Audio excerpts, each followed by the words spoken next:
the opponent.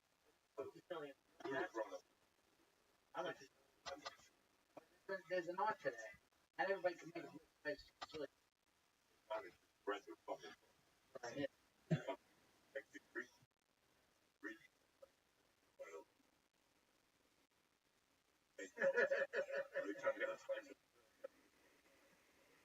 Now, when you're making bad,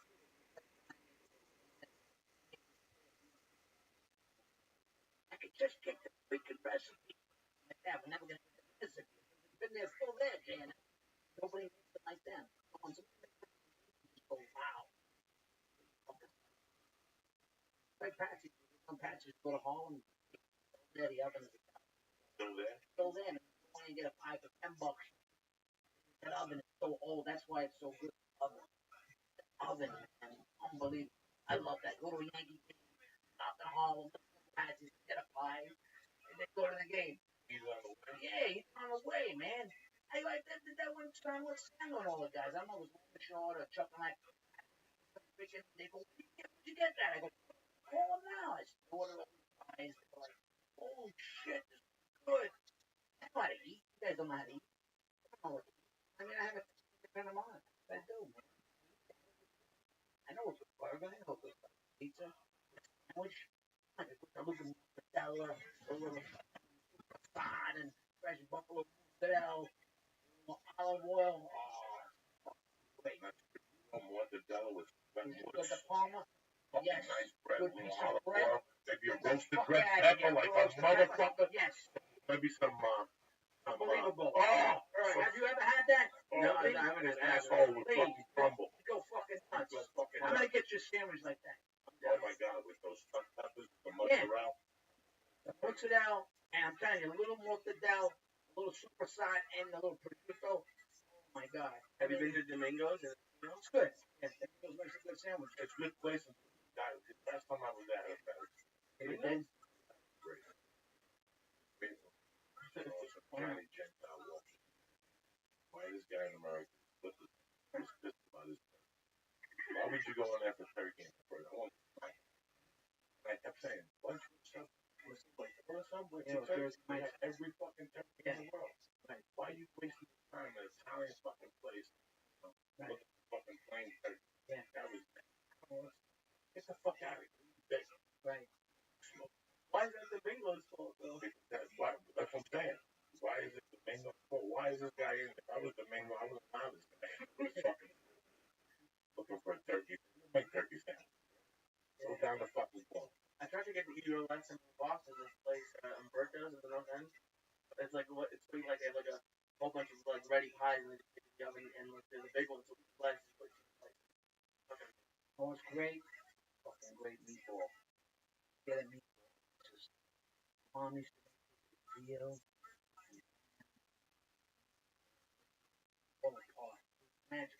What a sauce. Yes. Just floating there. Not too big, not too bready. Like a piece of bread. It's like stuck in something that's like, you're stuck in something that's like gold.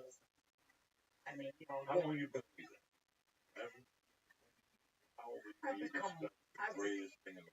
As I've gotten older, I think when I was a kid, I didn't have I didn't appreciate the food until I started making my own sauce.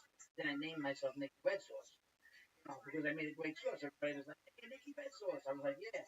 I actually had it in a fucking jar, but it didn't last long because I didn't have any backing. But it came out really good. I was in 50 stores, man. Yeah, it was like a radio sauce. It was a high-end sauce. We made it with a pork bone and everything. Connecticut. I'll show you the jar. Yeah, I'll tell you about it.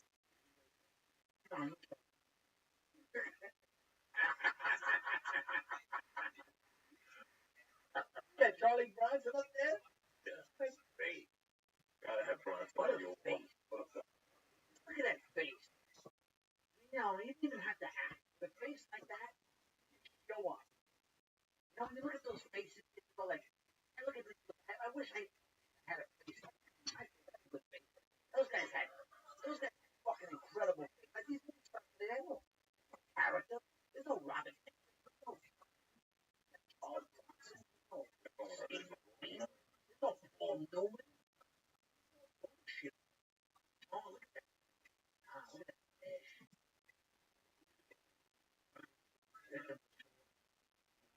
That was showing. Charles, like right there in that movie, I can't tell what is that from? It remembers to me like the mechanic. Remember him? I think Richie, yeah,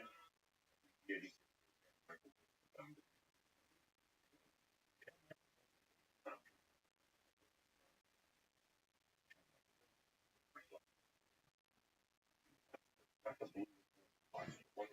Is one with the mechanic. Disney found it. Right. Original Brad Pitt will have Brad Pitt is the mechanic, Jan Michael Benson. What fucking heat over the throne.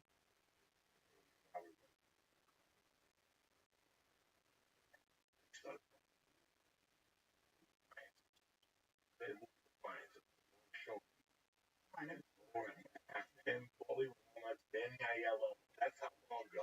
Really? The mechanic was 73, 75. Good? The guy that played the game. Hold on. Like the trailer? I was watching that. Deliver.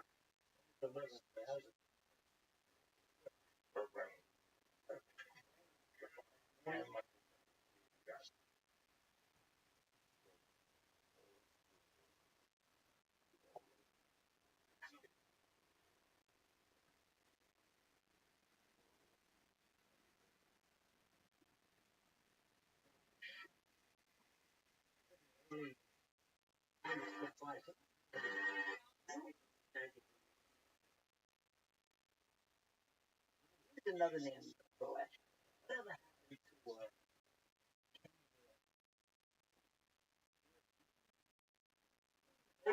Oh my God, the good looking Wanderers. The Wanderers, but he was also in that show on CBS. Nice guy.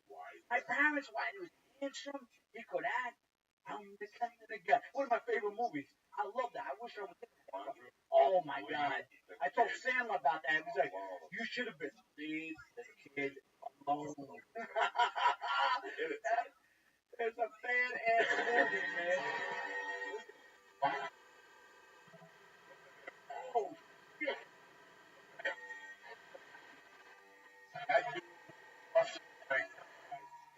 They just remade a video.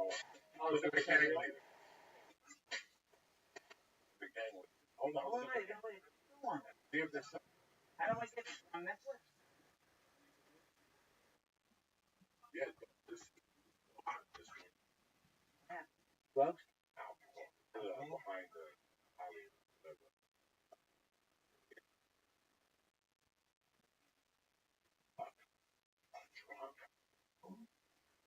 Well, this is when they showed me the bad. Is he still alive?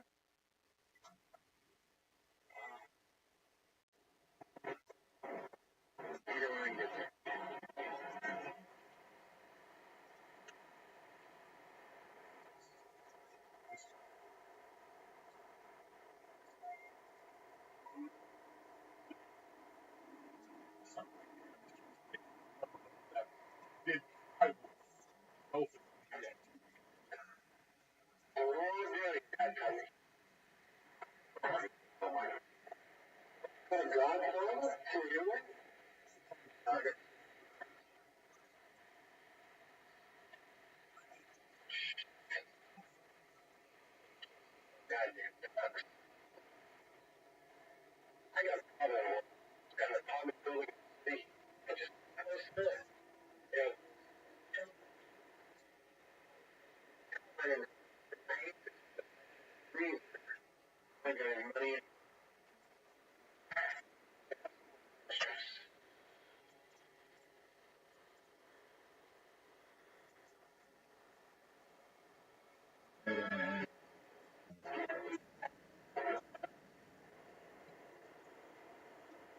Oh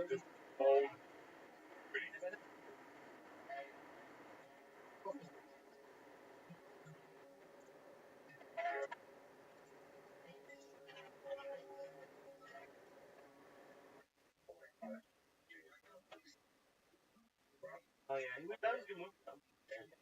I watched it. That was. Yeah, but I mean, I like that kid, but I don't think he's off enough. I don't think he's off his color.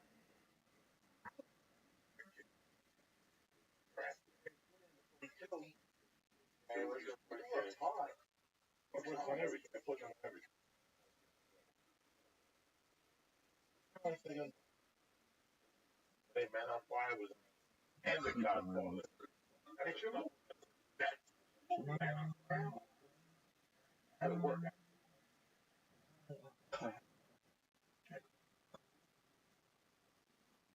My favorite is Trina. I love him. I love him in that. I like him. I love him. I don't know why, man. It's one of those movies that the more I watch it, the more I like it. Like the town. The more I watch it, the more oh, that was the best thing. I was trying to oh, right. And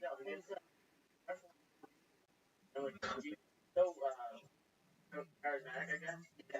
And you almost like him from such a full life. And he's right. Up until like the last scene, you still kind of like him. Yeah, when he shoots his friend, breathe, dog, breathe. I'm like, what the fuck? I gotta attach you a little bit. Yeah, shoot him. Shoot him. Telling the guy, shoot him. That's unbelievable. Bam! He's like, you know what? When he goes to the house with all the guys, yeah, guy, panel, yeah, Berenger, yeah. They gotta get the okay and shit. You know? Yeah, those are good actors. Those guys. That's yeah, right. That's Eunice Harron, whatever the guy that was like, you know, how this works, Tony. You know that guy? How this works, Tony. I was gonna bring Denzel up, but don't go too far, Tony. Don't go too far. Can't shoot that cop. That guy. Whoever said you were lying. Yeah. Fucking Pacino. Oh, he's great. I gotta tell you something.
He's great in Boys in the Hood too. Fucking great in Boys. He's not as good looking as Denzel. Not as charismatic. Right up there. Right up there. Don't know him. His body. You can only judge a guy on one thing. Oh, I'm not saying it's No, fair. no, I'm just saying it's just like cast like someone under 30. Like that they're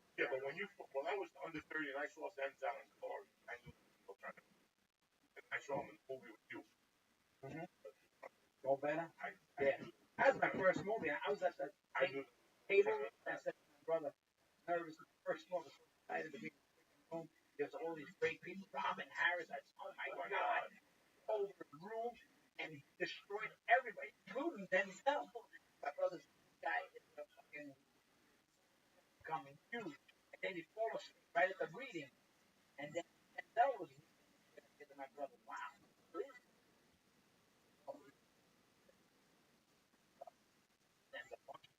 We did a scene with him. I remember I was there my first I was out of my life. I was like, oh,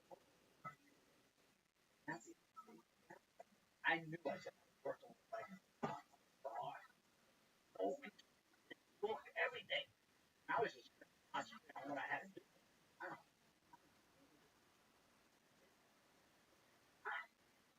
bring it. Guy, guys talk like that and you're there bringing it. It excites the shit. I worked for Red Dog, years ago. Blue and first year. Friends, I knew I said, guy is coming with it, because it gets you. You don't understand when other people are good. How do you see the little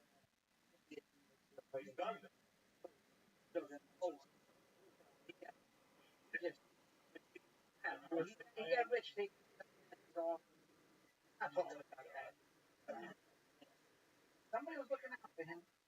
Somebody up above was looking out for that guy. Somebody was looking out. When I tell you, because guys that acted that way and threw that away, they never get another shot. Never. He was lucky that somebody came. But that doesn't always mean you're very happy because he wanted to make it move. That was the thing.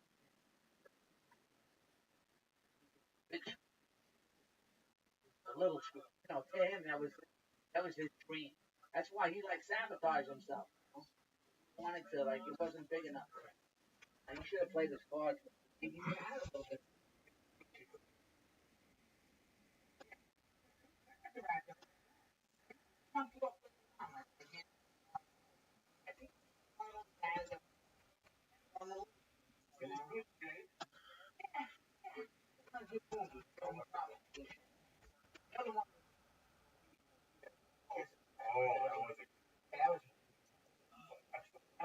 Funny. I watched that for Cage. Cage is funny in that. He's actually funny in that. Huh? Yeah. Oh yeah, Lois. Alan. Yeah, what's the battle? They tied him up. But yeah, yeah. I think they offered that bunch of my brother. He turned that down last. Yeah, I gotta get your brother. I'm gonna do it. I'm gonna do it. I was like, what's it for animal? That was fourth one now. We'll trace that.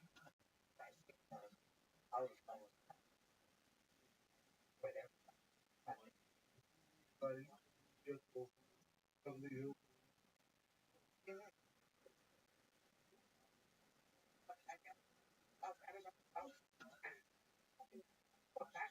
I get that. Get mad. I like that. I like that. You don't do tell you, you got nothing. Then you try to do something and say, just go over the top. Yeah, he's kidding. Yeah, he's a bully. What do you call? I think had a punch out with him years ago. What's somebody? James Woods, I think, an old Salvador punch out with him.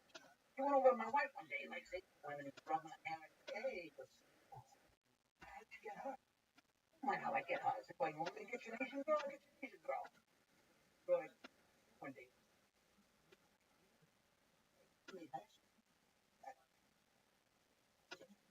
All the stone made out extra. He brought in fucking trailer for an extra. I swear to God, this guy was nuts. He was like, hey, you want to be like Jackie Gleason? You want to hand it up? You're looking in the camera. I'm looking in the camera. I'm the smoking so much pot. I'm looking in the camera. You guys nuts.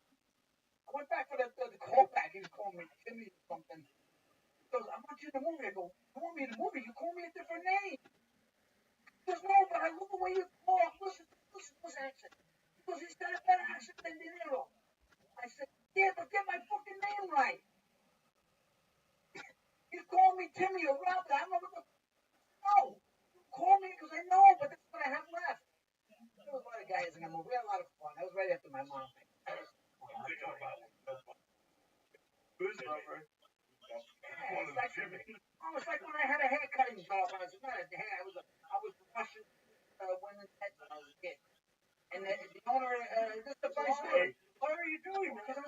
job and they said, "Do you want to wash hair?" I said, "I'll try it." I go, when we going at me harder, harder, not more. I had to sweep the fucking hair and rub these, and I couldn't even shampoo the hair hard enough. They'd be like, we're very picky, Jewish, smiling. I was a kid, young kid. But the owner, his name was Nick. He goes, "What's your name?" I go, "Nick." He goes, "Can't be Nick. I'm Nick." I go, "What do you got? What am I going to call you?" "Call me Richie."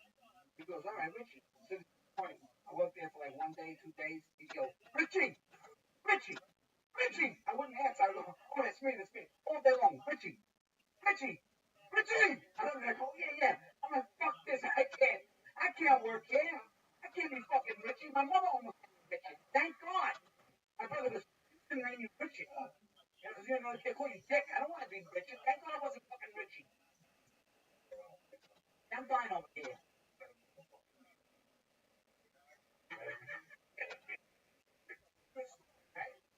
Richie, Richie,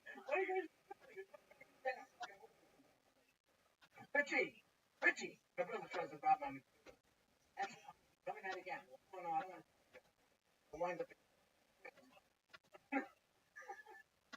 I didn't like that job. I had when I was a kid. I had the job for 1 day and I quit for Me too. 1 day. Oh my God. First fight, Chinese clam bar, treated like dogs. But Chinese, you know, yes. Oh my God, it made me work like a fucking animal. 4 hours for $8, and that was blood money. Yeah, and you had to push out about 2,000 packages in an hour. Yeah. My father said, "Fucking quit that fucking job." That's he goes, "Your Uncle Mikey, they gave him a truck and he gave him the truck back." Said, "Don't ever work for those fucking people, UPS." What was it? Oh, I applied for oh my God. 1980. If I show you have a camera, I'm I'll show you how I had to work. I mean, I can show you. No, I know how you had to work. He's It was telling me, and he's insane. still there. But that kid went there in 81. They were trying. Yes. He multiplied. Right. They kept him. He's still there. In career in it? 7 years ago. One something. Yeah. The stock option. Oh, Vacation. They went public. really? Wow. I talked to his brother. That's the guy Robert Jewish. He became a fucking born again Christian. Now he won't vote. But the brother is like, tells me that trying to get rid of him. Now that and he wasn't even supposed to be there at this point. No, he got the shirt. You got the shirt? Yeah. That's not gonna My God, the only job I kept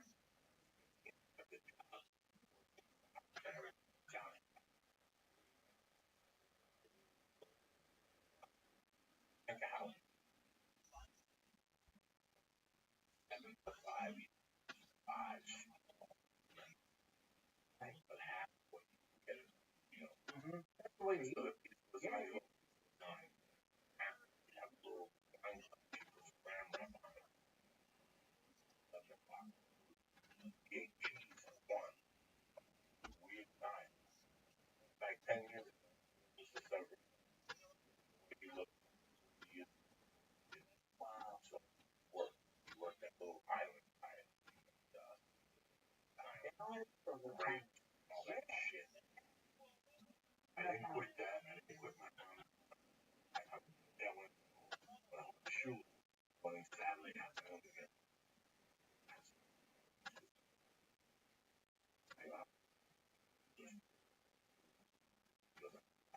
Take the Sunday.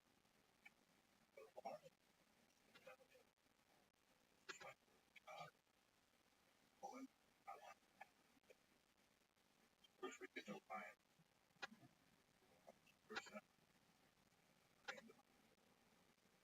One job I was here at KFC. I had that for like a day. What'd you do? I don't know. I was in the back with the chicken. Shit, it was bad. Fucking job. I was like, fuck. I never worked. Put that. That one was the coldest here. That I like. Except I got sick. Cold to hot. Back in Cleveland. I started getting sick from going out. I like it.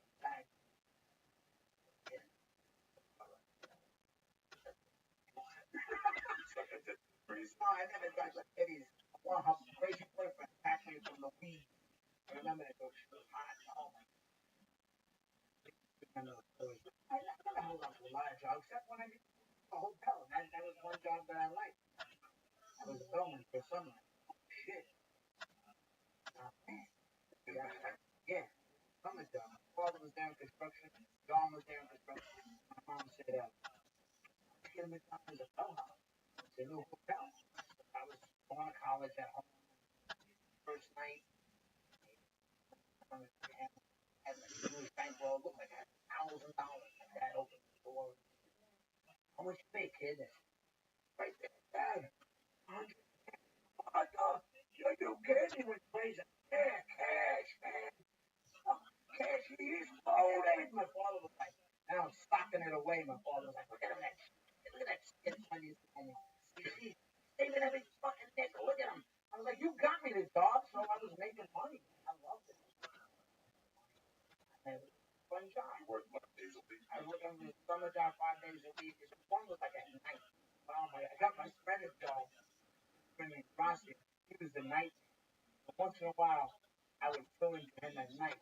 But at night, there was no business. So Rossi even told me, if you ever work for a night, you gotta be the bullshit.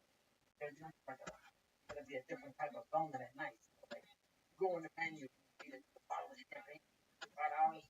You know, you could go buy it for $10. Replace it with a bar, and then charge the guy $65. Like one time, Count Basie wanted a hamburger. I went to Burger King, Count Basie, and that burger was like $10. I took a King burger, I put it like regular aluminum foil. How much? $10. He's like, why so much? Well, and it's closed. Fucking morning. You know? One time, these freaking Iranians, these Middle Eastern ones, and did that. Now, like, dying, up to the phone, like a pimp, you know? And these Indians or whatever they were. Not suitable, not suitable. I said, oh, fuck you, man, not suitable. I went on the street to get these nuts. And they were pissed. They were like, what's wrong with these dummy, ugly bastards? I don't know. I know shower. No, I mean the men are dirty. That's a weird. Oh, all right. I just,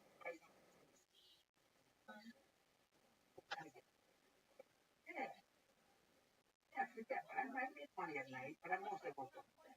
But, that's, you know, I keep doing it. But on the side, homes, oh, you know, I like it. Black shoes. I remember telling my friend, yeah, I said, come with black shoes and send your ass home. Comes in with fucking brown shoes. Yeah, they sent him home. I fucking told you, coming with black shoes, man. Not brown. It was a good job, and in a way, it was a trap. Easy money and shit. I didn't want to get stuck. When I was looking to make money again, I got back into that hotel business and knew I could make money in it. You know? And my brother was like, I don't want to get stuck in that shit. That's a trap.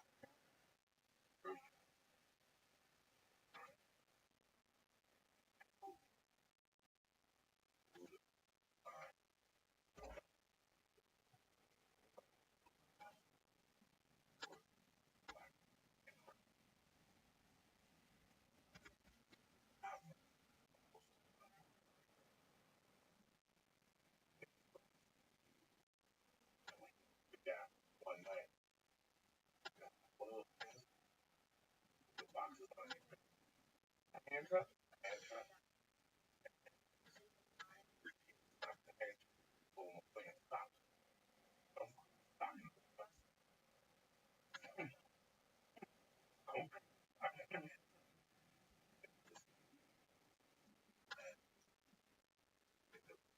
right. Stop.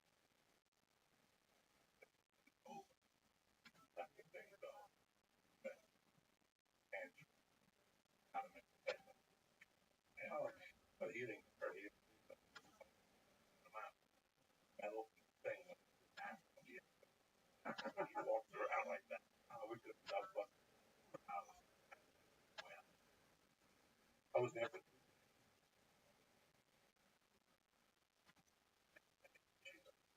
kind of call. Well, I had a friend. I want to play football.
Why?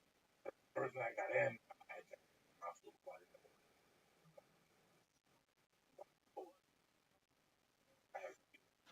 That time I didn't know about breathing, nothing. All I knew was fainting.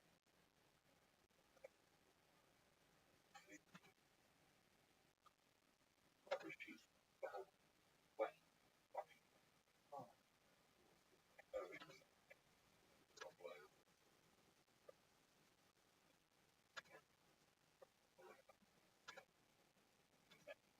I have fear oozing out. Every time I get those little parts, the nurses were changing the sheets. Some nurses would be outside so cold. Ready? Put the guys, I swear to God, waking up on top of them. Everything blood all over my fucking pain. Now with my heart. Tremendous. After that, they had a oh, I'm with you. that's what Me too. I know. I don't want. I've never seen it. I don't want to wind up there. Oh, it's Something happens to me. I had one surgery on my elbow, and that was traumatic. I can't stop that. Good. I'll tell you, we like, they would promote. Oh, like I told the guy not to punch me out. Why, like, you'll be out. Your eyes will open the entire time. Yeah, because it was you. It's hilarious. He goes, and you tell me, I never saw anybody so funny. Then I woke up crying. I don't remember my eyes being open. I said, my eyes was yes, wide open, and you talk through the entire operation. That's fucking. And after I freaked out, I get Norco, and I almost jumped out the window. Yeah, I went home. I was hallucinating. I was running around the house. I was running around my brother's phone. I'm going to take the thing off the surgery. I was doing Chuck and Larry then. And it was I had a break and I had unbelievable traumatic. Yeah, put it better. Put that pad.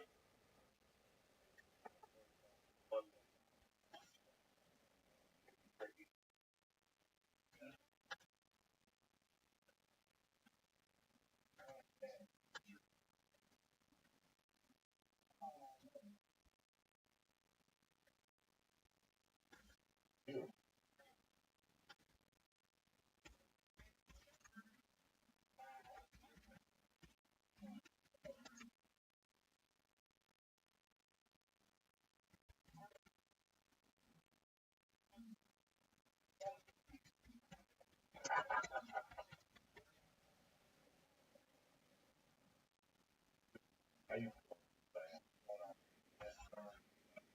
And then attention, better like it breathe. Actually, oh my god, like crystal positive, like all of Anyways, How old is your dad? 3? Yeah. Well, Yeah, he's down in Florida. lucky. That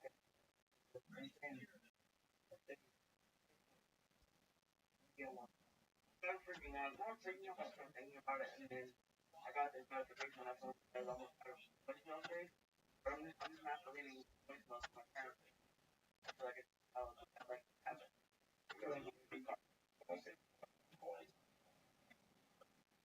I called you with a good story.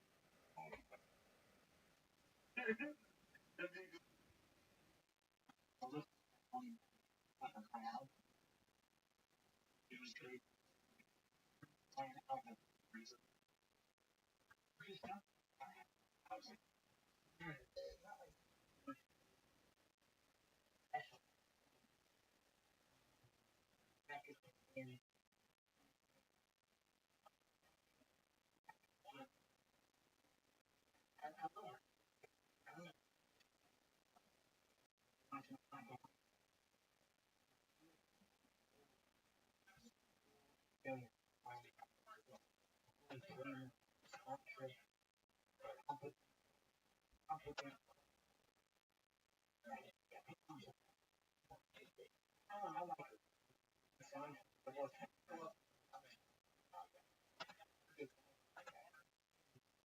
know, it's you talk about how he does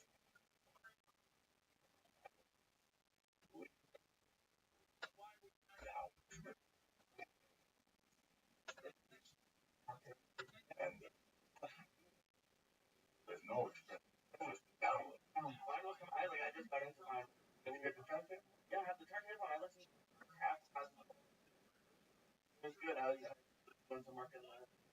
Yeah, it was. First two songs. The one song is kind of like melancholy. Maybe that one.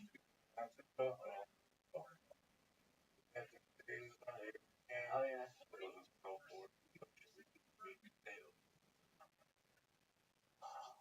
It's really coming back. It's different, and I don't know what I'm talking. nothing like walking the record shop.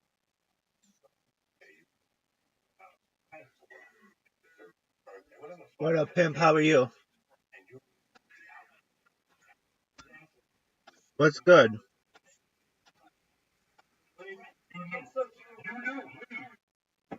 Welcome, welcome. How big's your bag? That's what I hear.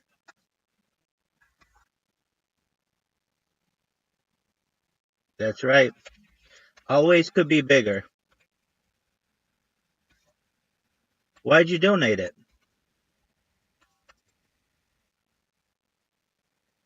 Oh, no.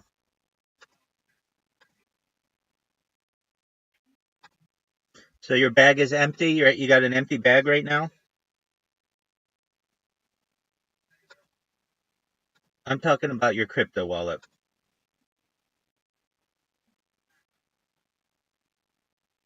Hey, that's good.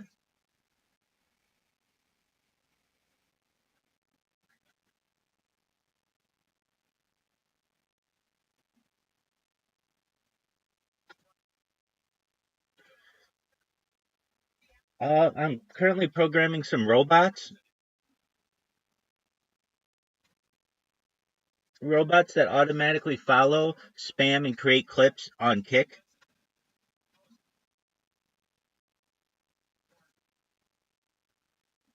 Somebody's got to be, baby.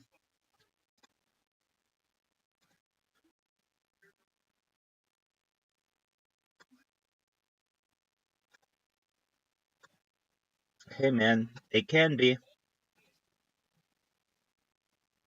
You got it. You're gonna have to remind me.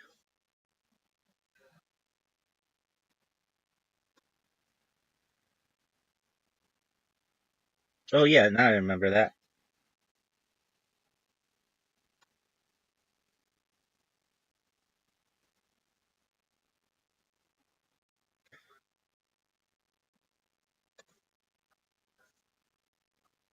Well, again, it's best to get the approval of the coin.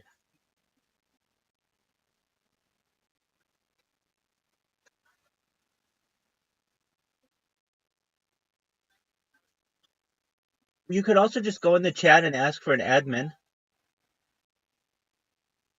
Yeah, you just ask for an admin and say, hey, I've got this idea to start a project using Sproto ordinals. I wanted to know how I get approval for doing such. No, I don't speak on behalf of the coin. I am the supreme rabbi, but even I like to ensure that everybody in the community is happy, and I don't want to start a sub project and make our leadership upset if we didn't ask them. Look, look how good they are to me. I mean, they provide me with all kinds of merch. I don't want to go out, turn my back on that.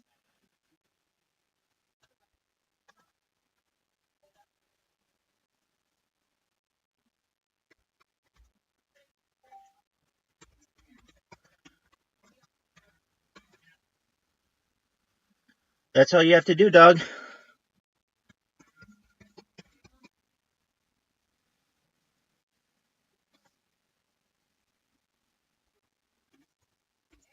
Well, once you get approval, let me know and we'll market it like a motherfucker.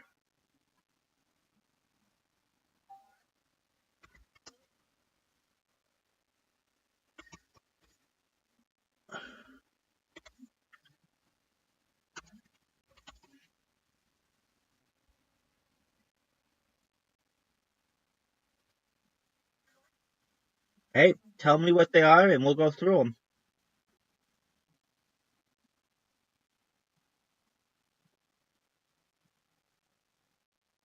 Same here, baby.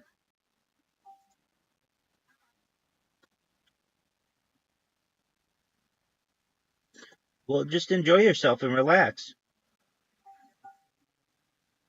You got it, baby. Thank you, sir.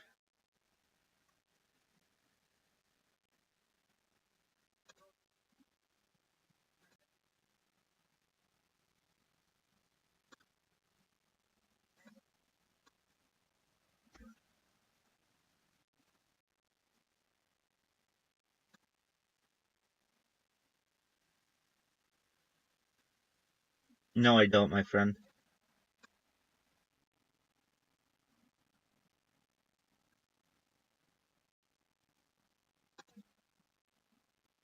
Take care, my friend. Hey, come on in. I'll be here, baby. God willing.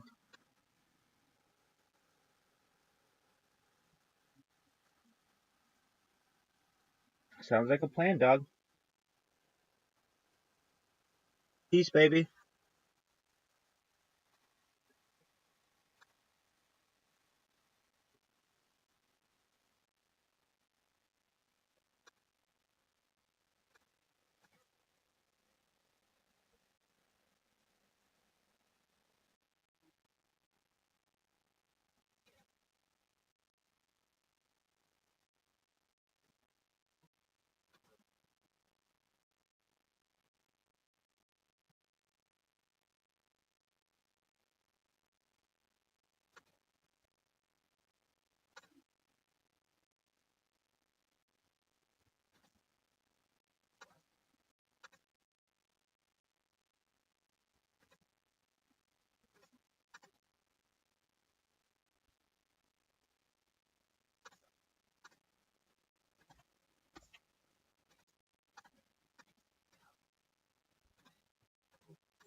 Flying down the last perfect.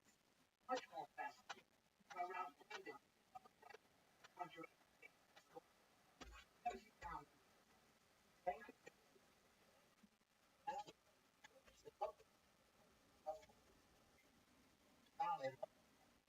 Great guy and a great actor. And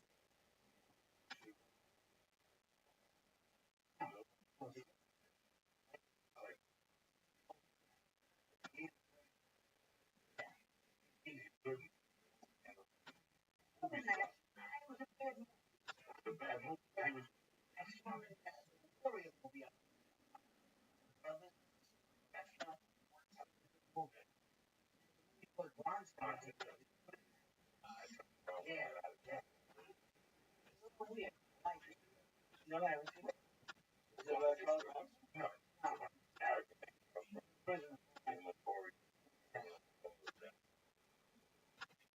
I can't believe it. Shocking. My brother went to the end of some line. He's got my mother's name. And, I don't know, something about this guy. Tell us, giving back. And work for people, force life. A lot of guys in that care about.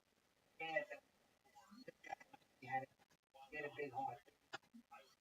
After that, even fortunate. That's what made him so great. I saw him. I remember hugging him on his face. No, that is right. That's why I was. He was a great character. I was at the part. And he was good. He was really. He had some weight. I mean, I'm not talking about his weight. He had some. He had some real jobs. And he was women. That was women. The way he was fat. He loved making love. And another story. He always wanted to have one ship with one leg. I mean, he had. You know, Now he's fucking a few. oh man. Yeah, yeah, he just the horse lady. The horse. But he was good with women.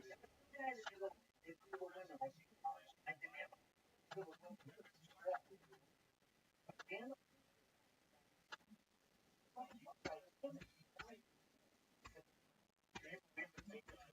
Tony, his cousin, asking her about Ralph's sex life. Her brother and sisters. Give her man.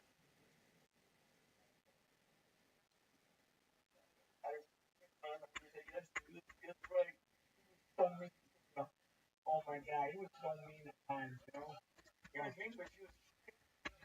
Oh, her? Okay. That's put her on the bus. Tell me.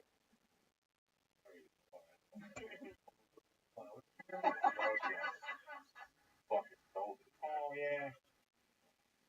He loved it.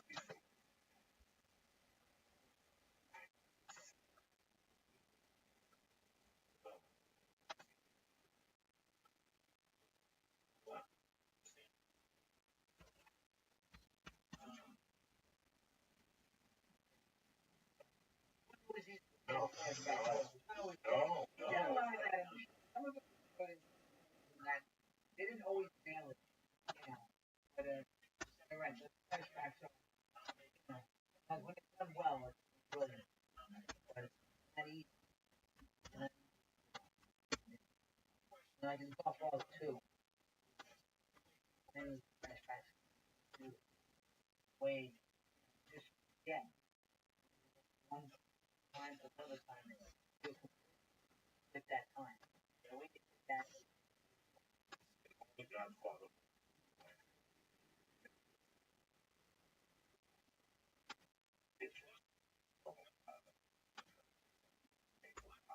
Yeah, great scene. Yeah, a great scene. Yeah, he did kind of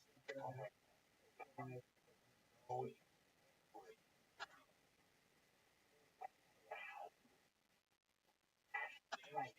House is passion.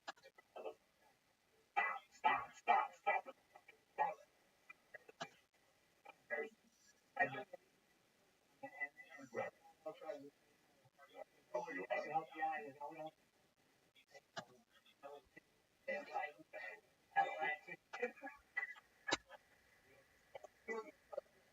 Like, you're right. You know that other scene is great when they're all sitting around. Oh, that's a great scene. That's a great scene. That's a phone. All right, all right, all right, all right. I mean, that guy was great. I know. Did he? Why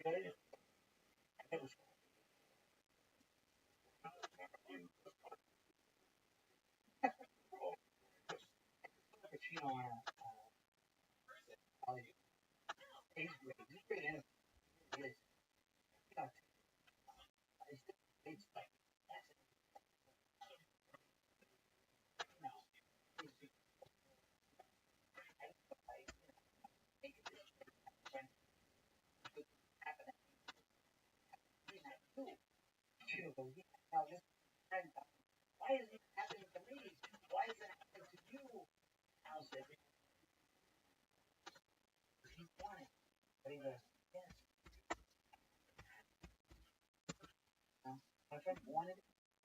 Had that. The way he said that, much for humble. Somebody wants like a woman. Wants her.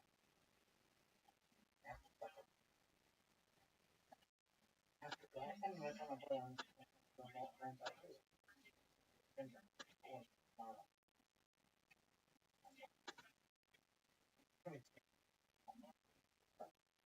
I should never win. That couldn't. Why? Very powerful.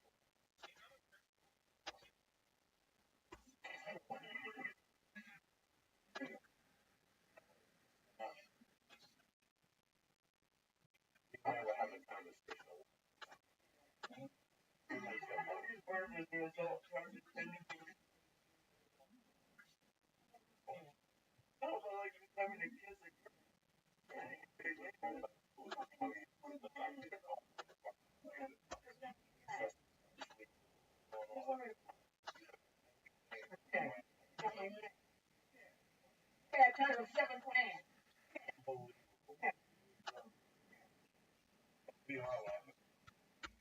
Oh, wait, what the fuck do you want?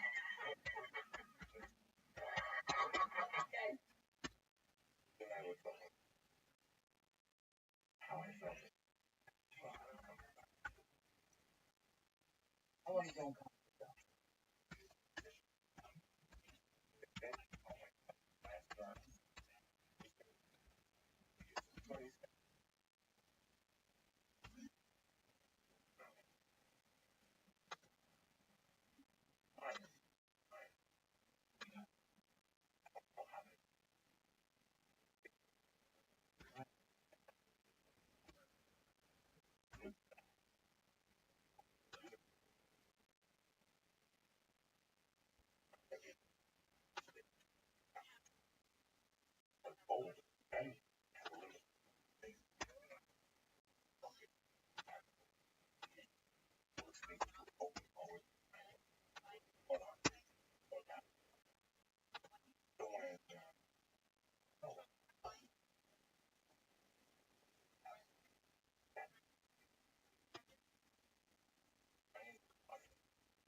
21, you get 5 years. Go fuck yourself. Service. I don't know the service. That's for you. That's so fucking sad. He has forgotten, and that's all. I never said that. No, that's all I was saying. I didn't think like that wasn't bad. But then after today, looking back from Bart Marks. Like, hold on. But, that wasn't going where you wanted to go. Disgusting.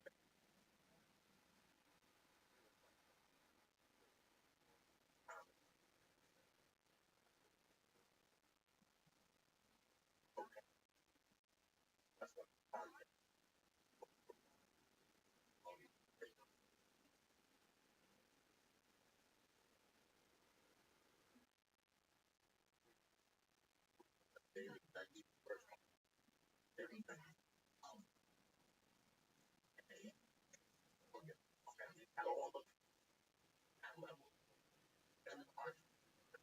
those are the that's the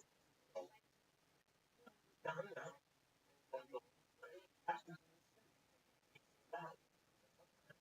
Now, wait, now, Jersey. All of them. One of them. I mean, yeah.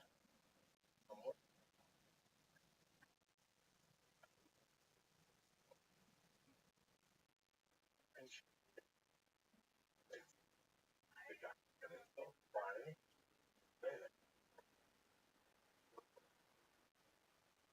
Friday. I just fucking garage. We're telling them that's a thing. Obama went with the helicopter, the whole thing. The Hallie, went in the garage, room, went on my races. That's it, a real conversation. A real conversation.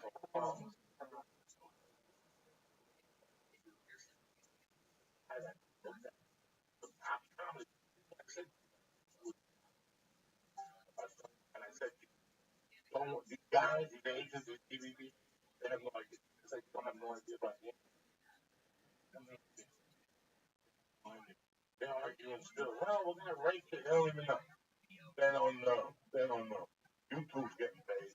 Nobody else. You put a video up on YouTube, play the million times, you get $18. Point is, they don't know. We got our own price. We said, oh, remember when I got what's wrong? Do it. Then I got motion. So I buy the pilot and get a lot of representation. So you make our own. We make our own. Write our own books.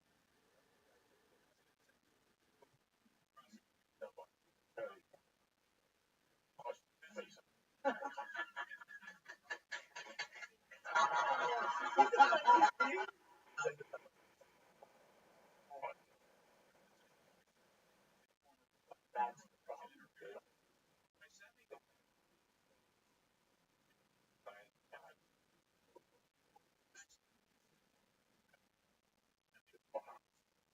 We do this stuff.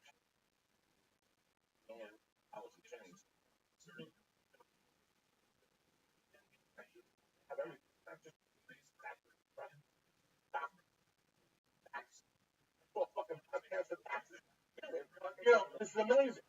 Fucking, and this fucking that is groundbreaking that Obama found this guy. And I'm so happy. So fucking, sometimes great as a thing, sometimes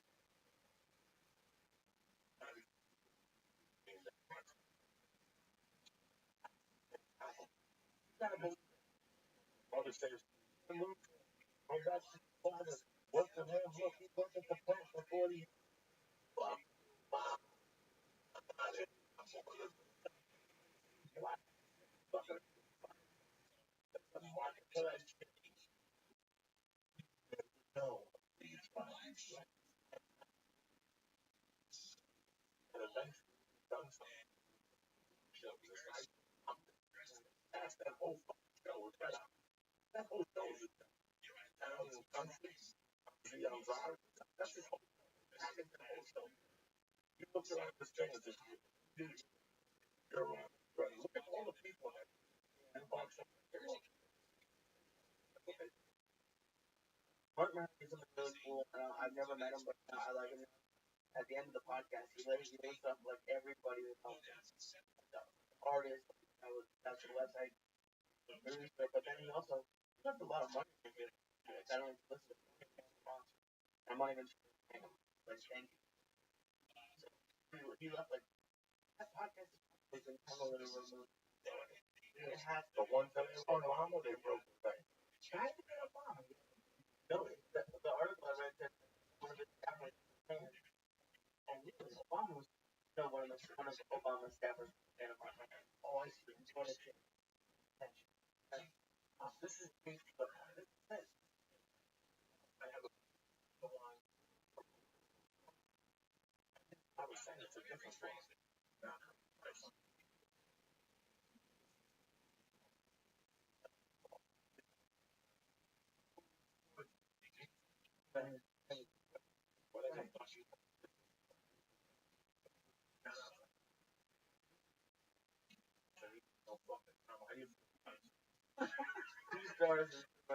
Graham, I love you over there in Dublin. Thank you for the kind words. Thank you, Corey Bunch. Wolf G, I love you. UFC Jim in San Antonio. Sent us everything. UFC San Antonio. Eric Ryder's fan. Smoking Lady J. Smoking Joshua and Jeffrey Stump. Jeremy Storm. I think that's your fucking name. I think it is. And then some guy sent me a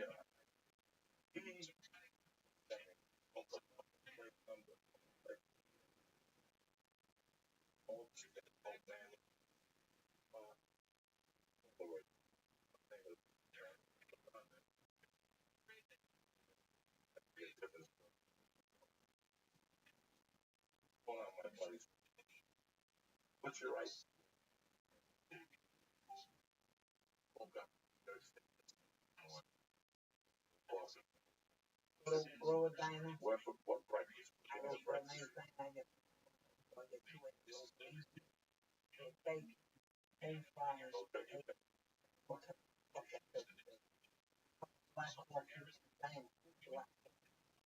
That's cool. You know what I mean? Yeah. Wheat toast. I even like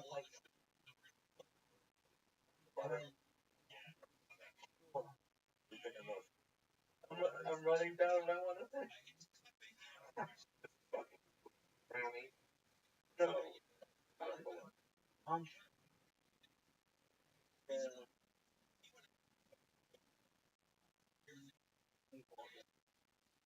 oil, rice, French toast, and right. Nice slice. And if I'm hungry, I'll take those up. Knock it off the night.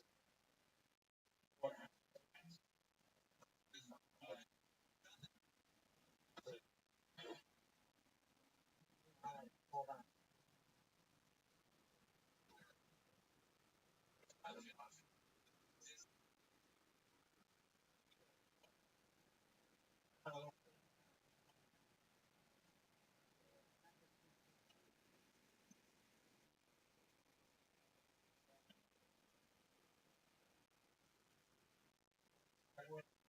That's all.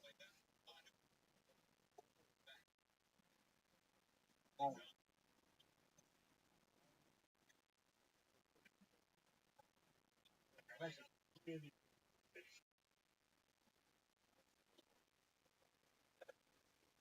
Thank you for this.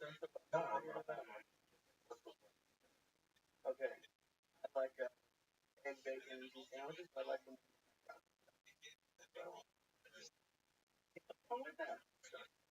Now you know when I make my Scrambled eggs, I got it. Everybody goes crazy over it. Burn the butter, oil, olive oil. Butter, put olive oil, right? Butter and olive. Then let it smoke. Let it smoke up like a fire alarm goes. Alarm go off. Scramble the eggs, throw the eggs in, turn them dark color. The eggs are dark. These don't taste like eggs. Because they burn the butter. Butter and the olive oil. And then put in the microwave. Quick and fast. Dark. Never taste the scrambled eggs. It tastes close to the diner. Everybody goes, tastes like ketchup. A lot of pepper. Pepper was good too. Good. Nice thin. Oh, so we're gonna come over a pancake, but it's gotta be a thin pancake. It's not to make it thin. I don't like a big fat stick. Like, I don't want part of that. It's thin. Thin. French toast. But I also like the Jemima. The other one.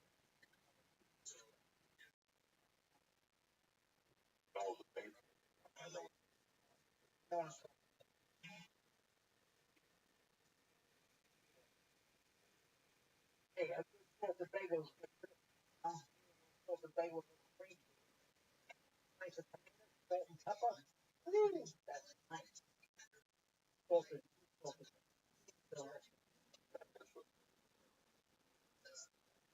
But you know what actually is bad though? Only one. I didn't think it was bad, but I thought it. You know what movie makes me hungry? I like that movie. I wrote a better joke. Not a fan? I was a big 16 games nowhere. 19, nothing happened. I had to move on with my life. I went from the 16. But I like the movie. Lunch is okay. I really thought hard about this. Going Chinese, General Chicken, roll, and dumplings.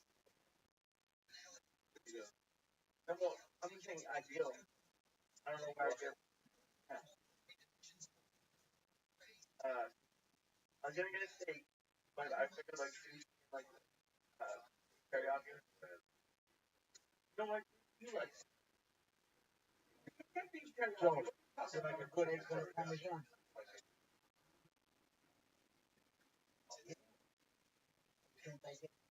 No, I love. You had my favorite the other night.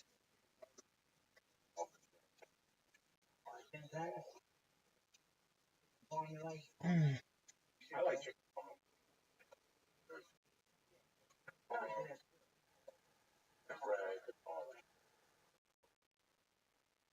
What I do, I'll boil right, raised short,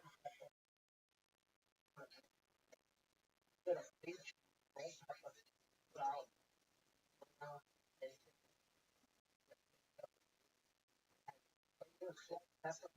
French bread.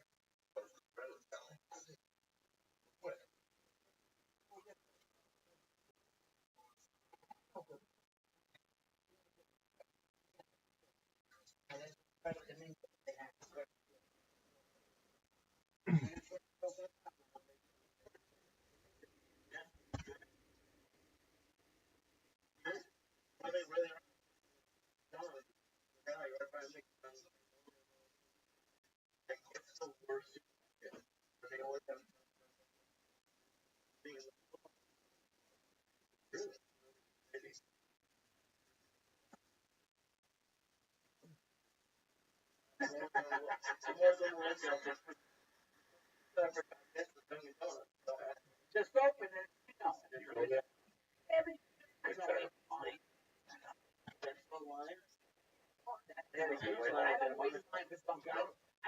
go to Dunkin' Donuts and go to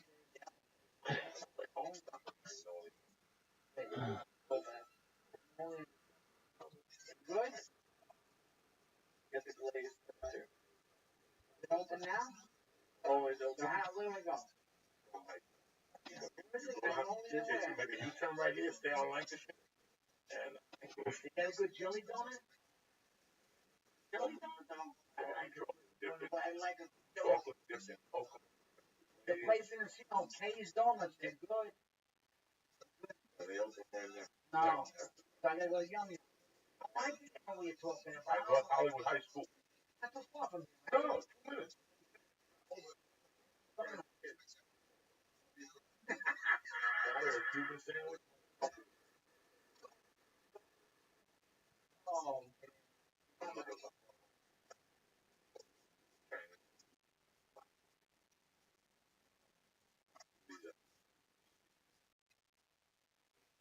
they calamari. Every time they calamari. You're gonna put what is it? The bay. Tacos. Is alright. That's when you have calamari. He went to Rudy's. Yeah, he got mad at me because okay, we had just started working together. I wanted to order. I didn't want to order, but I was still too thirsty. I tried to order ravioli, and you're like, ravioli. Yeah, like, I was like, I don't think it's for anything.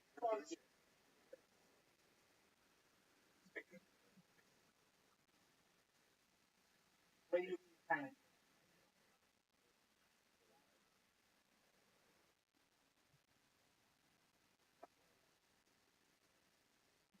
Brothers.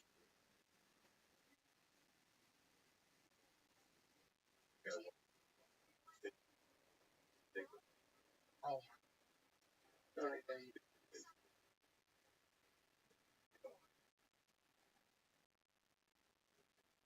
Yeah.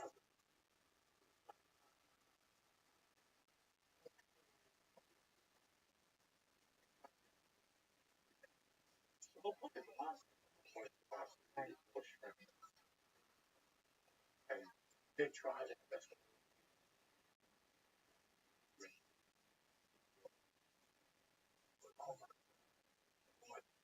when you make that right, the escargot, the beef, that's it's the happy hour. That's the At the bar. oh, it's great.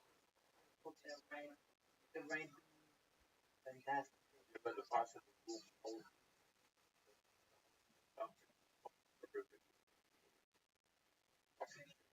I make my own. All that.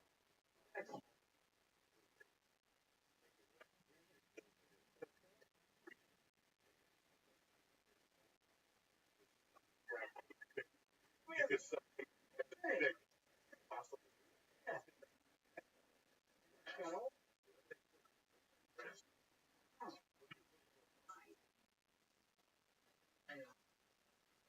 Beans. What else? What else? Garlic. What else? What else? What else? yeah. What kind of grass? He really likes spices. Yeah. What kind of grass? Nothing.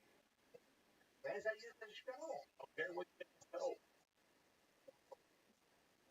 Where did he think he got it from? once he gets back there, I don't fucking know. You gotta ask. I think he. What What's it? I don't else did he go to? There's no. Remember when fucking in my blue heaven was Broccoli Rob, something. Baccarat, something. that's better shit. I like it I don't know. better. I prefer the escargot. I don't like Escargots are better. I know it's all about broccoli and cheese. Cheese. I mean, even though broccoli Rob wanted to get it right, it's not too better. and it's cheddar. I don't like cheddar. No. Cheddar. I made some nice little clam soup today. Yeah. Cheddar's I make it real cheap. Yeah. American.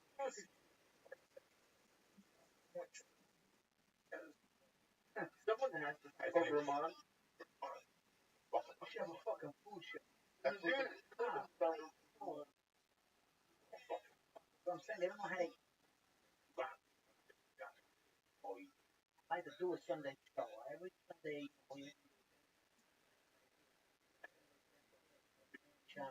I'm really Yeah. good.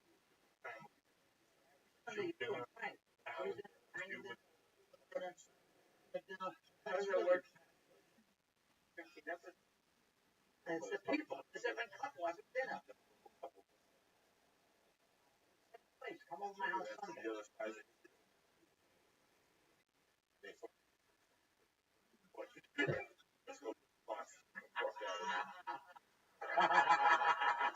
Where's the air? I'm dying to hear it.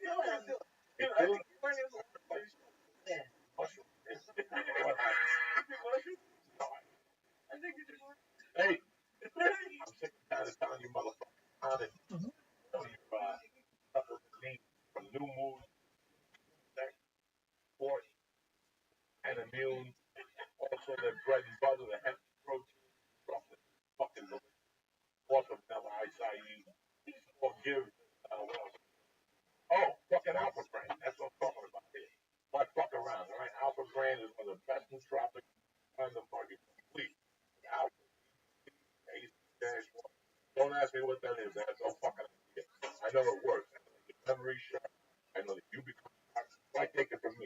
If I guarantee everyone product. Go to honest.com and press enter. Oh shit, CHURCH and get 10% off your first order. You also have to stay on the program. Fucking get it on the first. Number two, Nailed It Life, aka Los Boomies Hermanos. Want to see the devil with the vapor pen or with Los Boomies Hermanos, the gummy bear, the chocolate bars? It don't fucking matter. They might be here Wednesday night. A podcast Wednesday afternoon, and Leo probably sleep the fucking night. There's like 800 milligram chocolate bars. Thinking that's don't fucking take it. NailedItLife.com. The vapor pen's the best on the market. Get 20% off. Be $50 when you get 40 bucks. Go to NailedItLife.com and press in. Joey Diaz get motherfucking 20% off your first order. You got a problem, you call David, fucking whatever you got, right? Number three, my main motherfucker, Hitty Cigs. The proof is in the vapor, 1,200 guaranteed hits. Go to 7-Eleven and buy one of those ISIS hits you got. Fuck you. With Hitty Cigs, you got 1,200. And they come in a cigar, they come in different flavors. You get them in 24, 16, 8, and 0 milligrams. Who's better than fucking you? So, hitty6.com and press in and get 5 for 50 or 20% off. I don't know what deal they're running, but you ain't gonna know. Get down there and tell them I'm going to be a surprise. That's right. I'm going to give a shout out to Honest, Nailed It Life, and hitty6.com for being tremendous. I want to thank you guys for fucking listening and watching. What's up, Patrick? Thanks for having me. Happy you can make me fucking laugh with nobody else. Match. Else tries to be fun. Please put the air on. I'm sweating. I think you might be having. Yeah, I do. I love you.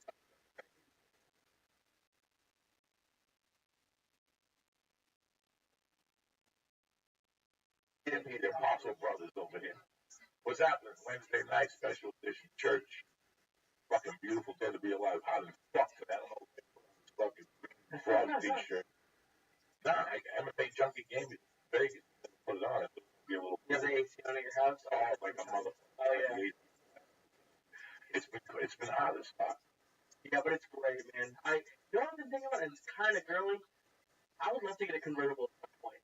Like, if I don't know, I don't want the Mustang one, but like, I live in California. It'd be kind of cool to have a convertible. I don't know. You should put a fucking helmet. There might be an earthquake. You might get hit with a fucking boot. But that. I'd die anyways at that point. Together, right? You don't want a convertible? No, you don't want people to know you're fucking in the car. Driving a business. That's your goal in life. That's the upbringing I had. Even if you got $10 million, you fucking drive, you keep your mouth shut, you keep the music down, you're like an animal. You just drive. If you're on the 5, you blast the fucking thing. Yeah, but you can drive with a convertible with your friends waving like you're a politician. I don't want to wave at anybody. Get the fuck out. You see how they act? That's it. Let me stop what they do. They blast it. All the wind, the hairs, get the fuck. Put the fucking thing down. I don't have hair. Not you, but hey, girls, the hair's everywhere. And they're driving up front and making believe like they're having a good time. I got the right to get the fucking car with the hood on it. Put the AC and everything. I was you imagine with that fucking convertible? You'd sizzle. You'd sizzle in California. That's a myth. You gotta put on SPF number fucking minus 4. Even when you run that fast, I felt like you could run that fast. Fuck yeah, man. I remember going to the dog. I remember driving with Josh Wolf to fucking Lake Habits with the sunroof Saturn. And we had Visine in the middle of the fucking thing. And just the sun hit the Visine when we got there. We put Visine on. He put it in his eyeball fizzled. Okay, you know, that look, man, that's in the movie. They do it nice. Every egg gets frozen. So, like, I can't wait to go to. I did it one time. Like, I got to California, somebody, like a year in. I got in somebody's car. It was a convertible. It was a Jaguar. Like a meeting. I was never so embarrassed. Really? Yeah, I was never so embarrassed. I've never been in a convertible. Oh, I was never so embarrassed. Like none of that shit. When I go to a restaurant, I want to sit in the back. I don't want to sit in the front and eat alfresco. Who the fuck eats alfresco with germs, dog hair, and allergies, and your fucking food? The worst one of that, have you ever seen Magnolia? That one, it's like right on that worst part of Magnolia. Yeah. One time I was they have pretty good food, but they have outside dining, like literally in the alleyway, because they have no seating. And so at one time I was like, why am I fucking in the alleyway like an animal? Magnolia, strip fucking homo. That's the death over there. Yeah. They got a place called Pie. Okay? Now, who the fuck does Pie? Who the fuck in America does Pie? All right, they've been there for 2 years. Baby. Went to that eat for fucking lunch. Went to that eat. And what the fuck happened? We went down for breakfast. And then we walked over to get a piece of pie for my wife. She was pregnant. It was 20 fucking minutes. So I said, what? How can you know, they like, no. They take the order. She gives the ticket to a chick who takes it to another chick, who takes it to another chick, who cuts it, who then leaves it there for 5 minutes. Then a chick takes it to another chick. You know, everybody went on me. Yeah, it's fucking drama. I don't know. Besides that, how would you get to it? Zach asked me that. And I'm not having fun yet. Like, it's not. I had fun talking with everybody. You were right about that. Like, a lot of the guys are really cool. But Zach asked me, I'm like, I'm not having fun, but I'm still going to come back. I got beat up last night. Just, I don't know. It was just hard for me last night. That geek gets fucking heavy. In a year, you're going to sit there and guys are going to walk in like, wow. You're like, coming free. And your mind's going to you're fucking going to go now. Yeah. Keep going. I was looking for something else. I'm not the type of guy who's going to the Knights of Columbus.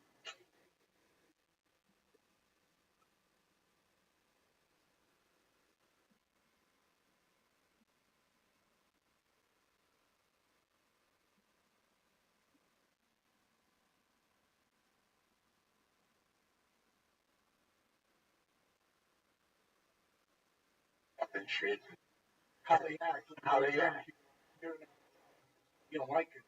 And it's not like it is. And it's funny when you see 4 guys on TV talking, drinking, eating popcorn, and watching like a sports game. America has adopted that. Sometimes you go to a home and there's 4 guys, same thing, so cliche. I always hated that shit. Like it's always joking. So I always listen. Once I joined the Boy Scouts, and I knew I was involved in a team. But I always liked going to martial arts. On martial arts. The kids were cool. They got punched in the face. Everybody knew what they stood. You know, that's basically what it is. You know, says it best about people that go to jiu-jitsu. Why they're so nice because they know every time you could kill them. I could choke you out. You could choke you out. You know? I think that's the first time I got over yet. Like, the dude who's been along with me throughout the 4 classes is a lot smaller than me. And, like, every time I grab him, I'm like, I'm not used to, like, hurting somebody. No. And it's like, they're like, put your arms here. I'm like, I'm gonna hurt. Like, not even that I'm strong. It's just like, he's like 130. I'm like, oh. You're doing him a favor. He's learning from you. He's going to be really good because he's going to learn how to move you, how to put his hand under your neck and lift up an inch, go back to the guard. Well, people, I haven't even asked Zach this yet, really, but I have short arms and short legs, so all the chokes really fucking hard for me. It's hard for me to get all that deep up and then keep my body where it's supposed to be. Like yesterday, we were doing a throw from the back where you had to like grab them around the waist and twist and then pick them up and almost be a leg. Right. And I couldn't get my elbow to where it needed to be. I had to be like down by his ankle to get it there. So if anyone has any good moves for arms. Well, Machado has a great point. Don't let me do something.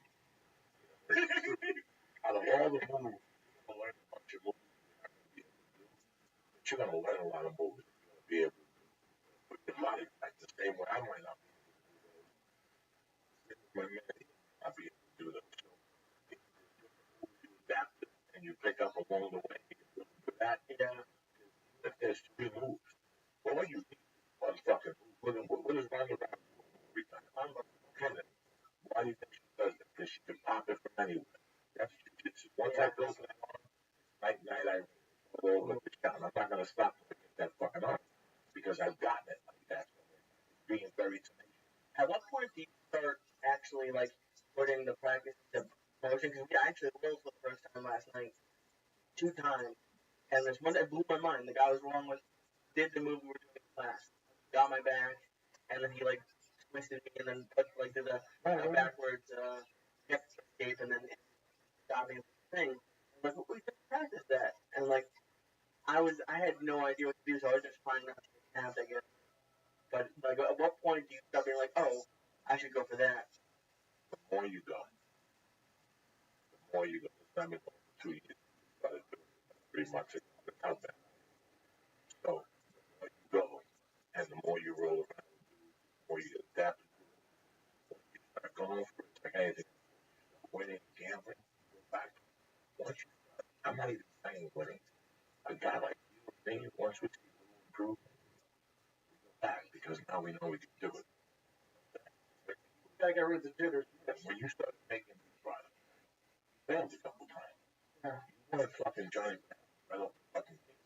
Yeah. Sometimes, oh shit, this is what weird. Fuck. And you press it. You know, it's but it doesn't stick with things. And there's nothing more, you know, that right will happen. The more you do it, you find out what works and what doesn't. And you cut the fat out in the process. We've done that with podcasting. You go along and you know, you put on a podcast on a Friday, it don't work. People don't have it. Very rough. You have to social media content, so many things. Listen, and what I like about jiu-jitsu, once you get it, you realize it's the same steps every time. There's so many steps. Like, everyone has to go here. Oh, it's fucking hard. That. It's the rhythm.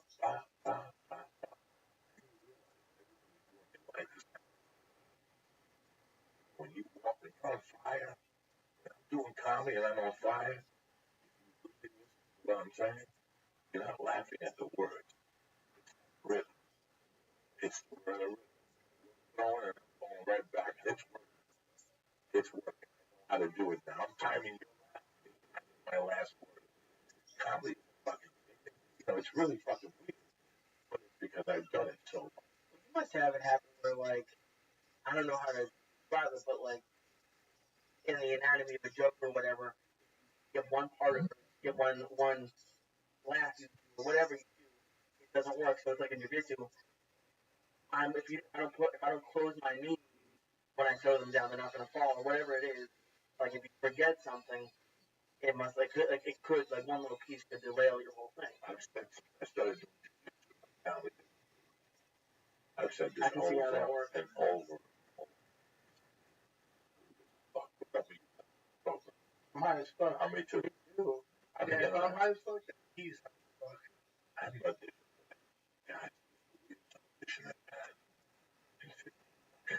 I mean, cold as this guy, and you walk in the table. What? Put your hand.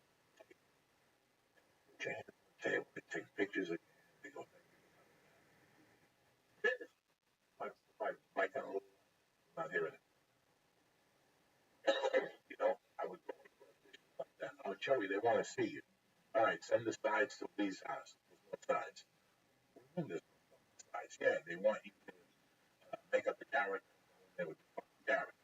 And when it's doing it, they show the character. They don't mind. They keep the fucking character. Oh shit. What's up? What's going on? Who's this? Really? Gordon, you're here. Yeah, you were calling me, but I had my phone inside the house and I was outside. All right. What's happening, brother? That's weird that you called, Jim. Huh? I'm sitting here with your nephew. We were just starting a podcast. Yeah, what's up? I told him you want to move to California and be the CEO. What are you doing? He said he doesn't hire felons. I like felons. So I can't be hired either. Yeah, we only have to give him some work, though. He wants to get out of Jersey. He wants to come out to the warm weather. He's getting old, college. That's right. Yeah, on his feet, like an envelope on his feet. What's going on, Papa? Nah, dude. Everything's good. Maybe. What can I say? Everything's good. Right, so I was, when I talked to your nephew last night, and I looked up, I'm like, fuck, how long do I know Tweet? How fucking long? I mean, I met you when I was like 10, and I'm 52. I don't even want to ask you how old you are, because if I met you when I was 10, and you're still around, Jesus Christ. But you're one of the last ones, Tweety. I'm 61. 61. So I met you, I was 10, and you were 19. How old were you when you got married? We got married right then. 18, 19. All right, that's when I fucking went to your wedding and everything. Oh, shit. That was a long time ago. Long fucking time ago. And then you married her, you stayed with her for a while, but I don't know what the fuck happened. And then we got separated, and then 2 years later we went back again, and it worked. So we both went our ways. Okay, and I didn't see you for a couple of years, and then you popped into my life in the spring of 1983. And I started going down to visit you. Give me $20, you know, talk to me, and I started talking to you about Colorado. And I was thinking of moving to a place called Aspen. What do you know about it? You were like, I lived there. I lived there, bitch. Yeah. I even know the name of the street, Maroon Creek Road. Maroon Creek Road, and the name of the business was Far East Treasures. There was one fucking carpet in the window. That's it. We lived the next house over, Jack Nicholson. He had a house next door to us. I remember I used to walk up there and walk around. I was trying to look for you. I would leave you messages on that number. Yeah. That was a long. That was great over there. That was nice. Beautiful. I was living like white people. Why do they call you Tweety? Why do they call you Tweety? My big head. Tweety. I was always like Tweety Bird. I was always doing bad things like Tweety Bird and getting away with it. So after I went to Colorado, I did talk to you for a while, and I came back in Colorado, and I went looking for you. What did happen? Well, I caught that case in the Bahamas in '87. And I was gone until '89 over there. Bahamas. You got arrested in the fucking Bahamas. Yeah. We got arrested. How is the jail in the Bahamas? It's like the Pirates days. Old cells, no beds, no running water, shit and piss and buckets. They dump the buckets twice a day. Do they speak English? I think they do, right? Yeah. Yeah. French and English. Okay. Right? French and English in the Bahamas, correct? French and English. I was locked down all day long. No letters home, nothing like that. Nothing like an American. You gotta speak them out. I always found a way of speaking them out. So, and they would come visit me like once a month. I had some friends there in the Bahamas. They were always leaving me food there. So, you know, I mean, it was bad, but it wasn't that bad. I always had what I needed. And when did you get out of there? 2 years I did over there. 89? And '89, August of '89, I think it was. August of '89, I was still in the halfway house. And I didn't go back to New Jersey till '91. Now, when I went back to New Jersey in '91, I went looking for you and I hooked up with Warren. Where were you in '91? Oh, Miami. And you were free. Yeah, I was free. For how long? Well, I got out in 1991, and I caught this case in '92. And that's the one with the television and all that stuff. And I connected. Tremendous. You know what? I never stopped thinking. I always thought I was going to West New York. I was living in Colorado. I went back. I hadn't talked to Juan for 6 years. And I went back. Like a man had a little bodega in the middle there. You get to see it. In the middle, he bought like an ice cream stop, an ice cream shop. And I went in there and he was really nice. Lunch. I thought he was going to kill me. He was really cool. I asked him about you. He said, you were locked up. Didn't I see you on TV? Plane. I was a fucking plane. I knew nothing. I was living in fucking, you know, I was living up there wearing sneakers and sandals like your nephew made me believe. My name was Joe. And now you're out, man. 20 fucking years later. Yeah. And I reconnect with you through your nephew. I told the story on the Joe Rogan podcast. And they came over a joint. They came to see me at Flappers and told me who they were. That they were twin cousins and nephews from Western Europe.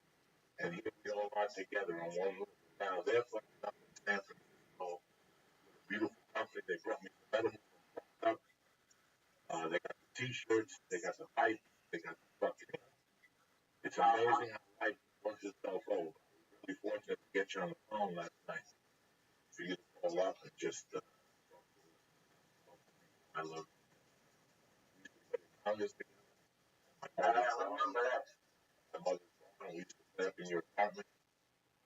Yeah. Like on 55th Street. You had a place, 56th Street there, and Hudson Avenue there. You had an apartment. That was a long time ago, Tweet. Yeah. Many moons ago. Many moons ago. We're still walking around. Did you ever think you'd live to be 61 or 60? Nope. Nope. Me neither. I didn't think I was going to make it to fucking 37. Did you know that, Lee? I never thought I was going to be 37. Not 37. I'm like, fuck it. I'm not going to make it. And here we are. So, I want to talk to your fucking nephew here and say hello. What's going on? Yeah, I'm forever, but. He's right there. He's right there. Yeah, what's up? Who's that? David Peter. Yeah, it's David. What's up? How's the baby? He's home. Yeah, he's with his mom, his granny, his little sister.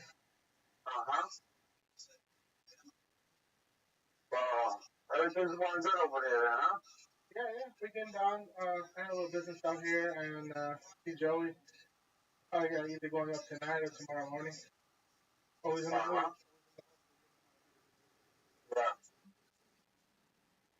I'm not gonna say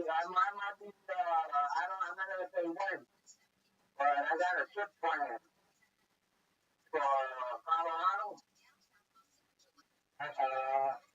Going back to Listen, I'm going somewhere else. I don't know how many miles from it. What's the question? And when I go there, I'm gonna shoot over there real quick. Spend a day or two over there. Yeah. It's real pretty up in San Francisco. Like an hour or two away. From San Francisco? Yeah. Yeah, I'm trying to find it for maybe next month. How does it feel to be out? Feels something great. Yeah. What is it like to be? I got that letter in the mail saying that was over. I saw him when he came. He was super happy. When 18 years, I'd be fucking happy. like, what was it like for you, Joey? You're like, how old were you when you got out? 27. I was a kid. Yeah, so what is it like at 61? That's not, no, he's been out. He's been out for like 5 or 6 years. Oh, okay. How long have you been out for? 5 years? 5 years. So he's been out on parole, working. He's kept his name, he's hustling. And now he's off parole after all these years. Congratulations, man. No, congratulations. And, listen, we don't have enough time to describe what the 80s were like. It's a book. It's 3 parts to the movie. It's amazing what happened in those 5 streets. How many drugs were sold in that street? And the 80s, Drugs and Phillies. It was just horrific. It was horrific. And I grew up there, too. You saw me there on those streets working at. My stepdad had the butcher shop with Nico around the corner. I used to deliver flowers. Summertime over there in Hudson. I used to shoot pool up the corner. And not at Bindi, but the other fucking bar. I forget the fucking names of the places. But And that fool you at a that's right. Fubio. Oh my fucking god. Fubio. That was the name of the fucking bar on the corner. Are you kidding me? Or what? And right next to the bar across the street was that Cuban place that had the fucking little Cuban food, like croquetas and the sandwiches there on the corner. I fucking grew up there in this. I would work a few hours, shoot down to Union City to my mom's bar. And go to dinner there. Cheap, real cheap. Living those days over there. I didn't smoke pot. I didn't do shit those days. I played basketball in those sports. By the high school, I ate Cuban food for lunch. Then I fucking walked to Union City to my mom's bar and I ate dinner down there. And I'd see Tweety and those guys drinking and hanging out. Hang out with these guys home at 9 o'clock. Now we do. used to pick down there in 67 days. Right where the sewage plant is, and then once in a while that shit would hit you. Oh, in the summer. Last time he had that. all that area down by the river there, all that shit changed. All houses now. I remember I used to tell Nico or Rollins Dad, I said, one day this is going to be prime real estate. He says, nah, they never do that. They never do that. They clean that shit up so quick and made money off of that. They started with Edgewater. It looks beautiful. Yeah. It's fucking beautiful. It's a completely different city. It's like a city under the fucking city. Woody, I love you. We're going to let you go. I'm going to have you call in when you can call in and we can talk about the whole thing here. Peter there? No, he's outside with Peter's walking the dog. Oh, he's wrong. I found myself was up at call me one day. Yeah. I love you, I'm going to let you know when I planned for planning, because I got a friend over there doing something, and he wants me to go check it out, you know? Alright. So, I want to see what day I could, make that trip over there. And right over there, I'll drive right over there to you. Yeah, you have my number. Call me. That's me. Yeah. Keep in touch, all right? Yeah. All right, love you, kid. Love you, guys. All right, Joey, love you. Love you, Papa. Be good. Bye-bye. Were you shaking with your foot? Yeah, that was. Okay, I was having a panic attack. Alright, we're good. Yeah, It was down to strong. Tell you something. Time. And I remember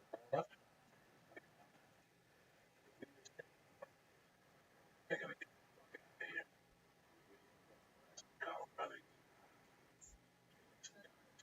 He goes, you can't stay there. You come. Now I had security.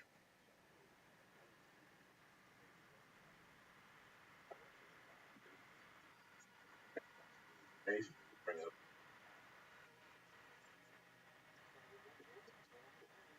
I'll be alright.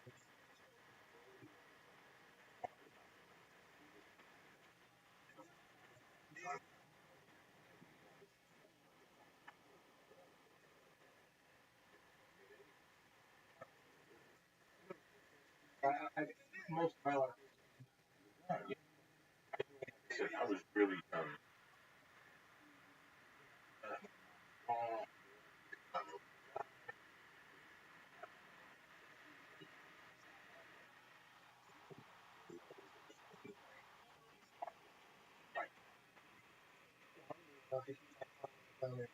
was when I saw him. I was scratching my head. Only walking around, skiing. And in those days, so and those checking couple grandma kids. The grandma has a coach grandma. Okay, and she ordered food service. to meet them on the third floor. Because all their rooms were separate, they weren't connected. Checking at all different times. I would buy Coke and day. The guy would say, I knew people who go to this hotel. These guys are from Miami, they got whatever you want over there. And you go to see it, they take the money there. The guy would fucking pick up the phone, bring it. You're selling like a good amount of any sort of drug. How much money are you making? Like boatloads of money. Paying for full hotel rooms. Listen, even at lower levels, I know a guy right now, I've known him since 2000. I gotta say, he probably makes $1,000 a year. Level. Probably real safe. And he keeps it real simple. Real simple. Now he's just acting right here. Over and over again. 1,000 times. Yeah. Now, bring a certain amount. Like, got caught up with. I would pay 9,000. What's 9,000?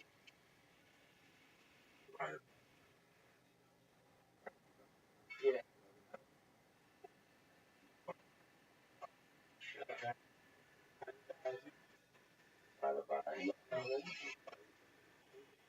Oh, fuck yeah! Listen!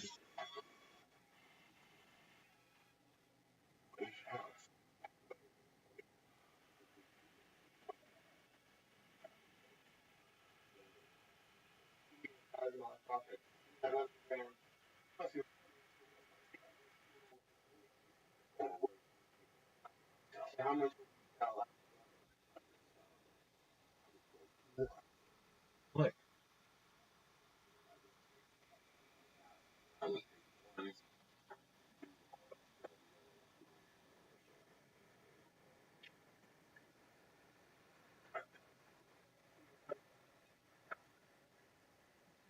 People watch The Wire.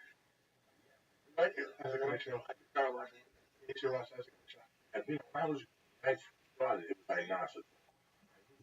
And it was baby Narcissus. Not really, because you always told me it was in there. As soon as I did the coke, I had to go to the bathroom.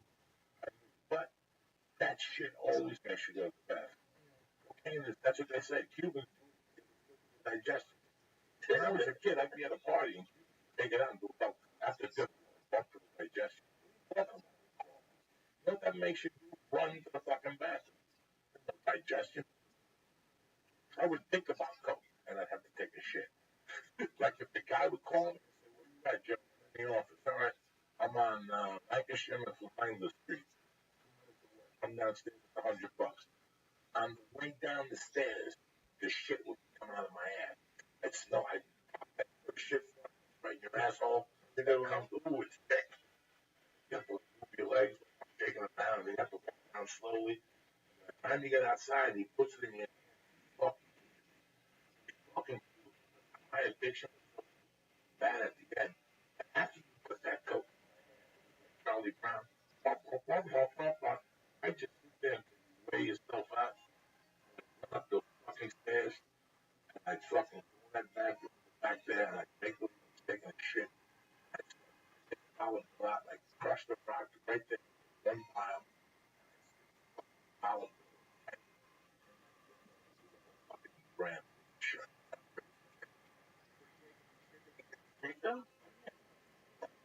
Take a shit, they ain't your body. Cookie process. A horrible way to fucking live. It's crazy. Like and like Chris with what it was going through when I was Sopranos. I'm really happy that like it's fucked up that my thing was about that weight, but thank God I was never doing anything like hard. You're not a food addict. You like to eat. You like to eat. I'm not saying it's not on the same level. An addiction. Yeah. I like to fucking eat. Right? If I was addicted to food, I'd fucking the same shit. Okay? I don't No, how does it? I don't fucking know. I was over.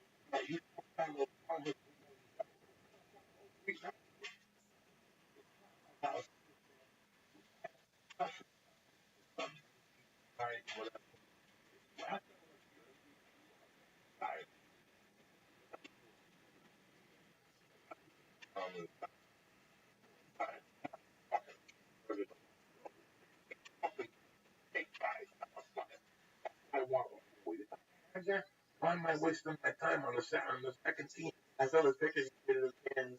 I had the conversation. Yeah, but those were, oh my god. And my favorite part was the mustard. That's key. That's key for the angle. I was just telling one of my homies the other day about this little fry. They have them right at the fucking big wine. LA is close. Up north, so pizza is very bad. One of the very dirty pizza joints. Decent. Down here, like, you find different things, different Asian foods, different stuff. I'm a foodie. You're an hour away from civilization. I mean, I'm an hour away from that. I'll drive an hour and a half to Berkeley. But it's like, This college. Like Mexican tacos, all that shit. I'm going like, it's like 9 taqueria per block out here. Like, I can't do that.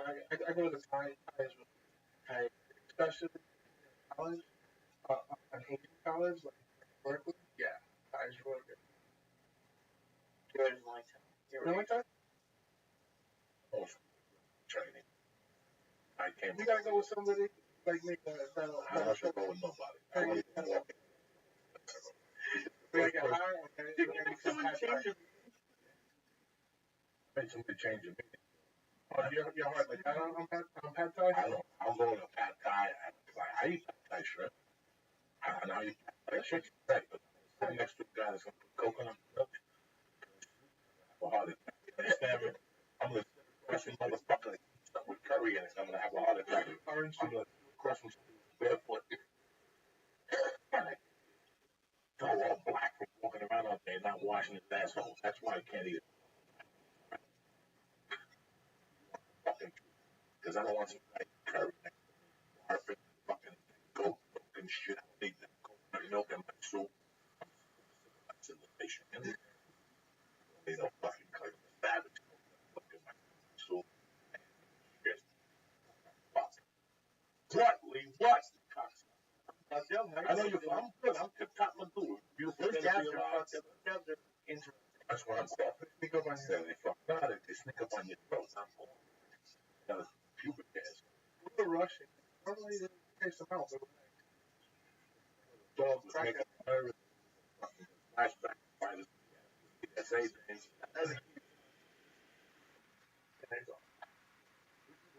Big. I like.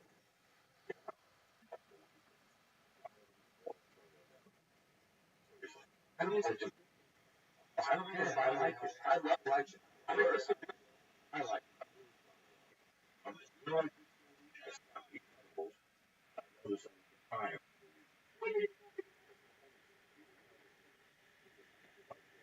Once I noticed a break. Fucking jelly stuff. This Swedish fish. But I stopped high when I smoked. But you know, my lungs are bad. It lasted 8 minutes. 1 minute. When I'm 50, I'm just very fucking hard to breathe. So I'm gonna get to the point where I can just do that. You know, a little half hour. I can control it. I told you. really, you never did it at all? No, I did that. Yeah, but your heart starts. Yeah, your heart starts beating. How do you know how you go? Panic. I know you get hot when Yeah. Listen. You're still making the goon, correct? Oh yeah. And now you no more peanut. Right now it's white chocolate based products and gummies. And little flavors you got these. We have strawberry milkshake, banana dream, and rice pudding for chowder bar.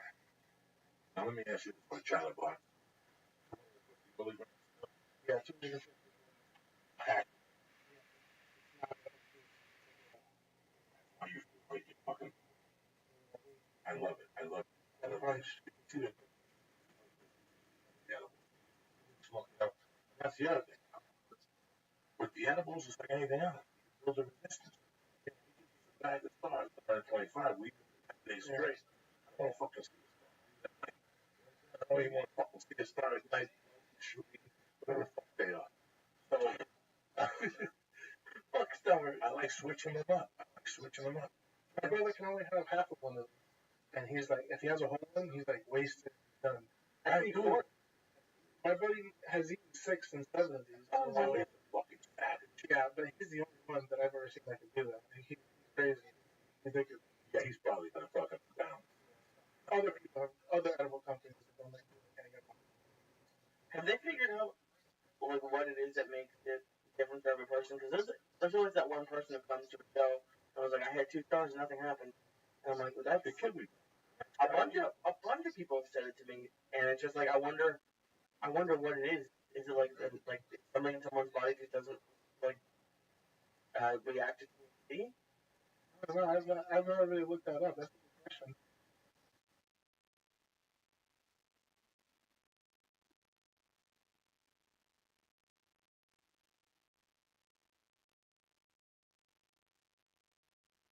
How it works. I wish I had the answers. I thought it was a bigger person.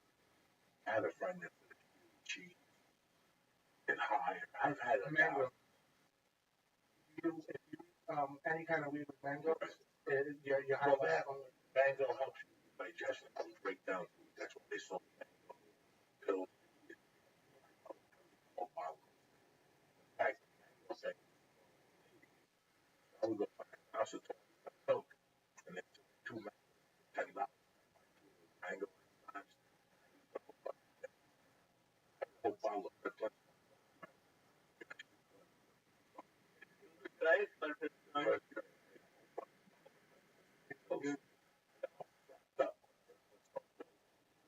The first one. it's really sugary. I got all fun.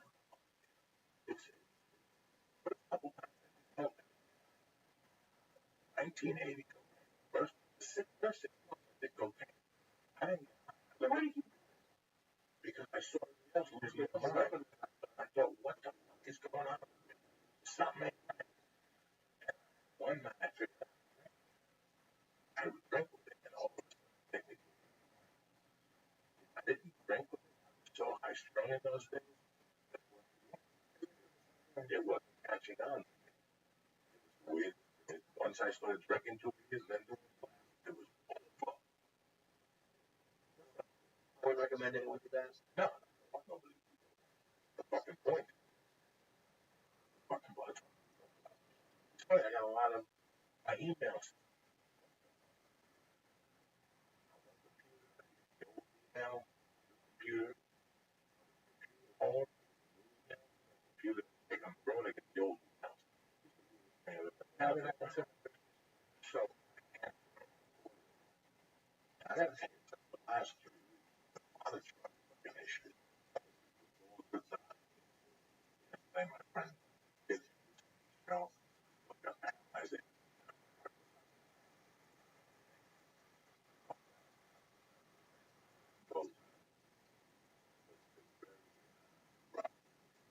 And I could have no, no, no. but it's weird. I think I hit up on my old like I haven't seen him in over 10, 15 years. He sent me an email last night that he moved to London for a girl and then he broke up and then he got cancer and then he was in prison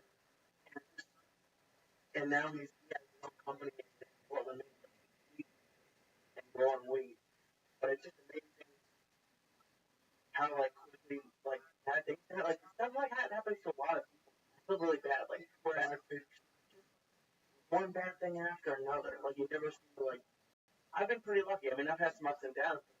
I would something pick you up, but that must stop. very young, nice kid, you really keep to yourself. The more you keep, the less you'll get in trouble. Does that make sense? Yeah. I figured out at 19, 20, that if I went out 5 nights a week, I was going to get in trouble. Because then, seriously, I was always a Nazi. That's why I became an economist. I love numbers. I love seeing what happened at this time last year, what's going on at this time this year. I love it. I've always loved it. I always call you and ask you how it is. Are you solid? I love all that shit. You know, I want to know what the fuck, because listen, the numbers don't lie. Everything else could lie. There's a reason for everything. Everything has a reason. So, But when bad stuff happens. bad stuff happens. You go out after 6 o'clock and hang out with fucking morons, something bad is going to happen. In my case,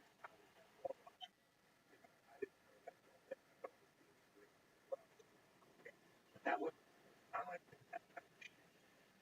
When that plan run, you know what? I grew up, I was almost drunk outside of where I grew up. That's when you career creep 19, I'm looking for people. I'm gonna watch it till I get it. You can't leave the hole. What's the hole? Back to the club. The guy that it's just oh, guys do. That a guy like me sees and attacks that fucking hole. That's all it is. How long could you be like what they do? Or like how long would it take? Surprise. Let's pretend. Tell you a story.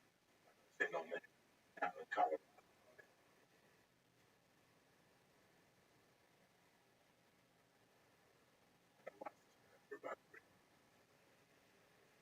Involved in the circle. Somebody got it. And he had arguments with friends of mine over deal that was getting 5. Huh? I don't know. Yeah, he just did. And I could tell he didn't like me because he didn't like me. I didn't like him. He was a certain person. I know in life you don't like certain people because life would be the same. He was the type of guy that I had encountered every 2 or 3 years. I just didn't like him. But the people around me dug me to death. So the guy owned his slide was a restaurant, coconut restaurant, and that was his first hold, which is a snow. I know he was getting it, and he was giving it to 3 or 4 people. I was tight with 3 or 4 people. I was tight with his whole circle. So I literally got a job shoveling snow, and I was shoveling in front of the house. I would never shovel in front of the house. I'd make the other guy shovel in front of the house. I'd shovel down, but I'd watch him go. I got his fucking program. And most of the days, skiing. Why don't you go skiing? I got you. Wait an hour. I got you. No, That gives me, that would take me 15 minutes. All the apartments were the same. I knew each room, I knew each planning, I would go out at night and I'd see him at a bar and he would my buddy.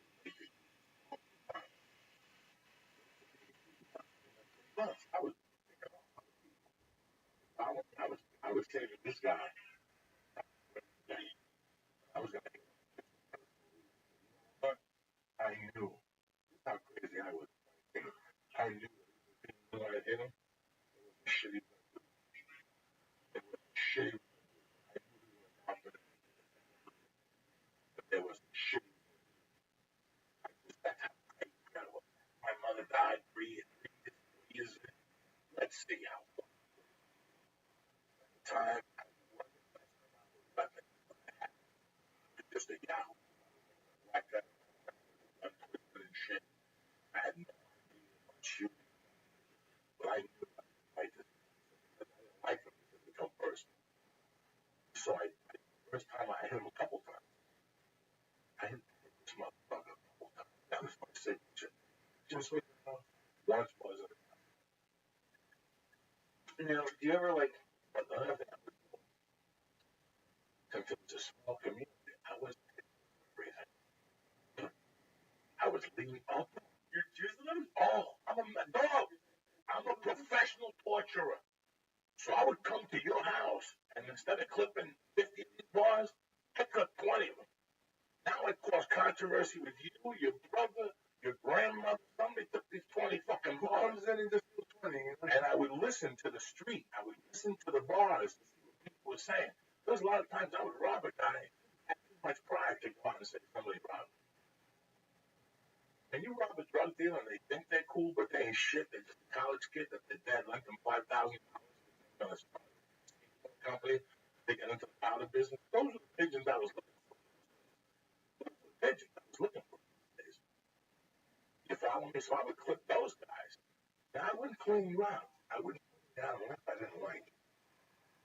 Okay, so the first time I hit that fucking jerk off, week, his guard was down. When you sell coke, you gotta have somebody at your house at all time. If I see that you got drunk and got high, you down.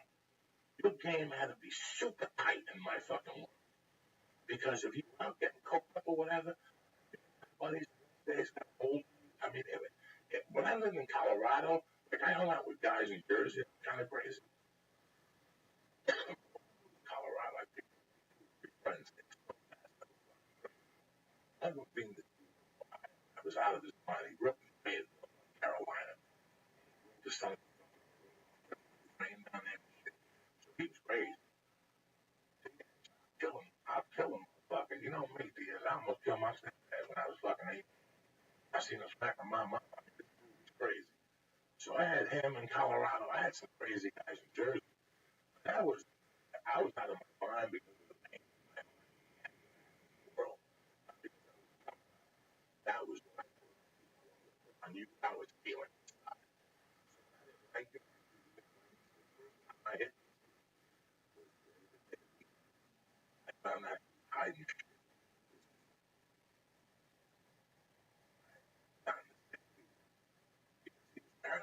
Cops were coming. And a buddy, girls that were talking amongst themselves. I was sitting there. I just heard the jackpot. You know me. I got Jewy. I got those Auschwitz ears. Out here, shit going down, fucking 2 miles down. If they're getting the matches ready, I fucking know. I got Auschwitz. What's that? Auschwitz ears? Shit, yeah. What hat? And I'm listening to her say that he usually gets in his office. That's it. That's it. That was it. Their Labor Day. I went in there to get the sandwich. Springs. Wow. These fucking people couldn't do it. Stabbing it. First thing back. People went outside and I took a razor blade. I buffed the sides in. That was I did that about 30. They opened 5. And then I went in there and made lost. And there was a bunch of people, so she didn't see me. Well, she had closed the door and just twisted. And walked out. So the guy open plus I had the double on. So the door lock didn't come in all the way, and I could jimmy it. And they had no security. These people fucking they trusted me. They was like my white people. Oh yeah. The door's open. Not my fucking door. Your door's open. I'm taking it. And I went people at bars. I could hear the people partying at the bars perfect. I was like, people see me. Hey, what's up? Go. They don't fucking know. They think I'm partying. Then we start. I just over there. Boom. Kick the door down. I went in the back office. Get fucking 8 ounces of blow. Went in the fucking thing. Get another $1,800 cash.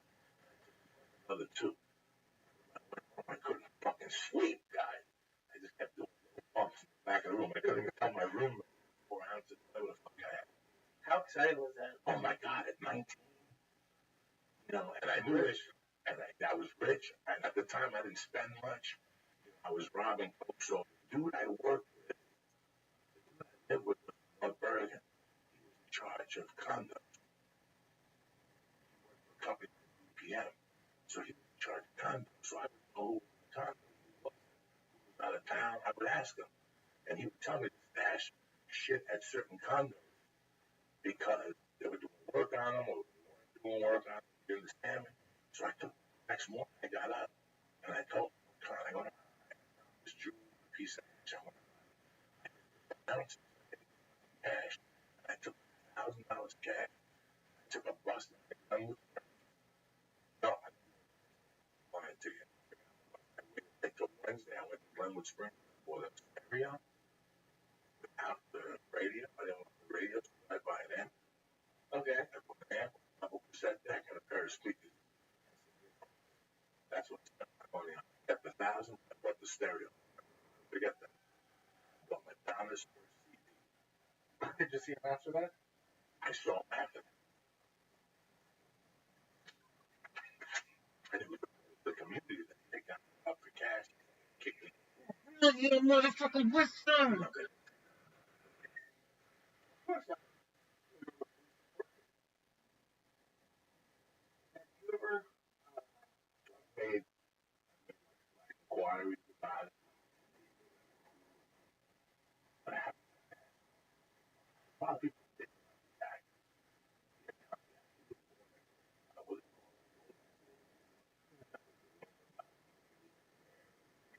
fucking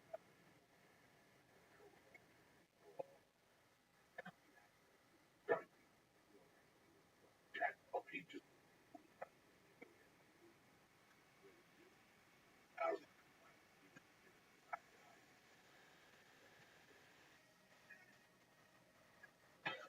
I'm at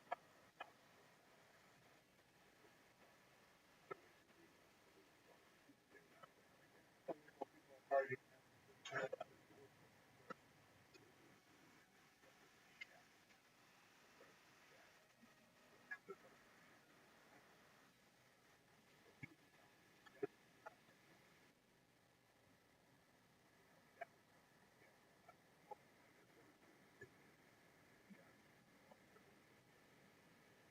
for about a month. I was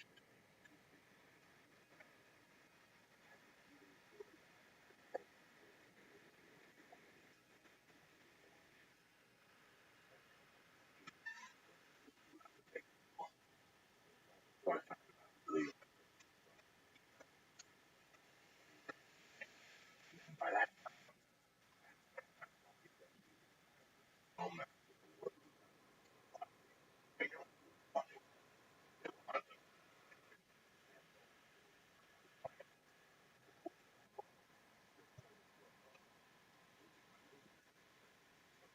I could follow me. So I didn't close, so I would have a problem.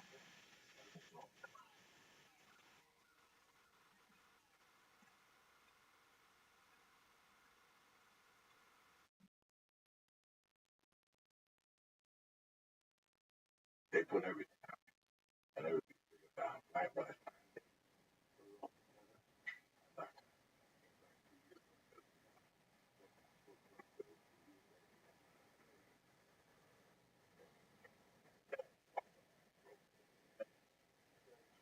You ever like notice now when you're from the neighborhood, you move absolutely, away? yeah, because I know the village, how you walk, you know, I should have all the because I was Have you ever tried it? That's done to the no, I let them know that I know what I'm saying. How do you stand? Sit down and smoke very much on it. No, I would be in a neighborhood creeping building or the house. I saw somebody to deal with, but I always had an excuse to be there. Sam, you always have an excuse to be there. Why? You neighbors too. Okay, some fun, crazy man. Have a good night.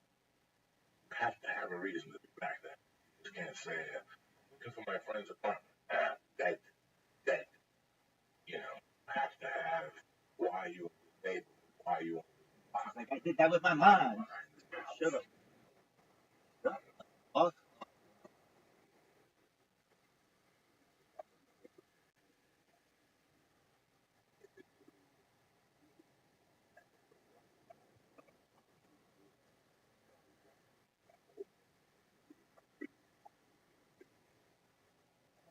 Sound like Don Cotton and right out now. Like 2 years. And you were just hang out now. What do you think he's doing? You have to get out first. And my biggest fear of all time, see you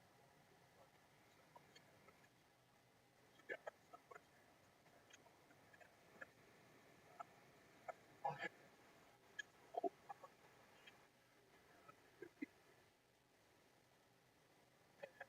old lady, but very 10 years fucking off. I know that was my biggest fire.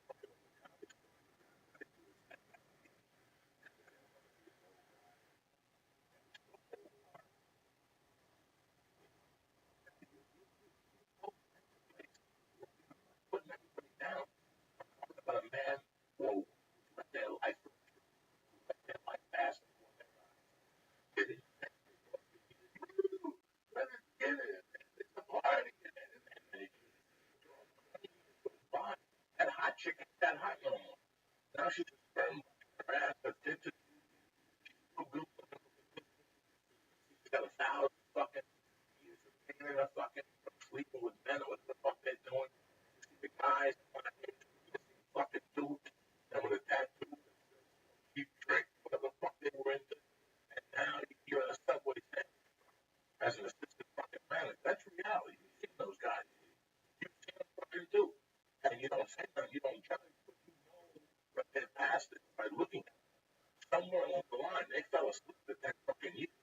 They went to a concert, they followed the dead, they joined the cult, they made a fucking mistake. They did something. You know, life goes by fucking fast.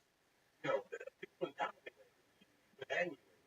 You get angry because I'm fighting up a fucking ladder now. I pissed away 30 years doing fucking 27 years.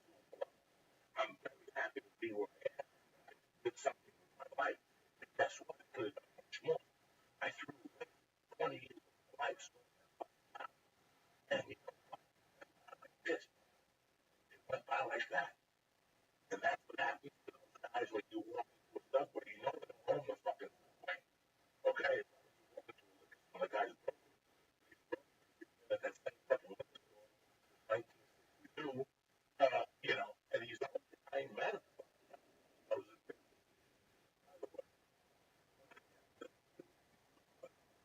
sorry. Yeah. And look, all the panic, Yeah. chick, and nice white chick. When we worked there? My lady. We got it one day. Yeah. I'm saying, give it that. We gave those roomies. We did. We just gave it 250. We don't know what. And it's like, we didn't give a fuck. So cool with us. Well, they asked me if we play a lot. We played a lot. It's $1,800. One day,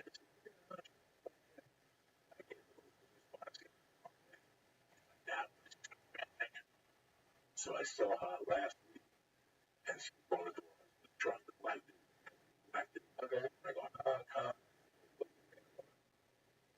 she's like, she's walking. What's that thing?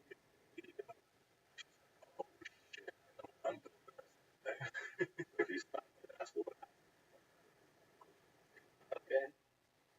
You do love it that you love, like just giving it to like waitresses, give it to that stewardess one time. And the funny thing, you don't even see what happens. You just imagine what happens and like laugh at it. let them go home and think about what happened.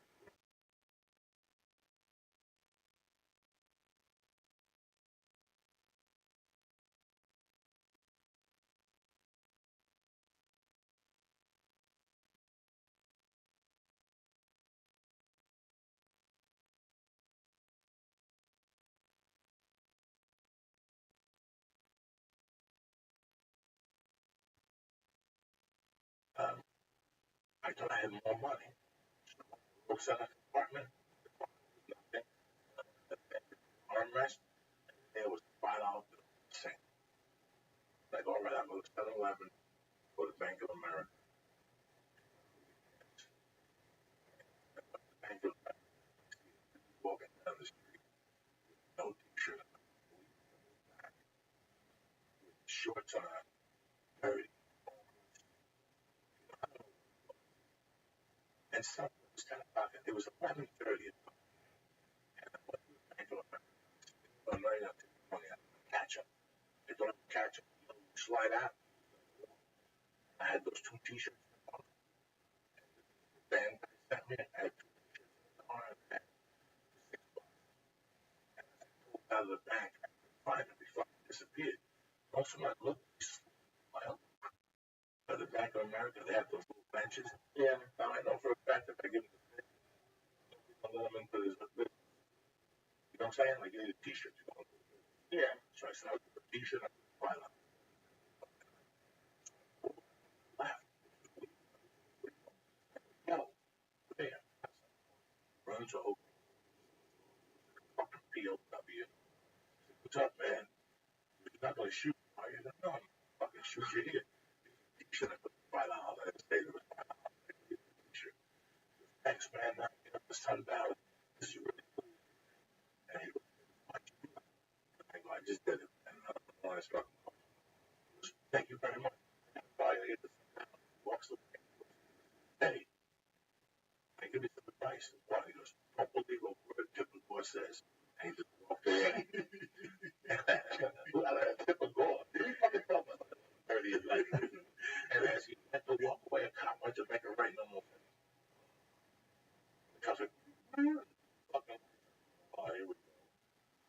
Guy gets out, and then they leave the car in the middle of the street. Something, turn the ignition on. What's going on? Yeah, I'm buying fucking drugs. Hardwood dirt over here. Yeah. What's he selling me? Crack rolls and fucking bullshit. Look at his fingers. I don't even want to fucking, I don't know, man. I'm putting the shirt on. I want to give him a couple bucks. I can take a deposit out. And I had no fucking shirt on. I figured $5 a shirt, which is good for the place and get a fucking soda. And he was very valiant to come back. I just was trying to, man, what the fuck? What'd you do? And he was like, so you okay? No. Fucking do a podcast, whatever. The comments.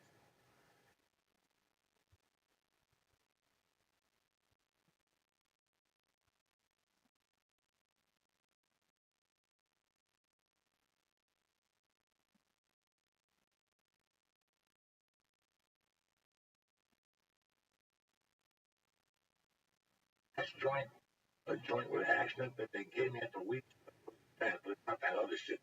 There's a brand people give you, it's a $15 joint. It's got like bazooka in it, hash, keef, lightning, strike. They got dabs in it. This shit. Me and Lee smoked it. At the store? At the store that night. We drove up the thing and we were like, this was fucked up. It came in a tube. Yeah, someone gave it to you at the At store. the store. And I went to a weed store next night. I go, do you guys have this? That's death. I got glass. Topanga juice. Shit. I'm like, good. That's somebody gave me another one, so I smoked it with fucking the kid. My neighbor. God. The blonde kid. Yeah, he got Excited for Boston this week? Connection. I got connection. Pretty fun. I talked to you about one day. Switch movies to fucking nailed it life. Lifestyle. No, they're both thosegummies.com brings you to another life contact form. That's the only thing. The other life is still there. So tell me what you do with the paper. I want to sell the vape pens. No, we're still doing paper pens. Okay, but you on the other. Yeah, Give me one of those. you should try the rest pudding one. Try the rest. Rothschild one. How many calories? Fucking 300. It's think, like 300. Oh yeah, we did do the math on these. This is a brand new product, like super brand new. We brought them down to here. I think we figured them out to be less than 100 calories. Well, that was the whole thing. Per square, yeah. Wow, that's not bad. I had 700 calories. I guess my wife makes a lot.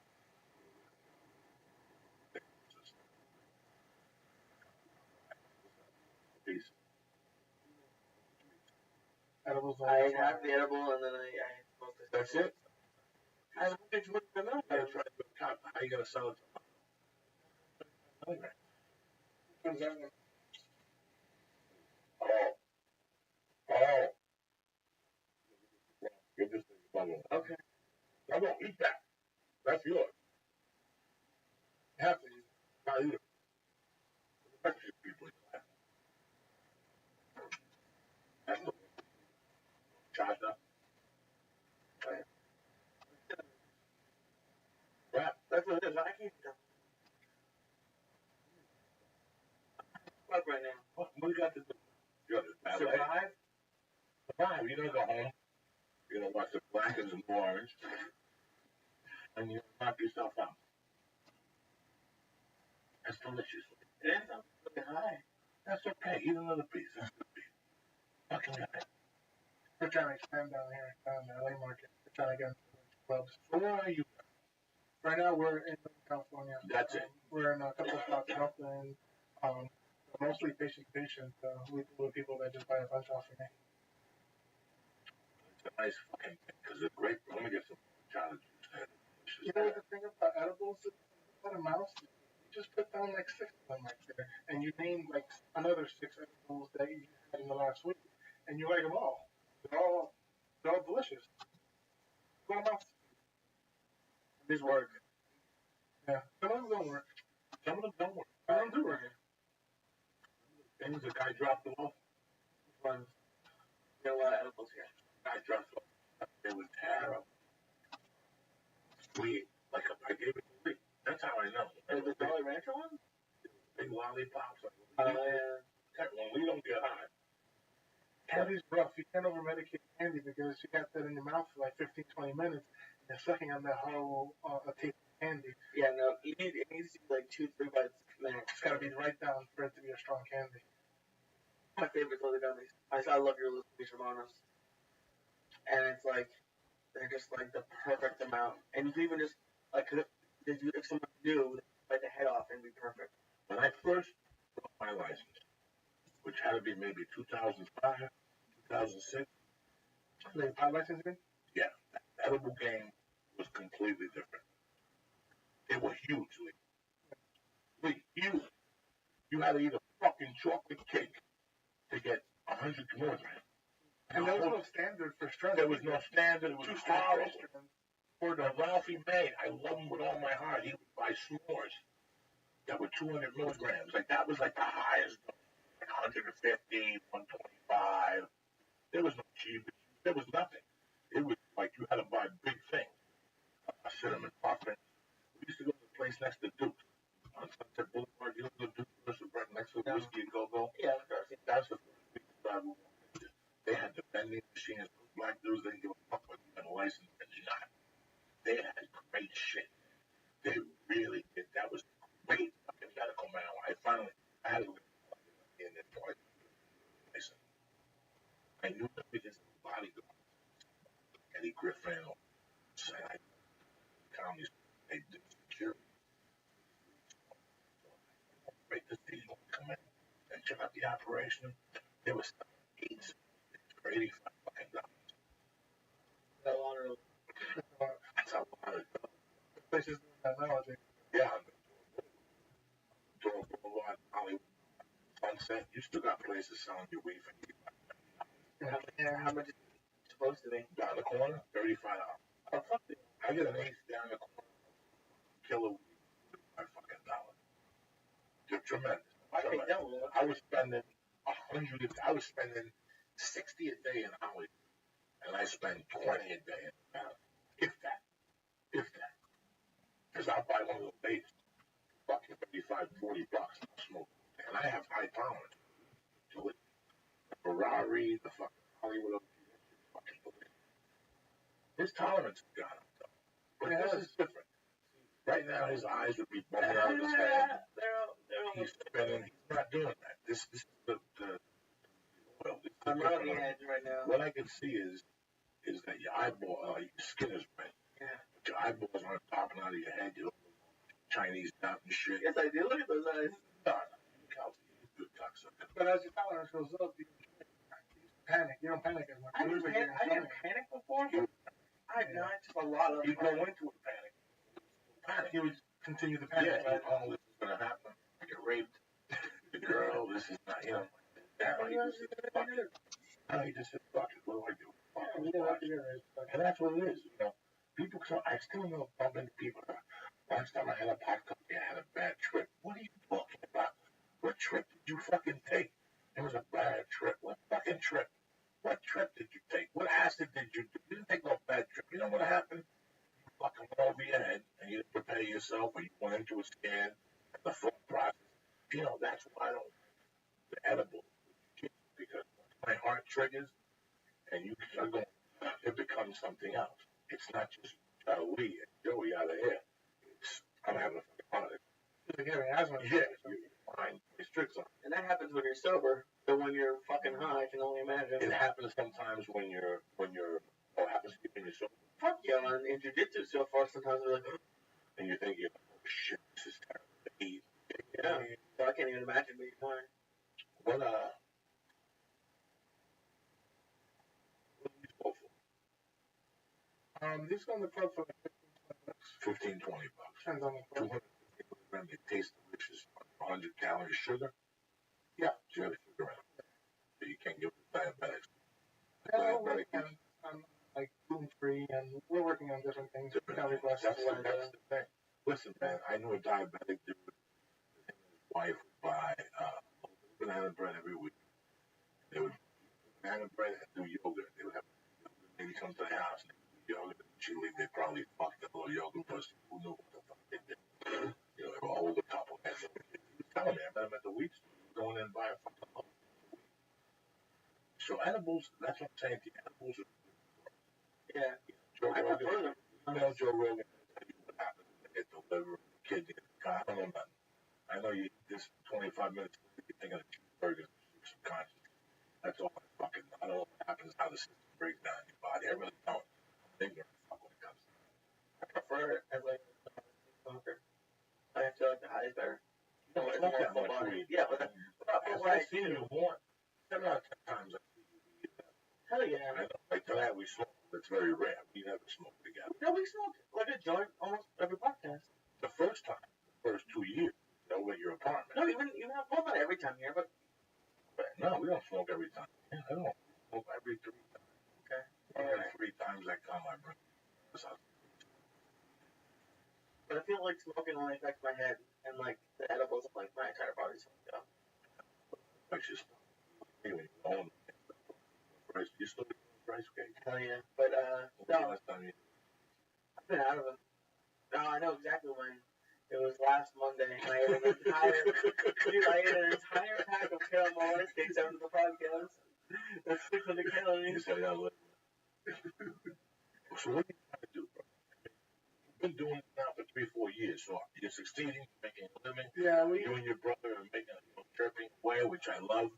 I've been helping as much as I can, you know, with the webpage and the paper pens. You've got great products. we're just expanding. You got to go nationwide. Fuck it. We had 5, 6 really good distributors, and now we're just going to become our own distributor. State of California. That's it. Yeah. Now, what about these other legals? Is it these other states? Is it legal to have these? In other states, they have their own separate going from one state to the next. So we don't ship. A lot of people email me all the time about shipping. We definitely do not. So, can you sell these in Colorado? If I lived in Colorado and they made it in Colorado and I had because they have their own regulations out there within the state, then yeah, I could sell it. If I had my club and now they have their own rules out there. How hard is it for someone just getting into the business to navigate all the regulations and reforms and certifications? Just because I like it's so new. I'm sure if you go to the office, you're going to get 4 different answers. There's actually people that set up a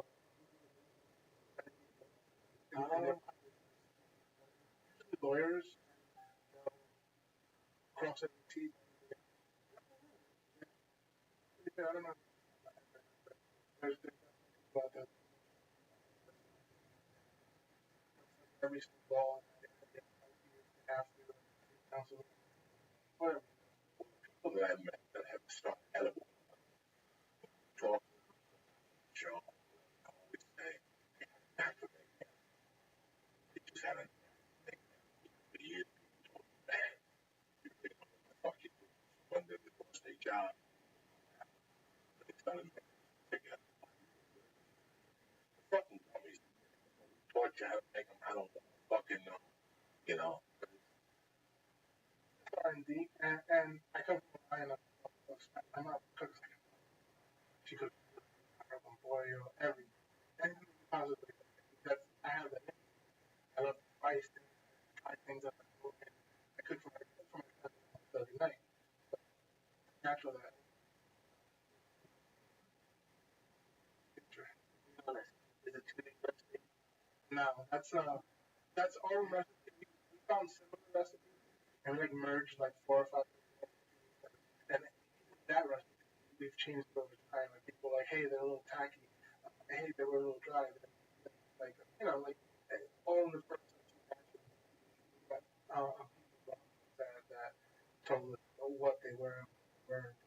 We fixed it. They weren't always strong. Now they are. There's a thing called the jiu-jitsu lifestyle where people eat acai bowl, fucking whatever the fuck they do. There's definitely a lifestyle. You guys are Ari's are close. Ari's lifestyle. Ari, he loves this shit. Like when I talk to him, it's funny what people think you want to do and what you like. If you ever ask yourself, what can I really fuck the podcast? Fuck the beer. What do I really want to do? I want to make beads and sell on it. The road tamales all day for $800. Would that make you happy? I mean, Yeah. I thought about, like think about that. When I was a kid, I wanted to be Charles Bronson. I wanted to have a little apartment and not have a girlfriend, have no relationship. Not, I knew that get would need to talk to people. I mean, I had this whole thing. I couldn't even imagine that. What would make you comfortable? You guys want to fucking do it. If you could do what the fuck you want to do, would you be doing This. I can honestly say this. this? I love this. I love And it too. and then the only other thing I talked about on my podcast today is what I was trying to do in Toronto. I really think it'd be cool because like I've always wanted to go on like business trips. Let my dad go on business trips. I don't know why. I just think it's cool, and I feel like young comedians could really start podcasts now, and then grow a following. Like imagine if you had fans like those fans you're talking about in Houston, if they were listening to podcasts back then, and if I could go around and help young comedians start podcasts. Well, I think if you have a feature act, say, Right. and he's a sharp kid, and he's living in Montreal, Minnesota, San Francisco, getting to work, he still can't make a professional. He's got a good day job in the daytime. Why not?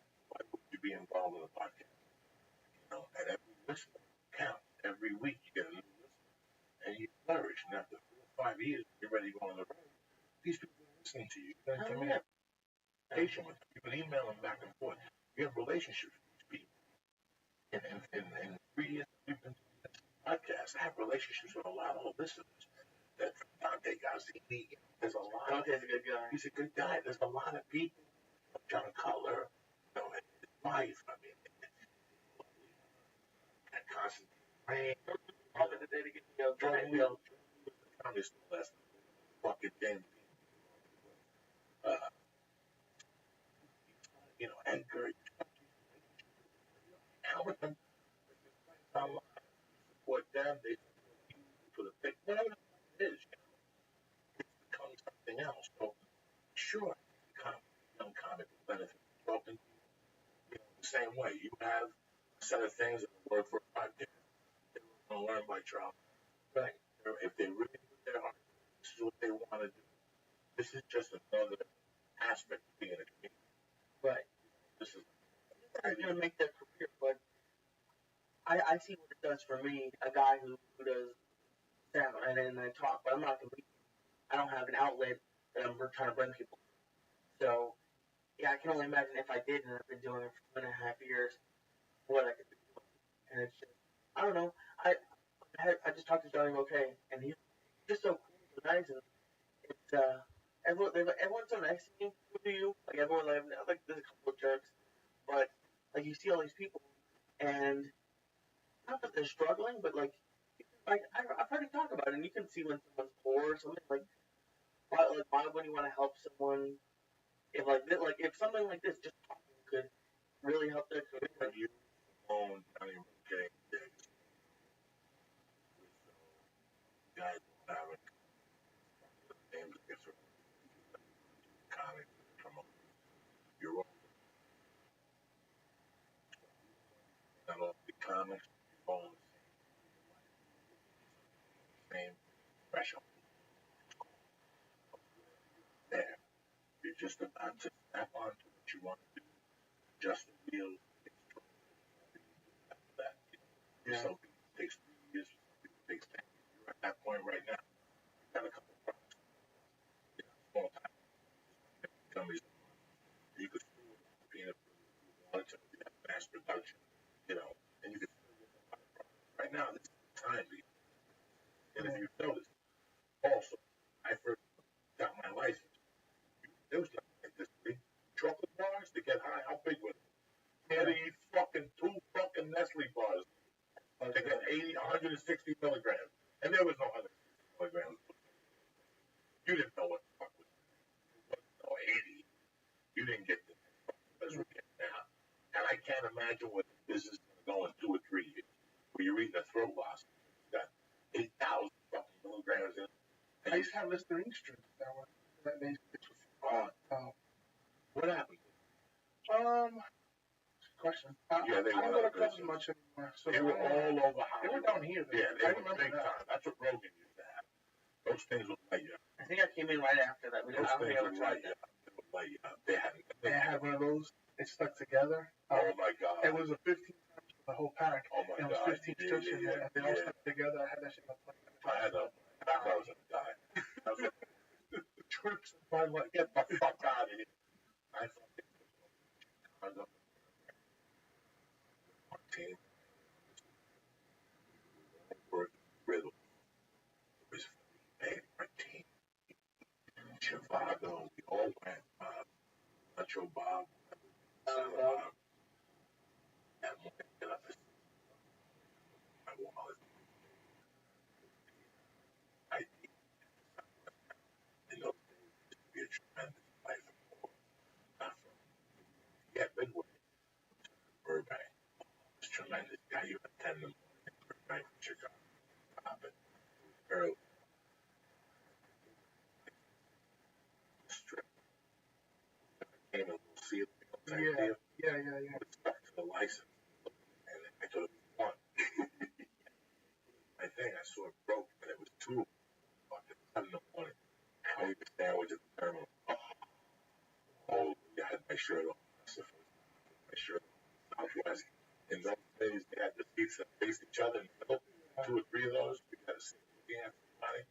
And I was Christian.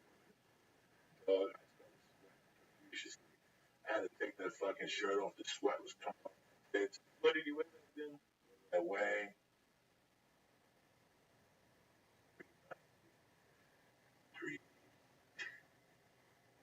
That's why they stopped selling them, because everybody that's had one has a story like that. Like, damn, I almost died. I had a more. That was the beginning of shock. They put me in the shock. Like, that was the roughest hour and a half. It was cool for like 2 hours. The last hour and a half was fucking hell. People weren't ready for it. No, they weren't ready. People were using hash and like people were. There was another one too. There was a gun an hour later. Kushmark. They were on Ibar. I remember Kushmark before Kushmark went on to becoming this 2-4 thing, Hollywood that did. He bought the everything downstairs. They were doing recommendations. It was one-stop shopping. It was. I remember when they were on one street in Hollywood. It was in an office building, and they got thrown out. The office people couldn't take it no more. That dentist thing there, you can smell weed. The fucking dentist office is there, right on where the sandwiches, where you get the sandwiches over there. But before that, they were on Garwood, between Hollywood Boulevard and Sunset. There's those shacks on the side. I used to work on something. Okay. They had shacks. They were in a shack. That was now in plenty. They call it now in Nowadays, skinnier. And when you look at the baggy, you see shoes. When I went home about 2 hours, I was horrible. I puked. I tripped that night. I saw stars. I could see purple. I could breathe. I had a crawl. I drank fucking iced tea. I drank water. That was a bad trip. Oh, bad trip. No, I fucking took too long. At that time, my body would eat brownies. You know, like we were eating little brownies. You know, 100 grams. Really fucking bitch and heavy. It's a good one. oh yeah, when you get too high, and like I've been to clubs where ladies like do not eat the whole. I'm like nonsense. Yeah, all that shit. When a fucking girl tells me don't eat it because I'm like, I need a third. You also weigh 90 fucking pounds. I'm a fucking 300-pound gorilla. Take it. And I've been doing it 20. And give me another one. Yeah, give me another one. As soon as somebody tells you don't eat, did you bring your car? Don't try, because you're a fucking pussy. That's why. That's what the fun part about this fucking driving. The lights get all. My God. So when you've been doing it like and then hardcore, like Dog, I still my see state of them. mind is I'll tell you something. I get fucked. It's scary at night. Oh my God. if I'm Yeah. high and tired, yeah, it's a good I tell you what, my eyes get fuzzy. No idea. Can't see it all. You see, but you can't look up. As you look at the lights, they start going like this. They start switching around like somebody's playing with your head, like you got knocked out. That's what happens on stage. It's the adrenaline, the THC. That's why I go crazy, guys. I don't go crazy. I go crazy because I got 500 milligrams. This is the second show. It's fighting testosterone and God knows what else in my body. I get on stage, I can see from rows. I just can't look at the lights. That's how I know I'm high. Yeah, That's how I know. Sometimes I'll eat 2 stars and and that's just sweating. oh my God, I'll get on stage and bam, the lights start switching on you. Because it's a different game on stage. It's like jiu-jitsu, you know what I'm saying? It's the same as jiu-jitsu. But I've handled it for so long. Jiu-jitsu, there's no way I can handle it. That's real. That's a guy on top of you. Fucking joking. Yeah. But I go on stage, see the lights move around. That's scary. And that's how I know. What up, dog? How are you?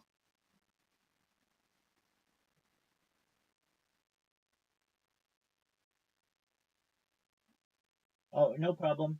Yeah, I was gone like 5 minutes and you were gone, and I figured, all right, well, he's got other things to do. I completely understand. We had just talked for like 2 hours, so I get you, no problems at all. How's your sister?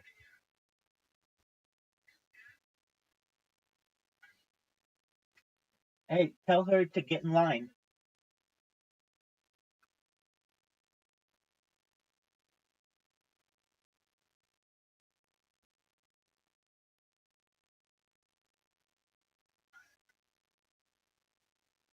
Poor dog.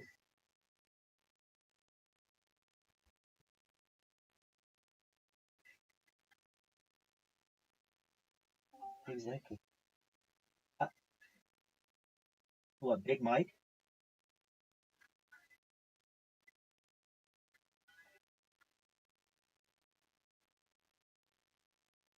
All right, so I just really have to change my middle name from Israel to that. Okay, I'm on it. I'm working on it. I mean, maybe not this moment, but perhaps in the future. I'm not going to turn down any opportunity.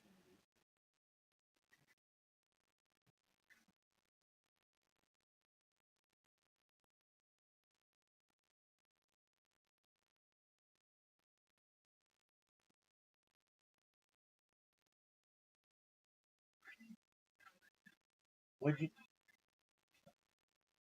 you do, dog?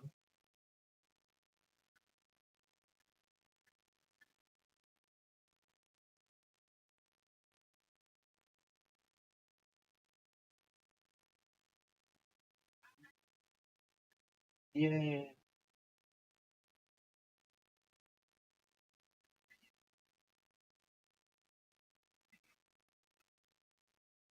that'll do it.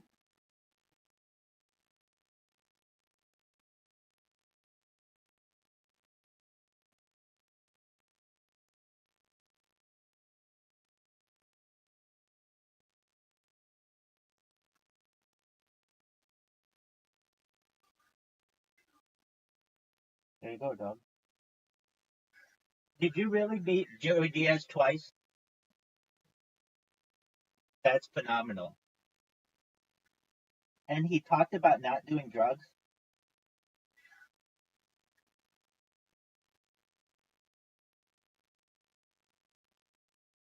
at your high school.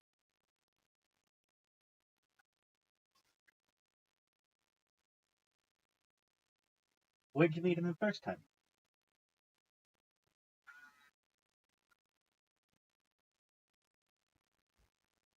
You just cut out. He what?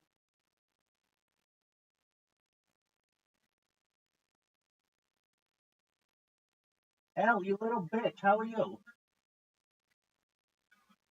Yo, did you just hear my man Bitcoin asked Munch talking about how he met Joey Diaz not once but twice? The second time was at his high school, at which he was the valedictorian and class president. And then on top of that, he met Joey Diaz the first time, and we're trying to find out the location. Ask Munch, where was the location the first time you met Joey Diaz? Go.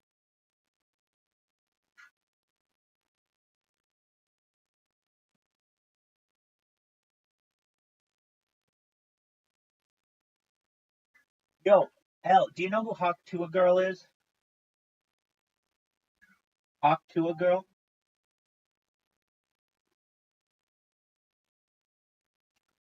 Dog, you don't know who Hawk Tua Girl is? Just look this shit up, man. Where the fuck have you been?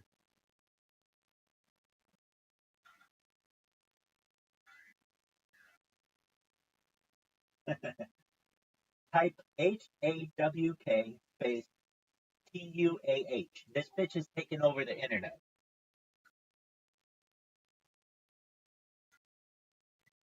Like when you spit, you go Hawk Tua.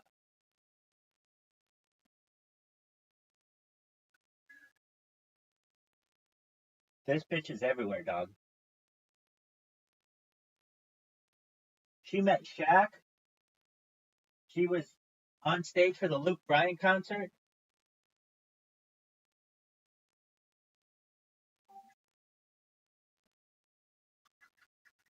Did they teach you who Shaq is in Canada?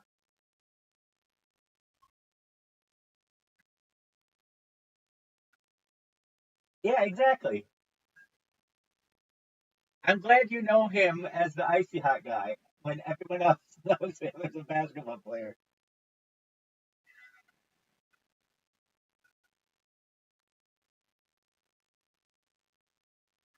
Hell, I couldn't have said it better myself.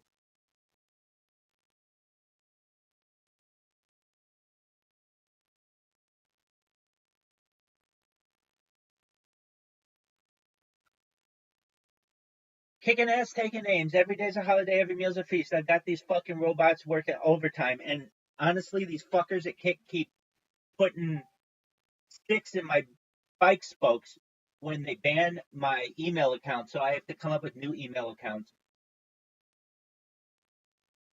It's like a game of cat and mouse.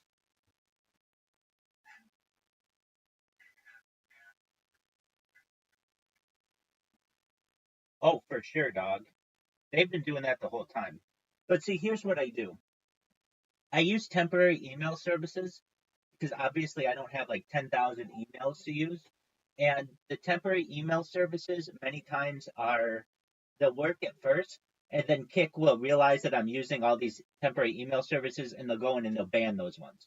So then I have to go find another one that works. I have to reprogram the robot, not just once, but four times because I have four of them. and then I have to, we start all over. And I just one moment. I'm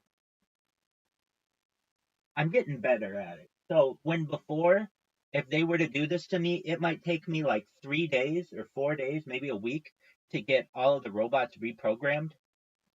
I can reprogram them all in like 4 hours. And it's like, wow, that kind of sounds like a huge pain in the ass. Yeah, but um, I mean, it's a devastating way to publicize yourself. And so it's a little bit of work where I have to, make nice with all of the temporary email services, but after that, these things just fire off all fucking day.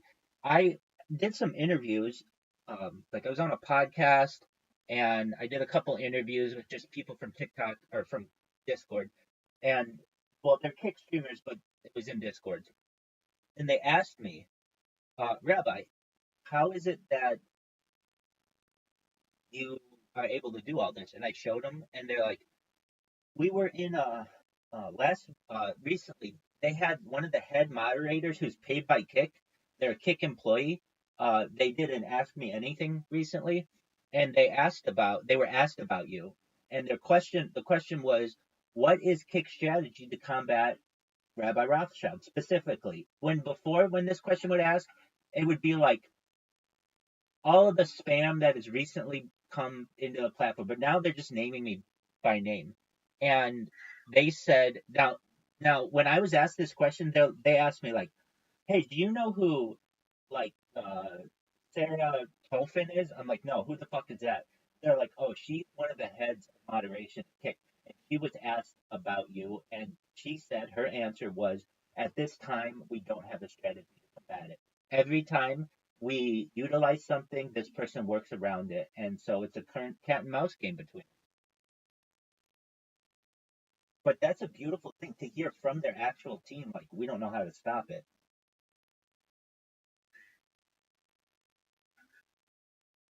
Yeah. I mean, there are ways to stop it. There are a lot of ways they could implement. But it's like, okay, implement something, and then I'm going to come up with a new strategy.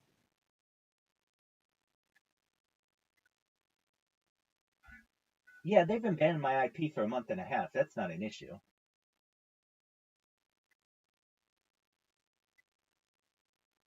That's a great question. I know how I would do it. I don't want to publicly say it.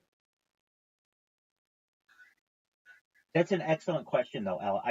I'm live, and if anybody of their team is watching this or watches it at a later date, I'm just giving them all of the ways to stop me. Now, what I have done is shown them exactly how the robot works. So it's not very difficult of them to stop it. But normally, when you have a platform that requires an OTP, a one-time password, it is usually like not an issue because it's really hard to replicate OTPs because that's like a stop gap for robots. It's really difficult for robots to be able to figure that out. But if you program it correctly, it's not.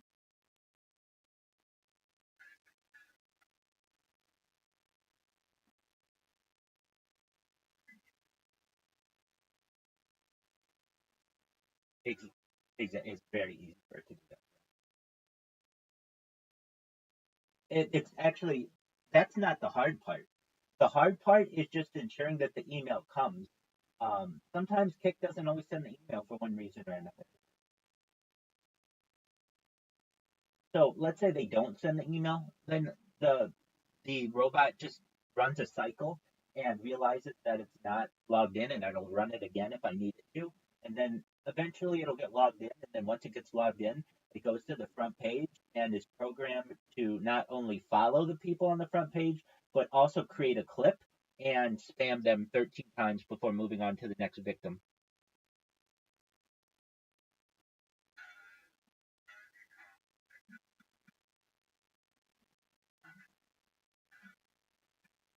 Lucky victims, yeah, absolutely. It's like, they want to get chosen.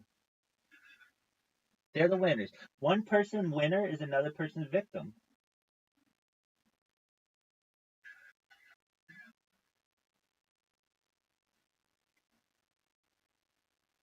And many people are. When before they were like, who the fuck is this? Or what the fuck is this? Now they celebrate when I go in there. People cheer. They'll ask me to do an interview. They'll ask me to come in their Discord because I've become like an icon on this fucking platform. And it's very funny to me that normally I don't have the sound on these computers because, of course, I'm listening to Joey Diaz. But when I do have the sound on and I'm just like randomly here, I hear these people complain about me so much. It shocks me. Another thing that shocks me is a lot of times I'll randomly come into somebody's chat and I already have a robot in there spamming. Like organically. I'll just be like, pick a random person, and it just so happens that one of my four robots is currently on that channel and is following them, creating a clip for them, and also inundating them with spam. So I came up with this new strategy with this robot, and it's this. Normally, the robot would do this. It would follow you, and it would spam you. Okay, what does that do? Well, a follow on a lot of people's channels shows up on their screen. They can program it so that it says, so and so just followed you. And normally somebody's social media is like, L1235, and that's their name. Very few people have a call to action as their screen name. Viral Rabbi in YouTube, Filter by Live 102, just followed you. So that sends a message to them on their screen to their thousands of followers who are watching or viewers that are watching. Then on top of that, when before I would just spam them. So I would spam them with different messages, and depending on the people's settings and depending on how fast the chat was moving, it could spam all 13 messages, it could only spam a few messages before they ban me, whatever. Okay, that's fine. But once that chat is gone, it's gone. There's no like, it's already moved up the top to the top, and like very rarely is anyone gonna watch it thereafter. Like unless you're watching the stream, like in a restream. But even still, people don't do that. They don't watch live streams in the past unless there's something for which they're looking or they're a really big fan of the person. However, what I've done is in addition to creating the follow bot and the spam bot, I've created a clip bot. And the clip bot is new. The clip bot's only been going for like a week, but it's devastating. And here's why. Normally, when you have a user or an influencer and they do something cool on their stream, let's say they pound a, a bottle of water. They just chug it. Somebody might think that that's cool content and they'll clip it. And you can make a clip of like anywhere between like 30 seconds and 60 seconds, essentially, so that people can watch this in the future. It creates basically a highlight. Well, guess what? When I find out that you can make a highlight and it saves it on the person's page, I make a ton of these highlights and then I name the highlight linktree.com/Rabbi Rothschild. So you'll see on the biggest streamers on this fucking platform, it's like random video, linktree.com/Rabbi Rothschild, linktree.com/Rabbi Rothschild, linktree.com/Rabbi Rothschild, linktree.com/Rabbi Rothschild, random video, linktree.com/Rabbi Rothschild, linktree.com/Rabbi Rothschild, random video, linktree.com/Rabbi Rothschild, random video, linktree.com/Rabbi Rothschild. So like 50% of all of their biggest streamers are have this like I call it like fucking digital litter. It's fucking spam, and they're like, God damn it, get this shit out of here. So then what they have to do is manually. This is the bitch of the man. The the moderators cannot clear for the influencer. The influencer has to manually now go in and clean up all of their clips, and now you're making dead interaction with all of these fucking people. Dude, there he is. Where the fuck have you been?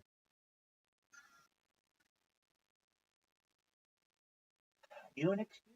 I don't know what we're gonna do with you, dude. I just asked you a fucking question. I can't believe You didn't say. Where did you meet Joey Diaz the first time?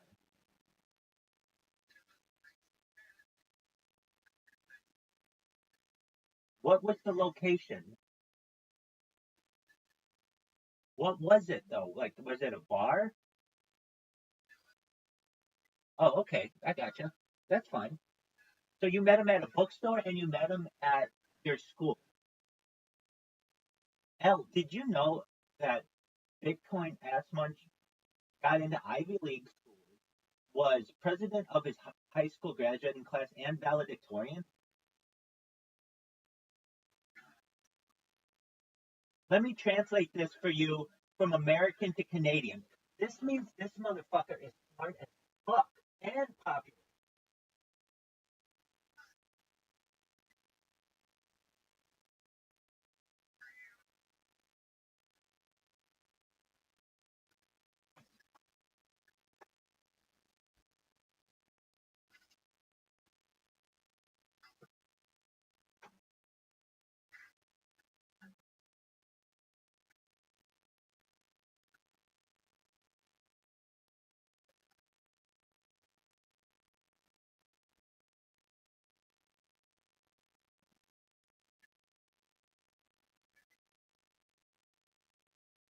You mean a sorority? You mean fraternity or sorority? No, I didn't say he went to the Ivy League. I said that he got into those schools.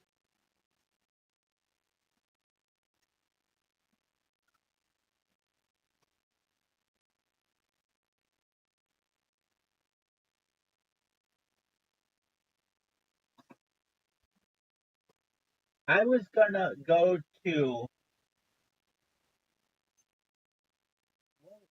It's a joke. Damn it, I fucked it up. Hold on, hold on. No, there's a fucking joke. It's like, uh, I'm not gonna tell you the end of it. Let me look it up. Fuck, I fucked it up. Apologies. There's a joke.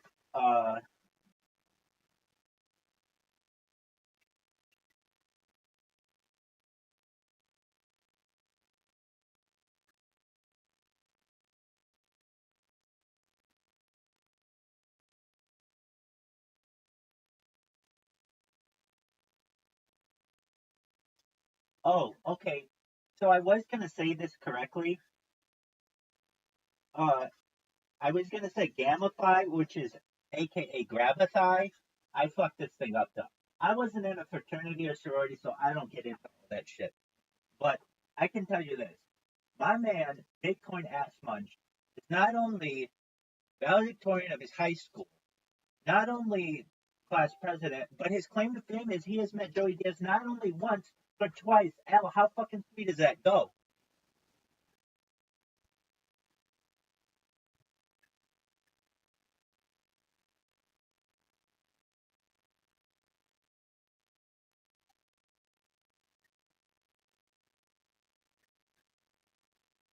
Did you hear him say the word cocksucker or tremendous?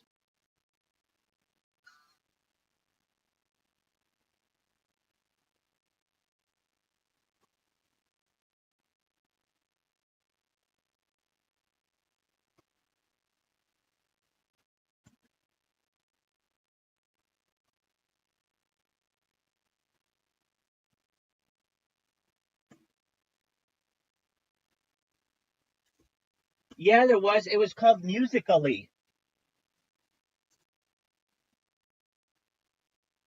Musically.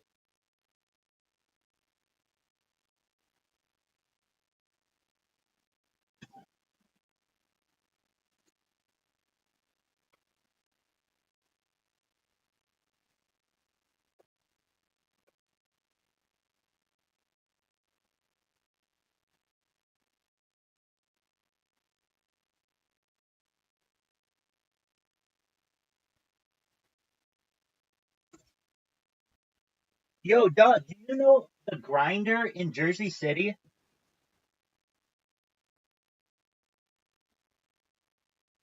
It's like, or maybe it's in Hoboken. It's this really big building that looks like a cocaine grinder. It's circular. Yeah, it is new.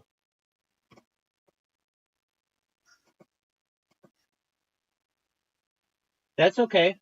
Joey Diaz talks about it all the time because he says everybody goes in there, does coke, and that's why they call it the grinder.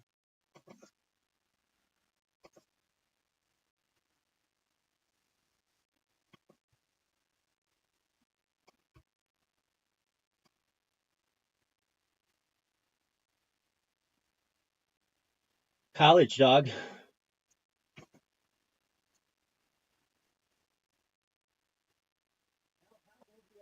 19 to drink in Canada, right?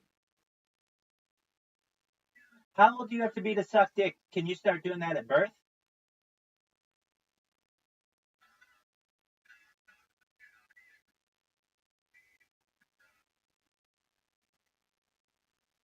Excellent. I appreciate that. So 8 days after birth. Very cool, man. I appreciate that. Well, I want you to know that honestly, knowing Bitcoin S Munch is basically the closest I've ever gotten to becoming a celebrity because he's met Joey Diaz not once but twice, cocksucker. It's tremendous.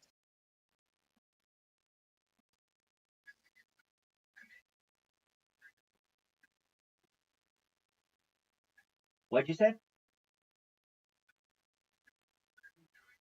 I think Joey Diaz lives vicariously through Rabbi Rothschild, subconsciously, but yes, I do. Why? I just like listening to fucking stories that are just ridiculous. Uh, I like how he, oh, just a moment. I have somebody in his Discord who's calling for me. Just a moment. What's up, baby? Yo, how are you? Now?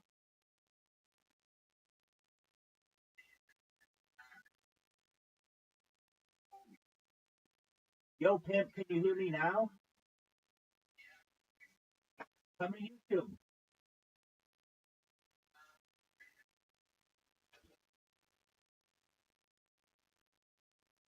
They can't hear me.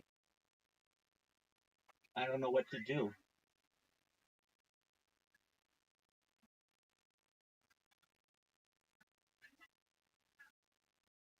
Hell yeah. Take a nap and stay in here.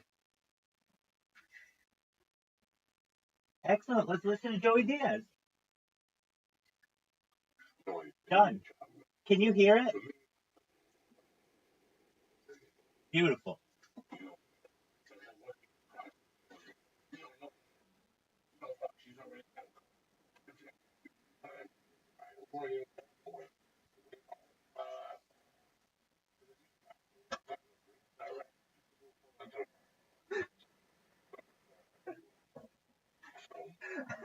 I, I'm in this random fucking Discord, and I like to throw gang signs at people because why not? I'm like the world's whitest person, so why not throw up fucking gang signs?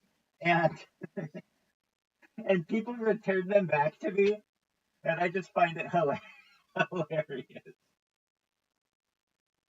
Anyway, it's very funny.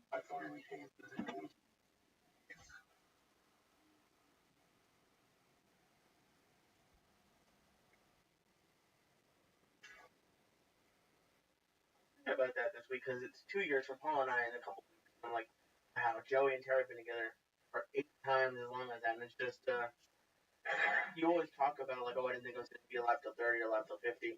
Like, can you like, if someone had told you the same for 15 years, that must be pretty crazy. Well, I was one of you.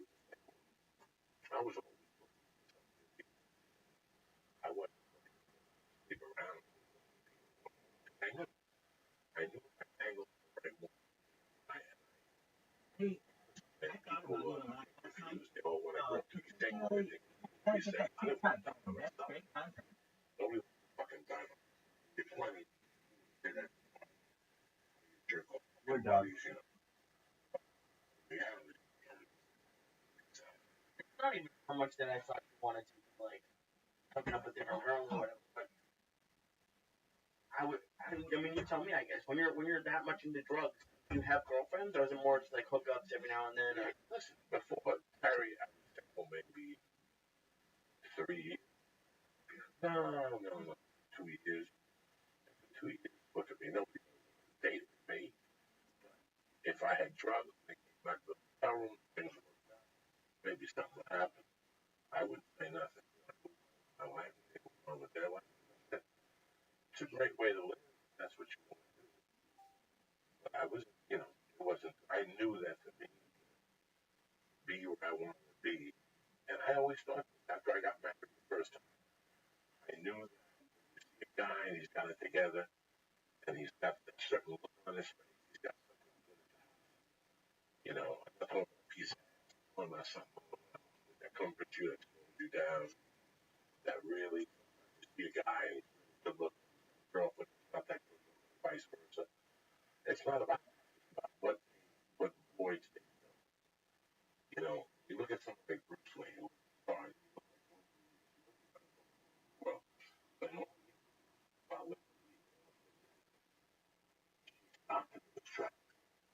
There was something about living there. Lindsay talked to him, stopped. Oh, hold on a second. Hold on. Wait. This is what that fucking joke was. When I was saying if I would have been in any fucking sorority, it would have been I felt a thigh. That's what it is. I felt a thigh. Apologies for the late punchline. Better late than never, baby.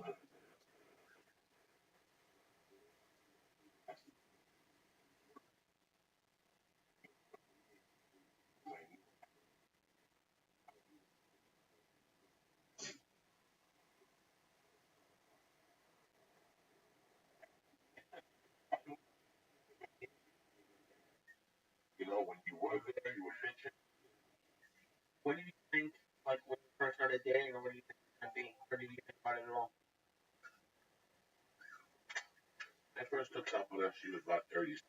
I was 37. God knows how old she was. She was like fucking 32. We just started dating. We didn't say, I didn't say much. I was living on somebody's floor. Yeah, she said you just showed up with your bag. Yeah, 1 September. Like after 3 or 4 months of us dating, I was on the floor. She would come over and I just brought my laundry. And then I just stayed. And then we built this little fucking house. We got the cats and we got everything. Furniture, everything we made like a big celebration. Like I said, I don't throw that television away in my closet. It's the first TV we ever bought. What kind of TV was it? Who the fuck knows? $2 at Walmart. Guess what? It still works. Television. It's not computer ready and all that shit. But let me tell you something. In some garage for somebody, I fucking gonna be a badass TV. We bought that. I did a gig somewhere, and I got $500 for the gig. We banged the check. And we spent $200 on this TV. We couldn't even get it in neon. We got a green neon. My car had blown up. My car had been towed. When I met her, we shared a car, and I made half the payment. It was, we started from scratch. She was making $40. Some days I'd be broke. And I talk shit about Starbucks. Starbucks got us out of the hole.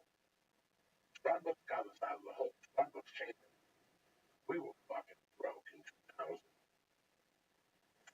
or 4. She quit the comedy store because she quit the accounting. She goes, fuck it, I have a degree. What am I doing? Right. She switched to accounting. She couldn't get a job. She couldn't get money. Get a job. Temp job. Yeah.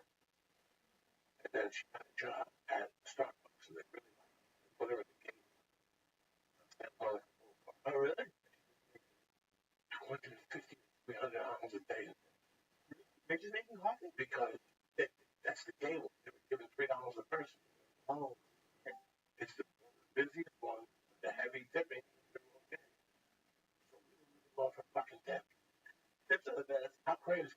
We were living working 3 shifts, making $800 with a check. That's pretty sad that you made more. This is 2003. This is before Starbucks would be going on. Once they caught on, they switched everything, the payment, they switched the insurance, whatever the fuck they did. Oh, no, but I'm just saying, like, when you're at a comedy club and they have a 2-drink minimum, you think you make more tips than you would in Starbucks. It was really weird shit. But the call was Hollywood Bowl. And I got the call to find it. No. Like right about that time. She had just started at the Hollywood Bowl before I left. Like I said, when I left for the church, I hadn't even got her first check. And then it was weird because all those 4 years, we just basically dated.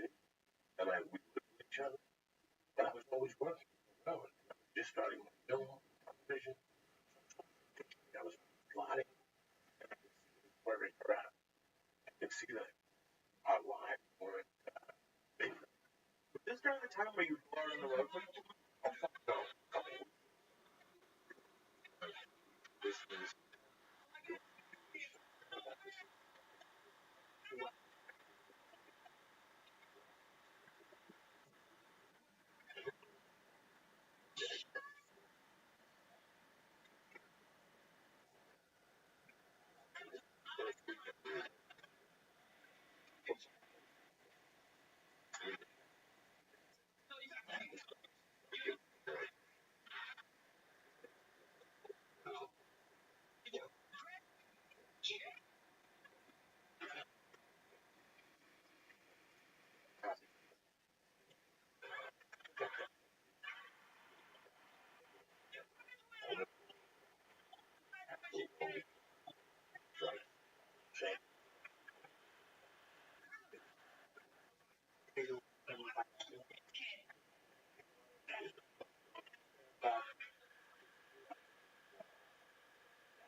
going up there.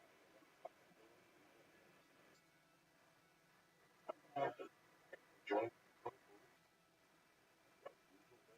working on the wage. Whatever was mine. I'm going to try to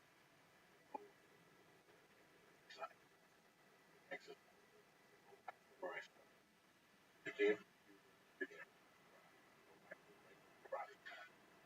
back fucking takes breathing heavy and face. I did that for a while. That's like 3 years. And during that was one day I was talking to the guy, and he said something that made a ton of sense. And I got in my car and I told Terry, I'm going to remember something. We should get married. Let's get married on Wednesday. One of the best calls I made in my life. Got the place up being extra bad. Were you thinking about it before? Because knowing you, you're not really one to make a decision. What did he say? You was more by indecision? Saying that? Motherfuckers, man, sitting around. Listen, you know that moment. That moment. I mean, that was the part when you put the fucking plunger in her ass and pull it out. And girl, when she cheats on you with the guy next door, you're shocked that you're fucking mad. I'm talking about that one day, that one moment in the relationship. You know it. That's why you either run like a motherfucker or you can't. You know it. A guy knows time. Some women can fucking drive you crazy, but some women don't say a fucking word. They're the ones that are more dangerous. They know about it. She went home, saw her brother was saying, I can tell she was but maybe break up. I don't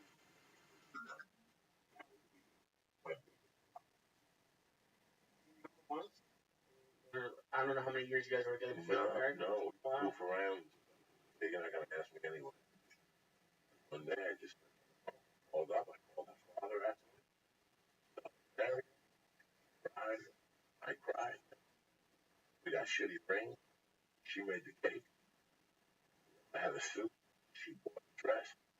We rented a place in celebrities, no conference, no stupidity, there was nothing. People getting married. I didn't have ushers. You came as you came. You didn't even want to. You just wanted to celebrate a wedding, man. Everything is bullshit. Everybody gets married for the wrong fucking reasons in this country. And then when they get married, 10,000, 20,000. Well, why? Why? I don't even fucking like you. Why are we spending all this dough for? You know, because that's what you know. You have to somewhere along the line.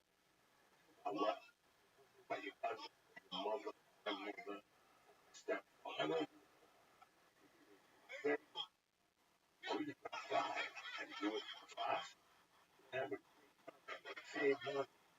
That's what you really want. You know, like that.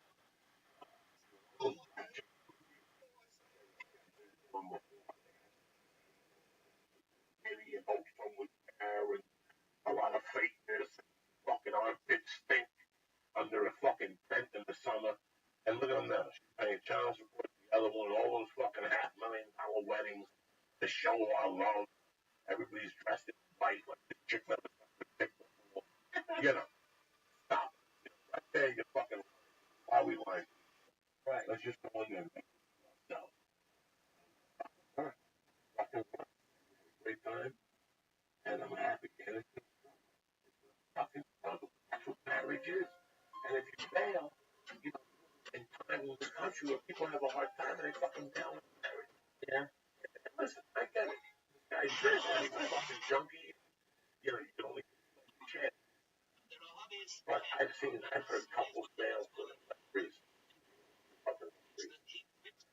And that, I mean, that doesn't mean that you guys don't fight, because I've seen you guys not have like a physical fight at all. You guys get angry at each other, and sometimes like her and I have to talk sometimes for the podcast, and she'll be like, oh, Joey or this, Joey that, and then, but it's, you guys have like it's not like vicious or anything like that. Listen, bro. Everything can't be fucking rose. Every relationship has peace and balance. Yeah. As long as you know that going in. When you young, don't know that going in. Something goes sideways and we bang. Naturally. Stepping back. Just get back. Knowledge. Around that situation. I didn't do that. 25, I didn't do that. Nobody fucking learns at 25. Nobody has that type of logic. You know? 25, 26, we get married, and it's a mistake, we're fucking because we know we look right back to the boss. Yeah. Oh, it's been out with buddies getting their ass dicks up. People flying on angles. Everybody's doing program with this fucking hook face. You know, sitting here talking about this. That mother's fucking 15 foot. Who gives a fuck? So, it's that thing. Come on, man. Marriage is about a fucking work. A relationship. Whether you're dating, whatever, throw your cards on the table. I thought about you the other day, because actually I sat all down and I just because I'm starting to look to do stuff on the road a little bit and I'm going to work more. Like I actually went and thought about what you said about like actually doing that stuff on Friday, and I Saturday this week. I was like, you've said that to me a bunch of times. I've already told other people. Say it from the beginning, and that way like you won't get into a fight 6 months down the road. It's not like one. Everyone knows in the room watching Halloween night, goes on, but and then, ooh, vampire. Yes, brush my teeth. She followed. The fuck do? There's a time for fucking games, and there's a time because the habit. She was pregnant. I was that case. I was pregnant. And that's what you're supposed to do as a man, but you're other one covering. And I didn't say it to you the wrong way. I said it to you that Monday. I came on the podcast one day. And I don't know my world. Wrap up your fucking sleeves. Yeah. And you go to work. I don't give a fuck what plans. Jesus had plans. He died. Okay? And Jesus had plans on a Thursday night. Look what happened. You know, we gotta work. We work. I don't know what the fuck world you're Mexican. It's in your blood. We work. Yeah. And she was really cool with it. But Yeah, I was thinking about it, and I was like, I have to go now like the 3 weeks now, we're not to see each other really. And I was like, oh, I should say something now.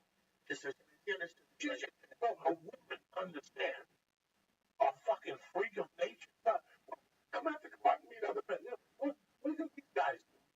What can these guys do to support your fucking spoiled ass? You gotta work. Yeah. Unless money comes down from the fucking stars, I don't know about it.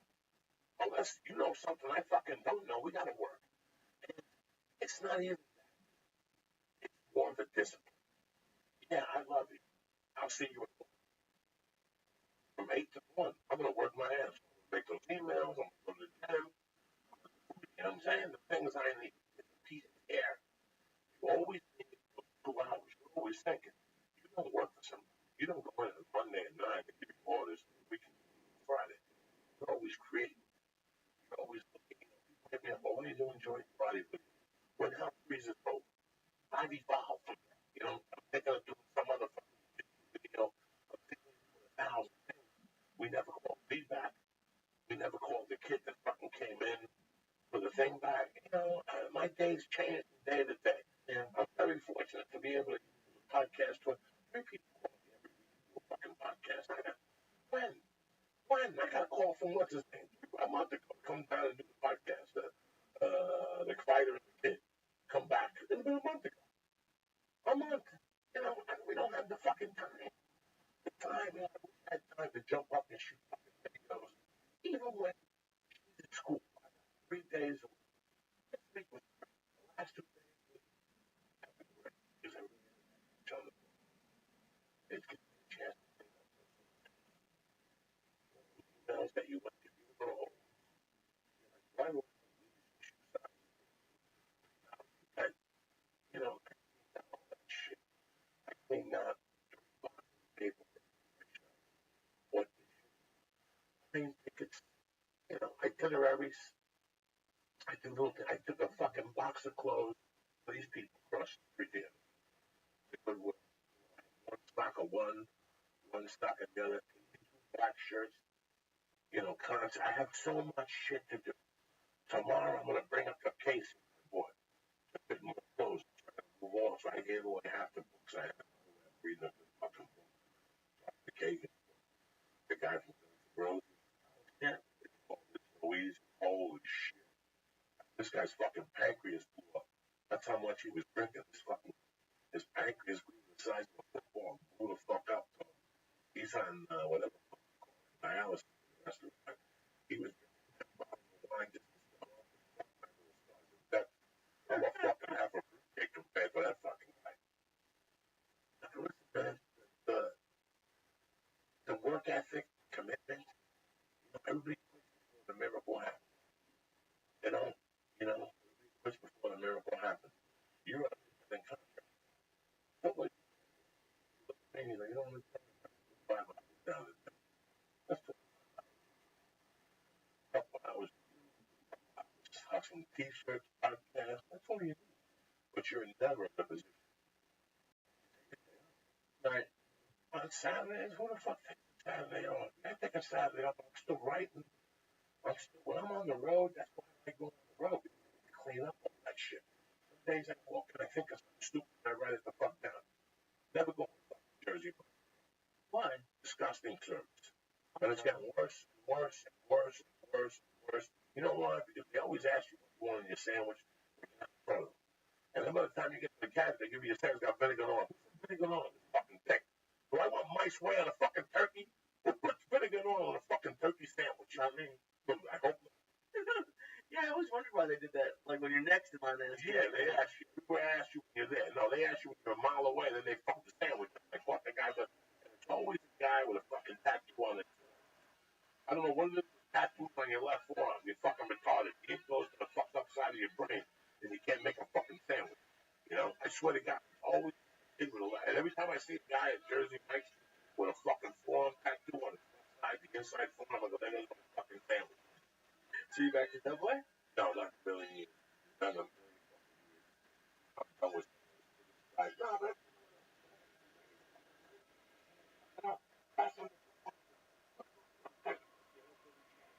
I'm a third guy now. You can't have mayo all the time. yeah.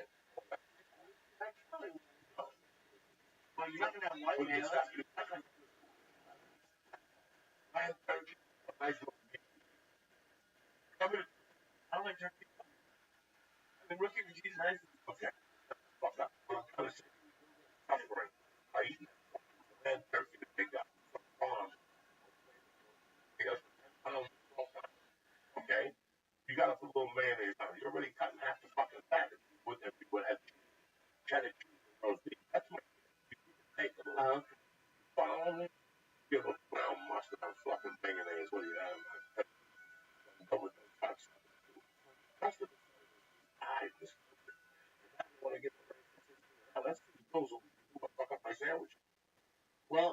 what will happen if they do raise it to 15 is they're gonna hire better people. It's gonna be the shitty people, and then young high school kids won't have jobs. Or they'll hire they'll make computers to do it. That's what I need. Some fucking machine from outer space making my fucking sandwich. That's what I need. Not to make the sandwich, take the order. I have no idea how McDonald's even plays it. You could just use a computer, really, up until the sandwich. Last time you hit McDonald's. Oh, we had McDonald's 2 months ago, but I'm excited for it. I haven't had it forever. Sales are down. Yeah, I'm convinced it's for me. Sure it is. Are you off that shit? Fucking shit. And one day when you I still have an asshole because we have to lock this one up and drill one up. And I'm happy that you know what? At this age, what's going on in my life? Happy. She smiles like she's happy.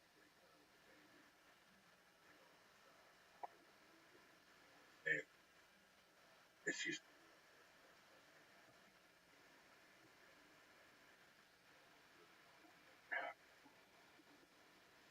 unpleasant experience for me. After the baby goes to be $5 but I wanted to be happy with the baby and have a good time with the baby. That shows the baby's happy. Well, what do you mean make happy? Because you have a ton of friends who love you. It's different. It's different. It's some people you genuinely shit trust. Shit. It's me. I didn't. She came. She's like,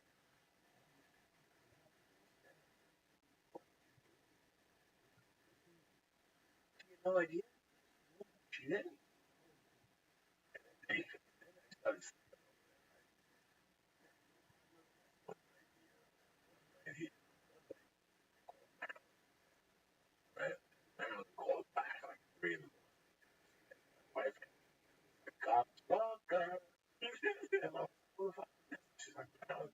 And my wife went around. I went over there. Playing a dice call. And she was like, she sat me down. I'm not come home. We're gonna hang out. You gotta go home because I never seen anything. Every time you hear the phone rings, people yelling cocksucker on the phone, she couldn't handle it first. Make with Chicago and guy Ivan, guy that was personal top assistant. I remember that coming over, smoke back her face. She was, these guys, like that fucking make fun. What did Felipe look like back then? Jesus Christ, like like Hell Run Bogan. Fucking guys that were chasing Mad Max, I don't fucking know. He was just different, wild, a wild looking guy with both died. Couldn't handle it. And then, right before 9/11, I moved in. Cool. And nobody really knew David Rouse to go food shop. Eleanor Kerrigan? Yeah. What the fuck are you doing? No, I was giving a hard time. My blood margarine. We go with likely salt and butter. Savage. Margarine cheap. I don't give a fuck. We don't eat margarine in the house. Think I got a fucking blind to eat margarine when I'm in jail? Fucking margarine. Yeah, my wife was a Gentile. Switch her on a couple things. I think I look like your margarine though. Fuck no. All these rules. Unless you're a communist, you fucking margarine. Who eats margarine? That fake fucking butter. Some people. You're like you. Fucking frying pan. I have this spray butter. Yeah, wait, the thing blows up in the fucking cabinet. Stuck it. Display it like that fucking. I don't even know. Producer? If I'm for the Still there. Maybe I should eat that. That'd be funny. you should eat these juices. And we'll put like some THC juice in that motherfucker. We can really. That's what I'm gonna do. Yes, you You can. come over and you're like, wait a minute. I think if they put juice, it'd be a lot better for me. There's no liquid. Fine, you don't need to. Take a shit. Give it a shot. Let's make a little pineapple. Motherfucker. See the devil. Try to see the devil. Crazy. I'm happy for the 4th of July. Some fireworks. I get scared. You like fireworks? I don't know. I don't know if it's a gun or a fucking machine gun. We're getting attacked by ISIS. Now we're getting attacked by ISIS. Little bitch, how you doing, baby?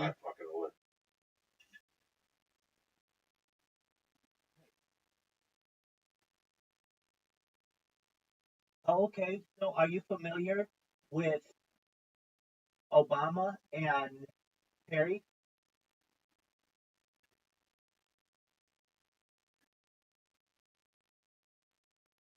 Well, you're gonna see them.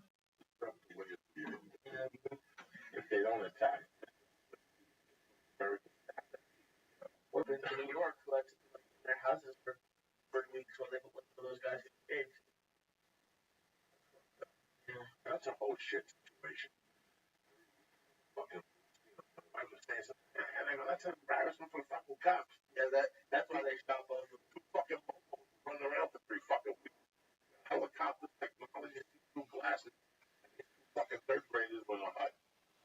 Fucking candy bars. They got there with dogs. We shot the soldier. Listen, I don't have all the facts. They said they like 12 of them. Well, I mean, when you were in jail, was there ever a card you could come like for you? Yeah. I never got to that. You weren't there for that long? I was security, diagnostic. I never. What is the fucking point of escape unless you got a life sentence? Yeah, one guy was almost done. Over halfway done. The other guy they're fucking more. They too many things. Very, very, and very well financed to get out of here and go to Mexico. Fucking hard to live. Gotta have 200,000 in surplus. You don't know what they're in. You know, get my ATM. You don't fucking know. Your ATM machine is stuff. That shit gets caught now. You can't open the bank account unless you got paper fucking in. So, you know, somebody gives you like a number or something. What they call Whitey told you. You know, kind of is one for to be a successful escapee, you gotta be financed out the ass. You gotta have no people with juice. You can't stay here. You cannot stay here with all the fucking rats and rewards, and you cannot stay here. You could throw them off. But they're gonna get you 5, 6, 7 years there, the traffic stop, something, yeah, ID, something. Once they fingerprint you, like fucking hospital, God forbid, something. Yeah, when he pulled it in jail, he just left Paperwork. You know, you gotta go to local cops and pay them. If somebody inquires, they can call you. I don't know what's down here. America's most wanted. And I either Mazatlan or a fucking boat. You gotta have multiple passports, multiple fucking, you know. And you 2 fucking white with Confederate flags. Where are you gonna go? Well, it wasn't planned out. Yeah, one guy was going to go to Mexico. They had one gun that would kill the large husband. It was just too fucking much, man. Yeah, I never thought one time about it. I was there 8 months, 7 months. Nobody ever jumped fucking. It's right there. It's right there. It just doesn't make sense. Unless you have a life fucking sentence. And because you're not even going to die in these days. How long does it take for 29,000? Yeah, but I'm going to be dead anyway. When do you something has to make you scared? I know I got 30 million.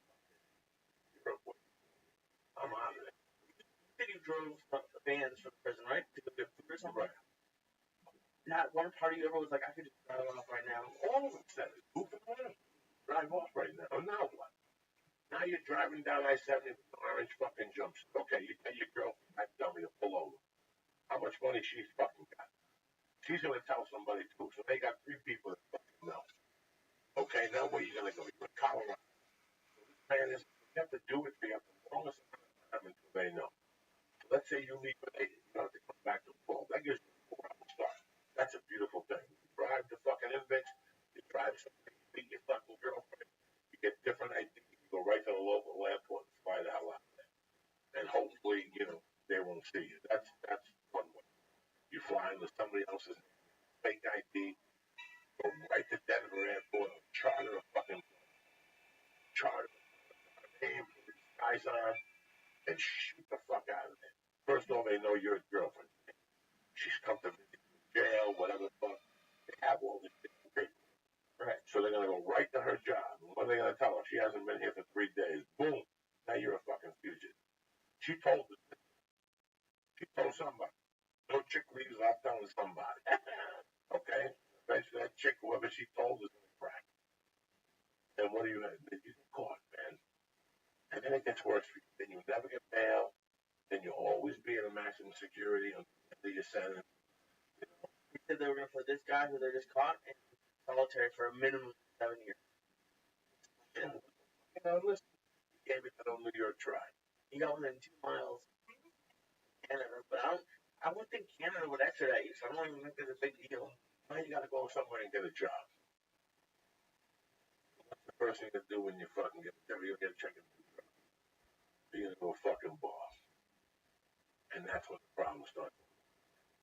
Every time you go to the bar, every time you buy a bag of weed, your fucking chances get fucking down. It's funny, I was thinking about prison. I was thinking about I'm trying to write, man. Sometimes I write something, discover other things that I forget about my life. I was thinking about this Timmy Howell. I don't know if you remember this guy. When I was a kid, after my mother died, I was very and I was angry. But at that time, I was giving me money. And I put some money away, and I had a little gig, Karma got me a little gig. And this kid came into my life that his name was Mike. They called him the devil. They called him the devil because he was the devil because he was the fucking devil. He was a state championship wrestler. He went to like a big time college, but he quit. Parents owned up. His father owned the ship. The ship comes off the ocean. Yeah. And they dock. Yeah. And they take everything out. They fucked up the ships. Him and his father and his brothers go on that ship, paint everything, rust off, fix this, fix that, weld that back, pick up the ship. They do everything. The ship had 20 days. Had to do 40 days worth of work in 20 days. So Mike Denny worked 16 hours a day. One of the hardest working kids, but awful. Everything wasn't. I was. So what I would do is, this is how I broke into thief. I was always a fucking piece of shit thief. But how I got creepy with Mike Denny, because Mike Denny had no conscience. Mike Denny was stealing. Call Mike Denny and say, well, what's up now? Where are you?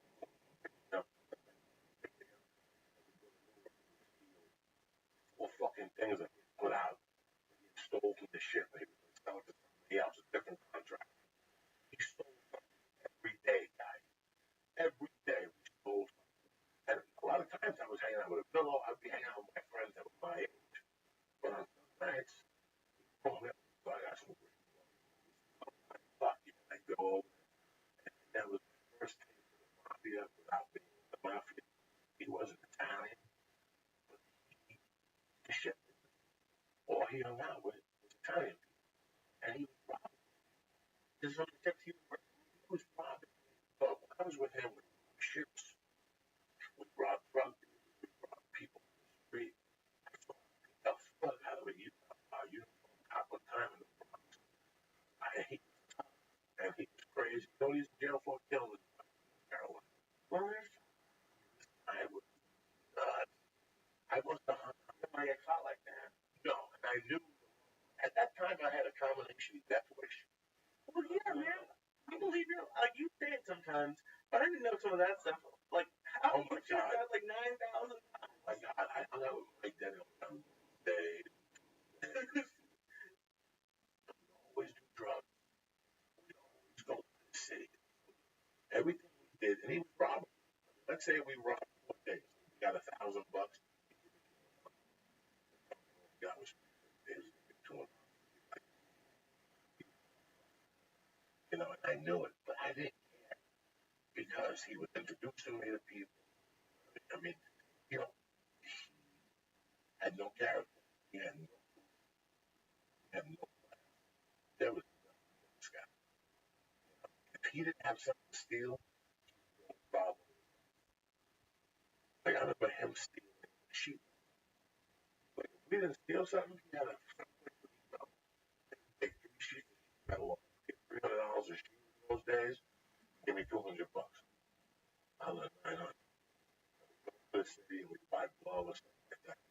I was 16, hanging out with this fucking RX-7. Went to concerts.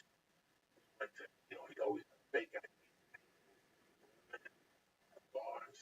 He would take me to bars where he knew the people. If you ever go to a bar drinking with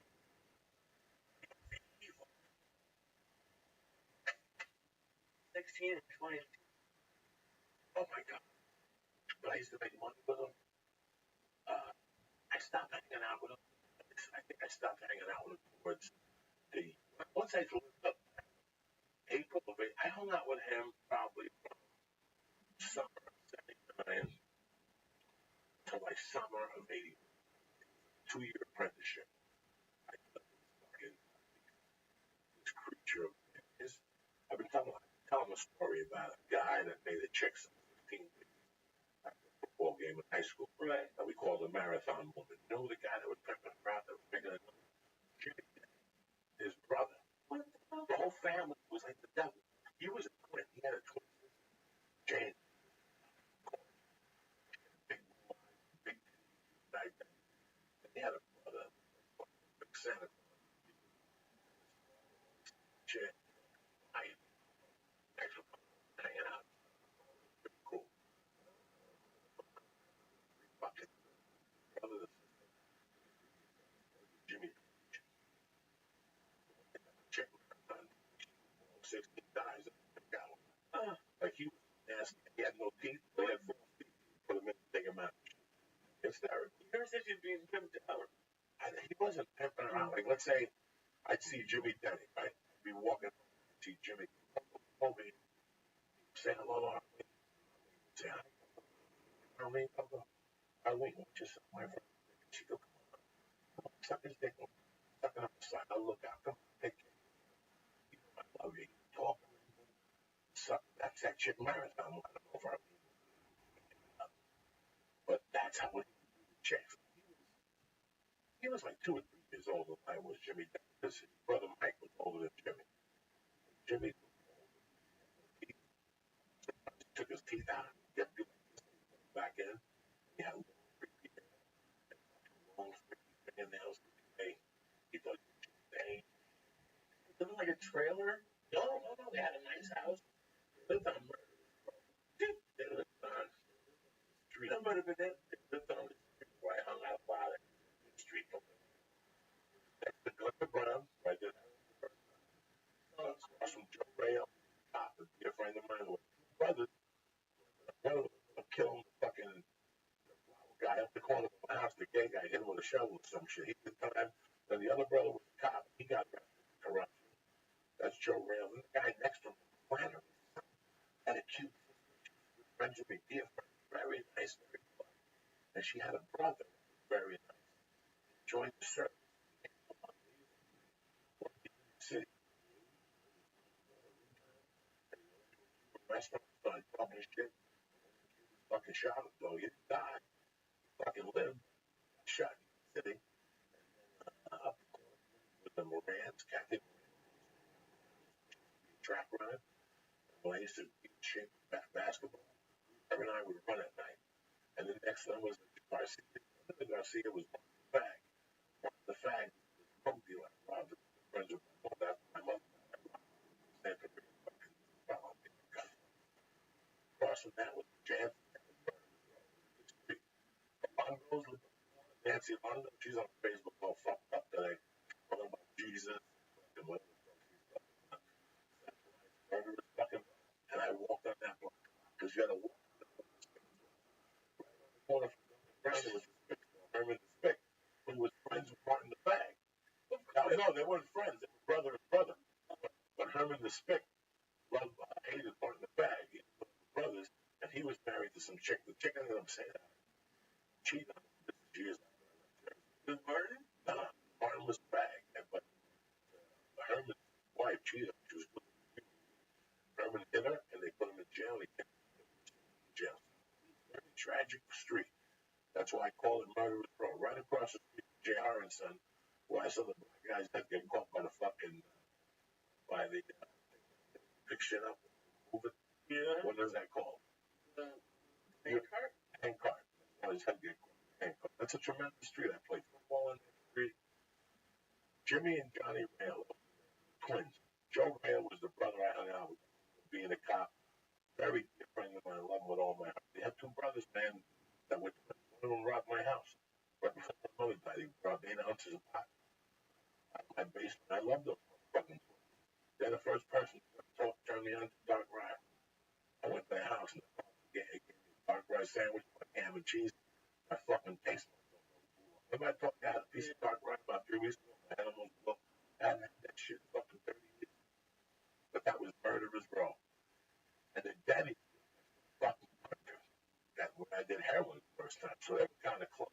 Weird now looking back, but they were both like devilish motherfuckers. And they hung out with each other. And I got, today, I have no Mike Denny talking about content. Because he wasn't fucking. And you know what I learned from Mike Denny? You just right. Like you don't even get to talk. Once you get the conversation with Conman, he's got you. He's got you. Like he's got you. Like you know, walking down the fucking street, they got this thing now. So here's a gift for you, a box. And they give you a piece of paper, they take $149, and you have to give the box back. You already got possession of the fucking box. Con men. Those Africans you see in New York selling watches, whatever, fake, they're con men. You never stop. You never even look at those. They're the devil. And I'm not saying these. I'm just saying when you that's what Mike Denny's lesson. But I don't talk to nobody. Ever since then, I don't know. Hey man, come here. Psst. I got a deal for you. 10 ounces of blow. I don't know nothing. Yeah, but you and Lee were just over there buying coke. Me? I don't know nothing. And the more you talk, like if you say anything else except I don't know nothing, you lost. Like, yeah, you and Lee were over there buying coke. Once you go, no, me and Lee were nothing. You lost. Don't say a word. I don't know nothing. And keep walking as you're saying, I don't know nothing. And they think you're crazy. I don't know nothing. I don't know nothing. What that dude said to me last week? Can I talk to you for a second? The one I gave the shirt to and the $5 by the Bank of America. Don't listen to a word of the brother with the whore and shit. No, I don't know nothing. I don't fucking know nothing. I like these people that tweet me and say, who you bringing for the next time? I don't know nothing. And they sit and I don't know nothing. Hey, listen, get this guy on the podcast. Sure, what up? Absolutely, I'm on it. I'm calling right now. I don't know nothing. I don't know nothing. Sammy, that's the fucking word, Lisa. That's the thing. That's like my next question. I don't fucking Colin is elliptical.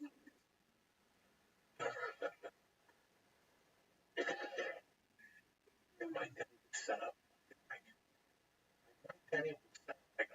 My daddy would call me and say, man, let's get friends with he knew. He goes, hey, man, you're friendly. Yeah, I was thinking, well, he's got that was that's how I start tricking. And then call you. Hey, man. So I got Brian April, 200. But now I give the second one 350. Brilliant. And I sit there and pissed off. Joey, no, it's not business. You're going to rob and you're going to set up a problem with me, and then I love this. got into too many of those. I learned what it was to be a convict. Really. It was, I don't know, strangers. He did the creepiest fucking things. I don't know how the fuck he got away. And you know, one of those guys, man, that I ain't gonna lie, look at that age. I owe, like, I forgot about it. Like, it was one of those things that I just remember right then, 3 weeks ago, writing about that time. And I thought of a particular story. And I'm like, oh my God. The worst thing is that made me stop hanging with my daddy. Accident. We were people in the, we got there as amateur. I could go scream. And hit the jaws of life. Got the guy was dead. And we were asked, that's why I don't today. That's the reason. That's the reason. 1980 to 81. We went to a concert. I don't remember what concert we went to. I wish I fucking remember. And we were going to a concert the next day. Just taking a ride. Went out. I don't think we were drinking. I think we smoked a joint. We listened to like Aerosmith. And we saw that light. We saw the whole thing. We saw people running over there. As we pulled up real slow, something was on fire. It was horrible. And I remember the cops were cutting that. When the cops came back and somebody said, vodka drinking. I remember always yells, vodka. I remember getting the car going home and going with it. That dark day, which was more something.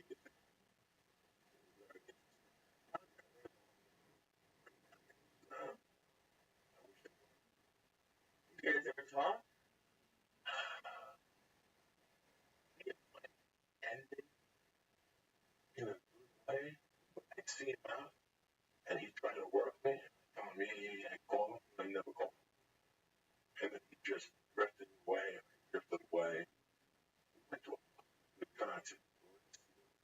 Him and I was young, see, which was the Stone, Mick Jagger, Keith Richards, Ron Wood, Stanley Clark, and he took me to that concert. He took me to a lot of things. I had a lot of great times. But everything was always fucking everything. We didn't do anything on the legit. And at that time, yeah, I was working at a lumber yard. He was helping me to sell the wood, right? So we almost a piece of wood by hand, and I was selling for 20, he bought 15, I was selling for 20. And I go, that's fucking steal. Yeah, but I'm the one that's selling. I couldn't do business with him. He was the mafia. He was always the mafia. He was like the Russians.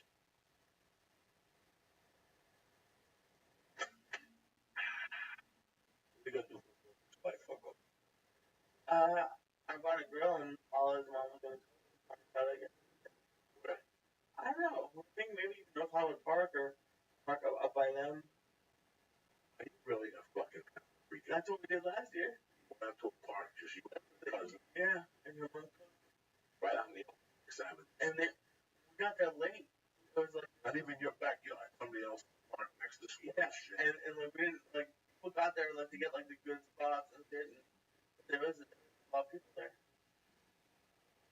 Mom likes to That's it. That's all you got. Once you go, carne asada.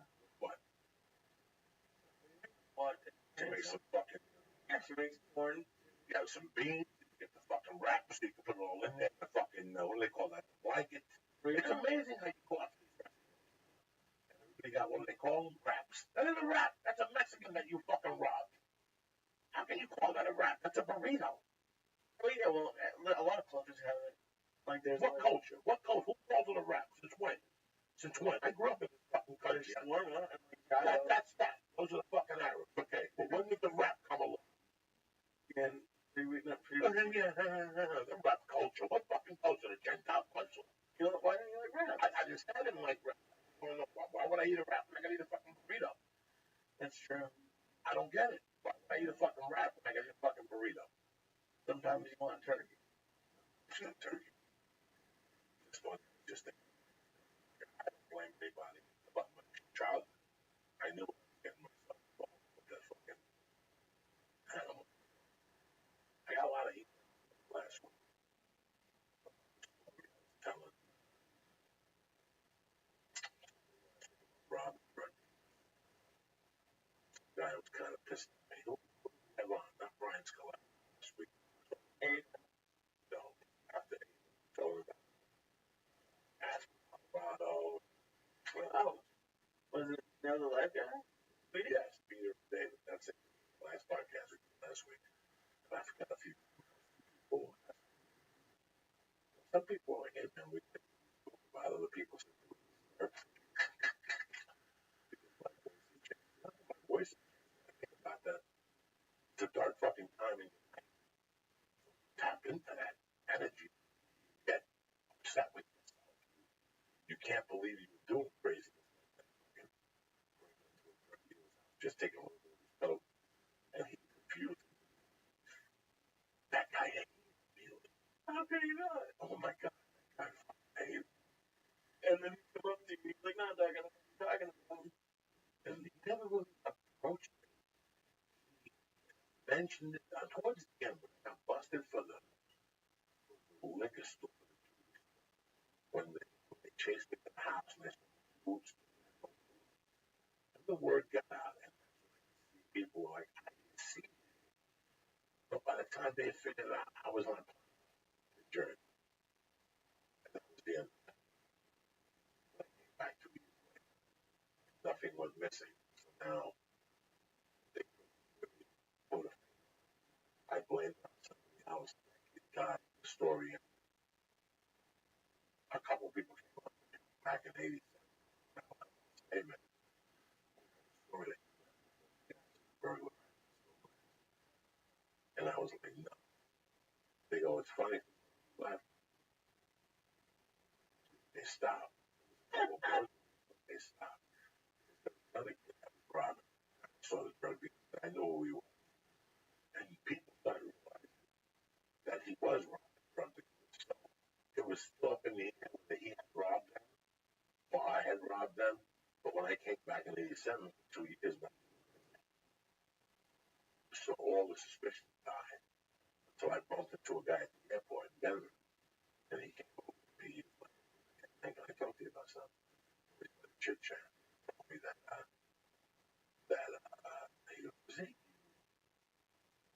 he goes, somebody said they saw you one night late night. I go, bro, it was me. And I told him who I robbed. And about 3 months later, I get hit on Facebook by the girl. And I called her up. She goes, did you really fucking rob me? I go, yeah, but it really wasn't me.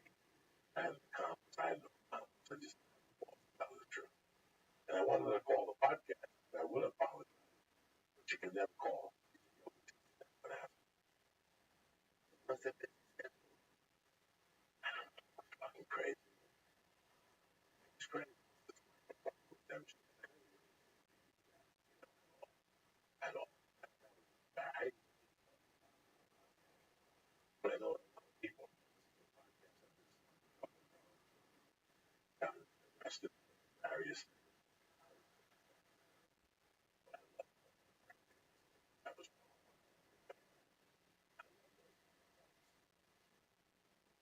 What you ever got? the best ones. I have I remember a fun situation with revenge type deal. It was like a revenge type deal. And the people I didn't know. Like the biggest one was people I didn't know. Like when somebody indirectly they go back to Colorado, that was different. $1,000 like that. That's a fucking to me. Is it cash? Yeah, after I sold the shit. Oh. You know, How do you find people to sell that stuff to? just sell it wholesale. I don't know what that means. Okay, you know what that means. Okay, so They're just like walking down the street. no. I'm in a drug. Okay.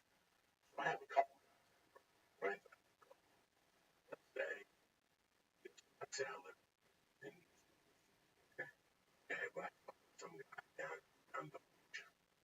Okay, I got you guys.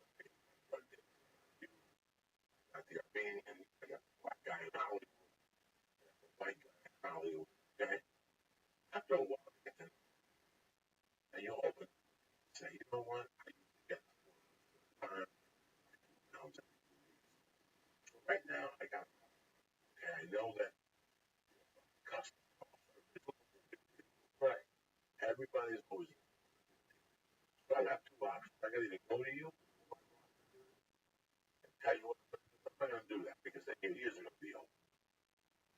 Okay, your ears are going to be open. Listen to me. Wrong. If I show up, I go down to the beach, I bust it. Let's say I find out he's at a bar with a chick. And he's buying drinks for no way to come home. And his grandmother, he went to bingo. And I know, let's say he's got a pound that's uncut and 3 or 4 ounces uncut. And I take that, I can make $20,000. Okay, so let's say the pound goes for 16 ounces. Today's market is maybe 7 per pound. I don't know who that is. I'm deleting the case. Jesus,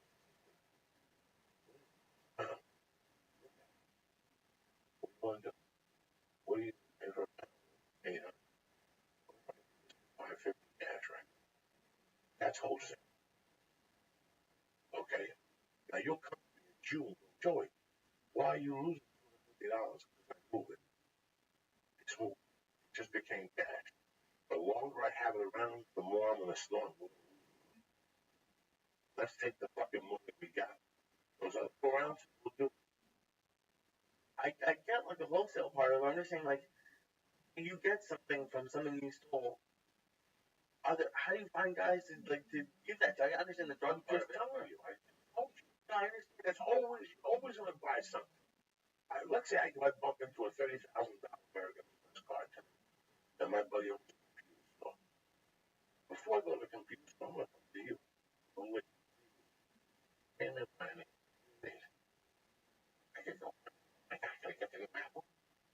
Yeah. Add it all up. 6,000. What if I came back in and out and I gave you everything there for 20 cash? Make that work? In a box. What fucking moron take that deal? What Apple got? These fucking idiots that stand on 12 hours to get to that phone. What if I came back with a camera, the computer, the thing that you stick your dick in there and sparklers come out? What if? How much is it? 6,600. What if I gave you 2,500 cash? I can't. Fuck yeah. Because you're going to be wife and bar. It's not coming in a box. But I know you. We're fam. You know what I'm saying? It's not like I just knock on your door. Excuse me, sir. I see you use fucking Samsung products. How much did you give me for a Samsung? No. You go to your family, you know, the people you know. And you go, hey, man. And if the cops knock on your door in a month from now, Lee, you tell them. My office, and some fucking black dude with a cooler knocked on my door and said if I wanted to buy new computers. What do I know? They're going to charge you with fucking possession of stolen goods. They're not going to take your shit. They never do. That's wholesale. That's people who already know where to dump it. You know, let's say I get a call. Okay? Let's say Dick Syed, your father. Yeah. You know your father well. Correctly, you know him with all your heart. Yes, God. Okay, did he have a restaurant? No. Okay, you said he had a restaurant. You worked at a restaurant, yes. Okay, let's pretend. Let's pretend you have the #1 seafood restaurant in fucking Boston. Okay, shrimp, #1 seafood. And I know for a fact that the distributing bank is shipping out a ship, cargo truck. Yeah. He's going to ship out their mussels and shrimp. That's a good truck. Let's pretend, for the sake of argument, that a pound of that shrimp is $12.95 wholesale. wholesale. That's what your father pays for. Okay. It's 50 pounds a day. Your father has a tremendous fucking buyout.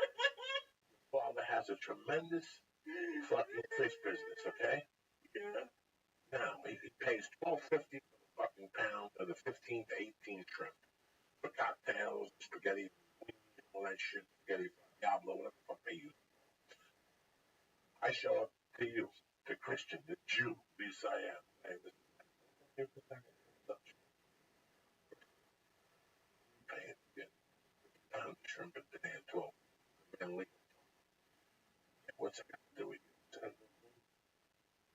I got pound, 15 to 18 shrimp, $5 a pound.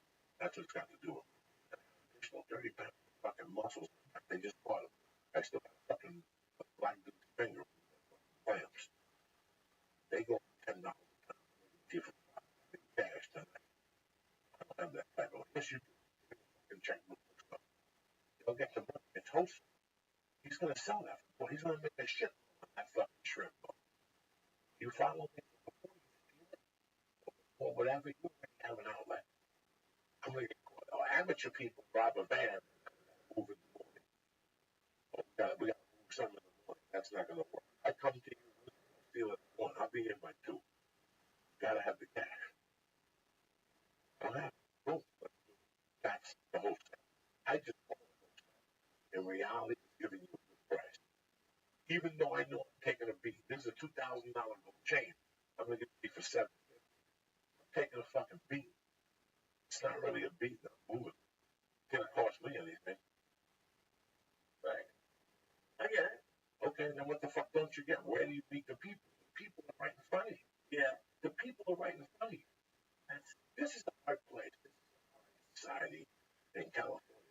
Right now in California, if I went to 20 buildings, the biggest, beautiful HQ, state TV, I have 200 people trying to do it. If they're not raised that much, you have to be raised that much to understand that culture. Some people get wrong. They forget about the fucking dude inside the room. Put rocks and fucking stereo boxes and stuff. Some jerk off buys fucking stuff about it. We realize why I got ripped off. So it's like that.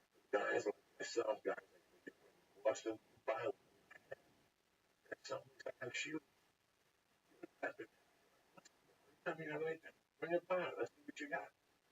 Winter jackets. I got 2 kids. What do I give a fuck what you got them for? Yeah, winter jackets for kids. Yeah, what's he do? Well, she wants pink. Yeah, we'll spray paint it. You know, it's a different society. It's a different understanding. You know, it's a different culture. That's what we were talking about before. I had an argument with a nice kid. People who pay off bribes. He's called. And this guy, and he's a nice guy. I didn't want to fight him. But I can see he's an American. He understood he's an American. He was from Indiana, stuff like that. And there was a bunch of us. And there was a couple. In fact, Josh Wolf was there. This is 15, 20 years ago. And we were talking about bribes. We got a bar. There's 18 bars. I come in every day in the morning. I got a shot of Cajun and a beer back. You know what? I tip you. But you don't charge me for that drink. You're the guy that works for me. Yeah, okay. Maybe that's right. You can't do that. If I come in and Lee says to me, Joey, I come walking by and you come over to me, Joey, can I talk to you? Tomatoes left them. They came out of $9.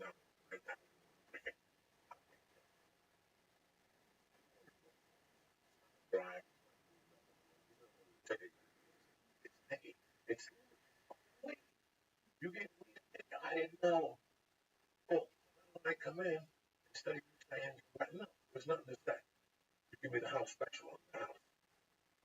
I come in every day for a shot. I come in, you don't charge me. I don't abuse it. I don't bring in the lobster. I got a tuna sandwich, you know. What that means is we rub each other's back. That's something that's been forgotten about this country. No, I said Rowdy from time to time. Right? it Somebody can. out, somebody sells coke in the bathroom, somebody gets beat up in the bar, UFC fights, Those crazy kids. the cops to come, and you don't want to come with their guns. So you take that cop, 200 fucking today's society, because these young kids don't understand that concept. Unless greed takes over the fucking head, they don't understand that concept. You're making, listen, you're making $20,000 out of here. I'm with cop shit to you. Okay. Bitch comes up here, smack him in the face, okay, problem. Uh, Making 20,000 shot. I'm also it's all or nothing. something happens, whether it's the first motherfucker here. Better be. Very interesting. It's really interesting and it's hard to explain. The world I grew up, I understand, I get it. Do I agree with it? No. Disrespecting the badge to a degree. Disrespecting the badge is what these motherfuckers do today. Right? When I saw that thing in LA with the 6 cop shot, I gotta take no fucking lighter in the hand. So that's disrespecting the badge. You know, some of the shit I've seen, it's not that I agree with it, don't agree with it. It was done. I didn't say about it, but I understood it. Yeah, I mean, I can see where they would do it. You know, could have been to make more money. Not even to make more money. It's just cops make dick. Cops do a lot of fucking work. I can see why their attitude get better. I can see a lot of shit. I think it's hard to promote. If you're white, a black guy gets promoted before you, a Chinese guy gets promoted before you. This is the way it is. I'm telling you. A lot of shit happens. A lot of interracist shit in police departments. They'll find out later on throughout the years. They always find out in these places that there's two or three fucking races. Cops that when you're black, you're in a white town, and there's a couple fucking white cops that are making fun of you. You're a black cop. You're gonna bang up. Some sense of humor. You gotta have a fucking sense of humor. Yeah, you do. All right. How fucked up are you? I have no idea what the last part was I about. know, but you're the one that got me started. You're the fuck that got me started. Explain it to me wholesale. Tell you how to fuck wholesale. You're not gonna steal nothing unless you're fucking. That's the fucking. Okay? I don't even know what fucking podcast. How are you tonight? I had to talk the whole fucking night. I'm over here winded to death. Like I didn't do dick today. You understand me? Thousands of kids are got beat up. But something happened. Staying with energy. That was hurt. Job. The last couple of months, the Hegan's been there. Dad got there early and whole wife bam, fucking Indian. Oh shit. Oh my God, they drew on the floor. They start sticks and move energy. Breathe, stop, goes over to my knee, push the over, justify. I love all that. I didn't know any of you did that. Different type of Indian word. Sting, Cherokee, Indian, different type of stretch. Listen, every culture has their own different beliefs. I'm the type of guy I'm all things that can heal, things that can adjust me. I don't know if it was fucking surgery or something like that. I'll try anything one time. When it comes to health, the health, I'll try it one fucking time. You have to. Anything is better than what they're prescribing to this type of medicine. Everything is surgery or a pill, and everything has a consequence. I go to get doctors. You know, when I do acupuncture, I know I'm strengthening my fucking chi, which is just word for it. So what this guy today did was just transferring an instrument. Same thing Joe does. Same thing Dr. Joe does. You go see Joe. What this guy did was Joe was doing. This guy didn't even have to do an x-ray. He just saw how I was standing.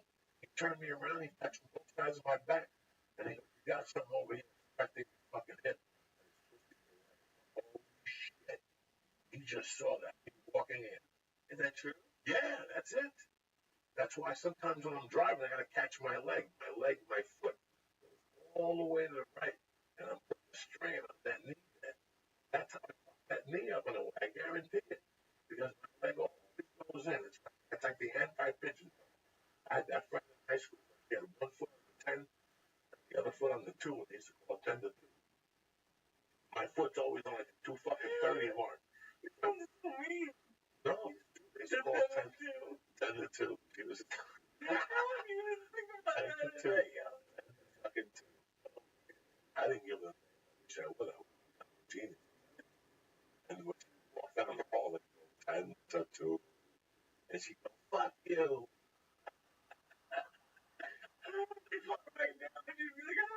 You know, I don't know. Friends are on fucking, you know what? My friends are on Facebook. That whole side of my North Bergen. Let me tell you something. I dated one of those girls before my time. And girls, they're very decent. There's a group of girls who are my age, I graduated with.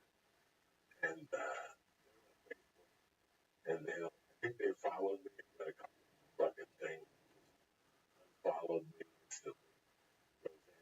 I grew up with her, just What did he put up today? This is about getting or something. oh, that's right. She was a little chubby. She was a little Chinese. That Chinese. Oh, that's Chinese. Yeah, get Chinese. Shit.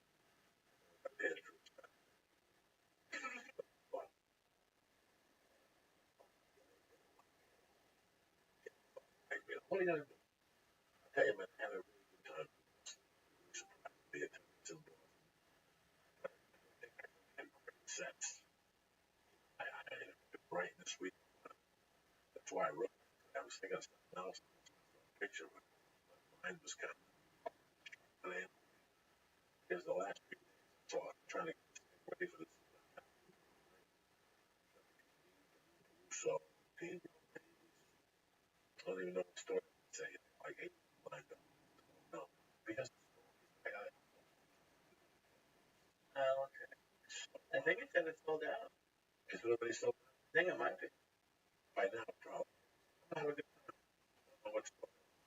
Yeah. I hope I want to tell Mike Denny's story. Right. Because they're bag fucking. Like the lowest thing I did for myself was rob that change. Kids barbell. They're like 10%. Did you see? Yeah. What's the scale? 10%. Okay. Some guy doing something good. All fucking donation. I don't like them. No, Chiba Chew came through today. I want to thank Chiba Chew. Chiba Chew, listen, man. People put down this marijuana business, and I get it. And I come around and I got the morning joint and all this shit. Let me tell you something. Before this shit came along, that was always in the back of my mind. But what am I going to do? I got to stop smoking. I stop smoking. I was on probation. I love it. It's my true fucking essence. For some people, it's alcohol. For some people, it's playing with fucking lizard. Me, I love it. I'm not, but I don't have the whole thing. I don't have the posters, the pot weed. I'm just one of the guys that likes to smoke. That doesn't mean I'm the fucking, you know. And sometimes I just hear great stories. Found out a story. His father-in-law has cancer. Weighed 200 pounds, 127 pounds. Somebody said, give him a fucking brownie. He ate a brownie. John Evans said he got a smile. He ate it. Stay. I hear that type of stuff. George's mother, my best friend George Cowden, podcast 1,000. Just got diagnosed. Had done before. And he's been cheaper shoes. And she fucking loved it. She went out to the pool, she swam, you know. And in that situation, like, people never got high and they didn't get it. You see the enjoyment of it.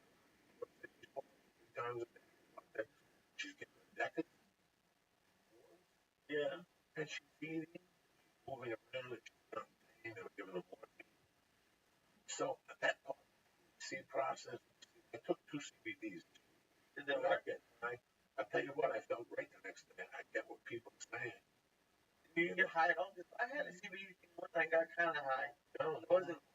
you want the pink box? They're fucking great. The purple box, they're great. They taste great. I was very surprised. I didn't do edibles 2 or 3 days. I had the great.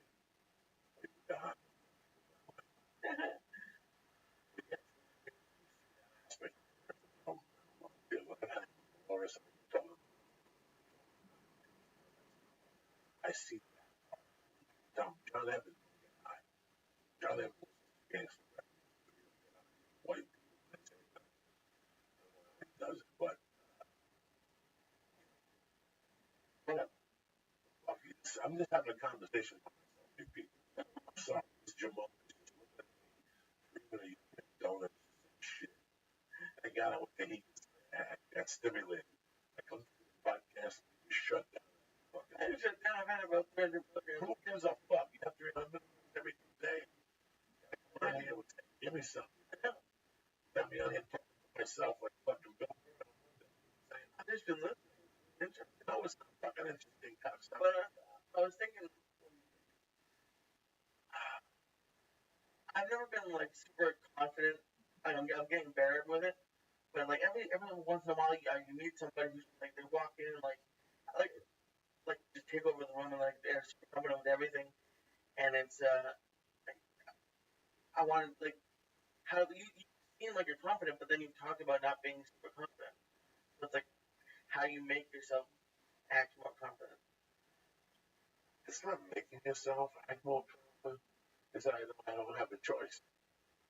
If it's up to me, I'd rather sit at the house and crawl up in a fucking ball. But I have no choice, so I gotta walk in there in my mind extra fired up. Because if I don't get myself fucking fired up, I'm not gonna do it. So I think that comes off as confidence, but it's really not confidence. It's like an air of anger because I'm pissed off. I have to face this fucking issue, whatever the issue is. I didn't have plans when I was 20. I wasn't like you, most people. When I was 20, in my mind, I was doomed to fail. I wanted to be a thief. I wanted to end up in prison. You know, I didn't have all the natural mechanisms. Most people had. I was shot at. PTSD. My mother had died. My best friend had died. My father had taken the house. You know, I was with strangers. I became a fucking thief and broke my central belief system down. So the only thing that kept me alive was this desire to make my mother proud. At that time, I was hoping she wasn't watching me. Like, I hope she's not watching me. I don't want her to see what's going on, the things I'm doing to make money, the people I'm burning, the store below. I didn't want her to see that type of stuff. But the air of confidence comes from anger. It really does. I'm pissed because I'm scared. I don't want to fucking do this. You think I want to get on stage and comedy show with those people and try new material? Are you fucking crazy? So do you consider yourself like a confident person? No, I consider myself somebody who gives up. That's what they have to do. Like at that point, you just give up. It's like when I go get a shot. When I walk into the doctor's office, I'm a confident guy. When I hear Jose Diaz, when I walk in, I'm fucking great. I ain't why you great. I love tamales, the Spanish girl. We talk about tamales. Her husband made something. They're from Nicaragua, tortas, what the fuck they eat. And then I get down. She takes my blood pressure. How's the doctor? Busy. Be a couple minutes. Okay. She takes my blood pressure. She takes my temperature. She tells me to take off my shirt. The doctor be in 5 minutes. I'm pretty fucking cool. Then the doctor comes in. Then he says something to me. He goes, "You gonna get blood today?" Yeah. And once I walk into that room, oh my God, the thoughts I get. Somebody asked me, what do you do when you get bad thoughts? I get bad thoughts. 3 out of the 7 nights when I lay down, What do you mean bad thoughts? the plane's gonna crash. I'll take a situation. I'm gonna be specific. Somebody will take me traveling. And then call me, your friend, even somebody that I know crazy, I like them, will call and tell me something. Driving to Mexico.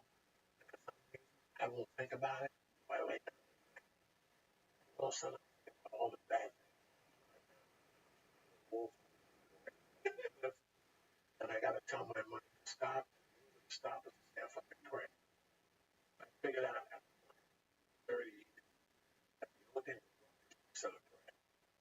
And I say the prayer like 2 times and the thought keeps trying to fight my head. And by the 5th time, that thought goes away.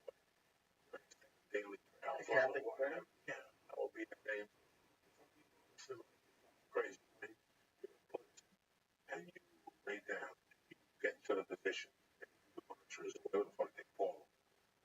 You're repeating chantras, chakras, mantras. In a way, it's a prayer, releasing a prayer.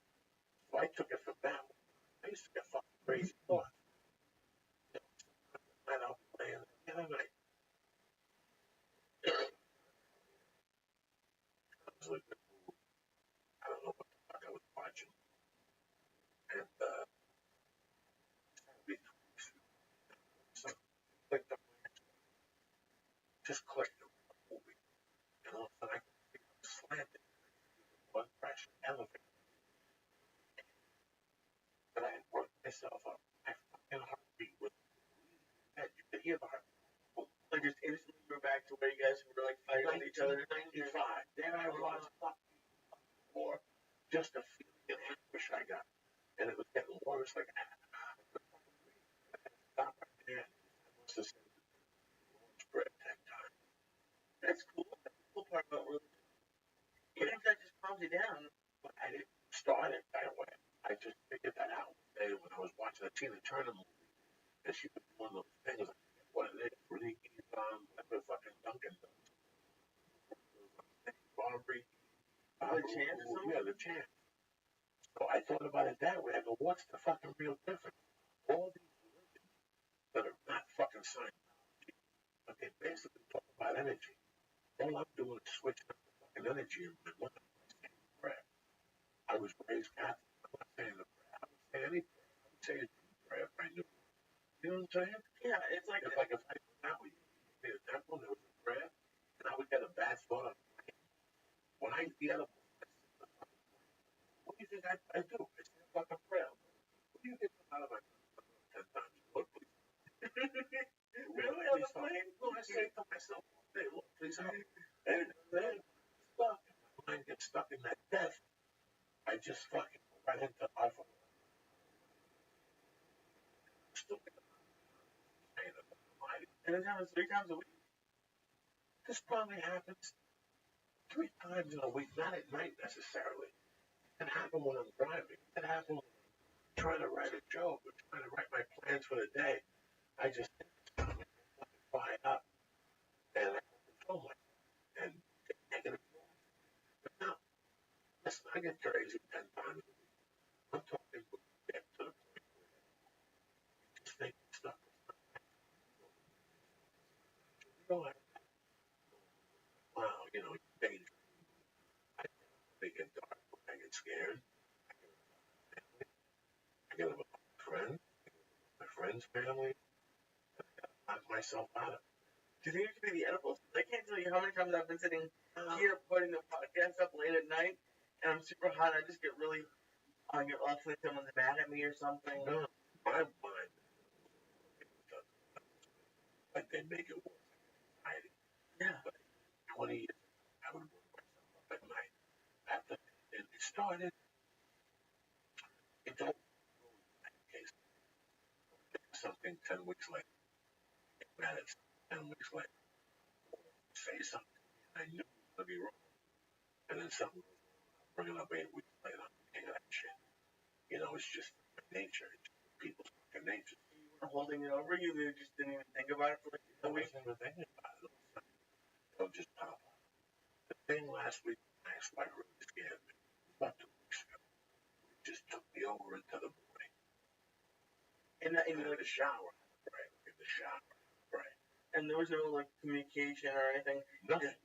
Just oh my mind. But it happens to me with a lot of fucking things. If somebody says, "Hey man, what are you doing?" Let's hook up later at 4. All right. I'm going to go for a bike ride. I hate when people say that. Why? Because my mind goes, especially if I get with the person, my mind goes 80 different ways. And you told me not to get a bike. Oh my God. You were really serious about it.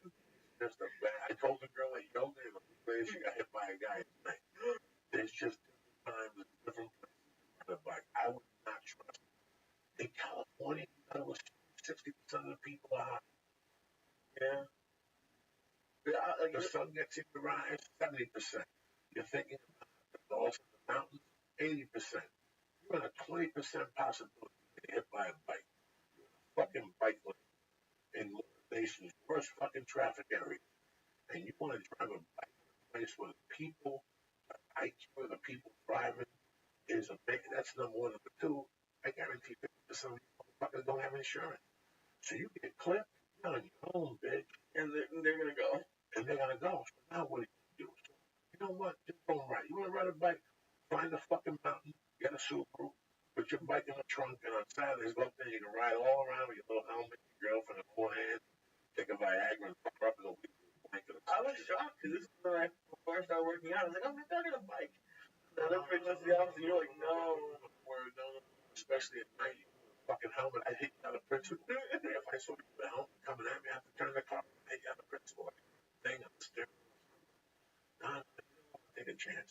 Sometimes you can drive these people fucking up. All the time. Okay. So that you want to take that chance without metal around you.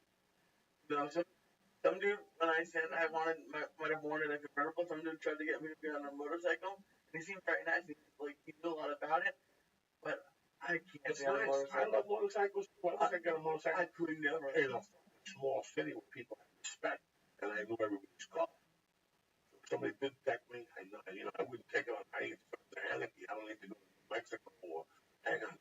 Nice community. On the weekends, take your bike out. And it scares me. Put my fucking kid on it. Yeah. I'll put a helmet on. I'll put elbow things on. I'll do the speed limit. I don't want to ride around. That's what I'm saying. I'll put some dirt rides. Actually, dirt bike riding in the world. But for me, I'll start that all over. I grew up on that shit in Jersey. Manos. I had the XL 45. I love all that shit. I just feel like I'd fall off. But I'm not taking a motorcycle on the street with these fucking dickheads riding. And you know what they do here when they're going right down the middle of the lane and they're going super fast? Like my buddy, who I started with, got hit by a car. I don't fucking know. And he still does it. I'm listening to music. I think about that. How many times do I not pay attention? I'm the type of guy that I do pay attention. Is my mind thinking of a joke, a plane ticket, and I'm all of a sudden stoned. I don't know if you're coming. I'm fuck something else. And he, beautiful girlfriend, with a little helmet, fucking switching the other lane. There you go. Whether you're on a motorcycle, a fucking bicycle. But it doesn't mean that you're not paying attention because when you're in stop traffic, you're not. Like when I first moved here, they don't do that in Boston. When I first moved here, if the traffic stopped, I'm like, okay, no one's gonna come up from the side of me, and then they'll just appear out of nowhere, and they get mad at you. They kick your car. No, stick to the fucking car. Oh, I would never have. Shout out for the band. All right. First of all, happy birthday to Dylan Klein. Your girlfriend's been bothering me. I think she bothered me. She finally sent me a picture of Billy. Just did. Happy birthday, Dylan Klein. We love you, son. ATM Daddy, David Boy, Javier Jimenez, John Papelia, Rick Reismore, and Garrett Allen Evans. Fucking shout outs to you, cocksuckers. Also, happy Canada Day. All my Canadians, I love you all my motherfuckers. Backbone. The show is crazy. Cocksucker. I love you. Yeah. You like it? Yeah, don't you see me jumping up the fucking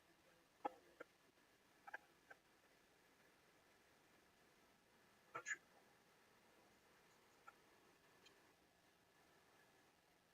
I can lie to you. I appreciate it. Anyway, next week I'm in Atlanta. The week after that, kind of like the week after that. I don't know. I'm on that by the time next week in Atlanta. Chicago.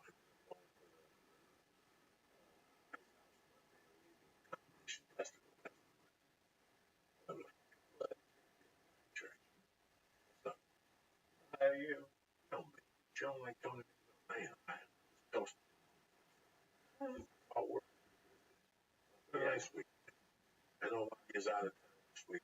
Tell you something. Be safe. Be careful. I'm scared about it. I just think no.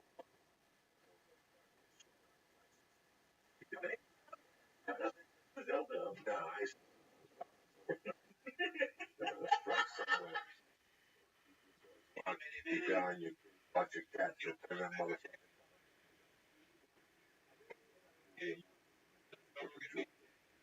Eyeballs.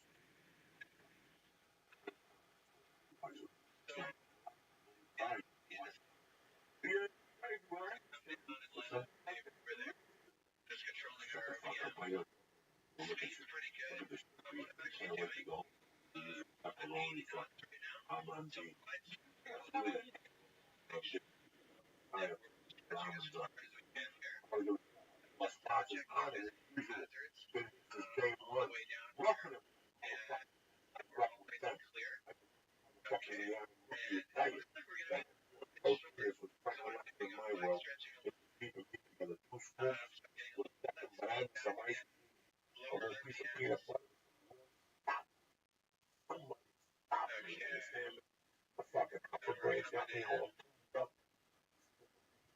Cigarettes, you puff your fucking eyeballs out of that active brain. Alpha, number one nootropic in the guy. First round nootropic, Alpha G. Stop fucking around. Go to Honda.com. Check out what they got. They got all I got. Go to the box and press it. Church. Boom. Maybe I get 10% off.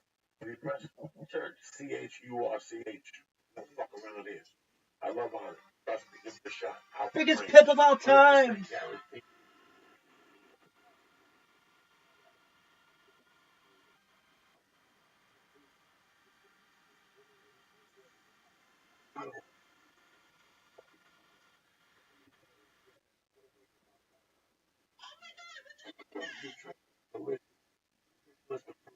You can see on the uniform shop.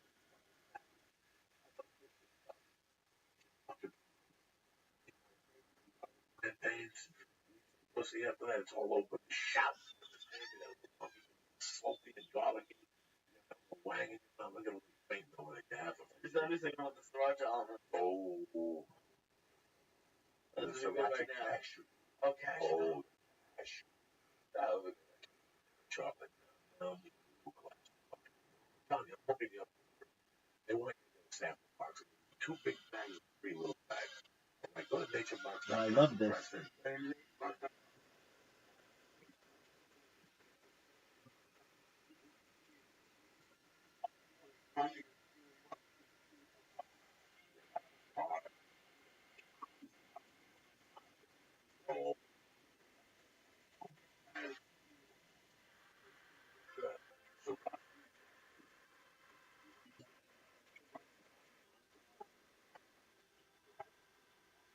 I get that one. I always.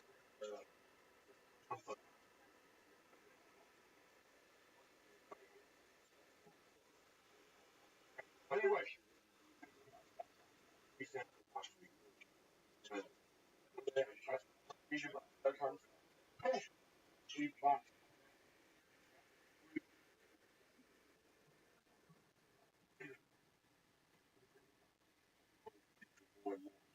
That makes me get to my there. You pop out, that I want to join jiu-jitsu. The undies, the most comfortable ever fucking wear. I try them all. I'm a fat fuck. Feel good. They cup your nuts. Fucking legs. Moisture out. People can't see you. Yeah, I just take them and go. I will. Anyway, go to BFB.com. Selection of underwear, sweatpants, shirts. I got some great fucking shorts. I got a pair of red shorts. They got the sweatpants cut already. Comfortable. You don't you have them on. Their t-shirts are great. And their t-shirts are great. Listen, don't believe me. Go to BFB.com. Look at that great selection of clothing. Pick something from the press it. Joey. 20% off and free shipping in the United States. All right. Takes care of you like a Joey. For Canada. I fucking love you guys. Thank you for the love and support. Time to time.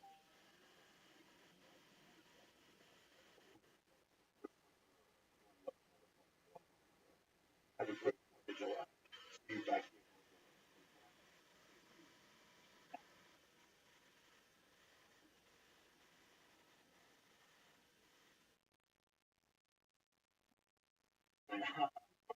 Fun.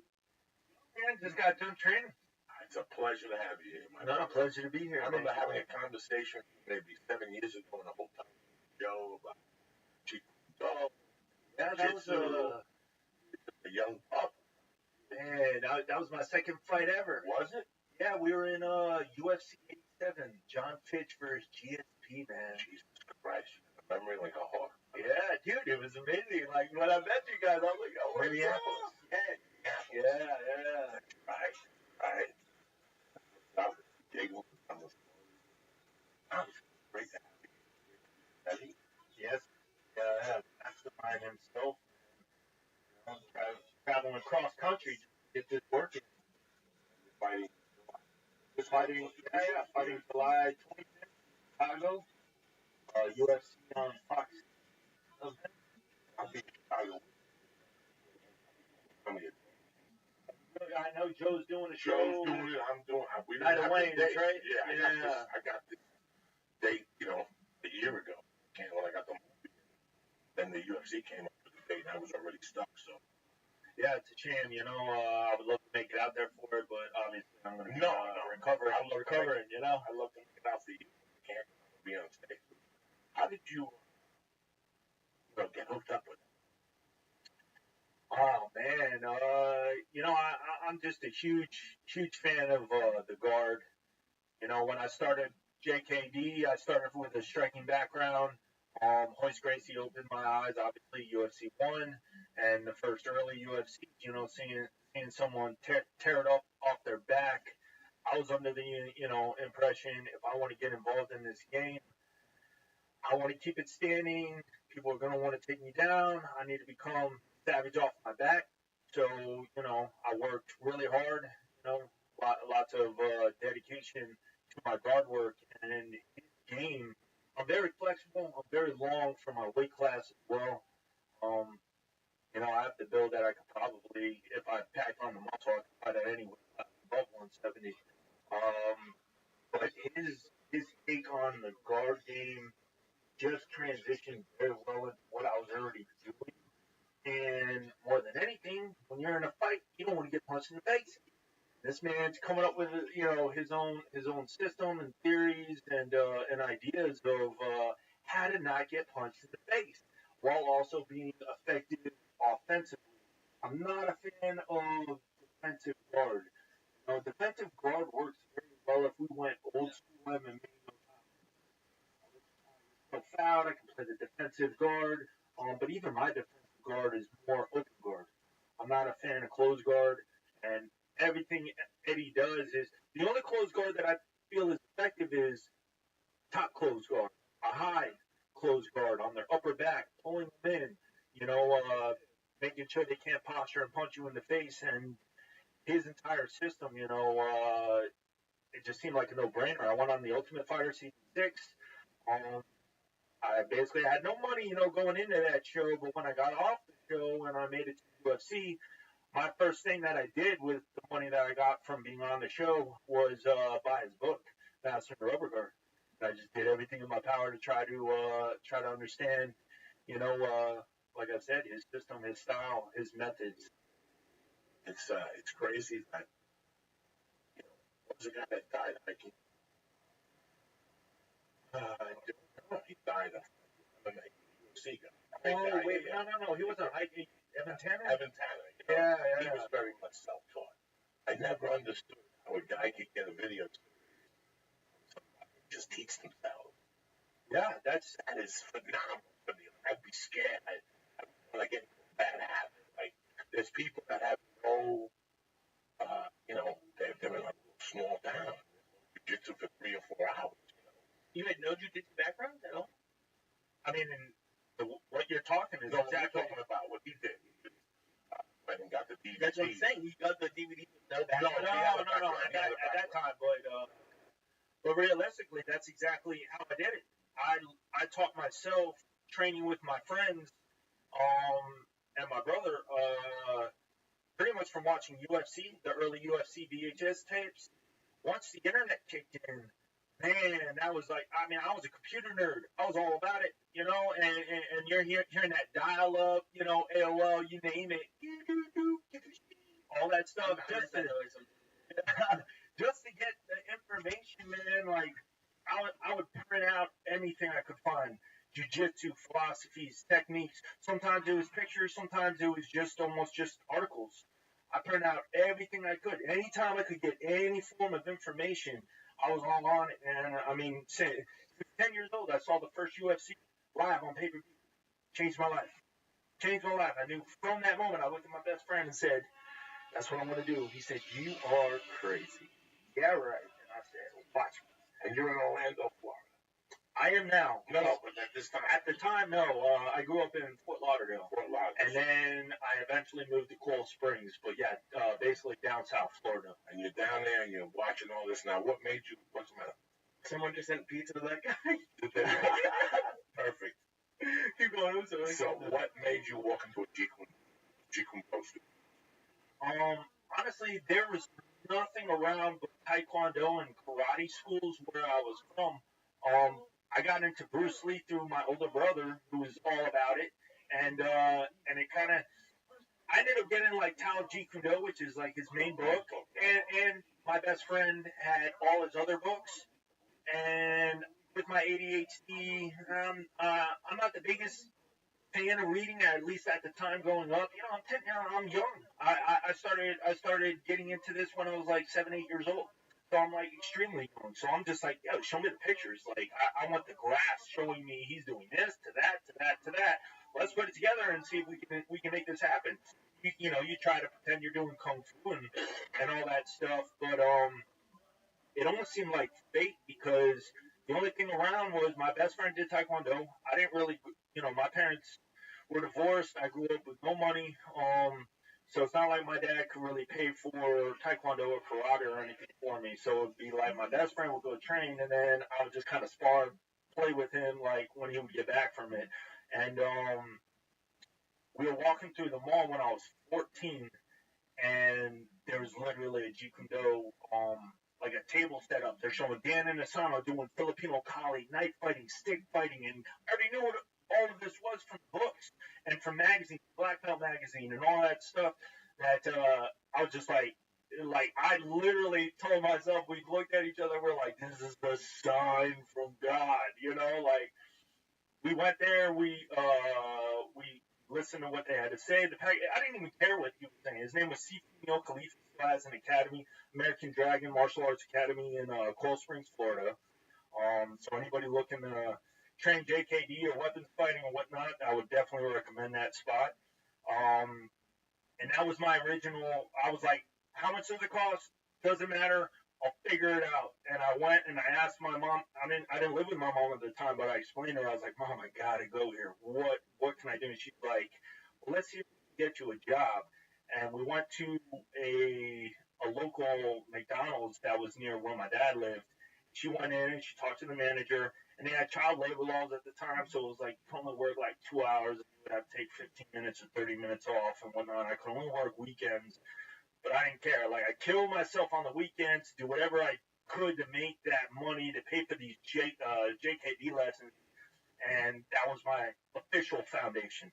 Everything else was self-taught. Even when I was going there, it was self-taught because there wasn't jiu-jitsu there and whatnot, and I had to kind of, I was just learning fundamentals. I was learning a little Wing Chun, a little Muay Thai, Filipino college, you name it, man. And my life kind of exploded from there. How long did you stay at Jeet Kune Do for? I stayed there for 2.5 years. So I was 14. I stayed there almost till I was 17, but I wasn't. I hated school.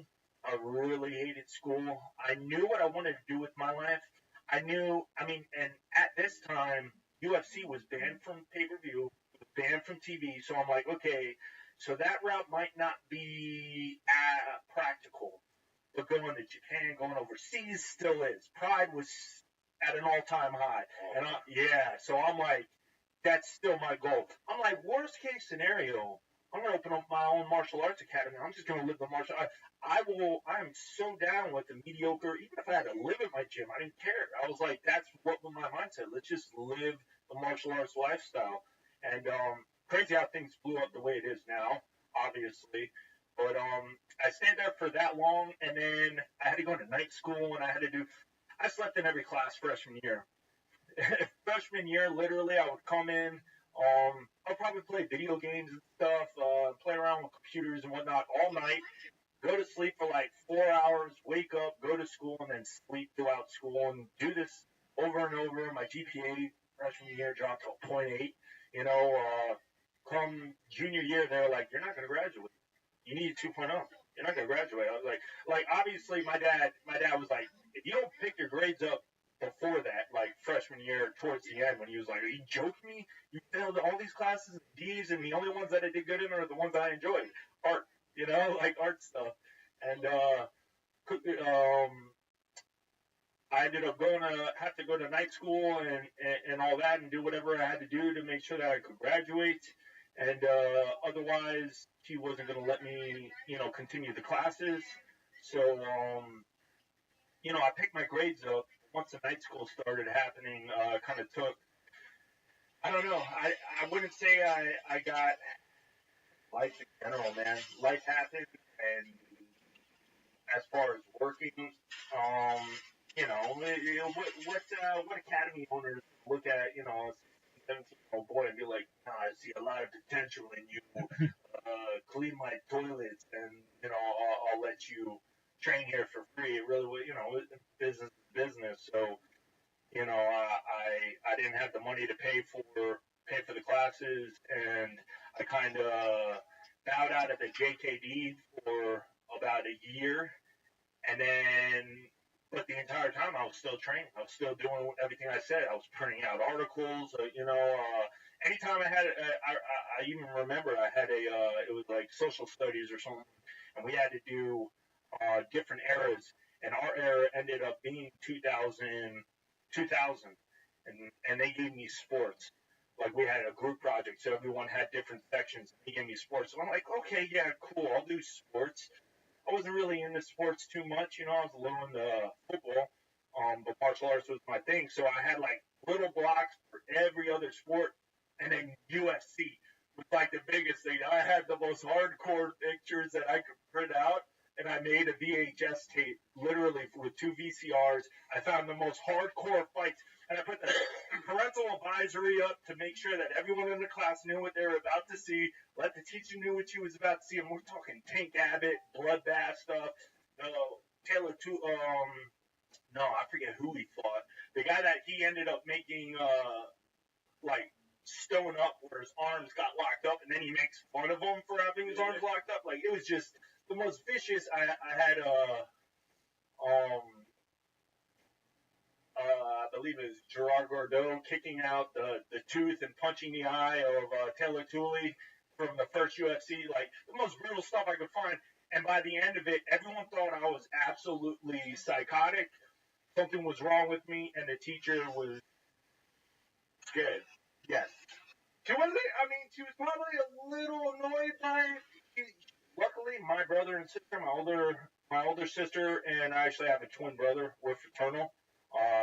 He's the complete opposite. He's a huge pacifist, at least physical pacifist.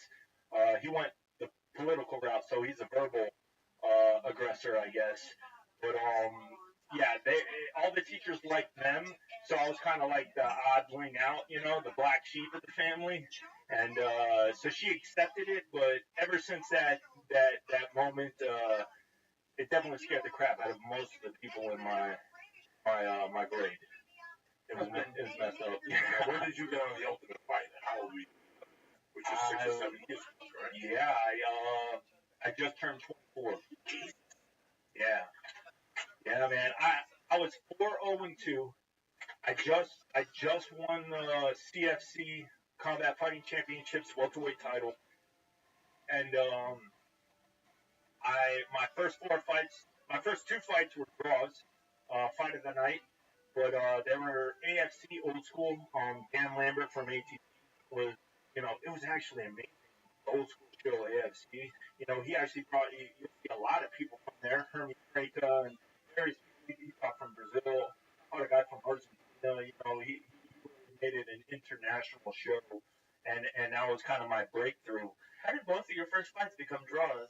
Yeah, they were only two-round fights, and I watched the fights, and still to this day I watch the fights, and I feel, depending on the judging criteria, I feel I won them, but I'll give it a draw. It's cool, First fight, I actually knocked my dude out, and then woke him back up when I hit him on the ground. He gave his back, and then for 3 minutes, I'm just squeezing his heart. I took the fight on 3 days' notice because 3 of the people dropped out for fighting him. King Thomas gave my name to the matchmaker, and they called me up, and I just remember squeezing for a rear naked choke for 3 minutes, and then the round ends, and I'm like, oh man, lactic acid buildup in my arms. I was like, I can't even lift my arms. I got to go out there for 5 more minutes. Okay, so that was all heart. I remember after that round, I ended up getting the takedown at the end. He kind of teed off on me. Thai dude, he was an ISK kickboxing champion. He came out with the tongue pole, headgear, big diesel black guy. I had my family there. They're like, shut up, he's fighting him? This guy's fighting him? I was 21, he was 31. It was like, I'm fighting a grown-ass man, with experience. And, I got a takedown at the end. I had side mount. He was trying to get a guillotine with side mount. He can't finish a choke from there. The round ended, and the crowd's going crazy. It was just a battle. We were going at it for the entire time. I had the advantage the first round, second round. I'm taking everything he has, but I didn't quit. I kept fighting back. I thought he knocked my front teeth out, and I'm thinking to myself, oh, you gotta return this. I'm here getting $300. Oh, I'm definitely gonna knock his teeth out. I gotta try to knock his teeth out because I don't have dental insurance, man. I don't even know how I'm gonna get this covered. Yeah, and the entire crowd screaming, one more round, one more. Like, the entire place is going crazy. I walked to my phone, God, do I really got to go out there for one more round? And they're like, no, your contract, it only said 2 rounds. Thank God. And it ended up being a draw. And Young, you really learn about. Think about it. You're training all your life, and all of a sudden, you get to this tournament, you think you're going to all be coaching you across from a 31-year-old guy across from you, 10 years your elder. And you're like, Jesus Christ, saying this glamorous I thought it would be. I got to fight this fucking. I actually didn't care. I actually had a smile on my face. I'm like, I was so excited. I was like, oh my God. I get to finally go pro. Like, no amateur crap. We're going straight pro. I'm paid for this. This is going to be on my official record. I'm going to be on Sherdog. Like, people going to be able to look me up. I was so excited. I didn't even care. And then, I'll say this,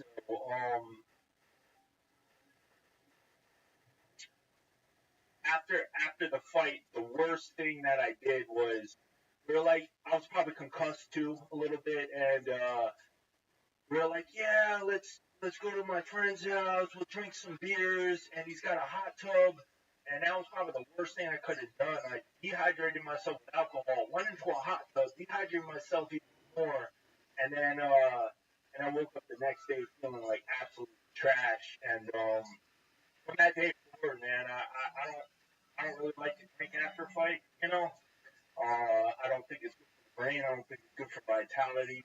you know, you're already cutting the weight, you're already going through the fight. There's so much your body just went through physically. It's a shock.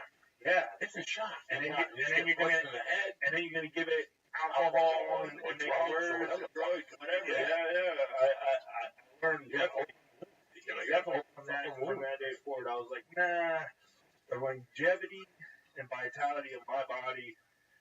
You know, maybe 3 days. Let me come home, relax, have a good night's sleep. You know, I was always wondering, and I know it's going to be different for every fighter, but I can't imagine going from fighting in front of 60,000 people to going home and watching Seinfeld rerun. Like, what is like a normal? That's me, man. Oh my God, that sounds like. Please let me just go away for a little bit. Let my body just give my body 3-4 days. Just take it back. You know, sometimes you can go out there and have the greatest fight in the world. You take no punishment, you still had to cut weight. You still had to make weight. That's the only real trauma that happened. And maybe anything that happened throughout the training camp leading into the fight. But you had the good times, you got the bad times. But I'll agree with you on one factor, and that was I could have went out there and I dropped him in the first minute and a half. It could have been over. And yeah, I would have got a W. But man, to know what it's like to just be in there and be in the grind and have you'll find out real quick. You have the heart for this because I had no cardio going into that second round, and when I thought he knocked my teeth out, there were so many times that I probably could have just gave down, gave up, tapped out, give him something, whatever, and that's definitely a defining moment in anybody's career. Is you can go out there all day long and knock people out, submit people quick. When you start dealing with perseverance, you have to deal with struggle, trying to come back or trying to maintain.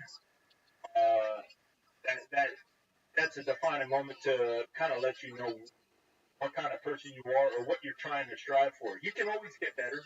You could always, oh man, I wasn't ready, tapped out, and then say that'll never happen again. I'm gonna make sure I'm in shape every time, and then obviously you can a little bit more ambition to have more heart later on if that's your thing. But the greatest thing that ever happened to me was my first 2 fights were draws.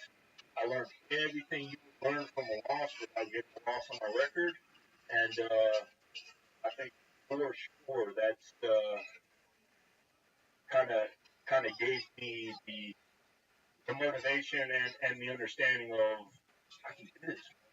I can actually do this. I just gotta get I gotta get my bearings down. I gotta understand. I had no clue back then. This is 2000. I had no clue how to fight, how to train for a fight, how to get proper conditioning for a fight.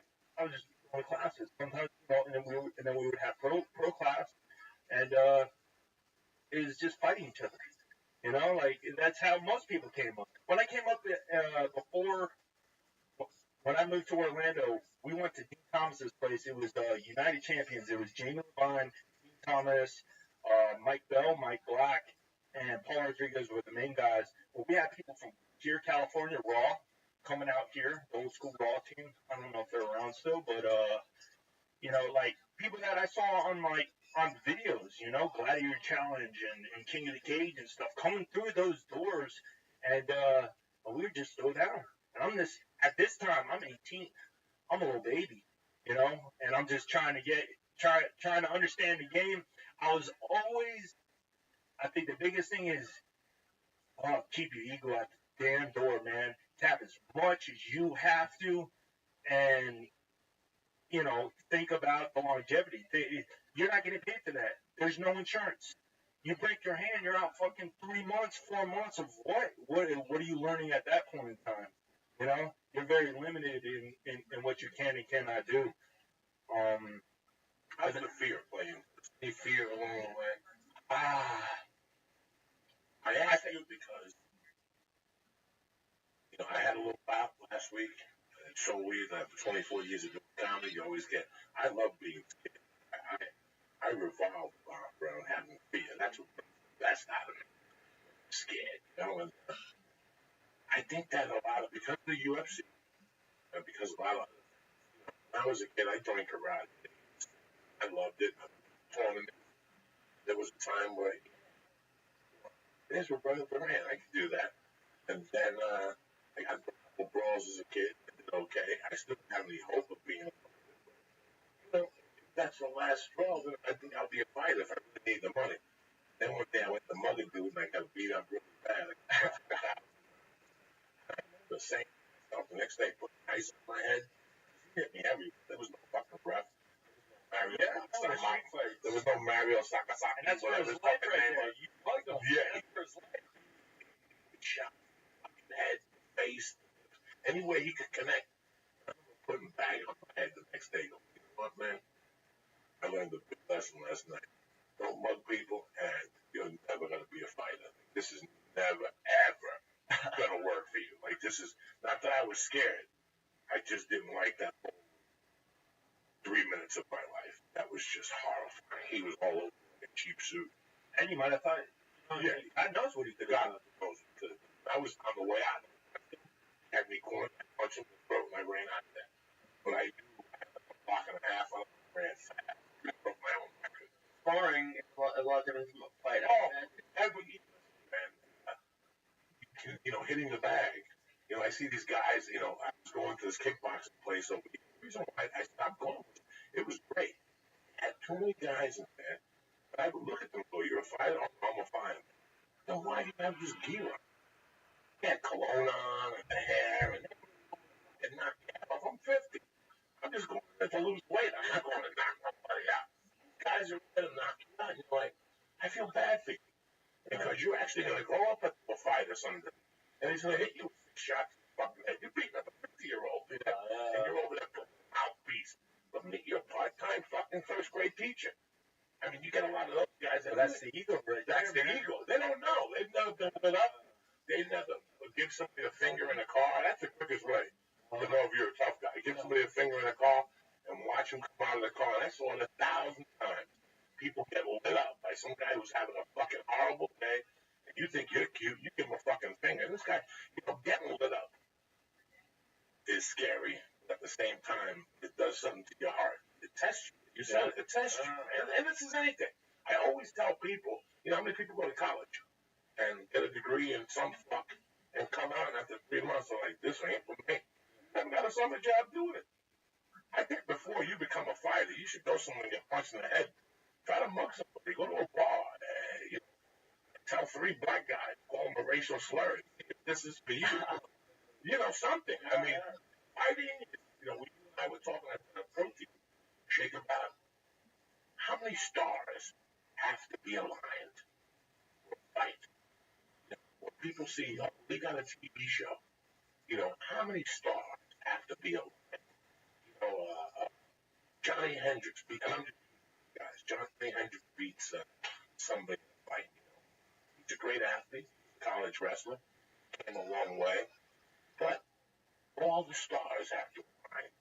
Your kickboxing coach has to be on the same track as your wrestling coach, as your jiu-jitsu coach, as your conditioning coach. There's always one guy that wants to take over or something, and now you have that doubt in your head going into a fight. People have no idea what goes into winning. People have no idea what goes into fighting. They just watch you guys once every 60 days, and they're like, oh, this must be easy. They have no idea that you train 3 disciplines, plus the condition. Plus, God forbid you have a baby, you can't sleep 8 hours. There's so many things that go into a fight. It's not, when I was a kid and I see this guy get on stage and talk David Brenner or George Carlin, whatever his fucking name is, I thought that on the way there, he wrote this shit in the car. Like, that's what I really thought, guys. Like, honest to God, before I got into stand-up, I thought that you got to call, like I said. Joey, come on down. CBS is here. Cameras. That's what I fucking thought. That's what I fucking think about stand-up. What is the common Joe? I thought like 45 minutes. And the first time, I just thought, boy, you learn quick. But that first experience, this again?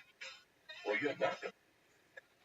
Some people do it for peer pressure. You know, your friends fight, or you could do it. Meanwhile, or you do it again. You know, and or you do it because you know what? I want to overcome this loss. I really into fighting. Or, you know, like I said, when I got into stand up, I had no idea stand up, and I know most people don't. As I watched the UFC and I asked more questions, I have a blatant idea of what goes into fighting and what goes into winning. It's two different worlds. What goes into fighting, what goes into winning, is two different fucking categories.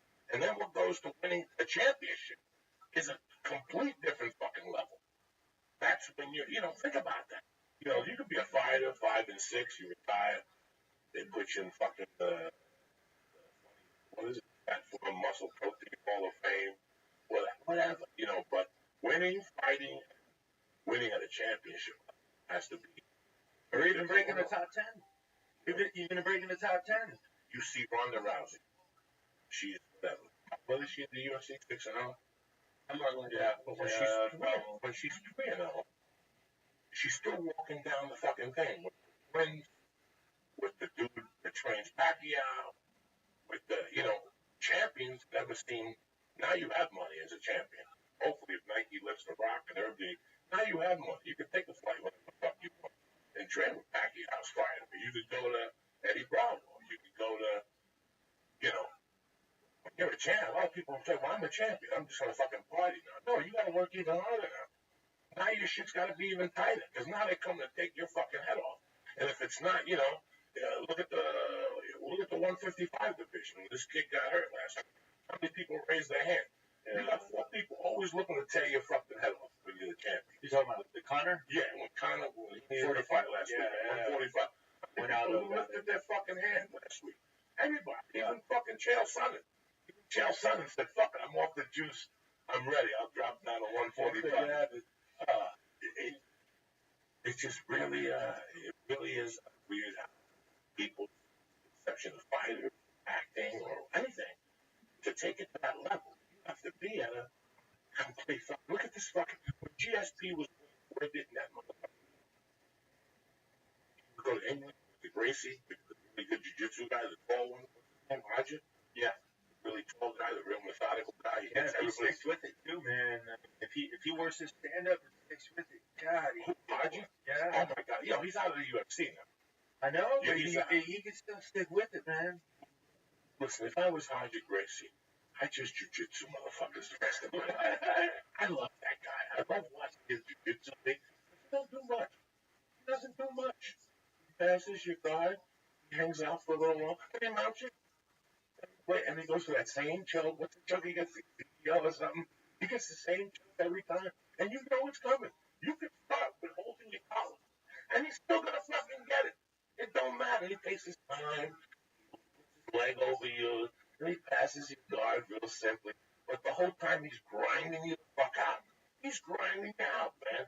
It's very methodical, you know. It's I love that chess game. I love the jiu-jitsu chess game, and I'm just starting to see it now. The first 2 years, I was breathing at the bottom.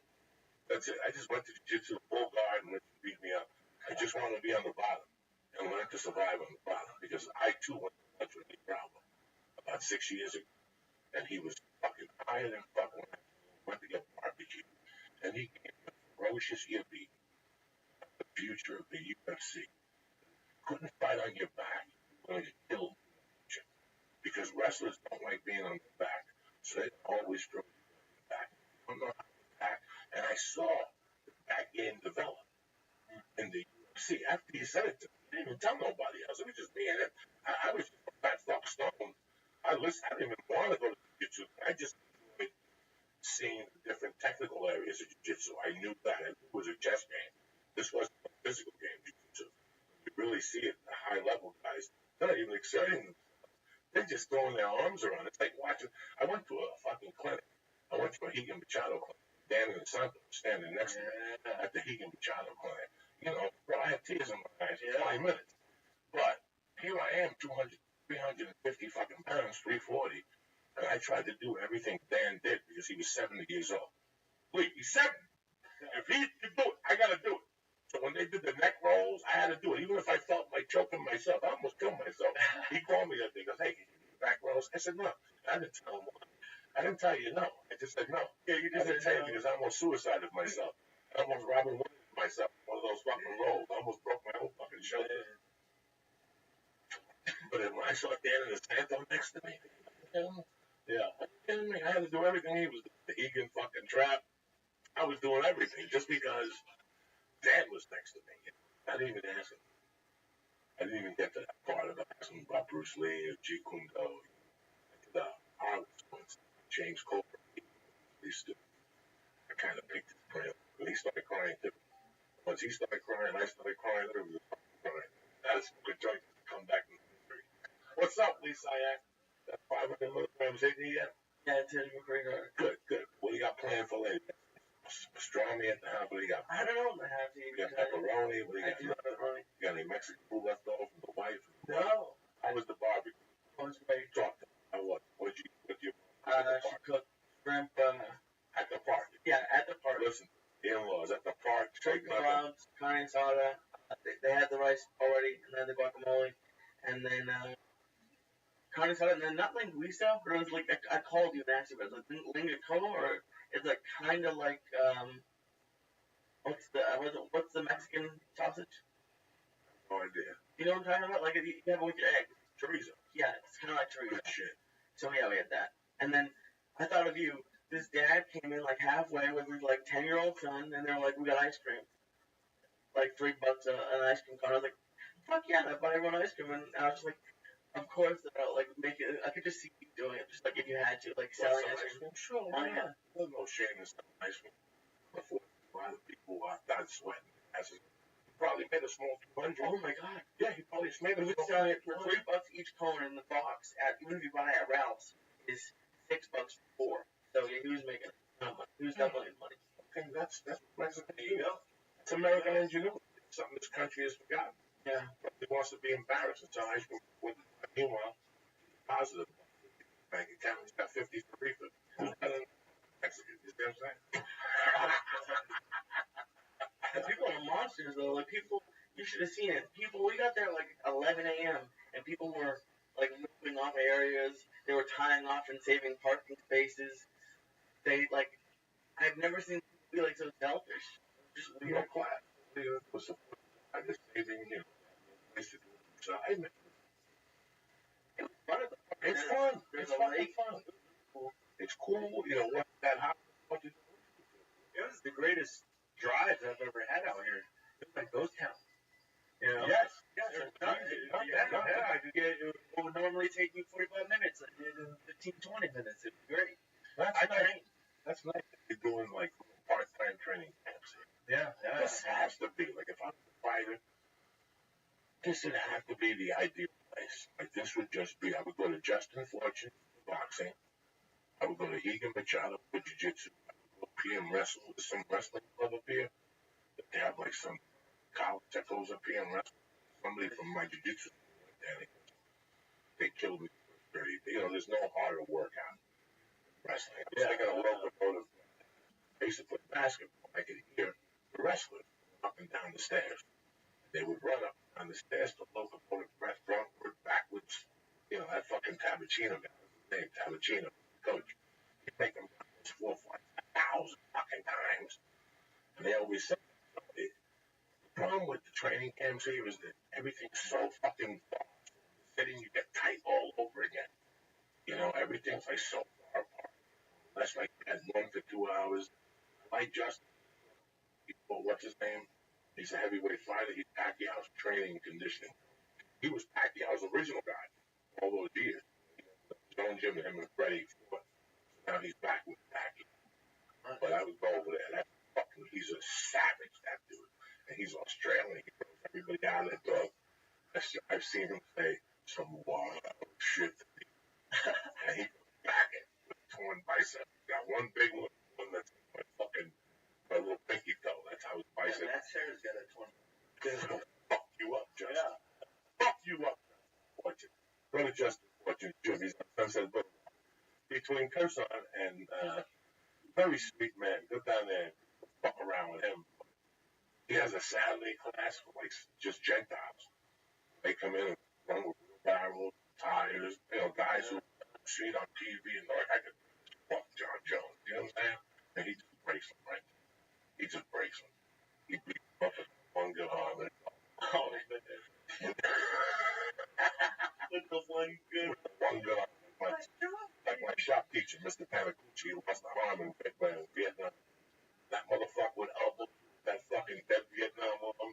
Oh my God, you go flying through. You think I'm kidding? He had it that he would with this in the rib. For what? Like if you fuck with him, right? Like right? For what? Well, I went to school in the 80s. They still bitch slapped him in Jersey. He would poke you. He lost like from here down. And he would poke you like one shoe to the fucking right to the rib. Oh my God. He'd stick like his finger, stuff from his elbow and his little rib there. Oh my God. That was painful. Yeah, probably hitting that cartilage right in between. Yeah, right. Oh my God. He was knocking the fucking air out of you. Those little old guys with his hands. That fucked you up right now. Someone heard what John Jackson, he fucked up right Kelly. The guy in the fucking island. And into the dragon. Yes. Only had one hand. Yeah. He fucked up. Black dude. Telling you. So then, no, what really impressed the fuck out of me is that your dream never stopped. Perseverance, man. The UFC for a few years, maybe a year and a half or two. 4 years. Right back on the soldiers by the bitch line. I didn't stop, man. You're never supposed to stop. That's why you're here, Benson. I love that. And I still follow. I asked Joe if he had seen shit. And then I know you called Eddie. Eddie said you called me. Yeah, I don't believe you called me, Benson. That's funny. Just to you, like, Benson is like Carlos kind of in a lot of ways. There's people who are fighters. I would hate to bump into Benson now when you're in a bad mood because it ain't gonna end. You know what I'm saying? There's people that it might not end if you're having a bad day. It might not ever end. Carlos Condit, it might not ever end. He might punch you to fucking death, Carlos Condit. When he gets in his zone, look at him. His head even changes. His head is 20. When he starts fighting, his whole head changes. It's amazing, man. Fighting is like I said, it's a fucking that thing. It ain't for me. And I got like 2 good punches and a sidekick when I get in my car. That's all I got. We're gonna have to go beat up that t-shirt guy. No, brought to you by Cabrola. We're gonna have to go down there and karate chop. No, you're talking about Carlos Condit's head being 20. Oh my God. So people are getting crazy on Twitter. Because like one guy was like, he was threatening a lawsuit on me. The other guy ordered him a bunch of pizzas. Fuck them. That's how we do. Wanna fuck with police like that? Dude, these are fucking strong as shit. That's what they're supposed to do. 1,000 milligrams. Pretty good though. Now, after you won, where'd you go? Bellator. Yeah, went to Bellator. After you won, did they contact you or you done? From like UFC to come back to the UFC? I fulfilled my contract with Bellator. I didn't want to re-sign with them. My whole purpose of going there, I didn't even think it was going to take that long, man. But, you sign a contract, you got to fulfill it. So I did what I had to do. I grinded through my contract. Got done with my last one. Didn't want to re-sign. They knew that I wanted to go back. That was really out of pride alone, man. I kind of promised myself when I got cut from the UFC, I was like, I'm gonna do everything I can to get back here. That's my goal in life. If I don't make it back there, it doesn't matter how good I could do at Bellator. If I don't make it back, then basically I lied to myself. I committed to something, and if I don't accomplish that, it doesn't matter how good I am or what I do. It felt like a loss. And I was actually supposed to fight Matt Riddle, the Titan FC welterweight title. I don't know if he broke his ankle. He did something to his ankle like 2-3 weeks before the fight, and at the same time, like I always, go on Underground, G, Bloody Elbow, MMA, you name it, MMA, Junkie. I saw someone got injured on where the hell did I fight? Wherever I got the plot, I forget.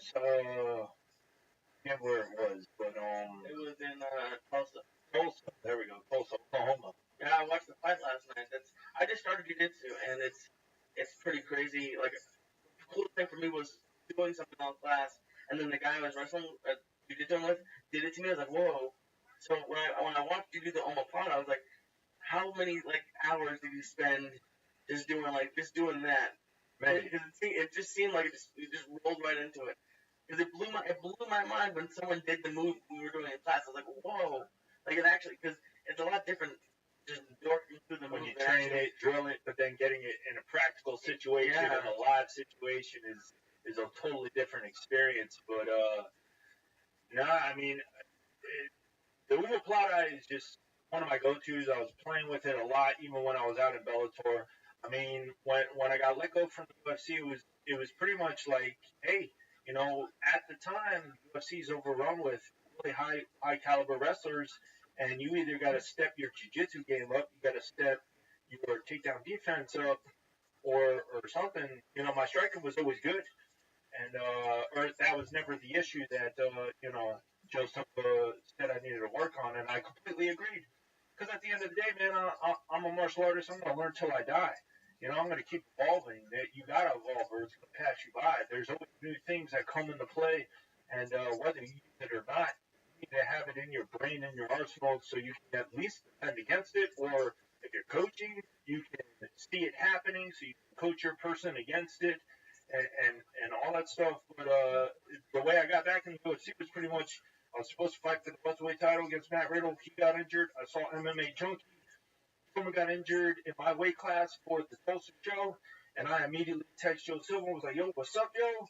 You know, I read you might need a replacement." And he was like, "Go, you know, go fight, you know, Matt Riddle first, and we'll talk after." And I was like, "Well, unfortunately, you know, he's injured, and you know, it was supposed to be a 5-round fight. No one wanted to take the fight on short notice, 2-3 weeks notice against me, and you know, I feel everybody on that too. You're dealing with a weight cut, you're dealing with a lot of rounds of cardio, and I'm not the, you know, easiest person to take a matchup like that, you know, because if I'm not putting you away with a submission, there's a good chance that I'm trying to obliterate your face, body. So, you know, there's a lot of pain that could potentially be there. And Joe Silva, I told him the situation, and he ended up the next morning. I wake up and he's like, if you can talk to Titan FC and they're cool with you coming over, let's do it. And I was like, oh shit, fuck yeah! Like right there, I was just like, I gotta see if I can work this out with Titan. And Titan was cool as fuck. As people can see now, Titan's about to be on Fight Pass, UFC Fight Pass. They worked a deal out with the UFC, so their shows are going to be live on there. And yeah, man, they let me go. Joe Silva called me up, Joe Silva set me up, and we signed a contract. And just like that, man, I was back in the game. It's crazy. It's absolutely nuts. And what's crazier, even more so, is you brought up beer. And you brought up your street fighting situations. I would have to say that for sure. I'm not a bully. I was like the anti-bully. Like, you ain't gonna fuck with me, my friends, my brother, or anybody. Like, you jock motherfuckers. Like, those motherfuckers, not all of them, but there's a lot of jocks that are fucking bullies, man. And they think picking on the weak is either fun or they have this crazy psychological thought process of, well, I'm making them stronger for later in life. And I don't see that because, you know, then you get the people that either just dwindle away and think they're nothing, or man, sometimes they snap, right? They snap, and we've seen some other crazy things that I won't even mention on the show, but yeah. Yeah. I say bully, I want to do something mad though.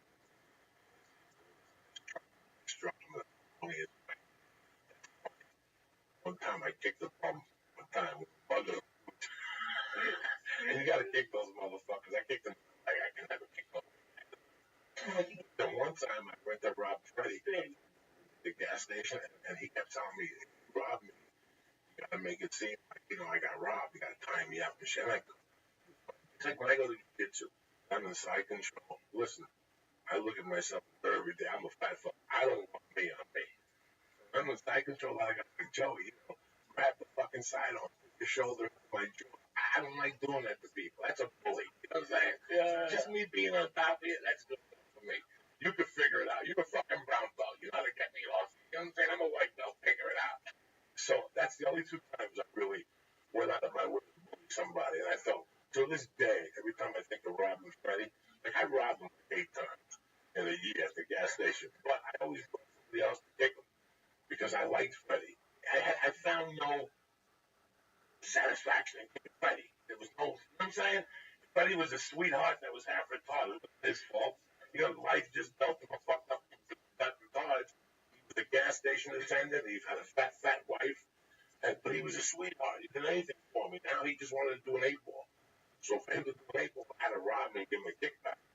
And it was so bad that, time like I kicked him in the chest, like harder. I can't kick you off, Freddie. I didn't know if there were cameras on those days. Did he say that under his breath? Like, yeah, and I felt bad. So I always had to give somebody 200 just because I felt guilty kicking Freddie. I think about that.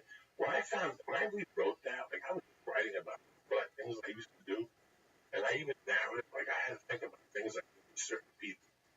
I hung out with this kid for a little kid, 16, 15. Like our big thing was to take 2 Quaaludes and drink a bottle of vodka. Like we fucking down a piece. And I was an alcoholic. Like I was like booze. The hell I would drink. I took a shot of gate.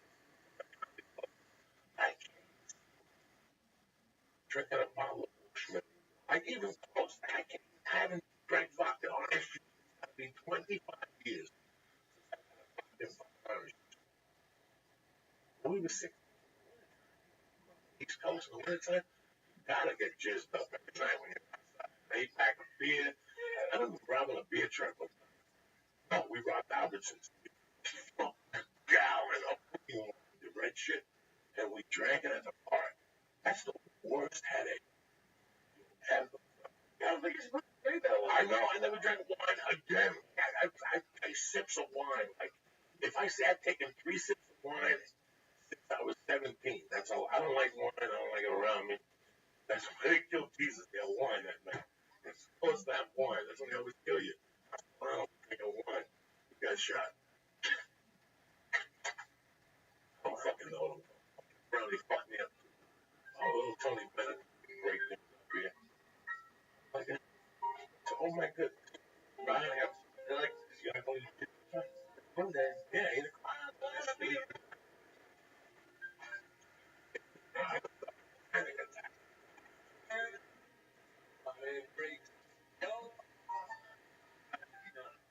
What? 2 years. 2 years. 2 years. Straight or just 2 years off and on? 2 years straight. I had knee surgery. I took off from August 24th, like the second week of October. The second week of October, I was back at Hagen, and he had me doing little things. I didn't start rolling again until probably the beginning of December. Like that, to the brown. Really good. I went to jiu-jitsu.com, write the technique you learn, taps, and you write so many little things. Since I started these things, it was new. I didn't wrestle in high school. But then I went from 418 to 217, and I just hit the bag with power. That's basically adjustment. Knock a folded down. Man, if you ever watch Friday Night Fights, when that does Friday Night Fights, is a part of the boxing thing where he breaks down the fight. Tyson's trainer. Used to be Tyson's trainer. Not the old guy, the guy that replaced Tyson's trainer. Fucking really cool guy. They were trying to put him on a Spike show. So they were trying to look for co-hosts. I had to go down there to a that one. They never did the show. That's Almo? No, Teddy Atlas? Teddy Atlas. Teddy Atlas is a really, really technical boxer. He's the one who had Tyson all those years. He's a bad motherfucker. That's what the edibles do. He gets better. And boxing. Whenever he teaches boxing on Friday Night Fights on ESPN, he always talk about your strengths, weaknesses, and Lee's strengths and his weaknesses. What you have to do to beat him, and what he has to do to beat you. And at one time in that breakdown, say one thing I like about Ben Saunders, how he throws the double jab instead of back, and then he throws the wild right. That's something back and forward. Was at Justin Fortunes. He's like 70. He's boxing Boston. The fucking crazy. He used to collect all the money. He's fucking nuts. But he's still a badass motherfucker. He's still taking mix with big black James Toney. James Toney's down there hitting the bit. So they got some stats. Please stop in there. You don't like that. You don't like necrophilia. And he likes that because a lot of him pre-show was on that. 3 years ago, pre-show was on that. And I remember Justin saying that dude gets his hands on him, he's unstoppable. Because they were jiu-jitsu in there. I know Justin didn't know anything about jiu-jitsu. He's like, he's jiu-jitsu and everybody. You know, he's jiu-jitsu's everybody. Because he's from Australia, you know. Jiu-jitsu's everybody. So he just takes that neck and he Babalu. The other crazy Brazilian there, Babalu. He's running around like nothing. So that's how I know, you know, Justin is good with that shit. Like, look, he gets his hand going. He's going to be a champion. He said that 4 years ago. What's up, Lisa? I got stoned to the gazelles. I went like this to the Effective Russian concert on That's right. Thursday. You fucking I jumped up and down. You're a bad dude. That was really fun. Periscope and jump on with you. Could start that. Hell yeah. It was so cool.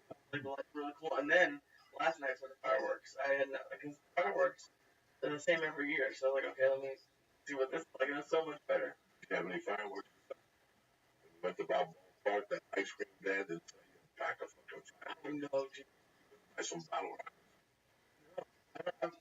They're illegal in Mass too, so I've never like had fireworks. You have fireworks growing up? Yeah. Kind of.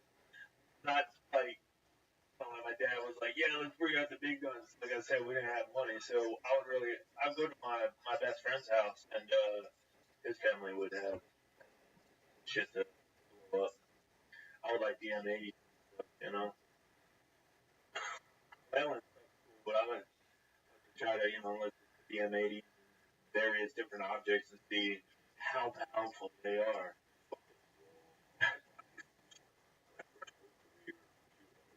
I was at 88th cops cover, and they would show you pictures of the hand.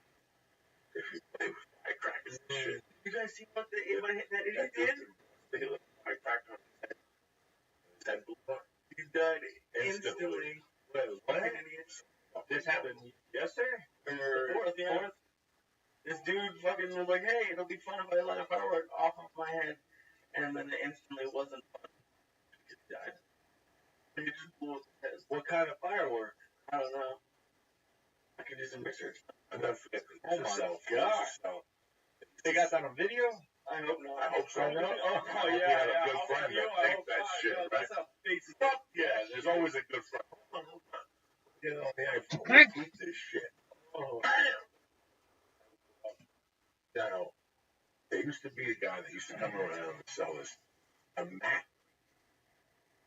But the ones that were all connected that you could light up one shot. A Mac. You could buy a fucking Mac. $20 a Mac. And then you got a gross that came in a package with Chinese wrapping out like a brick. That's when you were badass. That's when you went to Chinatown and you were fucking badass.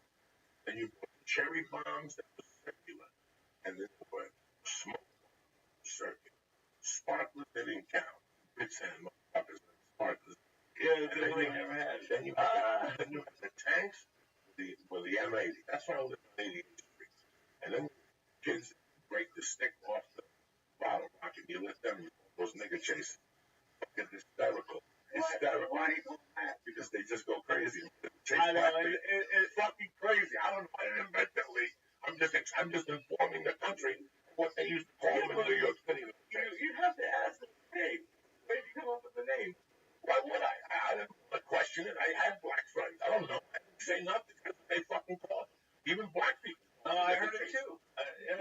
That's what we did. That's what they called them. What the fuck? Like a commercial? Like, it's a name everybody knows. Like, imagine if That's what they were the name of the street was. You took the bottle but rocket, they wouldn't sell them like that, so it's not like Yeah. the package was. you cut the stick off a little bit, and that's what it became. Oh, I'm not gonna fucking say it again. I told you 3 times. One of my emotions. So you were talking about fear before. That was interesting. I'm sorry. no, because you brought it up, man. Like, I wasn't a bully and I didn't look for fights, but I had, I would fight. Like, I was a scrappy kid, whether it was to stick up for my friends or someone, wanted to try to bully me, but it wasn't going down. I was in some street fights, and I would have to say those were probably the most. Obviously, I never fought before that, so those were the scariest moments of my time. And I remember really, really in particular, after my first like legit street fight, which ended up getting broken up by I don't know, like a guy that lived in the neighborhood came out and he was like, "Hey, get out of here, blah blah blah." Like, but I remember my cardio was like, "Oh my god, this is a whole different factor." And just the adrenaline built up here. Oh my god, this is real. The heart rate's up. Physical damage is real and whatnot. I remember being like, "How the hell am I going to get past this?" Like, because it was absolutely insane. I've never experienced anything like that. The fear and the adrenaline and the heart rate and everything involved was crazy. And it was loosely Taiji Kudo. It has a spot in the book. If I'm not mistaken, it's under attitude. And he talks about it, and he says, I believe it was like, when you start anticipating combat or the fight, and you start feeling biggest thing, butterflies. Like sometimes it's just reaction. If the street fight happens, it happens. But sometimes there's a little verbal communication up to the fight. You're starting to already feel the butterflies, or you got that bullshit. I'll see you after, bitch. And then you're like, it might be churning for the next couple of periods or classes leading into, okay, after school it's fucking going down, you're fucking waiting. And I was like, how the fuck do you deal with this? And he's like, when you feel the butterflies in your stomach, you feel nauseous or the anticipation of the combat that is about to go down, don't panic from it. Don't be scared of it. Embrace it. It's a good thing. It's your body preparing for competition, battle, you name it, and it rises. It helps your body raise its senses so you're more on point when the actual altercation goes down. And ever since that moment reading that, if I ever feel it, it would bring a smile to my face. Like, yes, now this is the moment, like, that he's speaking of. I'm ready, and just fucking go with it. And we've been fighting. As in go, 2004. How many years before? As in what street? Training. Oh, Amateur. 1996 or 7, maybe.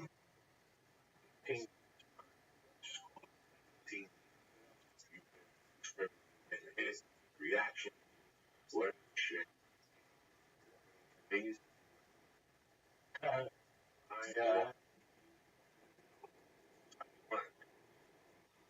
Put that hand up. I tell you in the third round. Keep it. I told you. Well, I told you. I told everybody. Blew it to you. Fucking done it. You don't feel it. It's not there. It's not there. I've been doing comedy 24 fucking years. And I know before that.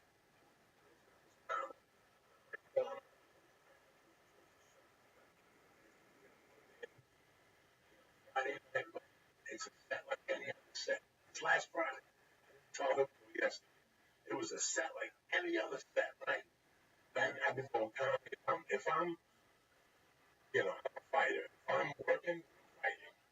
if I'm not fighting, I still go out 3-4 nights a week. I still go out and do 3 sets, 4 sets a week. That's my goal.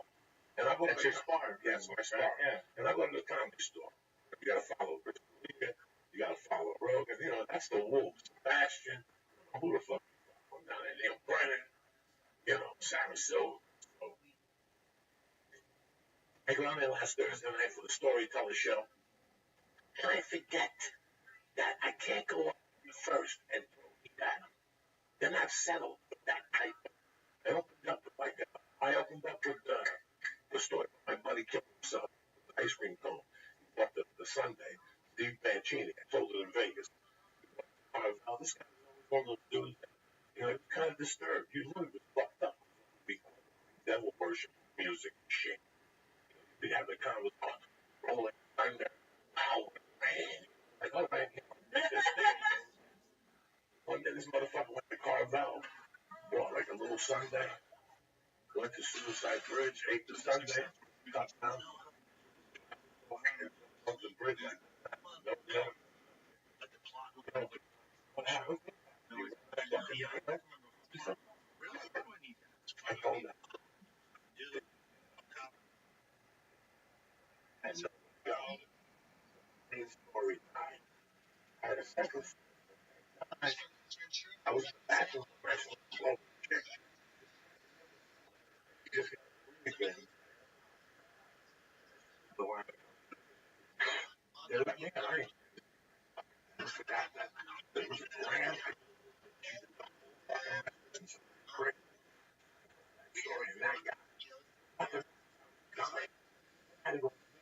I just died. I came home and I just died.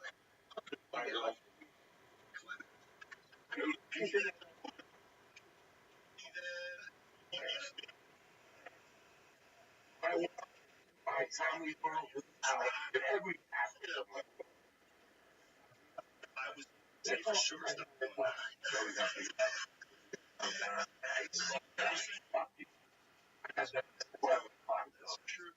I ate a brown. I ate a little one. I ate the morning, I ate 1/2, which is 70 milligrams. And I ate the other one. I can't believe it. The answer is stuff. I ate that gas. I got down to Hollywood. I got there. Everything's there. So I had to wait. Sometimes you get on the store. I had to wait. I went to the back.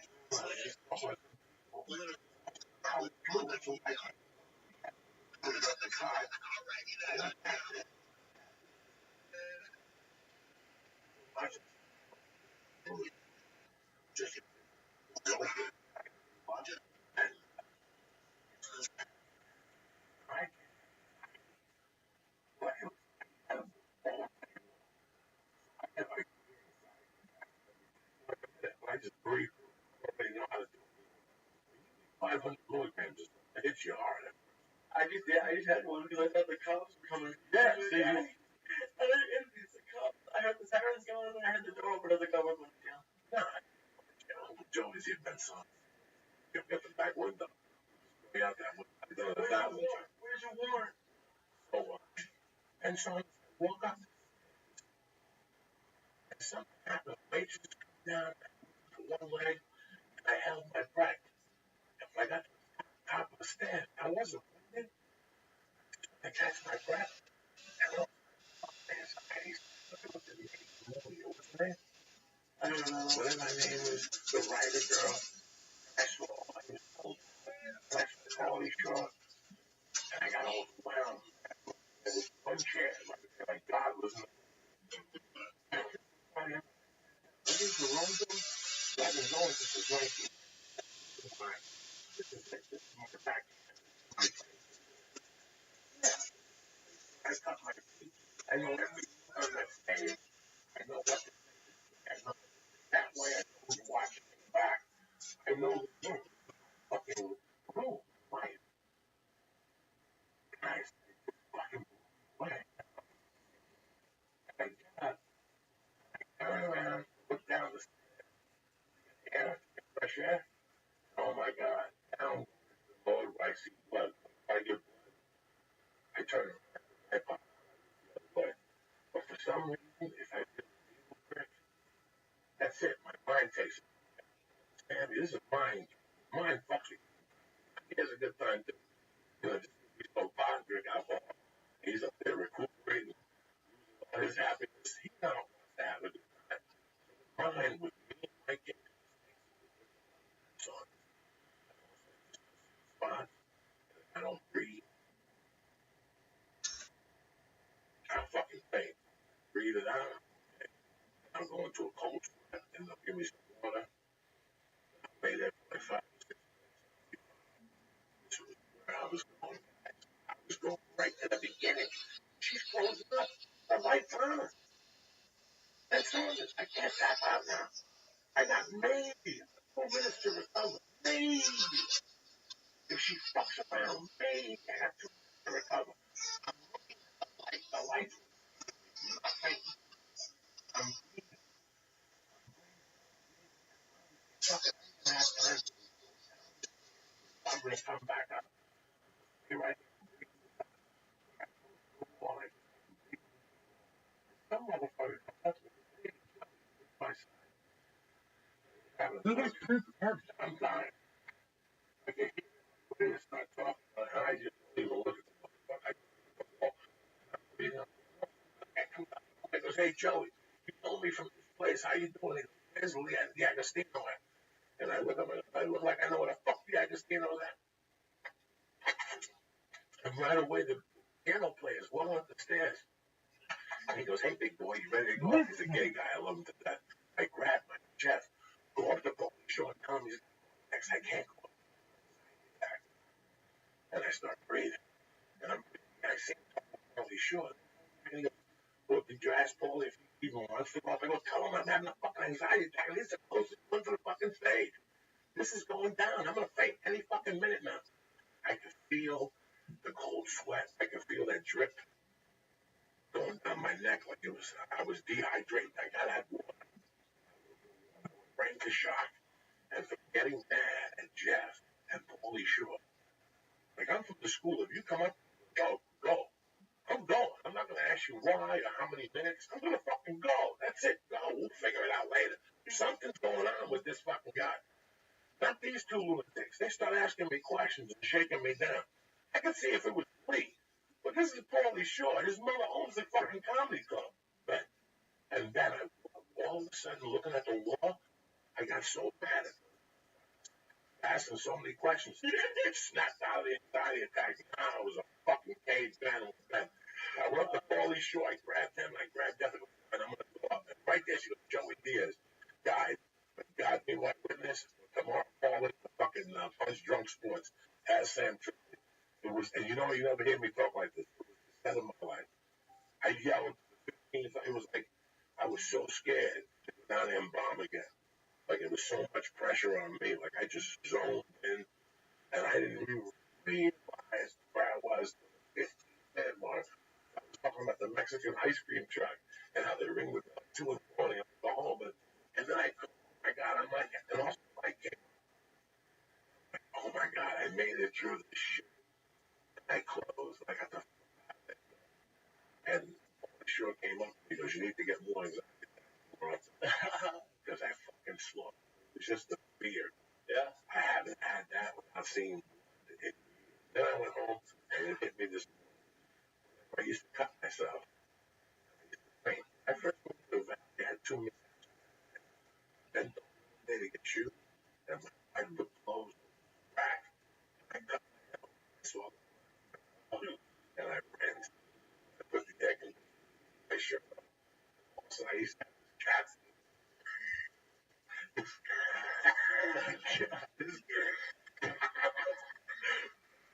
cat was on it. And I love this cat so much. Man, anybody else would have stayed in this cat's head.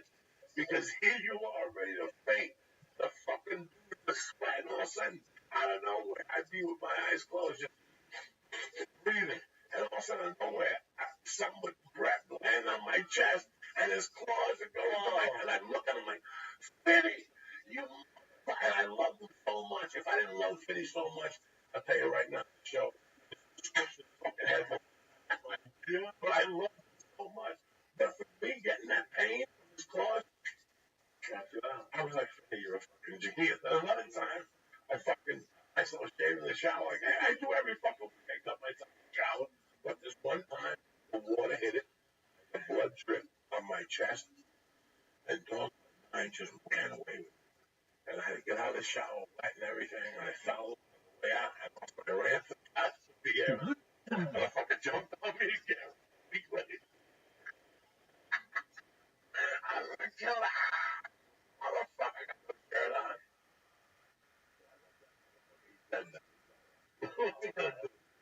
I love that. Hey, he knows it. Yeah, he knew whenever I was all fucked up, he would jump on me and put his claws on me to make my mind go faint. I never. But you do that to you? Who? Your own blood? Oh my God. Get you.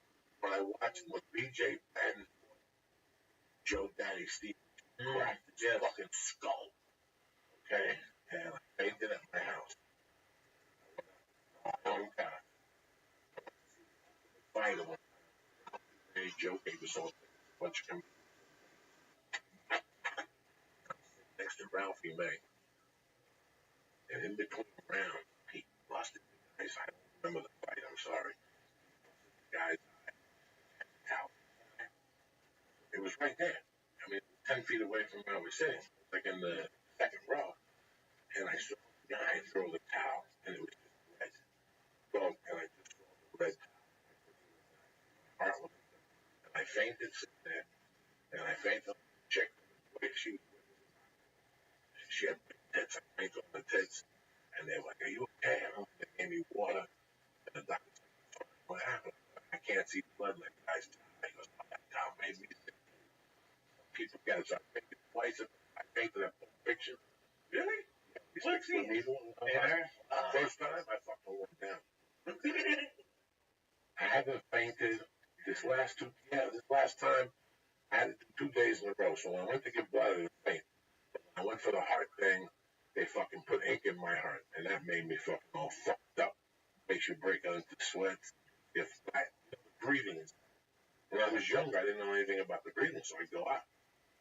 But now you just keep breathing a certain way, and you recover, and after a while, you're like, what the fuck happened? You know, meditation. And when I first started jiu-jitsu, I used to have the panics on the bottom.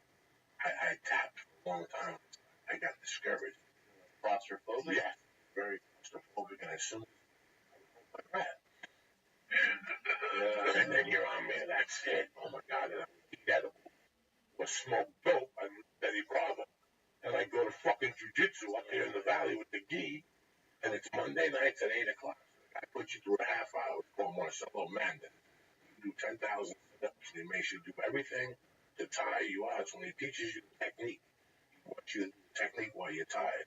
So at 8:30 starts the portion of the class where he teaches the class till about 9:15. You drill it, and then you squat till 10 o'clock. I couldn't help, bro. I almost fainted 4 times. The t-shirt, I put a pair of rash guard. I got a rash guard. Got myself out my that shit was tight as fuck. I couldn't get it off. I was panicking. So forget the rash guard. I get a t-shirt from Really nice long sleeve, thin rash guard. Nice. Well, my titties I don't need that shit fucking choking me out. But you know what, man? I'm like you. I'm scared of jiu-jitsu. But the fear of jiu-jitsu. And I just pulled guard. I tapped. I flew to Vegas with Big John Party. Talk on the plane about it because I had a guy here that would come and tap out of the building. And he came in one day and he goes, please keep coming. Just roll. Technically, I kept telling him. He played it. The guy's one of my time about his teeth. And now it's okay. Now I can win a couple of games. And now I can know what I'm doing. Just picking up just here's the man from the first fucking kiss the casket. we get fucking mad at it. Like, down for grief. Before you leave, you just that's why I need. I can't never. I am not gonna.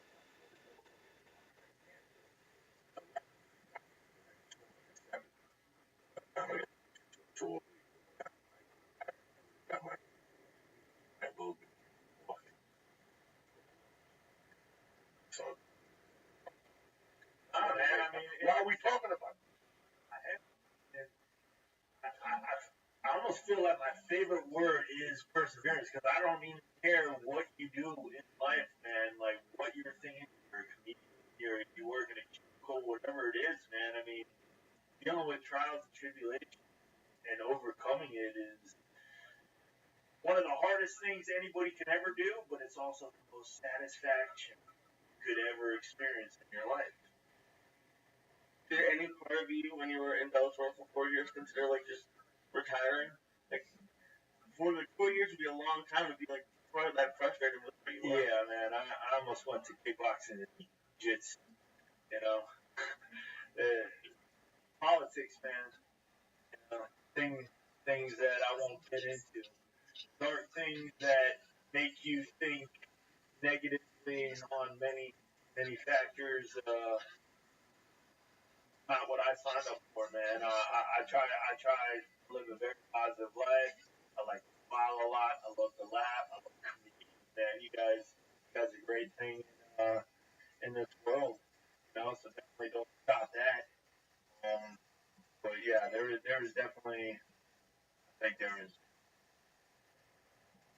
really maybe like three people. There were like three top people in my situation that caused just absolute nonsense drama stuff I didn't really sign up for to the point where it was like, well, I could just say fuck you and go do my own thing over here, man. I would love to do kickboxing, you know, lion fights, Abu Dhabi, die, man. Like I have other, I'm just a martial artist. You know, I chose this path. I definitely didn't sign up to have anybody control what my destiny in my life is, and you know, I never signed up to stay with Bellator for the rest of my career. And if that was my choice, that's my motherfucking choice to make, not theirs. And but once again, the people that were involved in what made things kind of depressing and dark for me no longer work there. So, you know, and considering where I am now in my life, I'm very happy I didn't give up. I'm very happy I just did what I had to do, man. Push through, do what's necessary, and, you know. I understand those people go away. Some people choose to make a and just that into a thing in our mind that we have to do certain things, get a pension, get a whole family. Some motherfuckers wake up one day and say, you know what? I like to fight twice. Pick up a fucking maybe lay in a fucking bed, crashing a cookie house, whatever the fuck we gotta do. And living my life and training, taking care of my family and taking care of myself. Just choosing. You always have people that didn't even go that strong. They tried it for a couple of years and got out of it, whatever excuse they give you. And now they're in control. And this, man, what makes the world go round is that we all get old. Can you imagine if we all got together and sang Beatles every fucking day and held hands and sang a fucking whatever they joke down. And so people ain't gonna like it. And here you are working hard at your dream. And there's always one motherfucker that just don't dig it. And sometimes you have to have that person. You make it worse. How you get that motherfucker? And it's funny that talent always overrides that. Somewhere along the line, you'll find something, band-aid to cure it. And one day this will be gone. There you are. There you are in a position to save it. One time you learned about life. You learned that maybe you were ready, but you weren't ready. And this guy that was talking with you, he's selling real estate somewhere in Kentucky. He doesn't even matter. He doesn't even matter in life anymore. And here you are fighting. You have a family. You're fighting on national television. You ever think of that, bro? You're in the UFC. Thanks on. Let's get down to the fucking middle. The UFC, okay? UFC. You're a UFC fighter. There's kids leaving right now a job. 10 to 5. Right now, there's guys leaving a job. Someone digging a trench, going to some fucking gym to get beat up, dream of fighting the UFC. And there you are. You know? I never forget where I came from, man. I if it ever sways away where I'm like ever thinking negative about what I've accomplished or where I am in my life, it just takes a split second for me to remember working at McDonald's, working at Burger King, working real shit jobs. I was a hardwood stair carpenter, waking up at 3 a.m. to be there at 6 a.m. to work the most rugged, hardcore, destroying all my joints in my body, to then leave there at 2:30 p.m. to go train and stay at my gym from 4:30 to I think 8:30 at night to go home, hopefully pass out by 11, and do that again, all over again. And that was probably the most physically and mentally really miserable time because it was just killing my body. My body is necessary for me to succeed in the goal of where I want to go. But this job's fucking deteriorating. I'm feeling arthritis in my wrists, my hands. These are supposed to be your babies. You know, boxers, they talk all day long. You need to protect your hands, man. Without your hands, what good are they? You know, and thank God, you know, eventually I ended up getting like a bar backing job. I got to work more nights. They worked around my schedule. Bar industry definitely was the perfect industry for me. I didn't need to drink. I didn't like to drink, but motherfuckers like to drink and tip and talk. And it physically didn't fucking do goddamn thing, you know, on my body. You know, there's a lot of boring waiting around sometimes, but I definitely can easily just look back to the hard times. Fuck, man, one time, you know, I was one of the FedEx guys in the back of a truck doing Tetris, where they would just shoot these boxes down, and you have to Tetris up, you know, rows and rows of all these packages. Sometimes the package looked, you know, as small as a ball and weighed 150 pounds, and you're almost breaking your back. You're not even realizing how fucking heavy it was, and you didn't bend over properly to pick that shit up. And it's like 230 degrees in the back of the fucking thing, and you're fucking sweating your ass off, and you're going home, and your back hurts, and everything fucking hurts.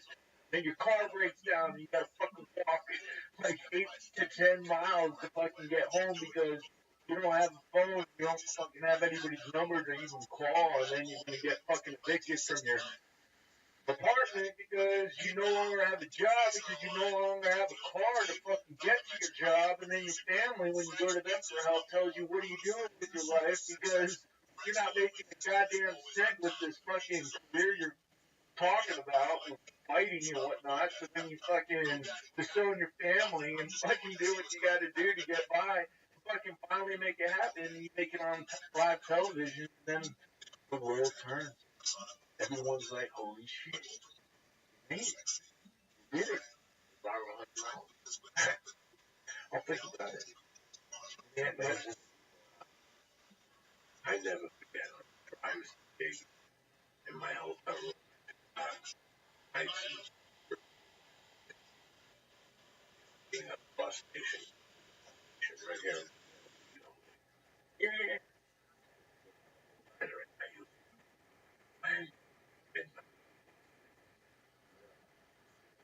Hey, 12, 15 minutes up that to save my plane ticket. I would spend the night at the bus station outside. I'd bring 2 joints and I'd walk them in. Fuck yeah. Go on that bus to whatever. Sleep in the condo. When I got there, did comedy, took a shower. Oh my God. That's what you think about. that's where you gain your strength. You're like, Jesus, I did that. I started hanging out with the actors. Bad for him. But then I'm like, fuck him. He's got to get a day job. And he's got to go out every night and do comedy. You know, and that's how you become a comedian. Everybody, when you go on the road, these kids, they get 500 a week, 5 shows. So they got to go to Wikipedia, whatever that is, and get some hotel for $48 a night. Bet that somebody got snapped in the last 2 weeks. The roof ain't painted, one light bulb that's out, there's no hot water, and they got to drive 50 miles. I mean, I talk to these kids, they tell me their fucking journeys. And for a minute, I feel bad. And you go, no, I did the same thing like you motherfuckers. I didn't repeat my destination. I just went to the fucking bus station to stay for 4 hours. Wake up, fucking horrible bagel, and you get a cab. Some days you fucking it's your name. Yeah, some days you make the score, and some days you don't. I remember doing Michigan, and the guy would only give me a hotel from Friday to Sunday at lunchtime, and the rest of the week I had to come home. No, I just got another hotel room, so I'd find like a Motel 6 in fucking hell for $24.99 from Tuesday to Thursday. Are you kidding me? And I'd eat Subway sandwiches, the veggie and cheese, like a this is when they were first getting the whole sweet. The regular fucking white bread. They didn't have wheat bread, they had white bread, that's it. And it all tasted like formaldehyde. It's actually more expensive back then. Yeah, right? The veggie and cheese was still $3. I ate a ton of those. Bro, with the Datsun 210. Nobody even knows what Datsun is. Nobody knows what Mopi is. Fucking Datsun B210 is. A 4-door with a hanger pole in the back so I can hang my suits and shit. Jumper cable, antifreeze, radiator repair, football, basketball, fucking soap, shampoo. I mean, you know, name it. That was my job. I was a comedian on the road. And so that's what you do. And you wait every week to call in and they'll tell you where you're going. Oh, we should go to Nebraska. We should go to the Idaho run. Oh, we should do Idaho run. You win a month of Nebraska. You know what a month of Nevada is? No, you know what a month of Nevada is? Fuck, nobody fucking knows. I've been there. For a week So you're saying it was amazing. It's amazing and pathetic at the same time. But I did it. And nobody could ever take that away from me. They could even look up. The IRS could call him. Joey Diaz broke down these days. Yeah, that's what fuck was here. He killed us on the strip. And he destroyed our bathroom. He took our plunger. He took so many shits, he broke the plunger. Once you break the fucking plunger, that's when you know it's fucking all shit. What are your plans, man? Talk to And then tonight, doing kickboxing with July, July 23rd. You're fighting again. July 25th. Okay, you're fighting again. Yeah. Kenny Robertson, you know, real tough guy. NCAA Division I wrestler, went to the same college as Matt Hughes. You know, used that wrestling and really worked his jiu-jitsu games. Got a real tight jiu-jitsu game. His stand-up is a little, you know, it's on its way. And at the end of the day, man, from all the fights I've seen, he brings it, you know. He loves the scramble, he loves the takedowns, and you know, take shots. So you know, I'm expecting a war. You know, I'm never taking anyone lightly. If it turns out better than you know, round war in my favor, hell, that's great. But you know, I'm not gonna get caught thinking, oh, I got this guy standing, I got this guy on the ground. You know, I'd rather just say I'm gonna do everything in my power to be prepared, and let's see if the stars align. What do you think about that, Lisa? I think we need the t-shirt guy. He can come with us. All day, every day, man. Give some shout outs real quick. David Demas, Sandman, Don Langle, Bill Brasky, Alex Hidalgo, Victor Villarreal, Curtis K-Win, And Nick Pritchard, you know, I love you guys. I'm going to be at the Atlanta Improv this Thursday through Saturday. I'll be in Chicago the same weekend as man here from the 23rd to the 25th downtown. First, about see what's going on. Are you looking good? Thanks, but right now I'm just having a little panic attack when it comes to. But no, I don't know. What am I doing? Oh, mine's in Francisco this weekend, Paula. Okay, you leave on Yeah. Drive? Yeah. Good job. Not really, because they said that takes like 2 days, so. What do you got to do? Well, that's the whole trip, though. Give a list of me, get you drive the taco for $1. Yes, everybody. No, you gotta work it correctly. Fucking hold your hand on these steps. Like, look at that. Fucking savage. Fucking right there, you keep driving. Take you 2 days. But get the steps, you turn around. And I'm telling you, that ass up. You just do 6 hours straight. Keep it interesting. Fucking over here. Fucking tell you this shit. You're an extra fucking magneto. What's the problem? You take on that. Anyway, let's give a shout out to my bad motherfuckers on it. Total human optimization. You know what I'm saying? They can't do it for you. Fucking shoot yourself.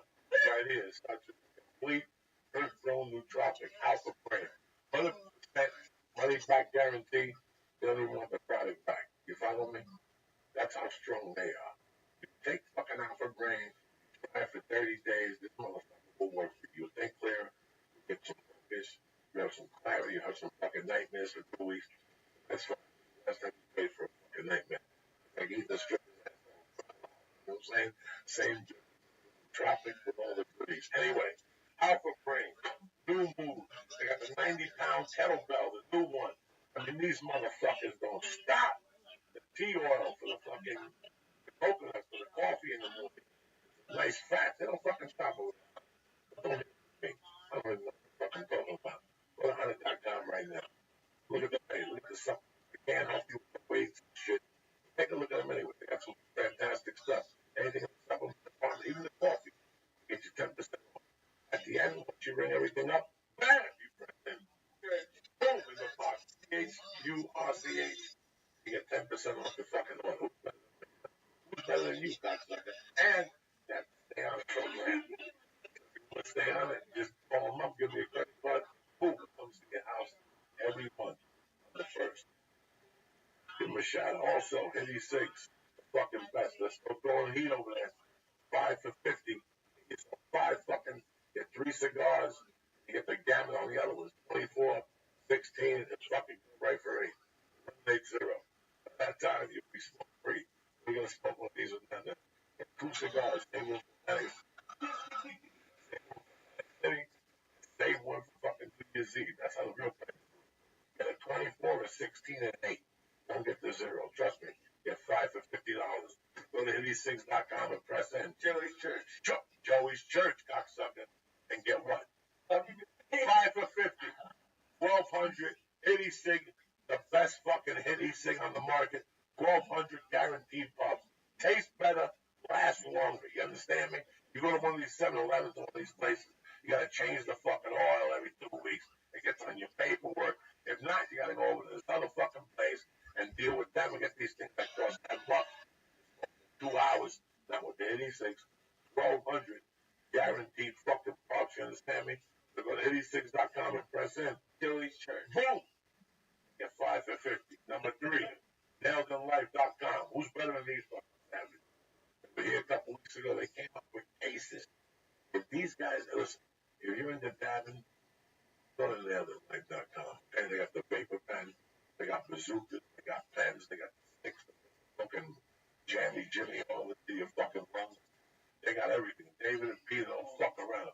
They're up there throwing heat. Go to nailedinlife.com, a.k.a. those movies hermanos, a.k.a. white chocolate heat, 250 milligrams of fucking depth in those little chocolate waters. They got all cinnamon, what else they got? Rice pudding, strawberry cream, 250 milligrams of hash oil. You understand me? Well, anyway, go to fucking nailthelight.com right now. See it? Selection of stuff they have. But the thing is important. The paper pen. One of the best paper pen in the market. 100% guaranteed. 20% off your first order. They go for 50, so what are they going to call me? These are 40 years for Joey Diaz. Boom! Joey Diaz. So there you go. Down to life, a.k.a. those boomies and models. You got Eddie Six, and you got Honest.com right there. And a shout out to Iron Dragon. Don't forget, 2-3 movies. Go there. Kung Fu all the fucking way, all right? That's the name of my Christmas movie. Kung Fu all the way. What do you think about that one, Hanukkah boy? I like it. Ben Saunders, thank you very much for coming on, taking time out from training. Good luck on the 25th. Thank you guys for having me. You're on the fucking highway to fucking the championship. You're right. Try to ride this wave as long as I can. I definitely use the Onyx stuff too. Tech Sport, C+, Tremendous. battle ropes. Can't do no battle ropes. A rope. I can't have no ropes around me.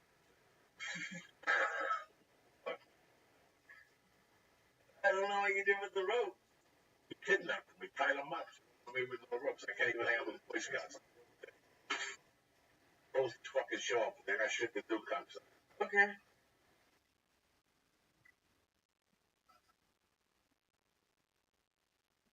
What's happening now? Coming at you. Wednesday afternoon, Lisa Ayat, Uncle Joey. What's happening to you, fucking Pete? What's going on with you, cousin? I had a good night last night. I fucking tore my arm out, but it's good. I'm, yes, and everyone keeps asking me if I like jiu-jitsu. I'm not at the point that I like it at all yet, but it's been a lot of fun, and something happened that you told me would happen. I had not an epiphany in the shower, but I was just thinking about it, because we were doing this stuff, and it was hysterical. We were just doing it on the floor right here, but I was doing it with Casey last night, and he's a blue belt, but he was showing me how, when I'm in half guard on the bottom, how to, like, sneak out. Like, we were doing it where you, like, you kick your leg up and you just shoot out and take it back. Right. And I kept, it wasn't as smooth as it should be, as everyone else was doing it. But he showed me it's like, you do one move and you just get to your side, and then you do a whole nother move and you get there. It's something that you don't get mad at me about, but sometimes I think too far ahead. I think a lot of people do it, is they look at maybe the big picture too much. And like I've just noticed in jiu-jitsu so far that it's just about doing very small things in the right order. So like I was thinking it works the same way for your whole life. It's just, you can't just get a great podcast. You can't just be a comedian. Little small things. And it like I was in the shower and almost called you from the shower. I don't know why it just hit me right there, but it was crazy. You know, hard work is hard work. Yeah. And yeah, I was telling you, the first 4 years for me for comedy were just painful. It was just painful. It was fucking brutal. It was painful. Something that you're broke, you don't want to work. Something over your head says you can't work. You know, I did little things to stay alive, but I wasn't making any money. You know, people always say to me, yeah, you're making any money from it? You're making any money. You love doing what you're doing. We go to jiu-jitsu, we pay a monthly fee to go there, and we go there to get tortured. But the more you go, the easier it becomes. That's why I always said, once you stop going, you got to start all over again. That's fear. I'm a specialist in fear. Oh, yeah. Because I've been scaring myself. Fuck Vincent Price. Vincent Price has sucked my dick. I scared the shit out of myself. Because I would always look at the steps. I would always think about Friday instead of Tuesday. Yeah. And then you fucked up the whole week because you're not thinking about what's in front of you. You're always thinking about what's, and then you cave. You already say no to and that's it. And I did that for years. I blew 1,000 jobs, 1,000 careers by doing that, by looking at in front. And also I started saying, that's got nothing to do with it. You know, I was thinking about Nick. I love Nick with all my heart. But every time I used to call Nick, my name is Earl. I'll never forget I had a conversation with him. I got a call in Sacramento. Okay. Like, Joey, they're looking for convict with motherfuckers. My name is Earl. All right? Right. I fucking canceled the week. Like, I was in Sacramento. I did Thursday night, and I was like, I gotta go. I was a feature actor. Brigade. He didn't talk to me for 2 years. And I fucking shot down to L.A. because I told him, this is what I'm in L.A. for. Whatever. So, to make the story short, I went in there. When I left, I knew I booked it. And the guy goes, I'm looking for one more guy. So I went home and I called Nick. Nick, the comedy guys. Who's the director? What do they pay? Is it recurring or is it a series? There was 19 questions before the fucking thing. Just do it. What's with the fucking question? You're going to see that all those questions are just not detours, but they're kind of detours. Distractions. Yeah. Distractions. What the fuck with the question? Just do what the fuck they ask of you. Go in there, book the job, and then we'll worry about everything else. Everything else will fall into place. We'll figure it out. But people who are like, well, I didn't go because I'm like, you get those people like, I didn't go tonight because I'm out of town for a month. Who gives a fuck? Guess who was one of those people? Me. And I was going to Taekwondo, and I stopped going because I was on blow. I couldn't wait till 8 o'clock to go to class. I would go to class from 6:30 to 7:30, and I'd be scratching class. Oh, really? Oh, because I couldn't wait to get a package. It was down from up. Are you fucking kidding me? Are you fucking kidding me? One day I bumped into the guy, kind of hiding in my car. Over. He just get you. I thought, get out. Just listen. It's a martial art. It's the same thing you're doing every night on stage. It's the same thing. It's all wrapped up the same fucking way. The more you come in, the better you get at it. Right. And he goes, even if you come in once a week, just once a week, it's a lot better. Is that, you know what I would say? But what am I doing for on Monday? If I'm going to leave on Wednesday, I'm not going to be able to exercise. Right. And he goes, why wouldn't you be there? And that's the guy who's, these whole don't have gyms? I wouldn't even. I would go on the road with Eddie, Kate, and Joe, and they would say, everybody meet at the gym at 1 o'clock. I wouldn't even look down there. I would be embarrassed to go to the gym. Oh, yeah, of course. I mean, it's kind of ridiculous when you make excuses like that. Like, I almost didn't go last night. I was feeling kind of off on the podcast on Monday. I just didn't want to go. And I was like, I was already in my car. I was like, I could not go, but how would I explain this? And then, of course, as soon as I got there, Zach texted me, the teacher. So if I hadn't gone, I would have had to make an excuse. I was like, yeah, I didn't feel great, and it wasn't my best class, but at least I went. You went. Listen, man, you keep showing up. You just keep showing up. It's amazing what happens. Keep showing up. I just keep showing up to jiu-jitsu. I'm the worst guy in the fucking class. I keep showing up. The same thing with comedy. It's the same thing. I was horrible. I picked a major. I didn't do badly. I could always study, and I always knew how to study. Right. I know that if you take notes in class, write notes. You can't put your head in that fucking notebook and write a soliloquy. It's a light note about a situation. We're talking about podcasting or something. You can't sit there and write, podcast, Lee says that, no, little yellow in, you know what I'm saying? Like, put a note there. Stay fresh and put the thing in there in yellow. If you do that and you go home every night and you read the chapter how the professor said, just how he says to do it. These chapters aren't that long. You can do it in 2 days. Yeah. Okay? Come finals, you don't have to cram. And if every week for 10 minutes you look over those pages and just read down, you'll be perfect. Oh, if I had done that, I would have gone to Harvard. Yeah, that's it. That's the chemistry. Yeah. That's the chemistry of. So when I was taking all those other classes, CMC, at Colorado Mountain College, I was doing that. I was pretty good. I was already a fucking 20-year-old, so I already was, Jesus Christ, this is easy for me now. I could master this now. Excuse me. And then when I got to University of Colorado, I had to pick a major. When they hit me with econ, it just wasn't working. It got real. And I was fucking flunking intro to macro or some shit. Intro to micro. The little shit. Not even to become something big. I was like, just gone. And I was ready. I went to a counselor. They said, the counselor. What is a counselor? You're stupid. This fucking dude, Muhammad Habib, he started banging out 2 hours a week. And like third, fourth week, I lifted my GPA. I was up there again. It takes, for some people, it takes harder to get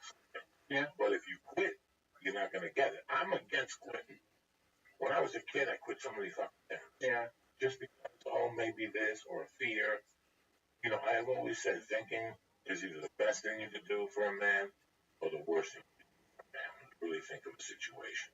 Yeah. No, I get a lot of emails recently about how did you make the decision to come out to LA, and I've started thinking about it. I really didn't even make the decision. It just kind of I knew it was going to happen, so I didn't even. It's not like I sat down and planned it out. I just went, okay, when I graduate, I'm moving to LA. So it's but I'm slow with other stuff. Like I'm slow with the working out and doing other stuff like that. But it's weird how similar we all are, but how different.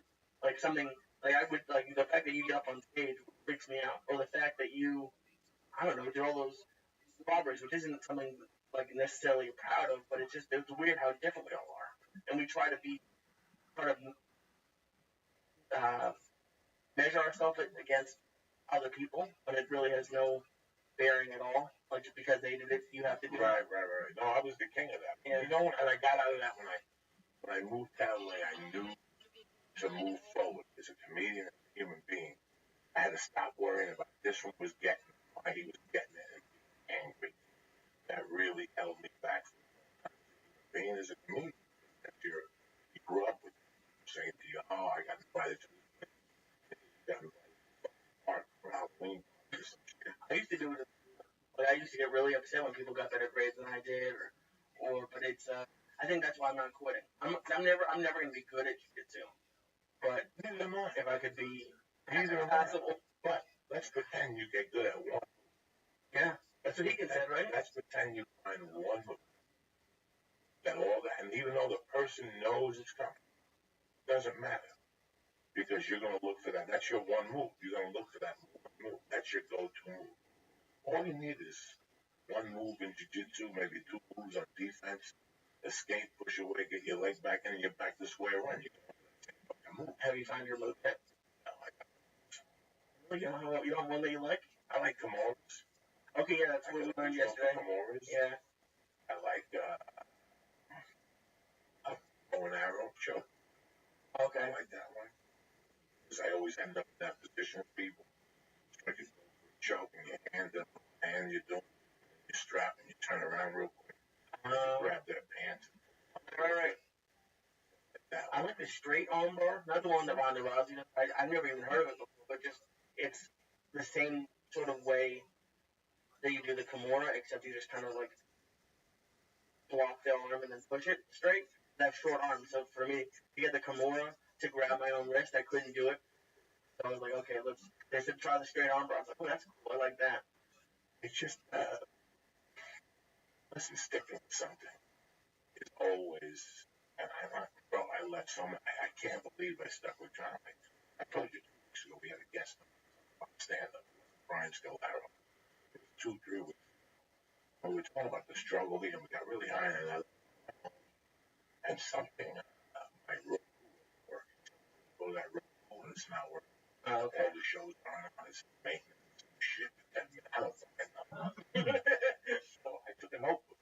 I was writing. For some reason, I went back to living in that basement in Boulder. And I had the most saddest life in existence. Worst. And I forced myself every night.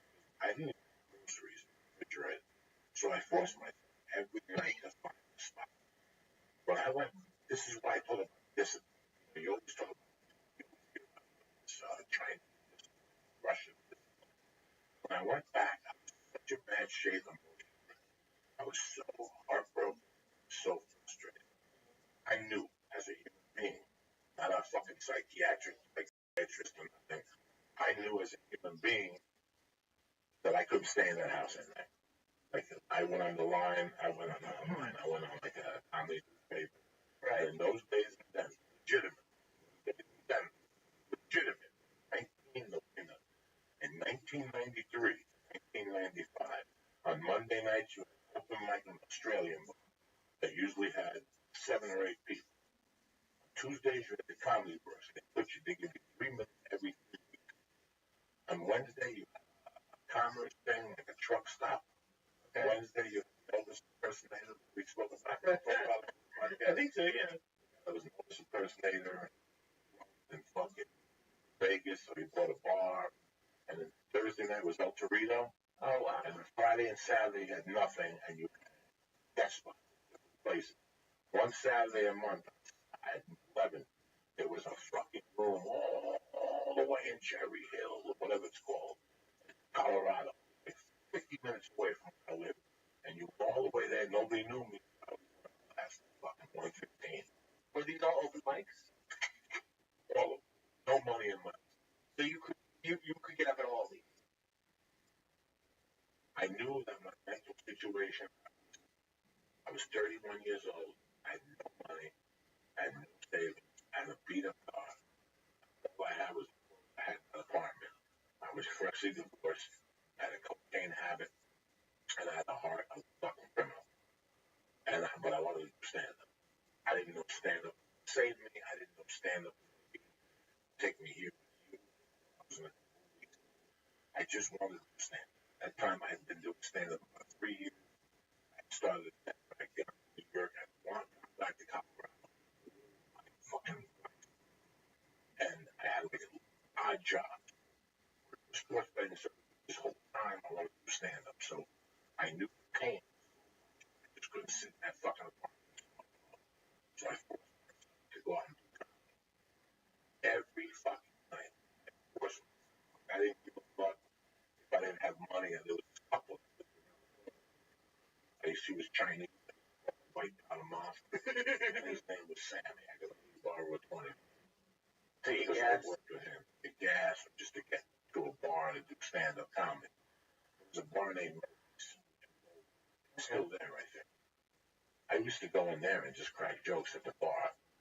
Like, I did so many fucking things to get better at comedy. Like, when I think about it sometimes, I used to go to a poetry reading where everybody stunk like fucking armpit and patchouli juice.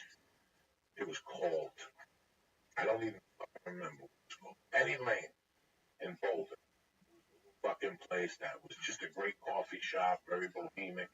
Everybody had 30 feet, funk bad, but they were nice people. And they used to have poetry reading and all that shit. And I would go up there and do horrible jokes. Poetry readings, they chased me out. They chased you out. The thing that saved me though, the chick that ran the place was a beautiful girl. And I knew her boyfriend from the halfway house. So when he couldn't come out, he was still in the halfway house. I used to write jokes at her coffee shop all night and stay with her. She became one of my tightest friends, and she called different places. She was like my first manager, not really manager. Oh, that's cool. So she was a hippie chick that her uncle was in the entertainment business out here. And I told her to stand up. She said, just come down to the coffee shop and get in between the poetry readings. I got your back. And then on Saturday, Friday, she had a 4-hour shift. She was the manager. She made her work for 11. There was a baker on Monday. His name was Joe Koch, who I still speak to today. One of my closest friends. Really? Bake a lot. And he would take Tuesday and Wednesday off. So on Monday, he would have to work a double shift. He would come at 12 and work his shift on Monday night. Card, ice cream, and gelato for the next 2 days. Samples. And I would write jokes all night long. I'd sit there and I had no idea what I was doing. Please do not say Joey had it going on. No. I would sit there all night, eat, go outside, and maybe write 4 jokes. I would write topical jokes then because I was the host of the program. So on Monday nights, I would write the jokes for Tuesday. Right. That's how I did it. That's crazy. That's crazy. Now, how did you keep doing it? Like, how did you convince yourself to keep doing it? You were having all these issues. If you bomb every time you went up? Pretty fucking much. Pretty fucking much. I was bombing. In those days, I was bombing 4 nights a week. 4 out of 6, 4 out of 7? 4 out of 6. And what was it in you that was like, okay, I'll go again? Like, if it's every time, I would switch up. I would do material and improvise, and some nights I would improvise, some nights I just do material, and I really wasn't getting it. I really wasn't getting the whole joke writing thing. It's funny. I was at the comedy store last night, standing by the freezer bar. I ain't bothering nobody. I don't like walking in the hallway. I'm standing there by the freezer. I'm probably sure coming to the orders to drink with the water. He says something. Nothing sarcastic. I forget what he said. Oh, he said, "Can you believe this place is packed?" Because I haven't seen this place packed since the fucking 80s. And I looked at it. I can't believe it. 50 on spots the fucking family store. I know. He goes, me too. I go, I still remember being 1992, watching MTV shows, comedy shows. When I got into the 90s, comedy overall, regular. So you had from 5 to 8 comedy on MTV. Kamikaze comedy. Fuck yeah, Felicia Michaels, Pauly Shore, Steve McGrew, George, like all these guys. Like it's like I know that like the cable guy was on it, and what's his name? Doug Stanhope was on Evening at the Improv. We used to have the Improv Kamikaze. A&E presents Sunday morning. A&E stand-up comedy on Sunday mornings. It was hosted by Rosie O'Donnell and Bobby Collins. Oh fuck yeah, there was a ton of stand-up when I got into stand-up. But one of the stand-ups I was watching at the time, not for inspiration, on everything, was Pauly Shore. So he walks out, and guess who the fuck walks in? Joe Torre walks in. Joe Torre was in the movie, I forget what, Janet Jackson, all those house party movies. Joe Torre on IMDb. He's from St. Louis, and he's got a brother, Guy Torre, that was in American History X. Joe Torre, $1,000 fucking time. I used to rent Rodney Dangerfield special, and the other tape I used to rent, Best Def Jam. The guy where he used to be the warm-up. Martin got promoted. A black guy? Yeah. Yeah, St. Louis, here it is, yeah. St. Louis, Missouri. What movies has he been in? Been in a lot of stuff. He was in the NCIS, the NYPD Blue for an episode. Looking for some movies. House Party 3. All those kid and play things. Yeah, the free Hell? I don't know what that is. What the fuck else was he in? He was in that movie, Janet Jackson. Tales from the Hood. What was it? Tales from the Hood. Sprung, Lockdown. He's in a bunch of stuff. The movie with the one dude, one brother, and Lawrence Fishburne when they escaped from jail. He was at the strip club. That's his name. Anyway, Joe Torre led. Joe Torre was that guy. He had a joke. His brother was going to say the real niggas and shit. And he goes, he don't believe in guns, but I believe in guns. I love carrying my. In fact, I go to the ATM and I dress up in a tuxedo. I take money out of the thing, wait for somebody to come out of the bushes. That was one of my favorite jokes. Really? Over, and I used to think, got to the store, and I would tell him, he dies. Like, who the fuck did that stupid shit? I go, I do. I studied. I mean, I studied the words, I studied everything. So here was two guys last night at the store that I came up watching, not emulating, learning. How does it make you feel that there's a lot of young comics looking at you like that right now? I think they're fucking crazy. Really? It's embarrassing. Why? Because it's fucking embarrassing. But it's fucking embarrassing when I go out and young comics, but the reason I do comics, I fucking, I hear that, I feel like breaking inside, like fucked up. If I made you stand up for anything, well, how do you think like Joe Torre felt? Like he was sort of similar. It must be kind of normal to feel that way. If you really love that sort of stuff, it's probably not a good sign. Well, listen, man. I remember the first time I went to Lenny Clark, and I go, when I watched you on that thing, I put a suit on after that. He influenced me to put a suit on. I just couldn't sell stand-up with a suit on. I just couldn't fucking sell it. It was really? Nah, it don't work. It don't fucking work for me. It's like a barrier in my fucking head now. I've always wondered that. So, like, you have to try that out. How many times do you try out wearing a suit before you're like, well, 3 months. every night? Not every. I had like 4 different suits. Okay. So for a little while in Boulder, I wore a suit. And then in New York City, I wore a fucking really badass fucking suit color, matching shoes. And I just didn't. Once I started dressing normal, I sold it.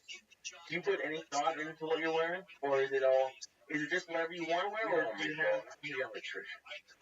I'm a fucking electrician. I look like a fucking electrician. I still wear Adidas 1980s. What does that mean? Yeah. I could care less what's in style. I don't even know what's in style. I know I don't like tight jeans around my legs, and I don't want to let my jeans fall in. I live the life of my pants fucking falling down. I should have a nice little down at the kids. So that's how I fucking feel about that. When I dress, I like to be loose in tight clothing. Right. If I'm worrying about my clothes, I'm doing something wrong. If I'm going to do stand-up, I'm worrying about my outfit. I'm doing something wrong. I should be worrying about myself. Right. That's all I want to worry about. I don't care what I have to be. I want to look presentable. I want to look good older than fucking clothes and thinking and then fucking like that motherfucker. But I want to look presentable. I want to look like I feel inside. I want to look like I walk around. I don't want to look like nothing. Why would I go up there with a tuxedo and a fucking martini if I don't fucking walk around with a martini? Right. You and me talking as men right now. People. When I see a comic with a fucking cocktail in his hand on stage, I want to go up there and break it on his fucking head. Because I know when they're up there because they're alcoholics, I know when they're up there to be fucking cool.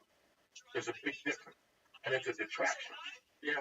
There's nothing I want to do more than smoke a fucking cigarette and join up on stage back to back with a bottle of Coca-Cola with ice cubes.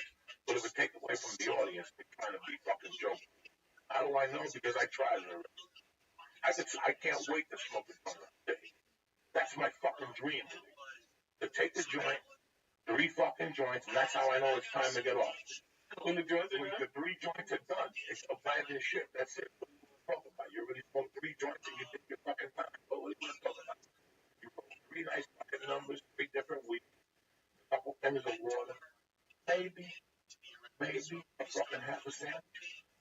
Turkey sandwich. Sometimes you want to talk and fucking eat and have a little, add to the flavor. You spit lettuce on it. That'd be funny. Sure. You understand what I'm trying to say to you, Lee? And I don't want to go up there and act or have something on that I wouldn't fucking wear. I don't wear a fucking leather jacket when I walk around, and I wouldn't want to emulate Dice in that department. I wear sneakers. I wear jeans. They always got one hole in them. Somewhere by the ass, the pocket. I always got a hole somewhere. A nice fucking t-shirt that smells okay. I don't know what this is. I don't know. Now look at my body. You get a fucking headshot or something, save this face. This is what it is. The first 4 years, though, was when you were in Denver or whatever. I experimented. I'm not going to lie to you. You cared more about all that stuff? It's not that I cared more. I always knew I wasn't fucking Elvis. And I'm not one of those guys that's going to come Elvis. I come at you. I'm not a fucking, I'm no Rock Hudson. You know what I'm saying? But I'm no fucking fellow share in the movie The Mask. You know? I ain't walking out with a big head with a smart, I don't fucking know, Lee. What are you getting me started? Did you get up on stage? Do you ever think, because they don't do it that much anymore, but for a while, all the Comedy Central specials had like weird sets behind them. You ever think about like what yours would be? Brick! That's all you want? Brick! You don't want a little basketball hoop? Brick! They didn't have one. It was a terrible one. It was like a basketball hoop, a scoreboard. I forget what it was. I don't want nothing. Listen, I need help the world I need to stand up. I want them to focus on the stand up. Eddie Murphy had an outfit on that was off color the first 2 shows to make you focus on it. I tell you who's a genius. That was Ralphie May. Ralphie May always wears something on special. You're switching the channels and you see a fat guy with an orange jacket on you. You're gonna fucking stop. That's brilliant. That's Ralphie May type shit. Is that just to catch people's eyes? That's different fucking things that you do. It's not marketing. It's called something else. Different area. I think it's just, it sounds like it's you guys figure it out. Okay, if I'm going to go to 1 a.m. on a Saturday, I need people to look at me. He was talking about acting. Talking about people with the outfit. Auditioning the bacon. Yeah. Get to your car, pull the gun out, and put it in your mouth. What are you going to know? They're going to know when they find you in the baker suit that you're a fucking mook anyway. You don't give in that much. I want you to give me, sell me the illusion you're a baker without that fucking apron. But at that point, everyone's going in as a baker. Me, I'm going to go with a white t-shirt. Like, fuck your mother in the ass on it. Just a white t-shirt is still going to make me a baker. But without the fucking collar and the badoof and the hat on and the apron, you follow what I'm saying? Right, yeah. So I'm still giving you the patois, but I'm not giving you the patois. I'm putting one finger in your asshole, not four. It's nice to hear. Because I don't want to fuck shit up. I just want to do what's right and go home. Call the fucking day, right? But that's when I do stand up at night, I don't fucking know. Listen, I do laundry. My wife does laundry. Whatever's in the fucking pamper. That's it. I realize if I'm doing something for Ari, gotta look nice. When I fly now, if I get upgraded, I do dress up. Sebastian, when on the podcast, he made me. In the 70s, you were impeccable. You were impeccable. You were a suit. Kids wore suits. Women, kids had ponytails. The girls, you were impeccable down the point. What do you wear now? Absolutely. Now I wear a jeans that look nice. Now I wear a nice collared shirt. Really? Yeah, I'm in first class. If they upgrade you, you can't be all your fucking all your life, man. So they're doing me a favor by giving me what am I going to do? She was old, my hair all fucked up, be all retarded. I'm just giving the best I can be. So now, and I just think this out like no, you should be doing it. If you're not doing it, friends ain't going to set a fucking example. I think. Yeah. Look halfway deep. I see guys going on planes with flip-flops. What if this fucking plane goes down and you lose your flip-flop and you're walking around like down in Jersey, you fucking miss for that time? What the fuck you gonna do? The fucking when you travel, you want to wear flip-flops, you go to the beach, you go behind your house. You don't want to cross the outside. Things just go down and then you flip-flop on. You gotta kick somebody in the head with your fucking toe and you broke your fucking foot. Now they're looking for a limp. Now they're looking for a gimp. You know what I'm saying? You always wear your fucking shoes. Your broad down. You can't wear flip-flops with your feet out like that. Like a fucking animal. Sebastian's correct. He's correct. He reminded me. It was Ada when you were on this last fight together. That friggin' guy. There's sometimes that you have to, I'm not fucking Johnny GQ. I used to love wearing this suit as a kid. They do. I got 4 or 5 suits in that closet. I got a nice jacket. I wore for a grudge match. I wore it for wrestling. That's it. Fucking, I got a leather jacket that's brilliant. I wore it 4 times. You know, when you get a chance to wear it. A leather jacket and it's like bulletproof. This fucking. But they almost make you feel bad about it out here. Like I've had, when I was going on job interviews, I never once. The only job interview I ever dressed up for out here was the UFC in Vegas. I wish I had. Well, I might have got it if I had. But it was it's kind of weird how they kind of everyone else is supposed to wear a suit and get nice. And listen, if I pay for UFC tickets, if I paid $1,000 for a fucking UFC ticket, I'd walk in that motherfucker with a jock strap on and a pirate's hat and work boots on. $1,000. Yeah, I dress what I want. It's legal, right? Nobody can say that with a fucking jock. You don't show your face. You know, freedom of speech. You got your work boots on, sanitary, and you got your little pirate's hat on with a little fucking skull on your chest. I think we're gonna do New Halloween. That's what gives you a nice ticket. Right, yeah. You're dressed with a picture of Hitler on your shirt. It's gonna be fucking Johnny Rebel. No fucking time. You're in here on Rogan's dime or one of your uncle's dimes or someone else's dime. Got right together, friend.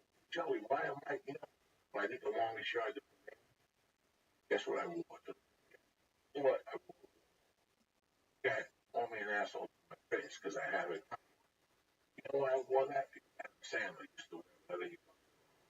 When I went to the premiere, I looked at Michael Irvin, I looked at Roman Oscar, I looked at the wrestlers, they were all dressed in nice.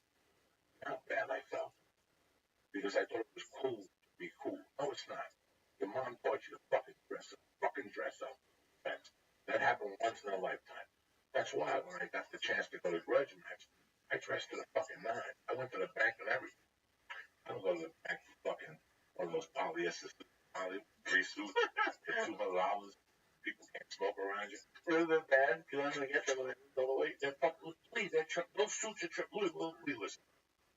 I mean, unless you're hanging out with fucking Versace's Ghost and businessmen who wear $1,500 suits, which I love to wear.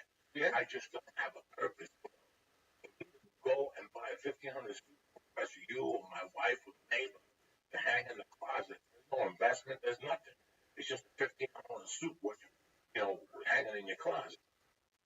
Fat guys like me, chubby guys like yourself, you go to Hollywood, you get those 3 suits, all right? They give you a shirt, and they give you socks, and they give you a belt. The shirt you wear one time, you throw those away because you ripped the fucking thing. And the socks, it's made by some Korean blind guy. One sock is size 12, the other size 8. You don't know what the fuck's going on with your feet. Half a foot's up, your heel is not, it's itching during a meeting. Forget the socks. You go buy your own nice socks and your own nice shirt. $200 is 3 suits. We'll take them out. $65 a suit. Yeah, that's crazy. Okay. Suit 3 or 4 times a piece. What you fucking know? No. And let's say you do. Go out to dinner with your wife and get caught on a hook. Okay, your mother-in-law's going to be able to fix it. But it's a $65 suit. Right. Even if you ruin the pants, you still kept the jacket. You didn't make that much of an investment in the fucking suit. When I was really broke and Josh gave me that check for $500 and I bought 3 suits. And I gained 8 fucking pounds. Suits under it.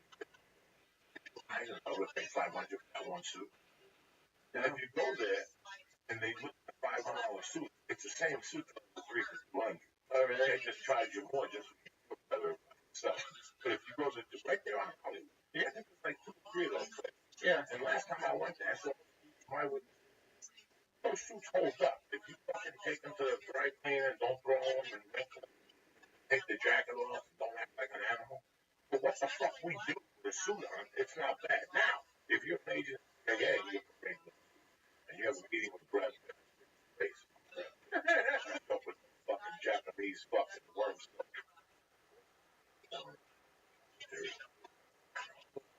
I finished this Sopranos last night, and I knew that the Fade to Black was coming, but the reason I was thinking about it, I went and looked, and the season finale, or series finale, was in 07, and I was thinking about, I probably just graduated high school, or was just about to graduate. 07. Oh my God. And I was thinking, I was your first year of college. Yeah. Did you graduate? And I was thinking about it, like, 2007. Yeah? Yeah. I never fucking idea for you. Really? 2007. I never looked at it from that perspective. Yeah. I remember that. So I graduated high school. And I got left back with the 24. I would have been a moron. 26. You ever, like, look back and, like, I remember the night I graduated. I think it was a little bit, but I remember I was going to girl for the first semester. That night, I drove to graduate in my shitty car. I was like, I wonder if I talked to me when I was graduating high school, how I would look at what I'm doing right now. Like, if I would have thought I should have taken a job or whatever it was. I was like 2007, I think it's pretty cool. It's pretty fun. And I hadn't really stopped to think about it. I was thinking about today, this weekend's your anniversary. And you met this girl for 2 years. Yeah. Wow. That's crazy. Crazy 2 years. Love, you've been in love with her. First time she on people, fucking done. Fucking Spanish. Wow, they're great. what the fuck? You guys got like a weakness, you know? They're completely different from our mothers. I think that's what it is. Barry, you're not the first person. But I look at this. I was thinking about that salsa record. Okay, that salsa record. I've had the story. I guess I had Mike Kessler. okay. He spoke about how his brother Steve, pharmacist, when he was in college, he went to NYU, was Jewish, weekends, early 60s, started going to bar mitzvahs and shit. He bought a Latin, and he was a young kid, right? I couldn't stand it. And then he was Spanish, dance around. And he became a mambo champion, a salsa champion, fucking 93 in New York City. It wasn't that he was a mambo dancer by nature. It was that he liked Spanish. He said he ended up marrying a Spanish together for 8 years, kids. I don't remember you calling one. I don't remember. I could, because I've heard, and passion honors those black women. So I've heard the stereotype, but it's. Emily goes, she like you. His wife, like face. Yeah, Well, Jonathan, yeah. Like he married a black chick. David married a black chick. It's really, it's not common. You know, I just you were dating a couple of women before. Yeah. I remember you going out with Paul a few times and saying like this is the one. I don't remember what happened. We talked for like 3 weeks to a month before we met online, and then what I think it really was is she got sick for the beginning of us dating. And I hadn't met her mom yet, but I went down there when she was sick, and we watched The Exorcist on her bed during the middle of the day on the laptop. And then her mom cooked, and I think that was probably it. Like, it was very nice of you. It was very nice move. Well, I see how it's like the 4th of July. It's basically turning into my family. I don't really have family. I'm sure if I get married, my mom might move out. Who knows? But it was great. And actually, I haven't even told Paula this. I'm not sure if I'm going to be able to do it, but I signed up for a Spanish class at Valley College, Monday and Wednesday morning. Let me ask you this very interesting question. I want you to be strictly honest with myself and people. So when you got in that fucking car and pointed that car west, yeah, did you have any idea that you were going to fall in love with a woman like Paul at all? Before you even fucking answer, because you're putting you in fucking a tremendous bad situation. I mean, before you can even fucking answer, when you sit down, 4th of July, eating with these people, kissing them, they treat you like a son. Did you ever think back of getting in that car and seeing yourself like, who would have thought? I had like a This year. is what I love about why I tell these dumb fucking stories. Because this isn't about drugs. It's about how I left New Jersey and you got embraced. You found yourself at somebody's home. You were at my home meeting. And I remember you coming up and going, yeah, he's great.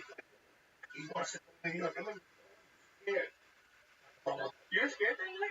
I thought you would hang up on me. I'm going to New York this whole time. Fuck me in the ass.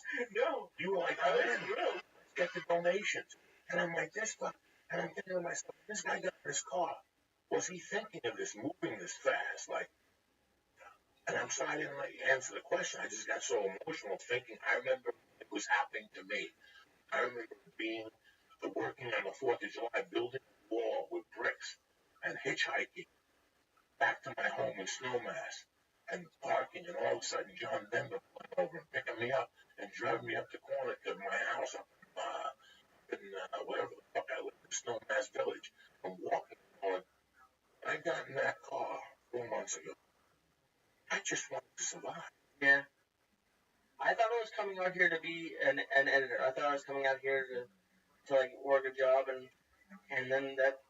I'm very thankful for my first job, but it was also very tough on me because I like when things move fast.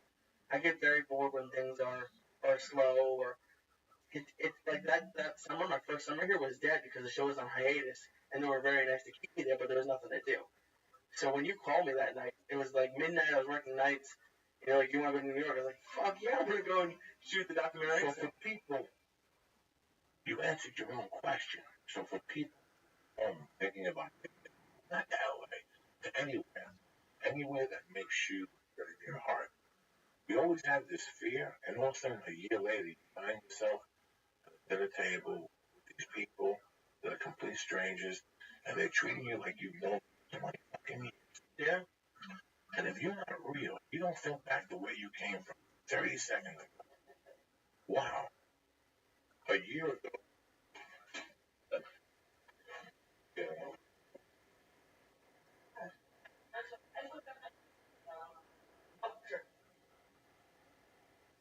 sure.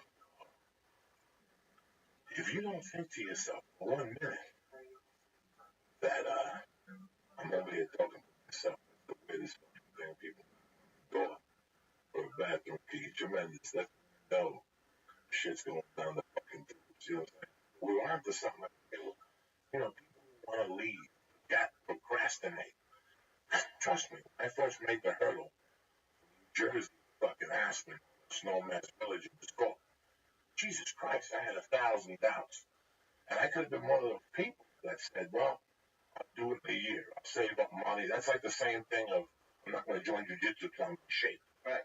Okay, I'm not going to join karate till I'm in shape. I'm going to go here till I'm in shape. It's the same fundamental. Well, you know what I'm going to do? I'm going to get a job at a liquor store, and I'm going to put money away. You're not going to put dick away. You're not going to put dick away. You're going to get a girl pregnant. You're going to get yourself a bastard dick away. Right. When I thought about going to Colorado, it was like a 3-week process. It was like a 3-week process. I had a bunch of irons in the fire. I just had to rob somebody to get a little financing, and I was gone. And listen, I didn't have family, but I had family.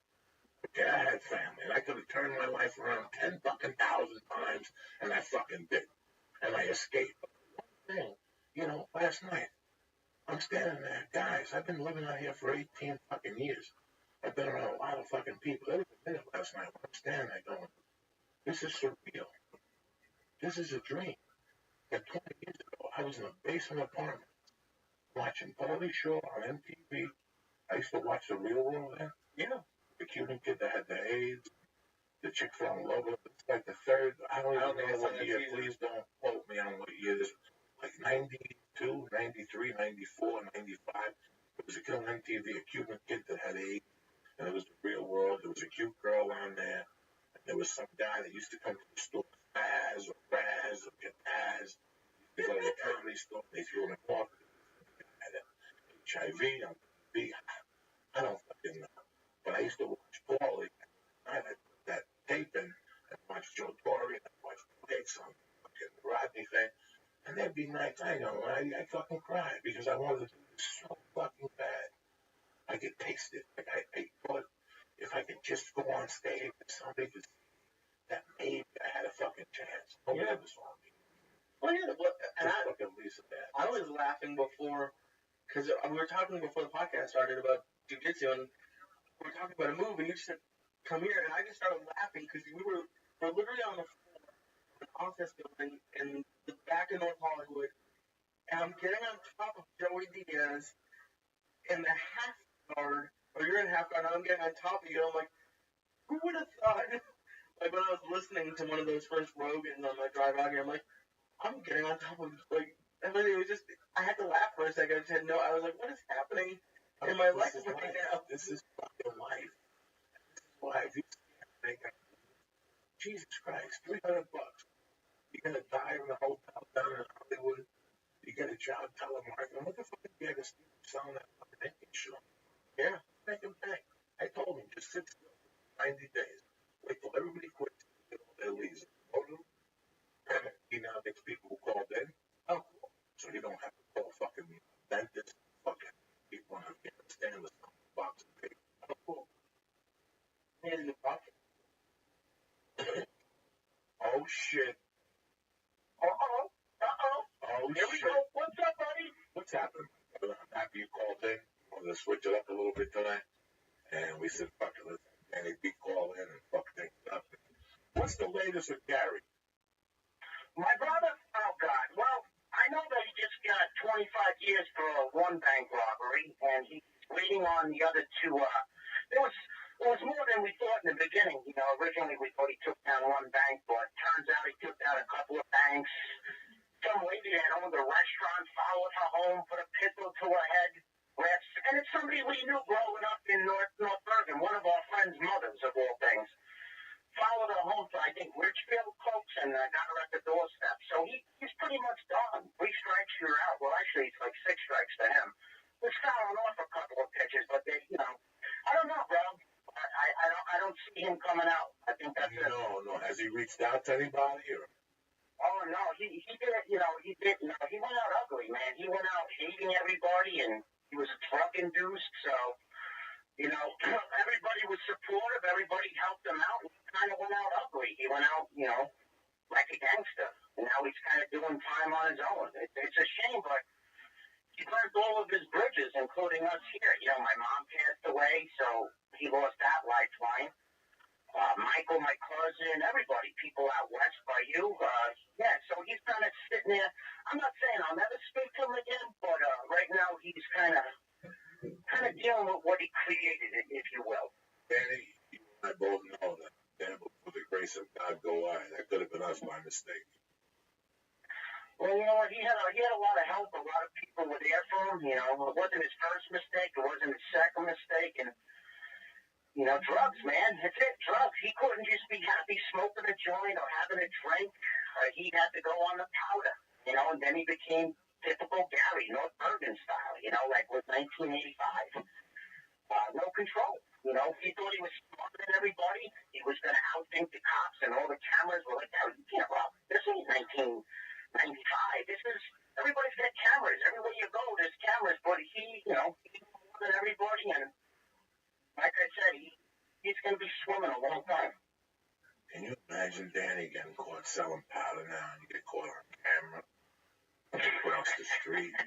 They got cameras the size of a fucking dime. They put the bars her down. Yeah, you know what? Thank God I left that lifestyle many years ago, as you did. I couldn't make a living now. I mean, there's no way you can make a living as a thief. There's no way. There's no. Hey, what's up, Lee? How are you, pal? What's up, Danny? You've been under the radar. Yesterday I was watching something, and they had closed off Studio City.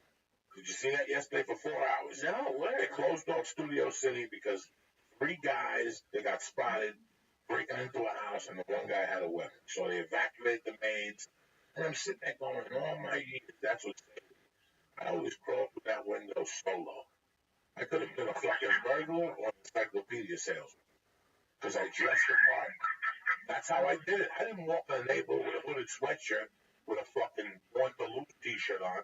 I'd walk looking halfway decent. You didn't know what the fuck I was doing. You didn't know what the fuck I was doing. I could have been doing. Well, you know, and Gary did a lot of his stuff all messed up, too. He wasn't thinking level-headed. He was up for 2 or 3 days, and he dragged some young kid with him. Actually, the getaway driver died. Not, you know, she was sick. It was a girl. She died of complications, and the young kid flipped on Gary and told him about the heist. You know, they had him to the bank and said he walked there by White Castle. And then they got him for, I think, 2 more banks and the poor lady that owned the restaurant on Connolly Avenue. I forgot her name, but it's somebody that we knew was her mother.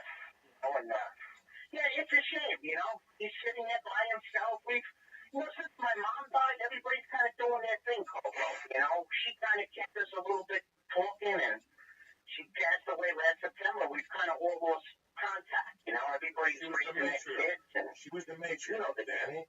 She was the fucking glue. She was the glue. Yeah, she was a good egg. When the mother and the soprano died, the Sopranos were famous. People will tell you, real people know what was going to go down, will tell you the day Olivia died, that was it for the Sopranos. That's why David Chase is a genius, because he bailed something out that was supposed to go one way, and it went a different way. Kept your attention. That's the genius of David Chase. But a lot of people who knew what was going to happen, knew that Fox knew the mother was going to end up the boss of the family. So when she died, it was all over. They had to go a different direction. But they play a little hardball and they went a direction. And that's how they fucking show. That's the genius of David James. Well, kind of when she died, the storyline was so messed up. I only enjoyed it the first couple of years, 2 or 3 years. Whenever she died, after that, it wasn't, it was like they were reaching. But she reminded me kind of my mom, Take the knife out of the ham and stick it right here. She had that, tough. My mother was tough, but yet she was scared at the same time, But she made good chicken, You remember that chicken? She cooked fried chicken, Coco. She was good at that. I must have hated Danny fucking. In those days, I used to snort and eat whenever there was food. I'd eat those sandwiches at Joe and Mary's used to bar we grew up in, corner or whatever, in Bergenline Avenue. They were nice enough to put the ham and cheese sandwiches in the circle thing, the bakery circle, and you pick the right thing and take the sandwich out and put it back down. But for some reason, there was always a fly in the one at Joe and Mary's. I would eat 15 of those fucking sandwiches, and I get a bag of potato chips and hot sauce on it. French hot sauce with potato chips and a mug of Budweiser. Shit.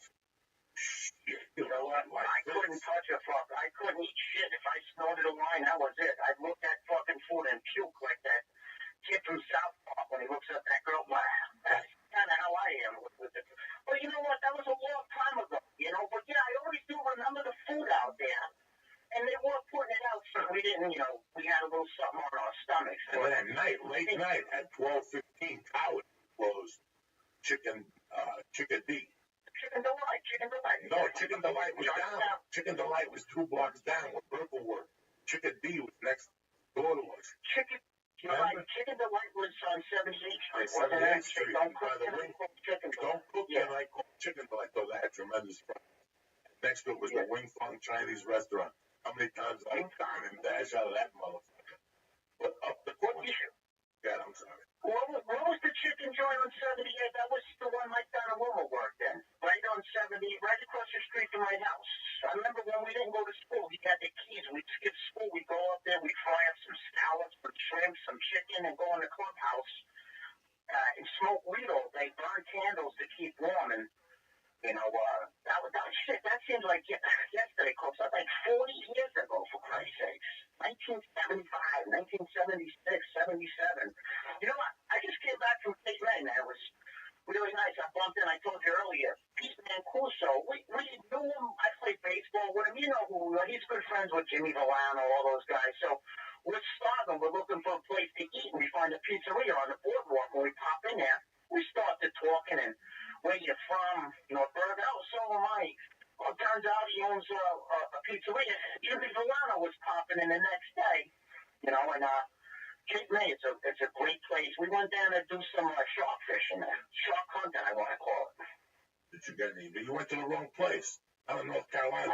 No. People every 15 minutes in North Carolina. You're up in Jersey. Yeah, but here's what you do, though. There's people that owe you money. You take them to boogie boards, and you cut their legs, and then the sharks come that way, and that's how we started getting them. No, really, it's a really nice place down there, but I don't go in the water. I'm always fucking around. No sharks to me, pal. I put my feet in, and that's about it. And now they're coming up and pulling you on there. They're pulling you the fuck in, those sharks. Something those sharks are not even go to the fucking Fuck you. They're taking that Sharknado serious. Fuck you. Now, when does football season start, my friend? You ready to rock? Well, officially, let's look. August 9th, preseason. Pittsburgh, Minnesota. No one's going to bet on preseason. Do people bet on preseason? Fuck yeah. That's well, it. You don't know who's People playing. bet on everything. And if they don't bet, you gotta fuck them into bet. That's what he does. Hey, wait, here you go. Here's some advice. Take a rookie coach who's hungry for wins out the door. Certain teams, of course, they don't want to risk their stars. They already know what they got. But teams that are looking, searching for that backup quarterback, find a team that has a good backup quarterback, because he's going to be playing hard too. But if you have a rookie quarterback, a rookie coach rather, he's hungry. He wants to start off, with a winner. So preseason, stay away from it if you don't know what you're doing, of course. But there's money to be made, but it's tricky. You only bet a few dollars. You don't get quick on it because anything can happen. But yeah, it's right around the corner. Baseball,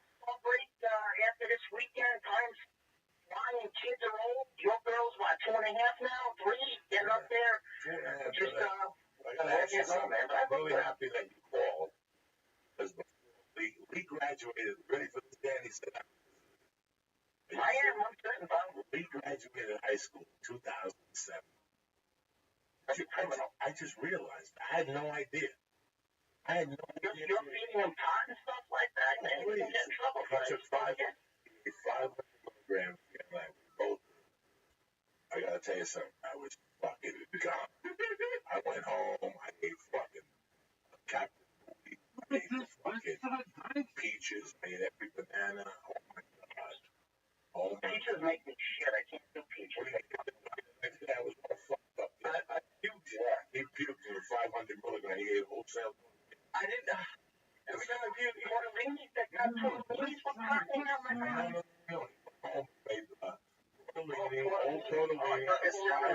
It was expired. That spray butter and it mixed with the expiration. No, And he got sick. Yeah, and he blamed it on the fucking brown fucking guy. it was above. I had a Toys R Us. I was leaning up against my fridge, talking to somebody who wasn't there. I was in the car. I was having cold. Oh no. And Listen, I just fucked around with those Tootsie Rolls, and that was enough to fucking scare me straight, man. I will never do none of that edible stuff again. oh my god! So Just give me a joint, give me my weed. I like cutting it up. I like smelling my fingers. I like the whole presentation of it. And what's cheap? I don't like dirty. I gave him cheap. I gave him $1.75. You gave him the whole thing? No, I gave him half. This Danny done cool. I give him what I fucking give him. So it was like 2.5 times what you had. Yeah, but that's still, we're here on the East Coast. We're not privy to that stuff. We get some smoking good weed here, but you guys are spoiled out there, man. You just got the, like you said, tortellini pot now. No. He went home. Before we were talking about him graduating high school and what he was thinking about the college. One day he got up like you and I did. He got in his car and came out here. Something that people from our area don't even dream of. Right. When we were growing up, it was me and you. We stayed away. Everybody else leaves for a year. They come back. Oh, it's great. Guys, you lose it. 3 years later, they come back with some story. Grandmother died, and they had to come back and take care of the house. They're getting their shit back, and they're going back. We're the ones who stay. And, like I think at times, sometimes towards the end, I did all the creepy shit to get out of there and never come back because it was so painful for me growing up. But that was in the back of my mind psychologically. I just did that shit towards the end, just so I never had to go back there. But we're talking about graduating. And that's when I really met you, 81, 82. Like, I had no dream at all, Danny. Like, when I was hanging out at Joan Mary's and at Corky's, I had a dream of being a drug dealer and being successful. That was it. Or being a part-time thief like James Conn, busting into jewelry stores and making $30,000 and partying for 6 months on an island. And robbing a guy. That was what I wanted my life to be. I didn't consider work.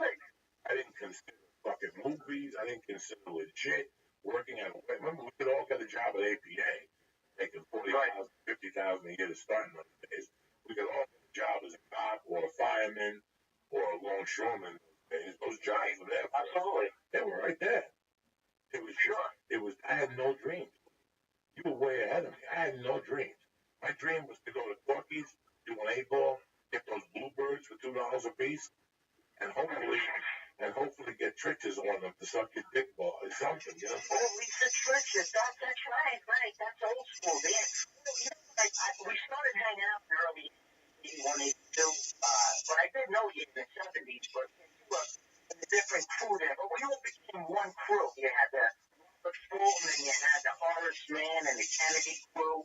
And it seemed like in 81, 82, the old course that Joan Mary's, the Midtown, Corky, Gregory's, whatever the name was. My world into you, my real world into you, Frank Conte. I'm going to tell you something. My friend Bernie popped up. And I had always heard rumors. It got confirmed. Yeah, they tried. My heart broke. Bernie? Called him out of a bathroom. And when they found it broke my heart. And I feel guilty in a lot of ways about burning. I can't lie to you. I can't imagine why the lifestyle you want. I mean, I have. People talk to nobody. You know, it's funny. I said the same thing. I was up at Jeannie Abramowitz's brother, Jason. They have a Super Bowl party every year. You know, like he does Wisconsin. They told me he isolated himself. John Meehan, they were pretty good friends for a long time. And Meehan told me that he'll contact him once in a while, but he came back to North Bergen after years of not talking to nobody and had one all-nighter with the guys, and that was it. And then he just basically turned his back. Now, this is what I heard. I don't know for sure. Because I always liked Glenn, you know. Oh, my God. Glenn was a good kid. His brother, too. Glenn's grandmother and my grandmother were friends. And so I knew Glenn before I even came into North Bergen, and I still lived in San Diego. So I have a very long history with him. I was meeting him for a glue to the hip from 79 to 84. I would die for that kid. He knew it. He fucking knew it. He knew that whatever I had, half of it was always it. Yeah. And he was a good athlete. Good athlete. He was my brother. I still remember him and Fernie and Paolo. No, him and Fernie driving me to the airport when the cops were looking for me when I was going to Sarasota to hang out with Gary Hartman. And I still remember them both looking in the car and they were both crying. And we knew, I've always said it, that moment was when we knew the summer, like that's it. High school was done. Whatever had happened that summer, it was over. It was manhood. If the cops were looking for me, they wanted their jewelry back. Here I am on a plane to Sarasota. Who the fuck goes to Sarasota? Well, Tim Donaghy was down there, so, you know.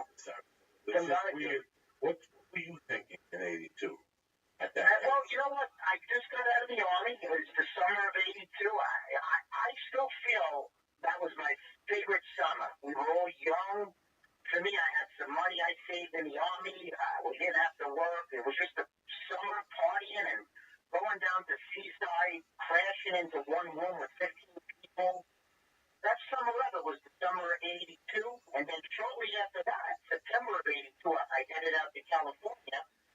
So I lived out in California three different times, 81 to 83, 87 to 88, 93 to 94. So I lived in California on several occasions, and one day I really hope to get back there. You know, if you get some fucking water, though. I'm coming out there till you get water. But, I've been around the block. I mean, you're right, we ex-legged. That was fun. Yeah. Where did you get water from? But listen, most of the people, like you said, Coco, their version of escaping is moving to Bergen County. They got away. They really went far. They went 2 miles up the block. That area, I'm not even making fun of them. That area, you know, it's like people think, when you beat them up for 8,000, they're going to fly out to Tempe. And do what? What are they going to do in Tempe? Rent a car? You think they got GPS? And they're going to come looking for you? They don't know nothing. If you tell them you escaped to Atlantic City, they'll shoot you. It's funny you said that. In 83, James, my cousin, you know James very well, Greg, of course, he was old-time jumper. From, you know, the gangster up in Richfield, Mr. New Jersey, whatever. He owed him about 10 logs, and he owed this other kid that I forgot his name. So he owed about 18 grand. And then he boogied, came out to California, never went back. And then when I did get back from California, I bumped into Frank Jumper in a fruit stand in fucking West New York. And I'm trying to avoid him because he's a big fuck, and I know he's connected. This dude was juiced up in 1983 on Deca, and more Deca. Oh, but he was a big, and he was a connected guy. I didn't realize how connected he was until he got pinched and they tried to get me to testify against him for loan sharking and shit. Right? You know who fucking prosecuted him? Governor Christie, actually, was a prosecutor. And I was just talking to somebody about that I ran into. But yeah, so that's how James got out to California, owning the Monsters money. But you're right, you go to Atlantic City, they'll find you. So if you go to Atlantic City, man, I'll tell you what, if they get this sports betting in the church, which any day now we're waiting on a ruling. We're supposed to be in already. Well, I'll tell you what, it'll be big. I don't know if it'll cure Atlantic City's problems because the place is really hurting. But it'll definitely open up some avenues and maybe start the recovery for Atlantic City. And if it is legal, I'm moving my ass out of Pennsylvania to New Jersey. I ain't giving that up. I want to bomb someplace that I'm saying. Just bomb for 50 miles around. That's trash, man. That's why I went down to Cape, man. Because every summer, twice a summer, every year, I would go down to Atlantic City. Shit, stay at the Rebel or one of the nicer places, but yeah, we said, fuck it, let's go down to Cape, and it's so nice. People, they're not crowded, it's very Victorian.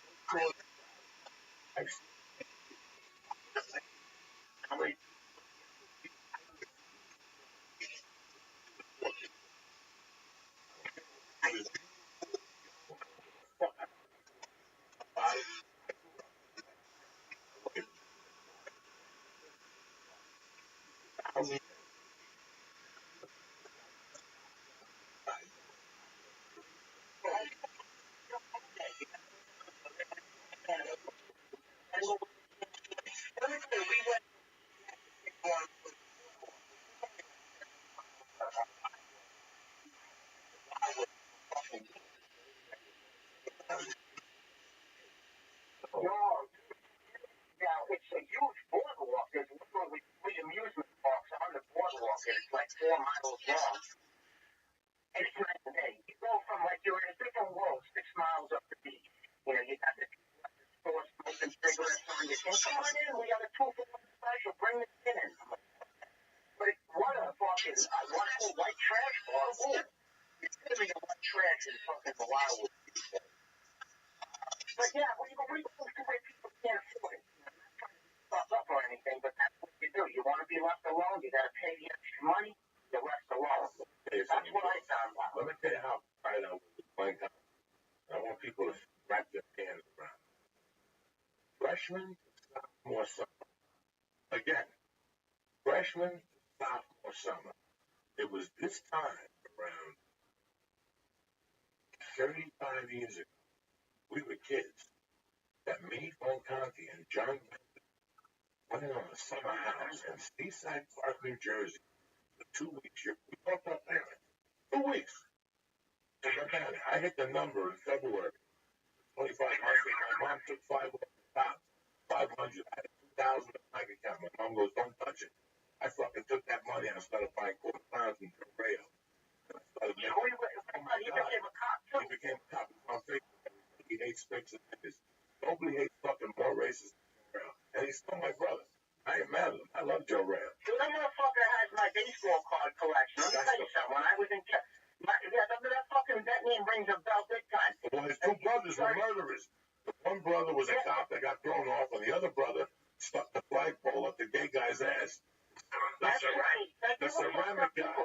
They stuck a fucking hammer up his asshole. The ceramic gay guy. That's right. When we were kids, he used to make ceramic. So one brother went to jail. That brother robbed my house.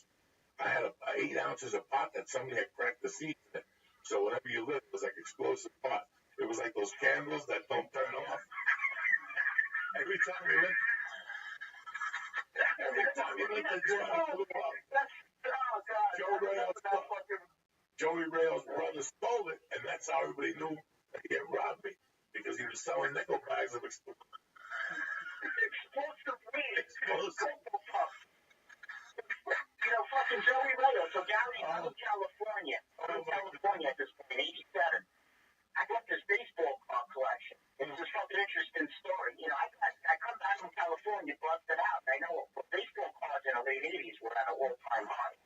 So I figured I'm going to sell these cards. And I had every card from 1970 to 1979 packed up. So I'm going to make a score. I'm thinking it was 30, 40, 50 grand. I come back and Gary tells me, oh, man, I'm fucked up. Turns out he got caught one night. Joey Rail knows about my baseball card collection. Tells him, I'll let you go if you give me Danny's baseball card collection. So 5 years later, I'm hanging out with Scott Semina. And the room always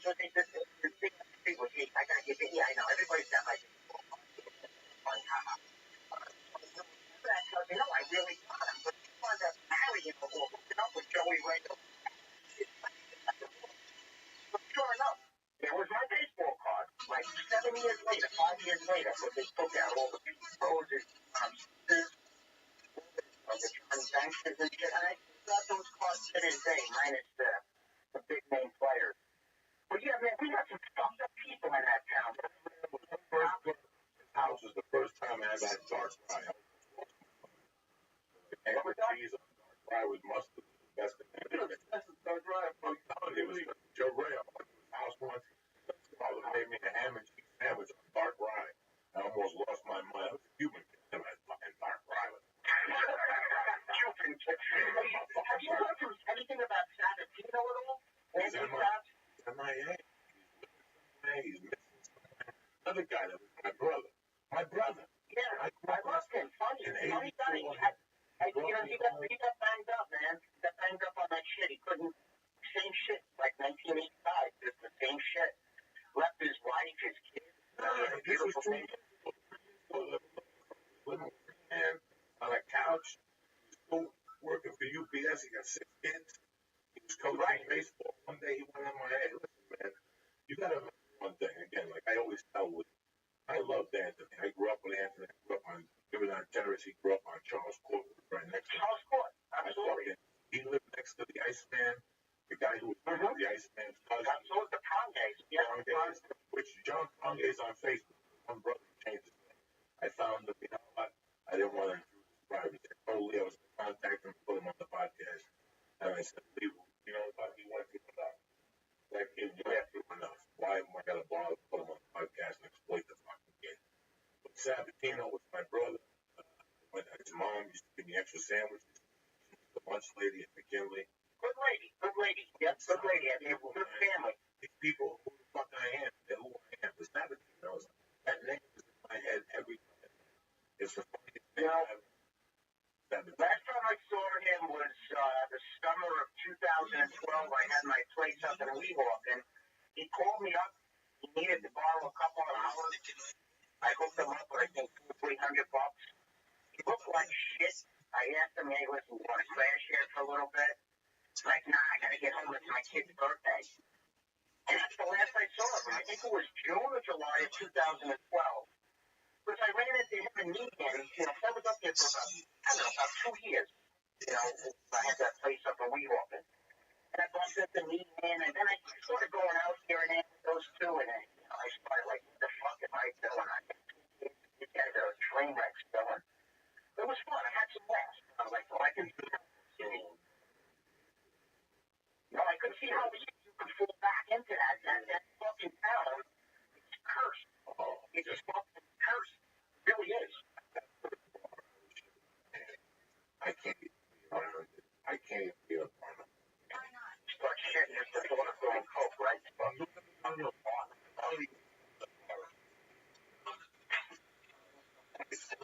My instincts just stop. I'm the chronic.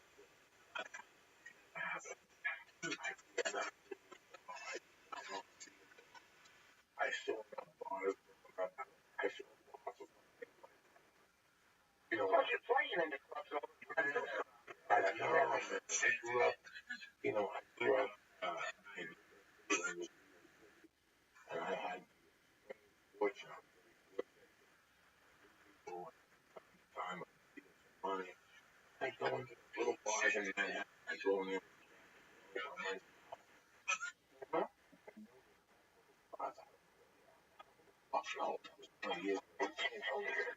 You know what? I was just curious partying by myself. A lot of times, I do like weird shit. Like the guys that live in the city at 2 in the morning, I refuse to leave. I'd be just like, just leave me here. Like, what are you talking about? I'll see you tomorrow. I'll take a cab home. I fucking find a little hole in the wall party by myself, hanging out with homeless people. All types of fucking weird shit. Now I drink at home. When I drink right at home with my wife. We have a couple of drinks, and that's it. We keep it fun. No homeless people anymore? What's that? No, once in a while I'll grab a homeless guy just to, you know, shake up the tent a little bit. But we're going, you know, we're almost married 15 years now. You know, we're getting ready to go up next week to celebrate a couple of days together. We're going to do some zip lining up there. They got naked zip lining. We're going to try it out. Naked zip lining. Oh, you laugh. I'm not laughing at that. I'm just looking at Joey's face. We're gonna do Navy zip line. My wife's pretty stacked too, so I'm just gonna have to. I'm gonna do that. We're gonna zip line, but we're gonna keep our clothes on. And it was like that shark story. That never happened. Sometimes I do want to put people on boogie boards and just float around there and cut them just to see what happens. Like, get out of the fucking water, morons. You fucking wonder why you get. That's their water. Stay out of their water. Don't go in the fucking shark water. You know, people are stupid sometimes there. I love you, cocksucker. We got a boogie out here. Yeah, boogie board. Don't go on the boogie board. But yeah, listen, it's always a pleasure. Lots of love, and I know you're up this way in September. I'm going to stop by and see you in Manhattan in September, pal. We'll have a good time. I love you, Danny B. Thank you for taking the time. Hey, man, I love you too. You bring me back for fucking 20 minutes. People listen to us talking like, what the fuck lingo is that? What the fuck language is that these guys are talking? All of a sudden we sound the same. Don't come ladies not clicking with diarrhea. I love you. I gotta go, Danny B. Stay black. Yeah. Holy fuck. Who knocked on the door? Who does this type of A action? very nice older Mexican lady forgot her key to the I bathroom was today. stoned to fucking kill. And the owner came by earlier, but she told us that she parked in our space. And I was like, we're gonna kick that again. Like the past two ones. Oh, can we talk about this for speaking of getting kicked out? What? You knew I was nervous on Monday, and you called me like every 15 minutes saying the cops are coming, don't answer the door. Well, answer the phone, because I know you have a phone. And you made me promise you're like, don't answer the phone unless it's the phone call from either me or Paula. Like, you're really serious about it. Every 15 minutes, cops are coming. We ate that bar of death, the Corova bar, 1,000 milligrams. Today we mixed it up with some stones. Listen, we got some great pictures now. Some great artists. Yeah. Brady Ferguson. I wrote a letter here. Listen to you guys all the time. I hear stories. Listen to past. You wanted to send some love, don't have to stop. Brady Ferguson. He drew some nice fucking pictures of us. Beautiful. Revamp the studio here. We get the podcast up. He did a beautiful job. I weigh like 400 pounds in that picture. Brady Cox. I love you though. I'm looking Lee needs the fucking hat. He got a part-time job at main thing. Chinese restaurant. Main things. That's a chain that's fucking invented right there. You're dealing with Cox. Anyway, some shout outs to my main cocaine tamales there for me. Mr. Gonzo, Casey Jones, Greg and Lynn Powers. I got the email about you. Let's make it happen. Paul Lynch, Philip Reyes. I don't know what the fuck this is. Wait for Dust, Black Dude, cool motherfucker. That's a good guy. And Matthew Madeline. Love you, Cox. Atlanta this weekend. Oh yeah, Atlanta. I can't fucking wait. And I'm gonna be in fucking Chicago in 2 weeks. That's what you know. Then we'll the ice house. Lights. Got a different way to get. But no, it's I have no aspirations. I was gonna ask you about that. So, you said when you were graduating, all you could think about was getting like drugs or whatever you just told Danny. When from the time I can remember, I was always thinking I want to go to college to do this or do that. Or during high school, I was really worried about the college applications and all that. Or if you were going to talk to 17-year-old you, what was like on your mind? Like nothing of that at all. You're just thinking about the present.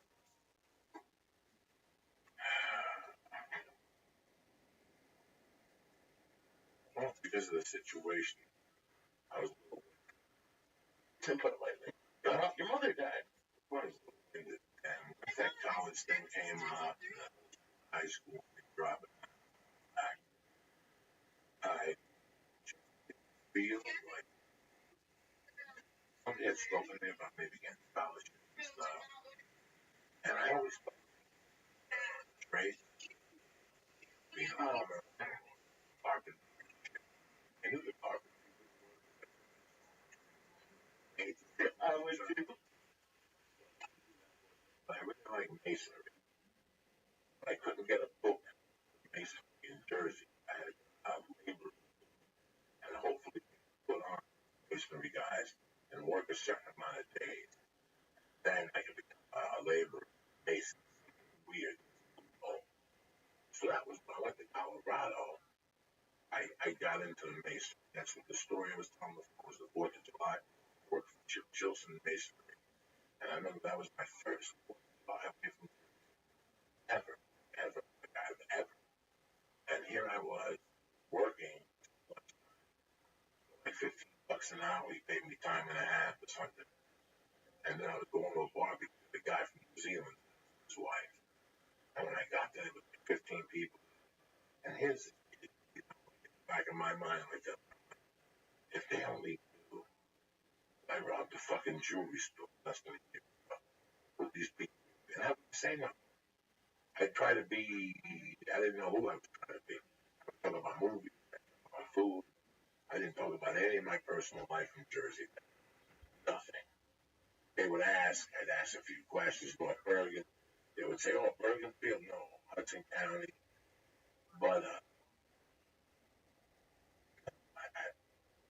if I was 17, I once read a thing that if you read the Wall Street Journal for 4 years, you got more out of it than having a college education.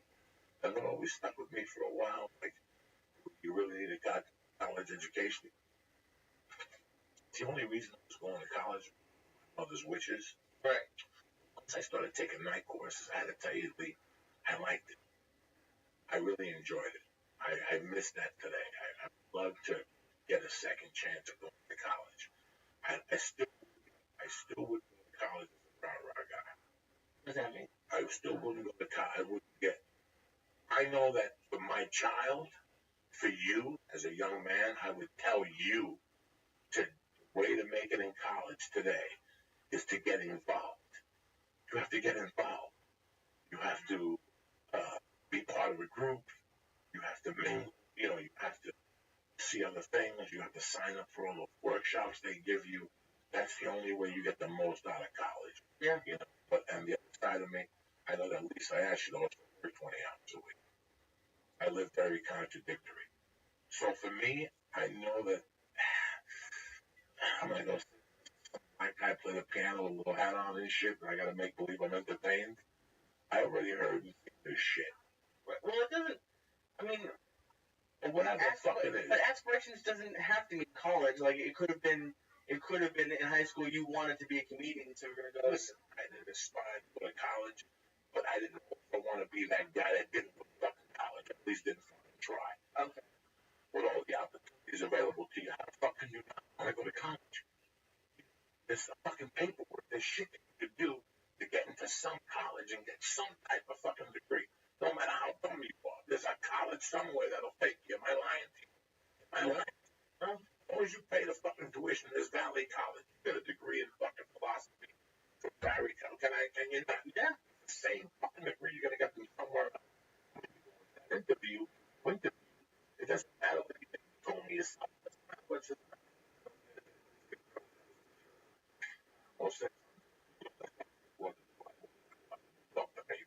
And that's really all it is. They want to see that you attended. That's it. And then they might call a reference. Yeah, he attended. Was he part of the fucking stuff about Dick? Yes, he was. Okay. Fucking another good group. Fucking Sio. Fucking shit. But Yeah. Legal. Tonight, I'm doing nothing. Yes, you will. Life. You know, start. Oh yeah, maybe I'll do that. I already went to the gym today.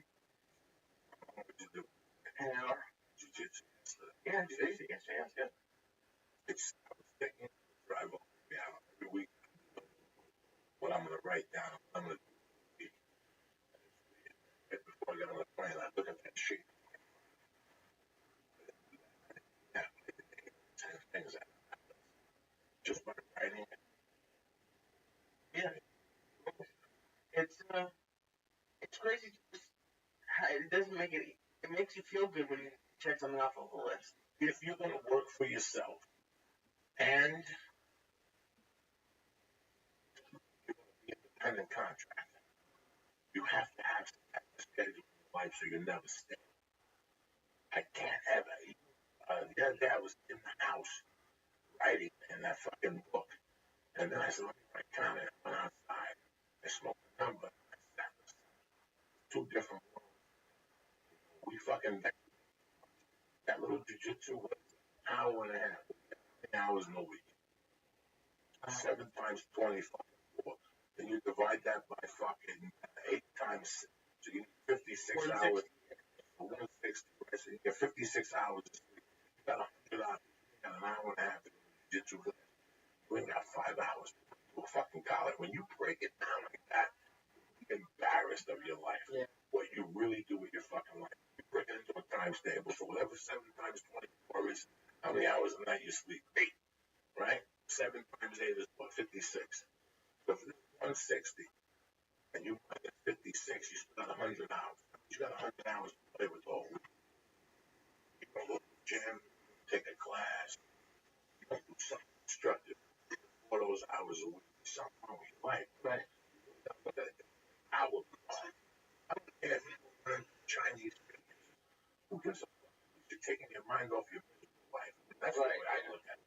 And that's why I go that hour down, an hour, 45 minutes back, cutting people off and shit. At least it takes my mind off writing a joke. Playing, beat myself up just like anything else. By the contract. You have a job before then go down. There's somewhere else. Those hours. Bang out. For the most part. You ever tell someone to, like, check you or whatever? Because I'm working on that seminar I'm doing. So I'm working on it. And I told Paula that she has to, like, check and see, like, I've made progress. You ever do that, or are you all self? Because sometimes I need to know somebody's going to get mad at me. Here's the beauty of this. Everybody thinks that they're smart. And for years, we all do that. One day you realize friends around you. And these friends care about you. And they know your sense of humor. And they also know what you're trying to do. They see the light. That's why your friends are talking. As crazy as I am, I'm friends with John Butt. Today I went to eat. I didn't even know. Yeah, I went to John Butt. I love John. Yeah, he's nice. And, and friends around you helping. Yeah, and you have to ask 2 or 3 of your friends for advice that know you. I came to you last week with a problem. Nothing special. And I told you what my numbers were and what my parameters were, and we both agreed on it. Right? Yeah. Are you a comic? But you have a different kind of mind. And you know this. So this is why I come to you. Yeah, you need different points of view. I go to my wife, who's shrewd as fuck. And she sees green tape, and she sees white tape, and she's an accountant. I take my ideas to her. So I take them to the most intelligent people I know. A friend from Jersey who I trust his judgment. One of that. So now I have 3 judges in my judgment. Those 4 judgments, something's going to be right. You follow me? Yeah. Because I've had the same for fucking years. I've always asked people to trust their judgment. They'll say to me, you know what? I like you. I'll let you get done. But you can't stay. You're going to die doing drugs. Patrick Robin did drugs. You need friends like that to be honest. I don't watch Brown movie. Okay. Watch it. Yeah. When he goes live production. It's a bench. Okay. Yeah, but it doesn't sell it.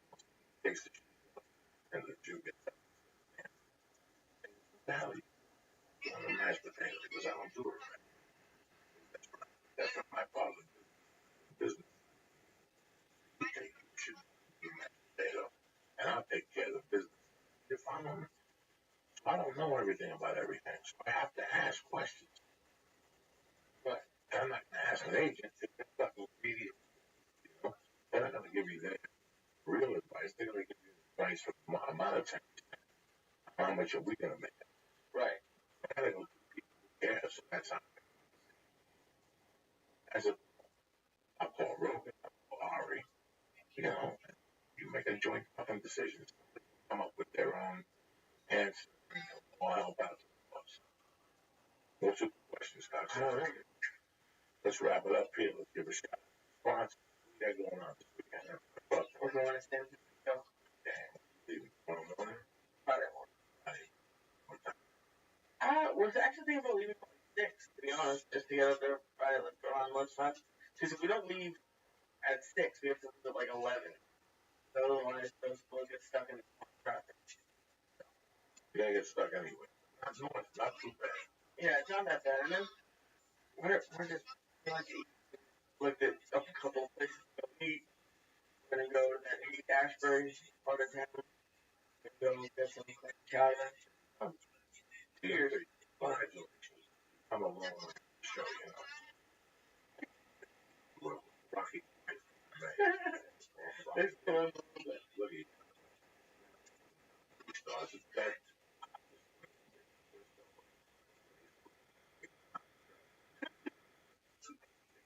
This motherfucker's level. Well, it's crazy thing on Rogan yesterday. Right. And just think, what we were talking about earlier, like, what did you think was going to happen? One of those first Rogan ones you were on either the couch or when they were sitting just in these kind of chairs. How cool is that for you two guys? Did you ever guys just talk about that? Like how you're sitting in front of like 1,000 podcasts of you guys, so just your own podcast, not the hundreds of other ones, and it's as much of a part of you as being a comedian now. 4 or 5 years later. Like I tell you, when I was an apartment, I was thinking about podcasting or being on the Johnny Carson show. Late night. I had nothing. I knew nothing about this, bro. You know, I used to giggle at Rogan when he first did it. I'm not going over that. Really? I'm not going over. I was thinking it's over. I was just smoking dope. Like, I'm not going over that. I'm not going over that. And,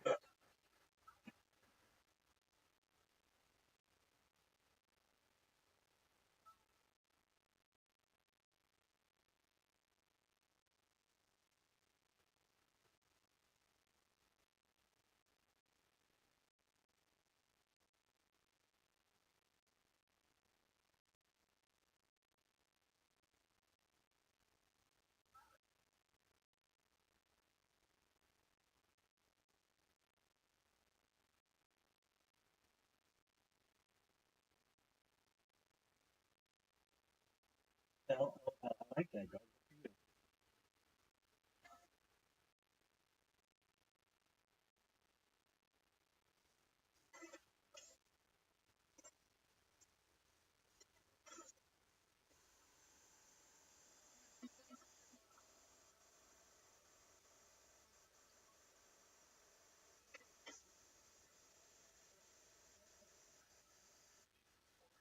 LOL.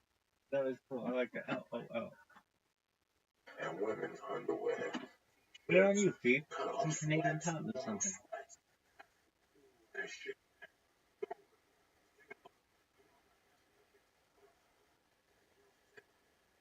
Something, and you're right, dude. Especially if you do jiu-jitsu, if you don't have the right underwear on, you're gonna have to readjust. Anything. If you don't do anything, you have to readjust. If you're on a bike at the gym and you're trying to warm up and you're pedaling, your nut always pops out of your left side or your right side.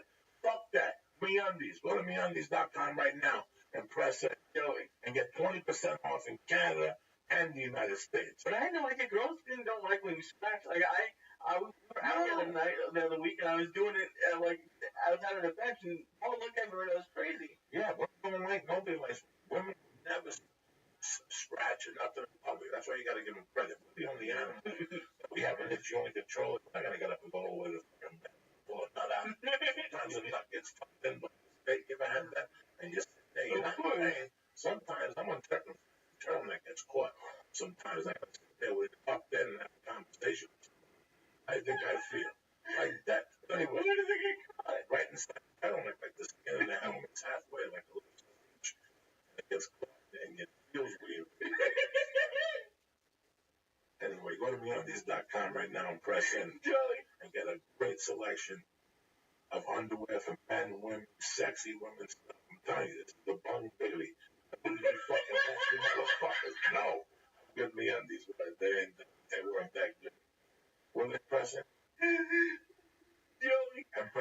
20% off and free delivery. Bomb diggity. That's what I meant to say. A little cotton mouth. Like I did Biafra off. On it. Tremendous. You know why I eat these edibles? Because I pop this alpha brain. Like they go on a fucking style. You understand me? I go on alpha brain cycles. Like Joey, what's alpha brain? You talked about it last week. I say it's a complete brick-grown nootropic with alpha GPC and AC-11. Don't ask me what it is. Go on fucking the computer and you'll see how good this stuff is. How good it is? They give you 100% money back guarantee.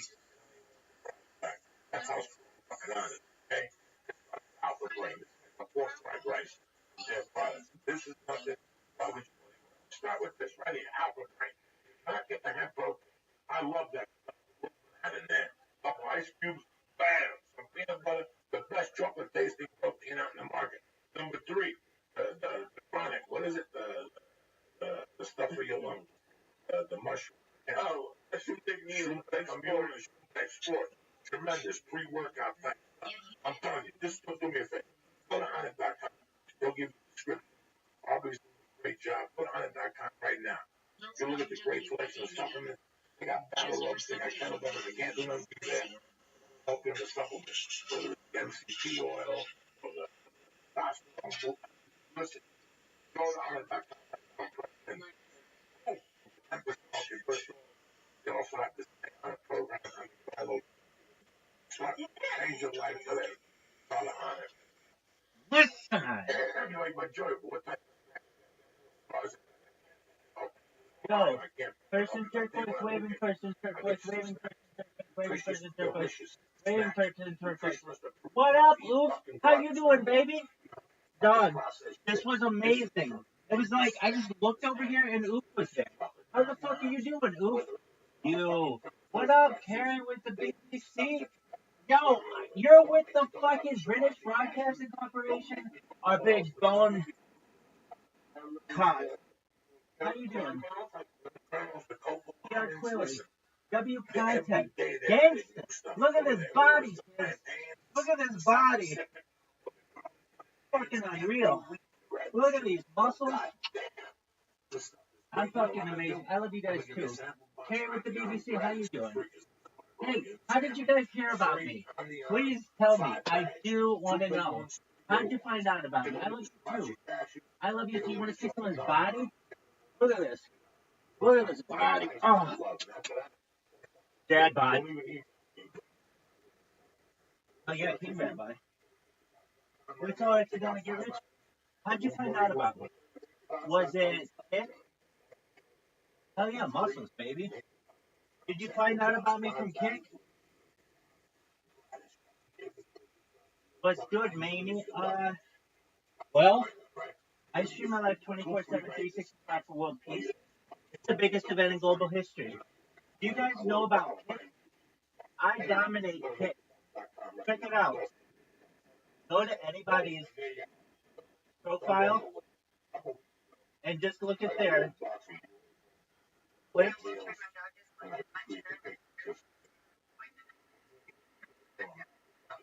And you'll see all of my clips of people with my linktree.com/Rabbi Rothschild.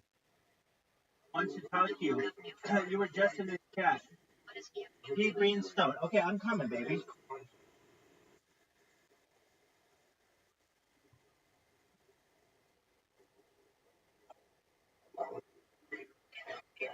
Oh, you're here! Oh, that's fucking tight as fuck.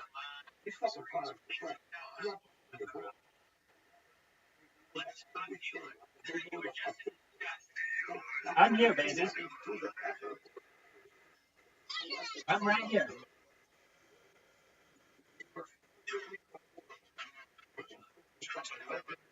I am here.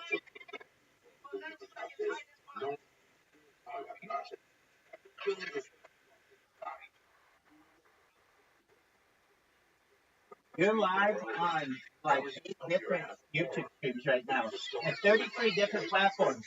Biggest event in global history.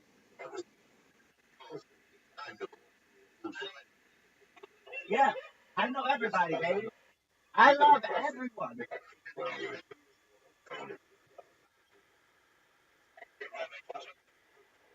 Oh yeah, I'm coming. Each meal is 500 calories. It's fucking tasty. The 2 meals I had,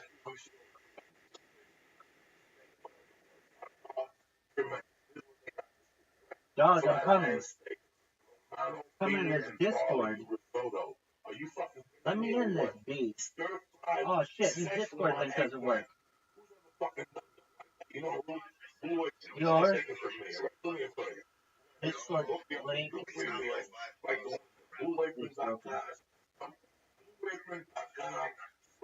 That's right. Your Discord link is broken. My treats. Really, the first 2 meals are on me. When you go to local.com/Joe, right? .com/Joe, so there you have it.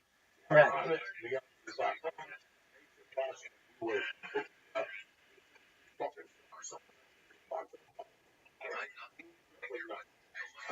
Oh, I'm mentally good, baby.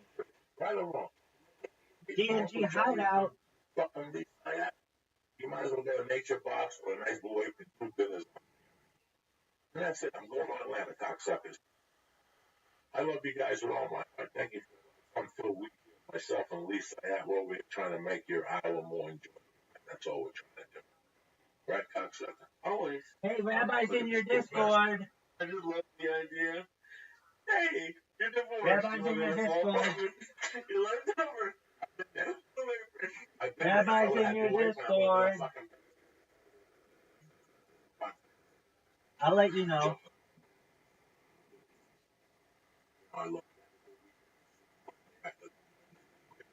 Where's my man? PR Greenstone.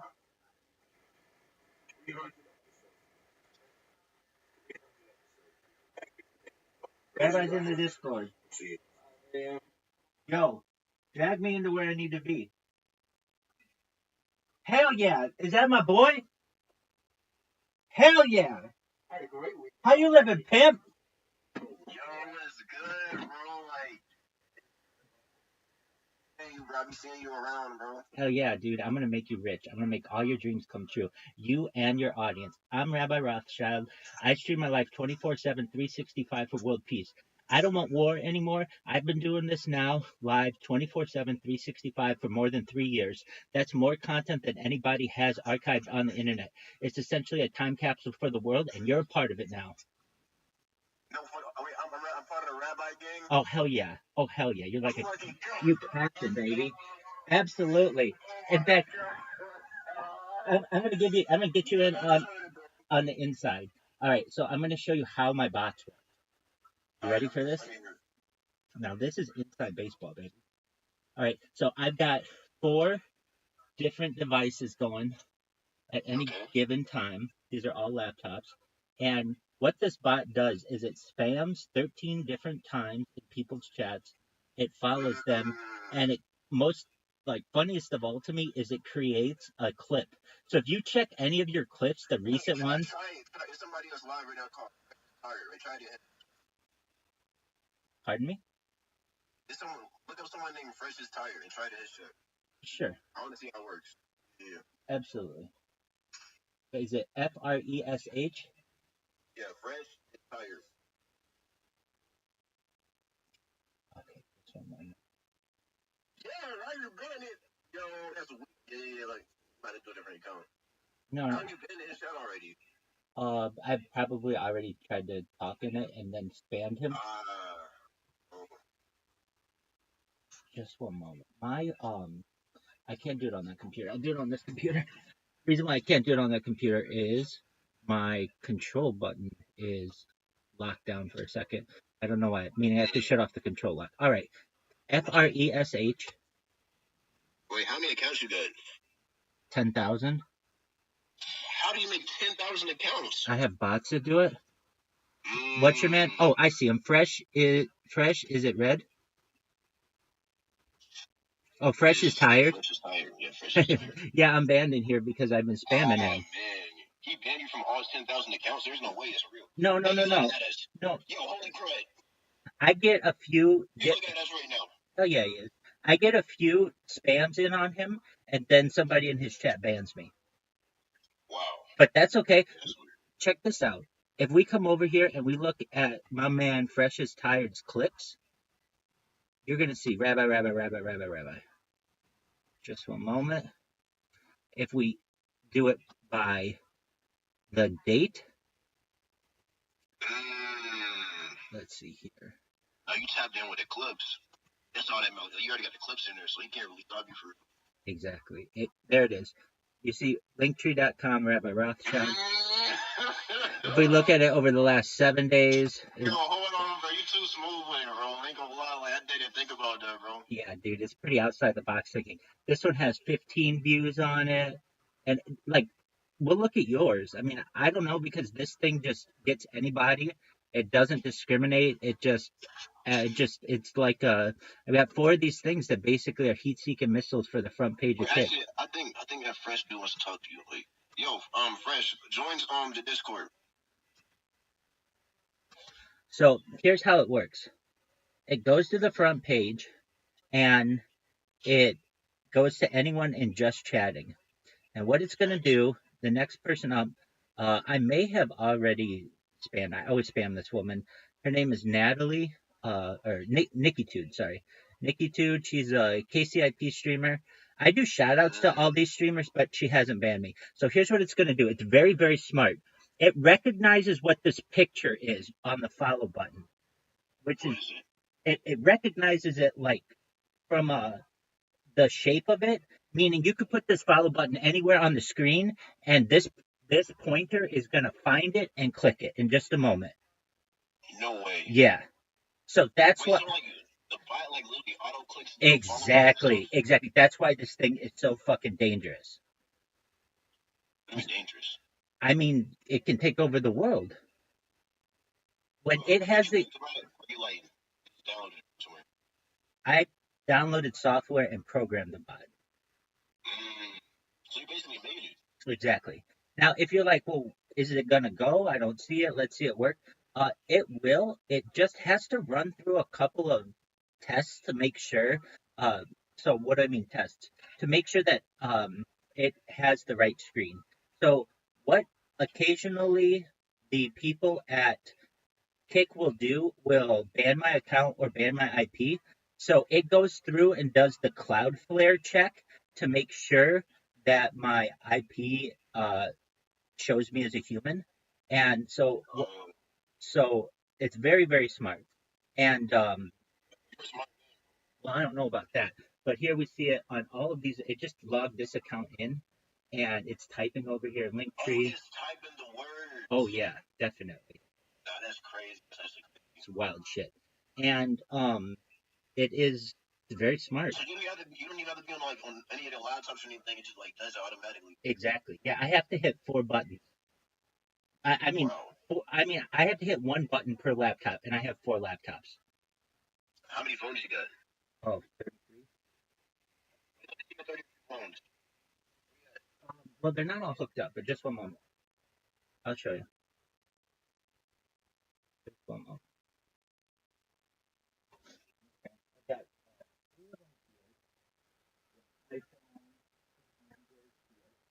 I shouldn't say 33 phones. I should have said 33 tablet phones.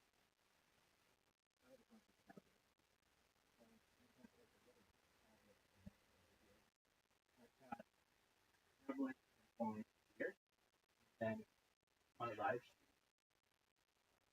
That's live on YouTube. That's live on YouTube. That's live on YouTube. I also have live on YouTube over here in the corner. Is that NASA covers? They're just like dust covers. Oh, these covers.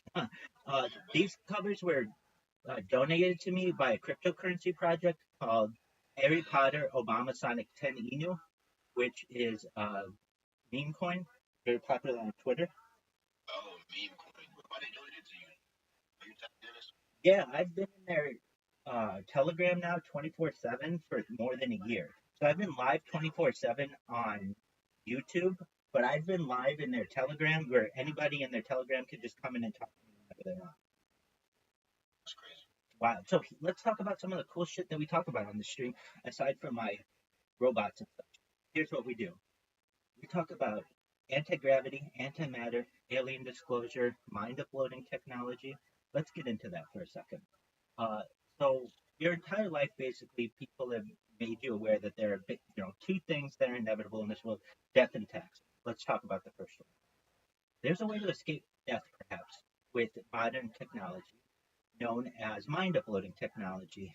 You essentially scan your brain into a computer for later download into a cyborg, a cybernetic being, a clone of yourself, an avatar, a robot, even perhaps an ethereal being. And you're able to live your life into digital immortality. It's a wild thought, but within the next generation, science is going to be publicizing these type of technological events. What are your thoughts on that? Do you want to live forever? Honestly, yes, I do want to live. Hell So, yeah. like, do you mean like, Yeah, great question. So basically, what I define as your soul, but basically everything that's part of your body that isn't physical, your central nervous system, essentially whatever synapses are firing in there, we're going to scan all of that in from the tips of your toes and your hands all the way through your spinal cord into your brain. All of the data that's captured in there will be transferable into different bodies. wow, I didn't Wow, know shit. that. Exactly. It's What do you it's actually like? You have some good takes, but what's your take on like the R. Kelly situation? oh, you mean Things is crazy over there. wait, like back in the day, R. Kelly peeing on the girl? Yeah. All right. Well, let's first give credit where credit is due. If you ever saw that Chappelle Show skit where it was uh, where he does the skit about R. Kelly pissing on the chick, it's absolutely hilarious. Yeah. He does two of them. Literally. I feel like Oh, dude. So what do I think? What do I think of the R. Kelly? Look, I'm not cool with anybody doing anything with anyone underage. So I think, to my knowledge, that girl was underage. oh wait, really? Well, No that way. that's why in the skit, Dave Chappelle says, "Look, I wouldn't even believe this if she were holding up her ID. Her grandmother was there, taking pictures with her polar. Like there are all kinds of things that you have to do to prove it beyond this, beyond a shadow of a doubt. But as I understood, those girls were like underage, so I'm not cool with any of that. However, let's assume that they were of age at this point. Piss on them all you want. If that's your kink and it's cool between consenting adults, go for it. Literally. Like, would you be honest? Fuck yeah. Hell yeah. I'm sure there are thousands of bitches. Would, bro. Yeah, I think about that shit all the time. Think she did it like it's on me. I'm doing. Absolutely. I'm not even like think about it. Think twice. If some bitch is like, look, it puts me over the top, baby, open up your mouth and let it in, because I'll do whatever it takes to take you to that higher level. Really, there's nothing wrong with that. You know what? Honestly, pee is sterile, so it's not like anything's bad with it. So long as it doesn't come from someone who has a bacterial infection, pee's sterile.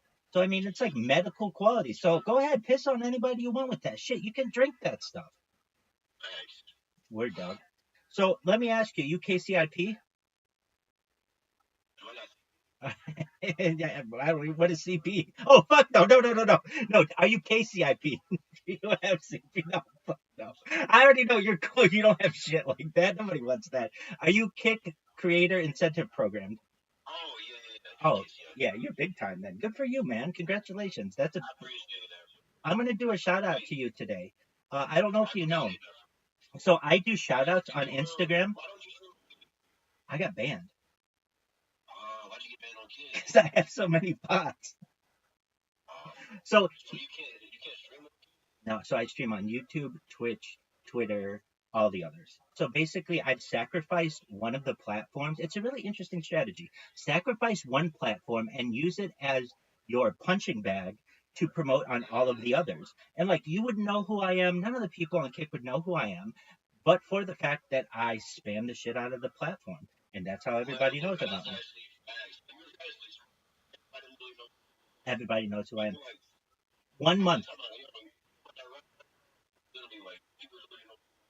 So I heard one of the major mods at Kick, someone who's employed by Kick, was asked about me within the last week and asked what Kick's strategy was to combat my bots, and they said they didn't have one, which is kind of a So you said Kick can't even stop you? I don't know. I know ways that they could, but here's the thing. Whatever they implement, I'm just going to get around and continue.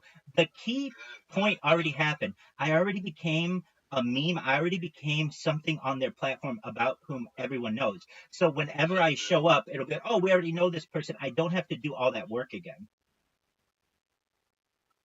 You're literally like the Kick, like a Kick villain. Absolutely. I'm a Like, kick. you're a Kick, bro. Exactly. I'm a kick celebrity. I'm like the Riddler of this bad boy.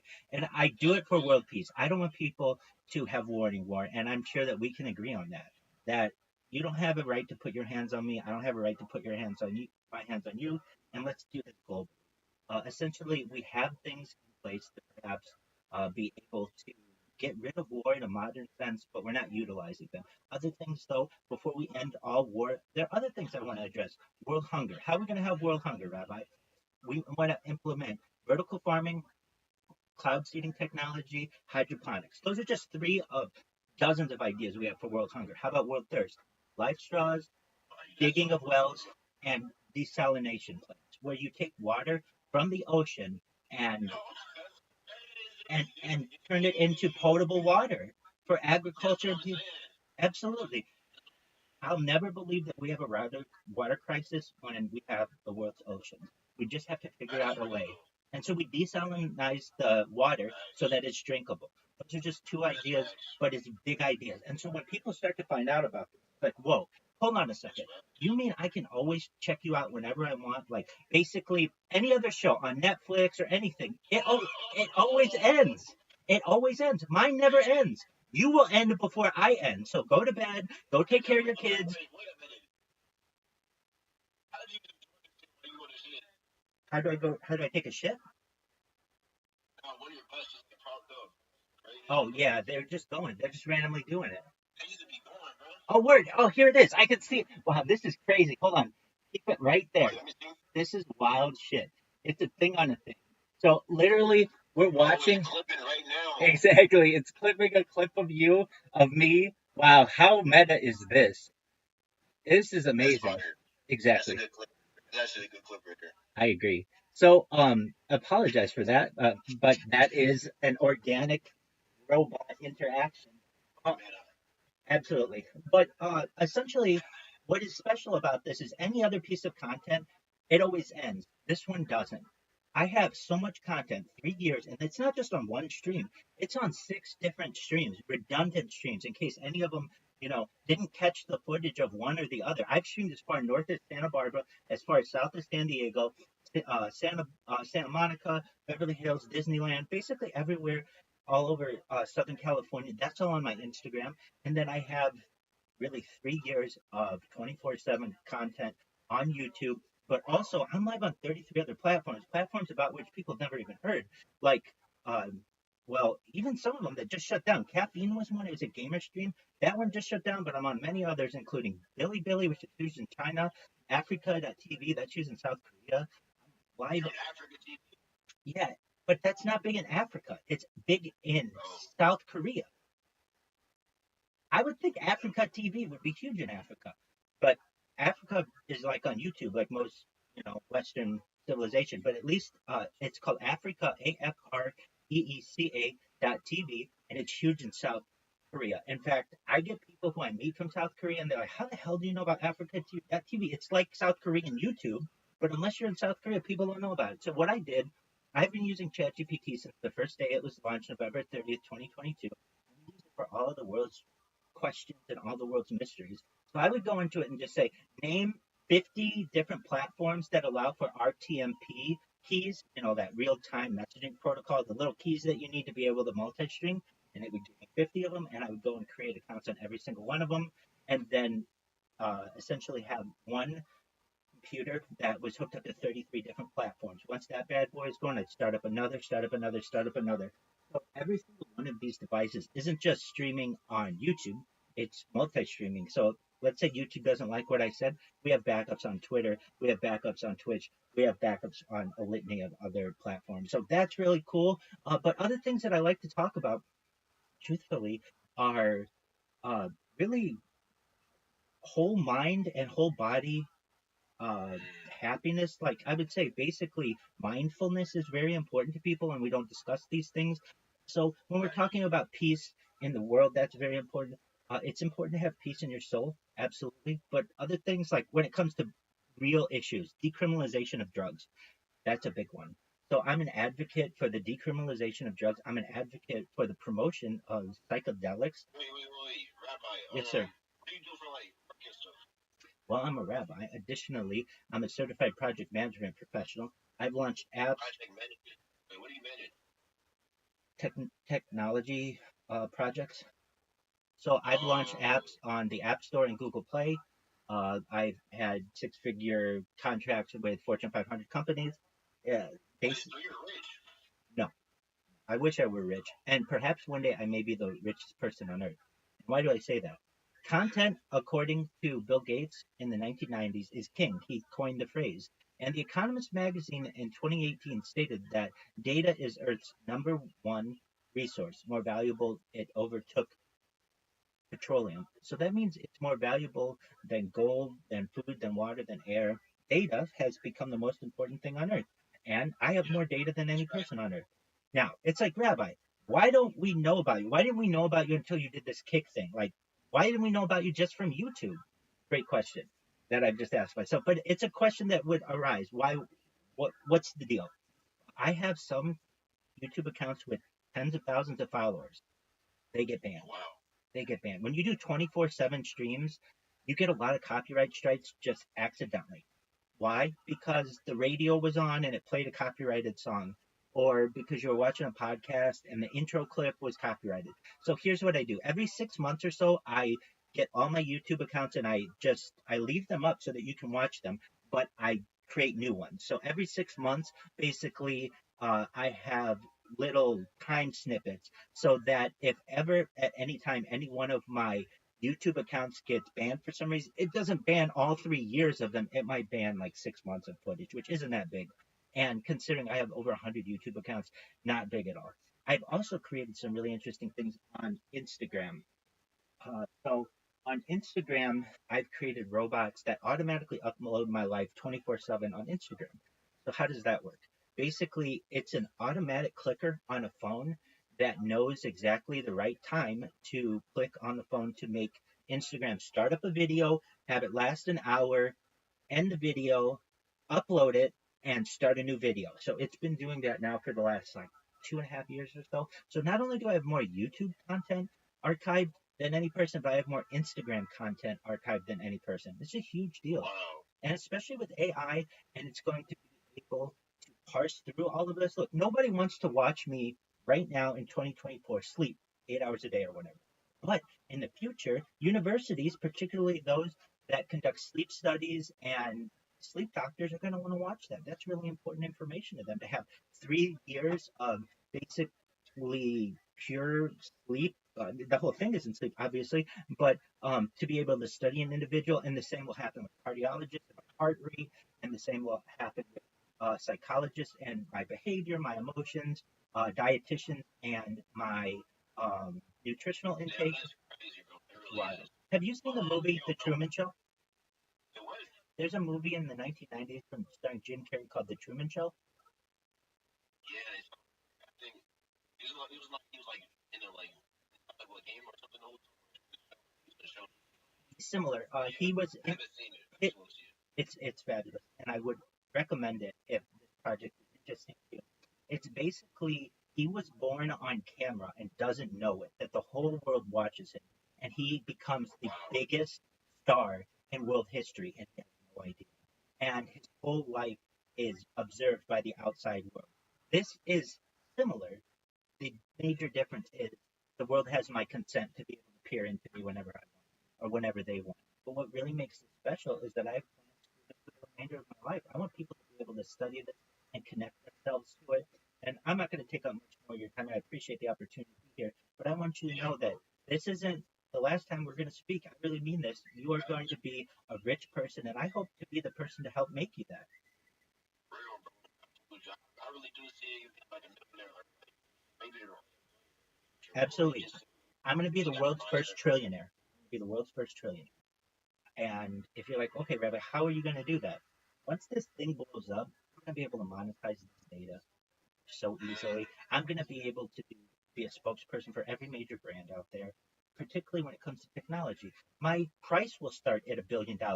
Look, the amount of computers that I have, just to go to Microsoft and say, for $1 billion, we're going to have Rabbi who has more data online than any person. All he's doing is using Windows. Do you want him to speak positively of Windows or negatively of Windows? We have 3 years of content on him. You know, it's your choice.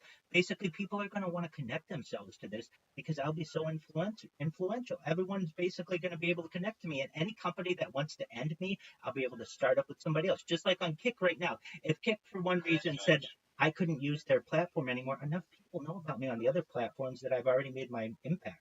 So it's a really special strategy that I've utilized here. I'm glad that you could be a part of it. I'm glad that I could be here. Shout out to your audience and shout out to you. Thank you so much. Peace, baby. You too. Take care. Hey, shout out to everybody. This was wonderful. Thank you guys. Thanks for the opportunity to be here. That was amazing.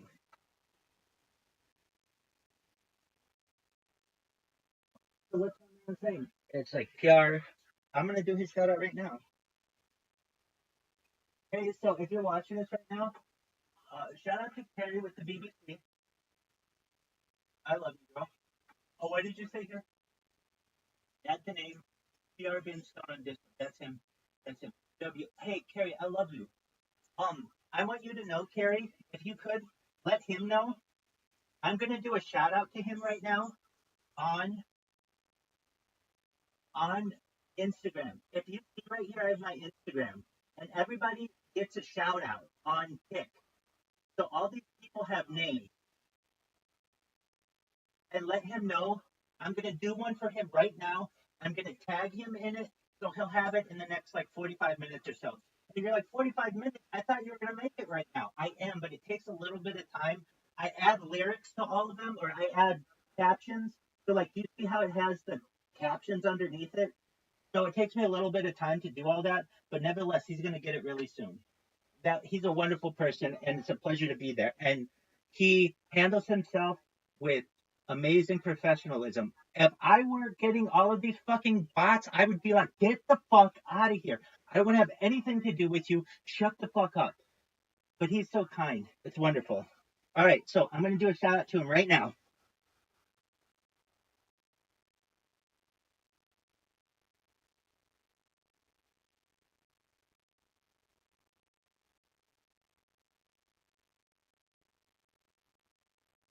What's up, baby cakes? It's everybody's favorite pimp here, Rabbi Rothschild.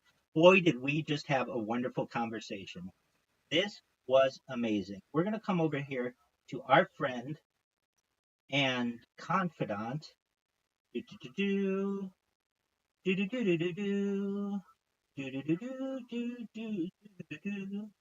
PR Greenstone. This person is amazing. Interviewing Rabbi Rothschild, legendary. Fuck yeah, you rock. You're amazing, and I love you. Damn, you are amazing. So check out all his social media here. Let's take a look at his clips. Why? Because I've been dominating people's clips.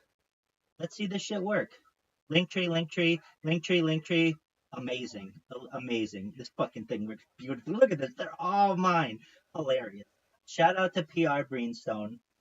Big time streamer. Gonna continue to be bigger and get into that mega level. Moving their way up the chart every single day. If you haven't joined PR Greenstone's Discord, get in it right now. That's the link we reference. He'll fix that. He knows it. Probably already fixed as I discussed this, or as you see this. Now, here we have PR Greenstone. This is amazing content. Look at all this stuff. Wow, you have a lot of subscribers, man. That's great. Let's look at your Instagram. I'm going to close that, not because we don't love you. You're playing Fortnite, but I want people to be able to fully see your Instagram. I really mean this, PR. And I'll say it at the end, but I think you're going to be a really big streamer. And I know you're like, well, Rabbi, you say that to everybody. I don't say that everybody's the next generation of big streamers. I don't say that about everybody. And I am saying it about you. I only say it about a limited amount of people, and you are one of them. So I don't know why the Instagram isn't pulling up. We can try it here.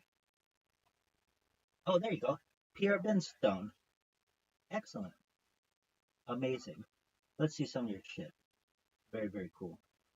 Very, very cool. Here are the Teletubbies. Oh, you got those Hulk gloves. Very, very cool.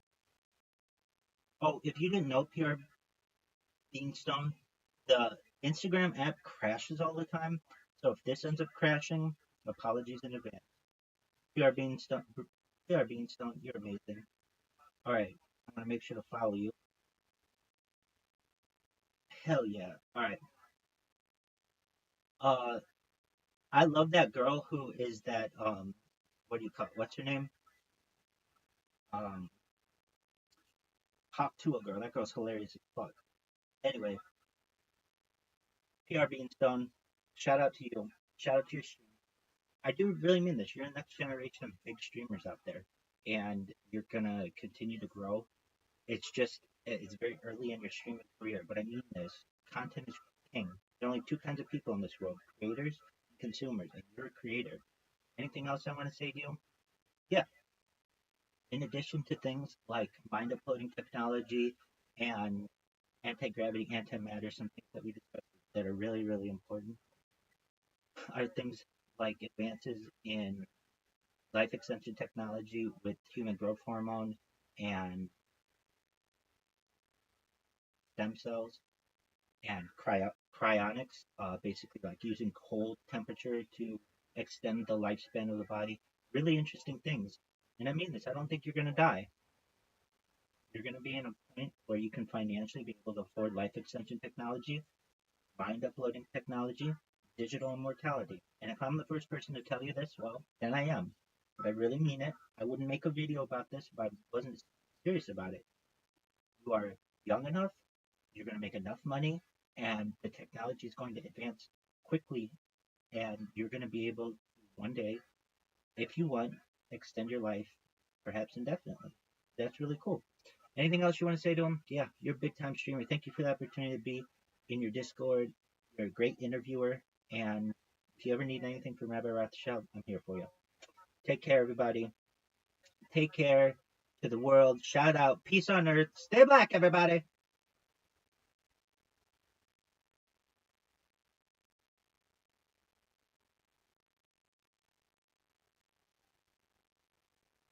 Dog, this is fucking.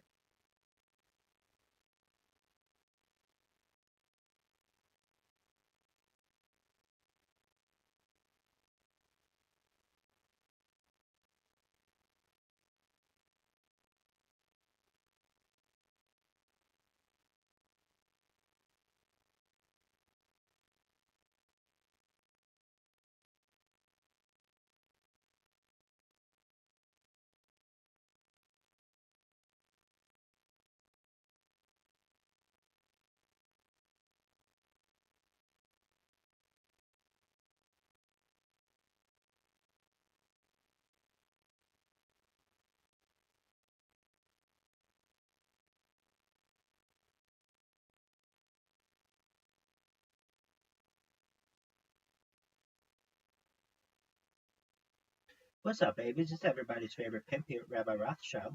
Next up on Rabbi's Big Board, we have our friend, PR Beanstone. PR Beanstone is an amazing individual, and I want you to know everything about them. Come over here and we're going to take a look at their information. PR Beanstone is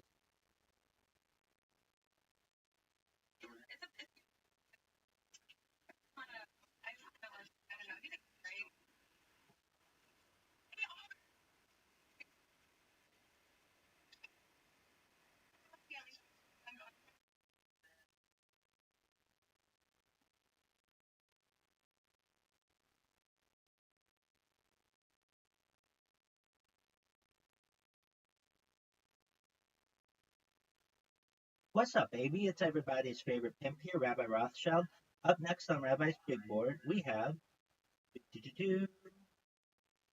PR Beanstone. I just had the opportunity to speak with PR in PR's Discord, and let me just give you the heads up. PR is a legendary streamer. They're only going to continue to be a major streamer.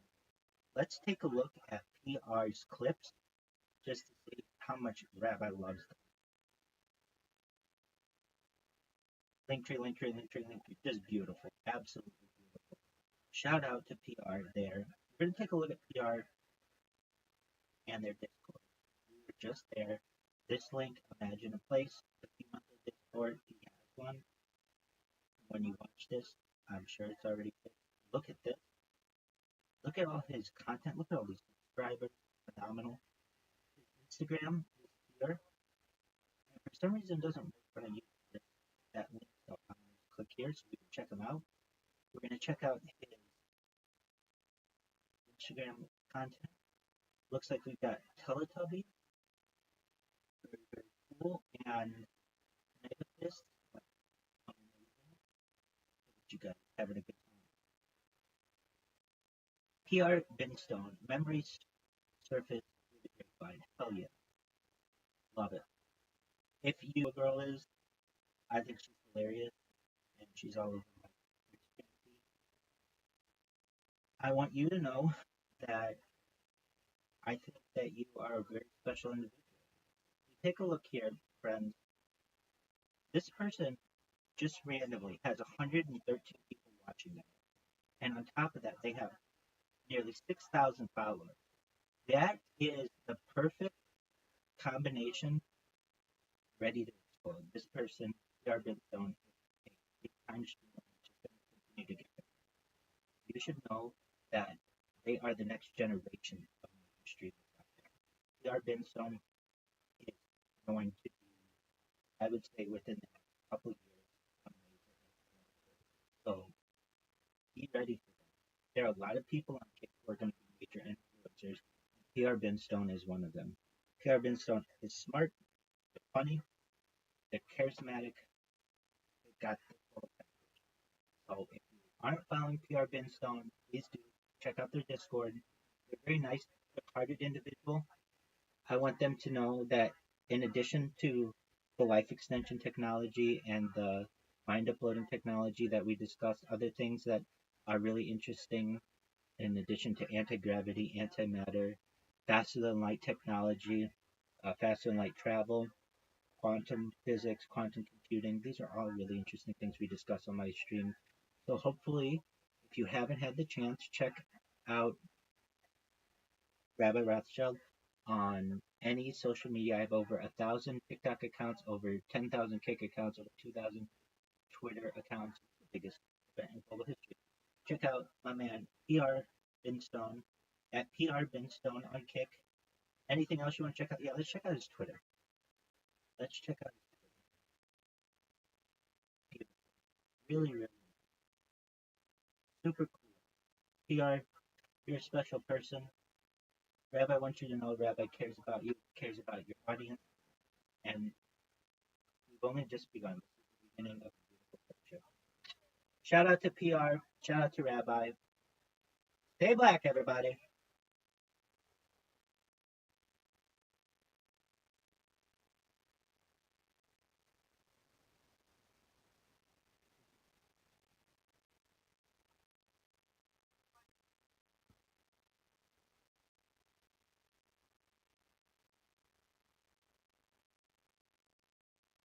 Rabbi's favorite Rothschild. Up next on Rabbi's Big Board,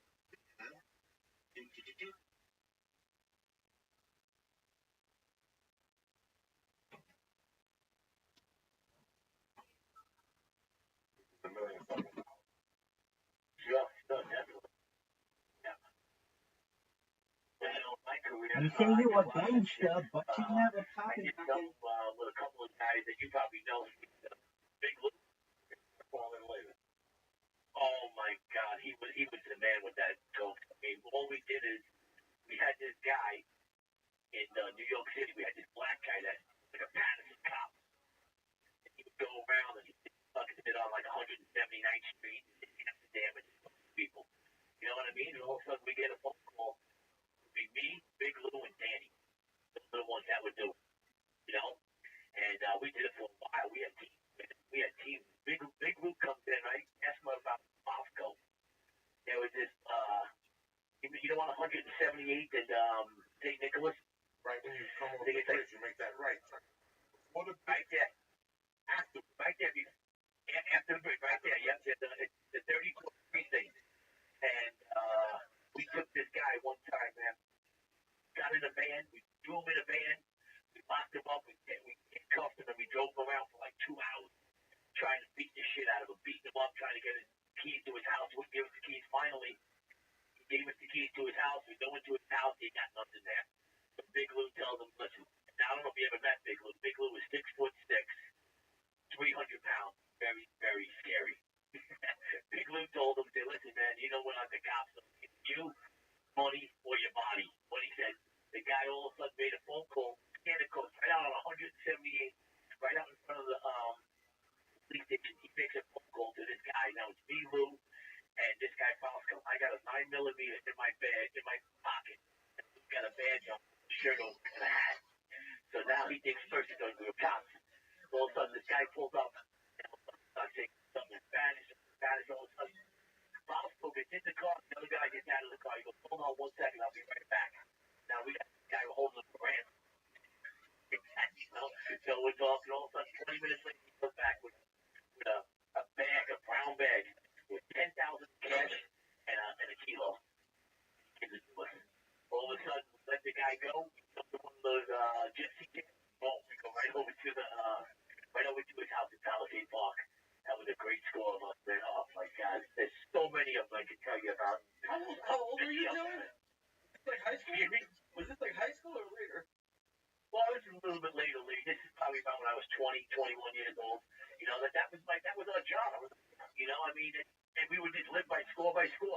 You know, I mean, we had one time we had no money, and all of a sudden Danny was like, well, I can give somebody out in California who's got a lot of weed. We're like, okay, let's do it. So all of a sudden we start planning this caper, and we go to Lou's house, and we're figuring out things. And Lou's father was a career criminal too. He's like, you guys are fucking crazy. How are you going to get the hardware on the planes? And the hardware meaning the guns, stuff like that. So we were like, we don't know. So all of a sudden we go out to California, and we're going to meet. Can I say his name, J-Mo? I already said it. You know, we meet him. All of a sudden, we meet him one day. Danny goes meets him. We come back the next day. We go to a gun store, and we get pellet guns, Coco. We get pellet guns. All of a sudden now we go get $2,000 in cash, and we put all in singles, put $100 bills on the outside, so it looks like we got a lot of money. Danny calls up J-Mo. He meets us at the hotel. Now Danny is setting up J-Mo. So all of a sudden, he comes into the hotel. I'm standing in the closet. You know the vents in the closet. You can see out the door. And Lou's on the balcony. All of a sudden, he comes walking through the door. I jump out with my pellet gun, but I have it up in the air because I don't want to see the front of it because there's a hole in the wall. All of a sudden, I said, freeze. You're under arrest. All of a sudden, Lou came off the balcony, grabbed him. Danny and the other guy on the floor. I'm like, oh my God, there it is, Lou. I opened up the bag with 62 pounds of weed in one big giant, like 2 bags he had. We grabbed them, handcuffed them to the sink, we threw the keys there, and we left them both there. We just bolted out of there. Some of the shit we did with Lou was fucking crazy, man. Crazy. With that big guy. I remember handcuffing the guy. It was natural. Excuse me? I remember handcuffing the guy. Yeah. I had handcuffed too. Shit. I mean, it's all we did. It's all we did for like maybe 5 years straight. We would, you know, let's score to score. So all of a sudden, you know, it would run out. All of a sudden, boom, wait for a phone call for this guy Al, and all of a sudden, every couple of months, we would go over there and take down the drug dealers. You know, I know a couple of guys had a like he went to jail. His name is Dave. Forgot his last name. Yeah. He went to jail for killing somebody. They kidnapped him. They stuck staples in his head. They killed him. Him and Anthony. everybody had their own team. So, but thank God I never got caught. And Lou did a lot of them. Lou had a really big one time, man. He could tell you someone that was unbelievable. That's how I met him, though. Doing that kind of stuff. He was a professional boxer too, Lou. Wait till he tells you some of those stories. You graduated in '85, graduated in '82. When my mother died in '80, my mother was in that world. They would come into the house. The time I did well with Lou, I stole it from 10 kilos. They were in my basement. I didn't even know what they were worth. And I would just take coke and give it to my friends. I didn't know what it was. Yeah. But after I died, I connected that with those people. These people were serious fucking people. And they would come up from Miami, call me, and say they were down, want some money, and introduce me to their friend. And I 9 out of 10, I got back out. But in those days, I was climbing roofs. I was doing the sickest shit. I mean, it was natural for me. Oh, it was natural. I remember Ringo used to tell me all the shit you were doing. Oh my God, he was the only guy I was honest with. I was a piece of shit. But if you fuck Joey in those days,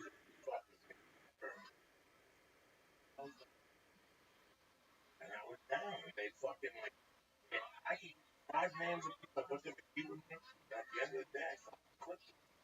And they knew I did it, and they couldn't do a fucking thing about it. So funny. I realized, like, I was catching. Oh, yeah. We did awesome with it for years. I didn't work for years. That's all we did. Because New York City, Jersey, it's so easy. You go right across the bridge, and then we had this black guy. We went and asked Lou about Al. He was black. He was a Patterson cop. So it was actually, but he used to stand right on the corner, and he could stand with the Bolignans and all the Dominicans and stuff like that over there. And they wouldn't even know we were there. A couple of days later, we get a phone call. All right, it's on. Meet me over here in 160th and St. Nicholas. All right, it was crazy at that time. And then one time we got the FBI fucking call, and we got caught with the FBI and all this and that. Oh my God, it was big fucking. I had to go to the FBI. One of the contenders, Jack and Vanilla. God, forget that. But man, it was crazy. Thank God.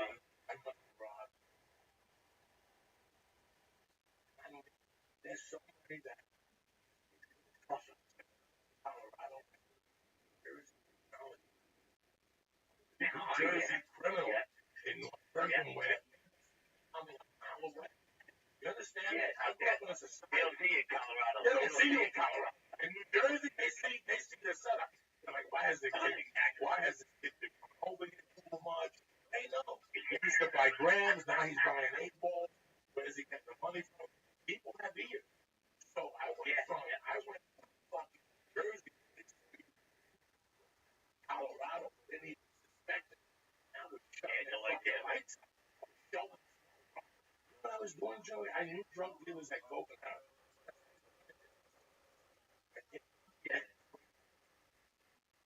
And I kept them on the street. Ready to rob. But for a month, I take it for an 8-ball bag. Nothing. That was good money back then. Yeah. Because we told people, I was talking about Periscope. Fucking comic club. We got fucking ISIS cutting people's heads off. And you're in San Diego dressed up like Batman. Goes, you know what I'm saying? Like a fucking jerk off that you are at these fucking moments. I'm not Star Trek. Look at me. Like a fucking. But meanwhile, those are the people I pray on. Those fucking jerk offs. Because they do business and run these bumps. They don't want to see. They're the best people to rob. They can't go to the cops. They can't go to the cops. You know what I'm saying? When I go to the cops.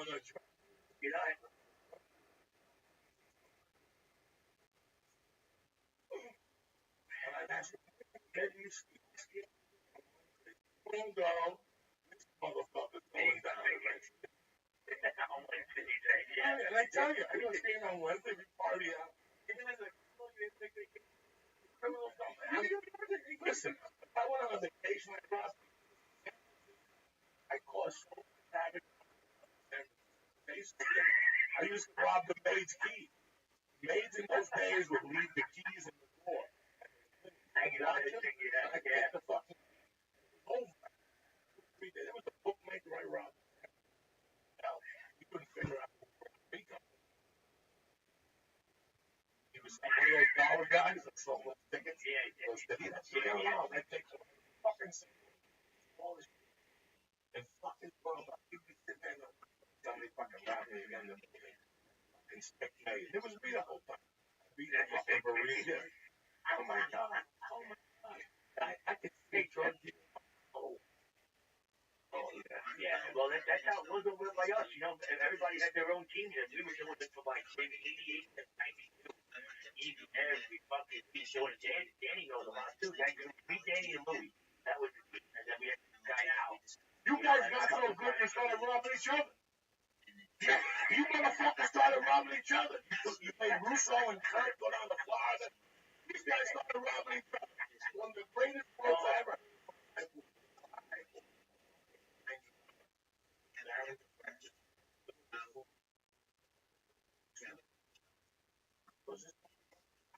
My friends. I gotta fight my friends. That's how I got with these guys. They had nobody left to rob. It was these two crooks in North America. First they started together. Fucking hot.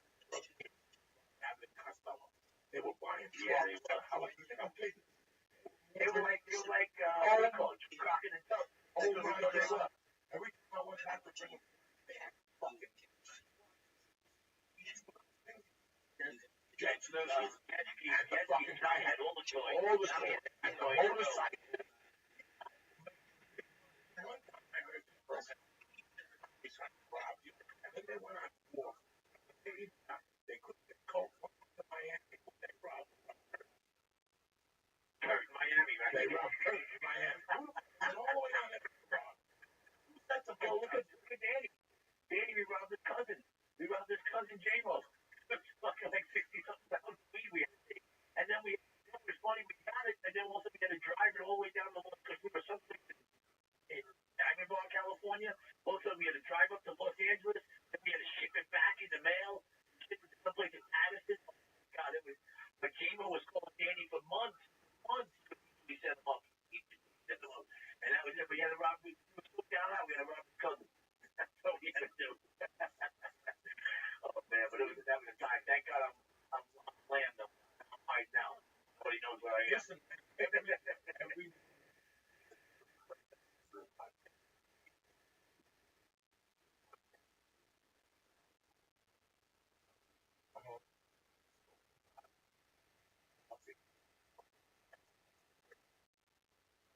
Oh, yeah.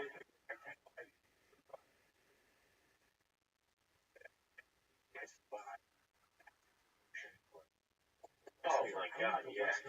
Wait till I see Lee. The situation, Lee, that we lived in, man, it's like, you guys live in Disney World. It's something really working with like an Indian burial ground or something. All you guys.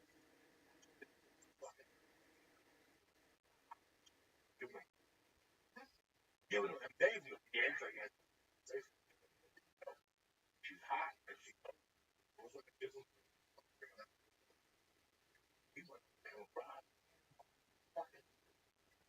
that's how alive we were. Guns, open out. Yeah. I mean, it was horrible. Robbing the guy. And she's sucking his. I mean, you can't write this shit. Really? No. Not right. No way. No way. That guy wasn't fucking running. I mean, this is ice. That's the way of life over by us. You know, that was it. I mean, you could run into Manhattan. I mean, go to Washington Heights and get out of there. You do it on a Friday night. All of a sudden, boom. You need some money, go make a school, come back, and put that. What I did. Did you guys rob the gas station with the water gun?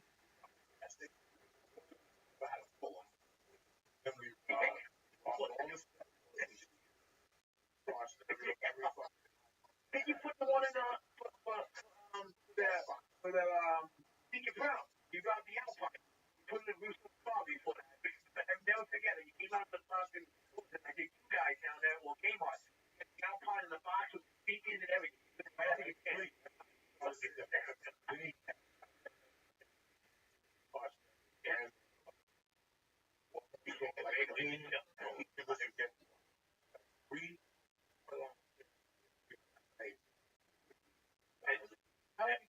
And back in 1982, it was a lot of money. It was a lot of money. An 8 ball was $250 on 35th. Our goal was to go back and pay for it. I come up with 250 quick. Some days I get a call. Oh, How did you turn the stereos into money? you know, the car stereo, we had company house. Not for nothing. Sat in your Volkswagen and they stereo. A block pump for sale. Give me 150 cash. Say, fuck yeah. 300 speakers. That's how you got your day started.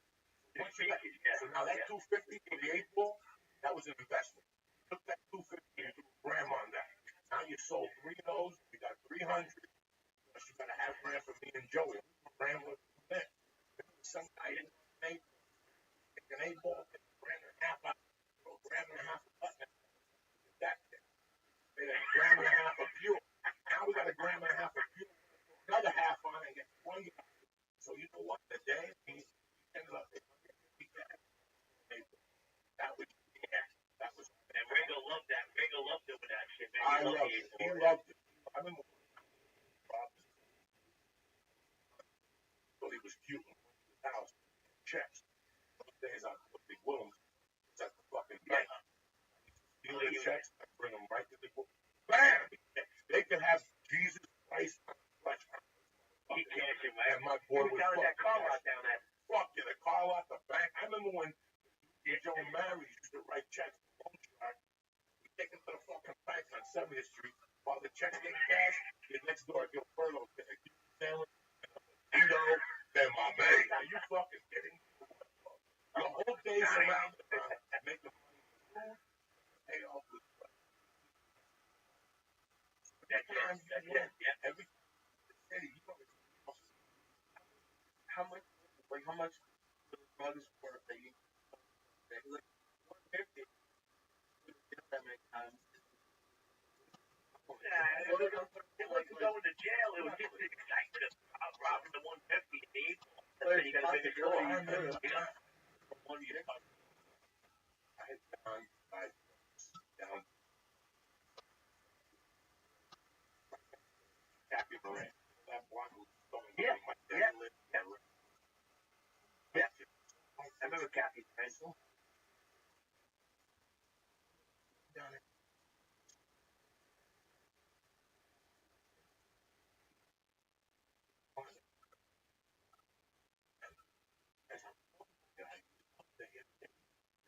It's almost 5.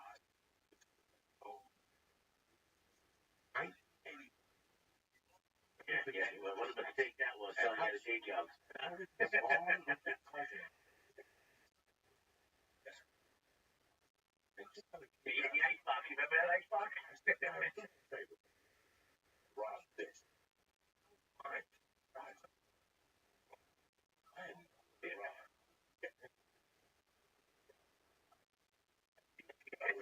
It's on Ronnie's floor. Ronnie. Oh, no, get up. Brush my teeth, wash my face. Shower. That's how we did it. Yeah, it was crazy. Listen, all week was bullshit. Monday, Thursday was bullshit. I could always borrow a 20 from Lee. Because it was Friday. Everyone wants their money. You gotta have your money. You wanna get your dicks up. Quaaludes. Everybody blown Quaaludes back then. Everybody was foolish. I did. Yeah. Let's go down by there. Like I. My God, you're speaking about that shit, right? You're speaking about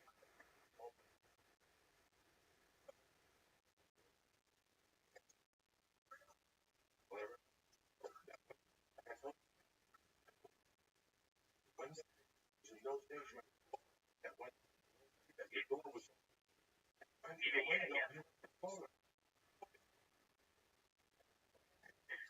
open, there was nothing. Sure.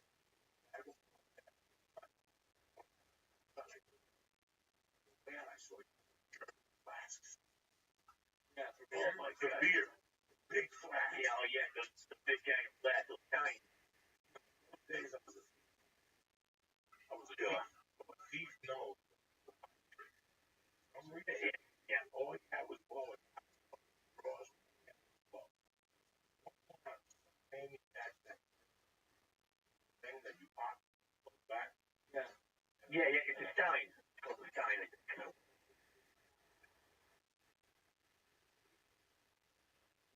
Right now, there's a homeless.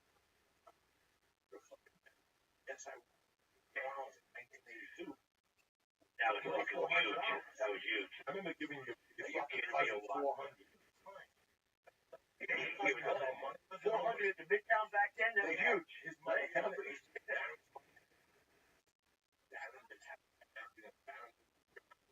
Yeah. The Baron hang out. I gave half of a bag of blow. That was how it was. It was all lunch. Like by 12 o'clock, our day was done. We had blow. We had everything. And it got from that to how we everybody wanted to keep. Everybody wanted to bring it. Yeah, the big one. Everybody wanted the big score. Fucking Drew. You know, I got a couple of Louis got a couple of big ones without me. He got a couple of 10-kilo ones one time. Let me tell you a story about this. Ask him about the story about this. Him and Al were following the guy, and all of a sudden the guy made a wrong turn and went up onto the bridge. All of a sudden they were behind him. The guy got nervous. He jumped out of the car, left him running on the bridge. He jumped in the car, bang, went to New Jersey. He went back to his truck and 10 kilos junk. 10 kilos. Jumped out. He jumped out and fucking was so nervous because he was in that Al used to have like the towel, like a square towel, with a light on it. And all of a sudden they were following him. The guy made a wrong turn, went up on the bridge, he jumped over the fucking rail and jumped right onto the bike. Pushed it halfway, took off. Got into the car, jumped in, and into the towel, they parked. I was one time I had four on the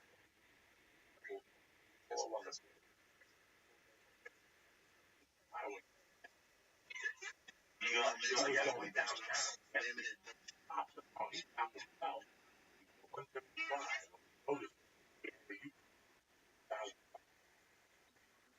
They were trained. You know, I didn't know him that. I don't know why I didn't know him that day. I took the door because they told me about it. I was sick. Like that.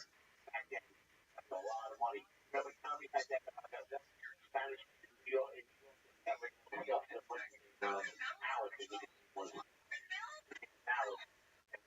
I was like, oh my God, it was going places. Alex back then. He was amazing.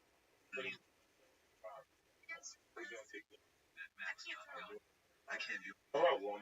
Yeah.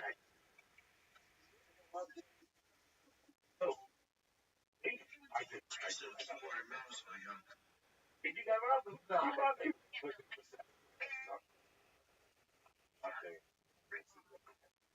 I wrote it off. You know me, bro. You know, if he knows that he's doing it. Of course, yeah. You know, listen, I robbed a lot of all the yeah. If I would have been I would have. Oh man, yeah. That's what we did. We tried to sell it and do it at the time. You know what I mean? So we had like 4 or 5 guys that were on a team. We got small ones, big ones, once in a while, but that's what we like chasing. But you know, 100 keys, 100 pounds. That was fun at the time while I left. You're gonna call in? No, every fucking time I saw. Oh my. Even lubes, we used to make.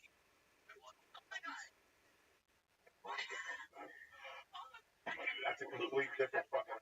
But I love you, Joey. He's gonna call in. Hey, I love you. Please, I'll gonna call back, but I'm gonna see you in Vegas, baby. All right, I'm definitely gonna call back. Thank you so much.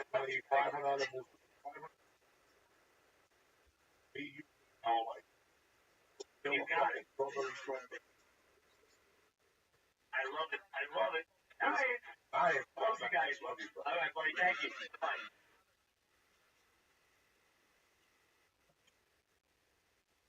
I don't fuck around. It is. I don't know.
What happened when they got in?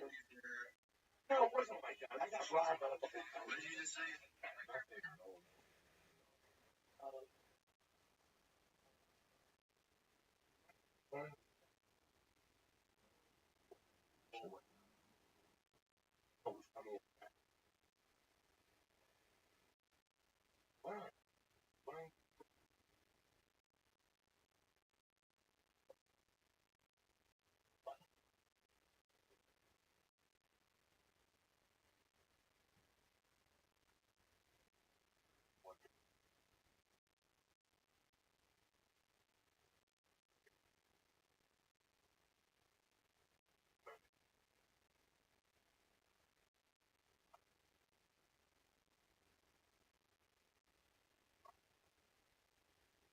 Yeah. Like you want to carry up like a pistol at all times?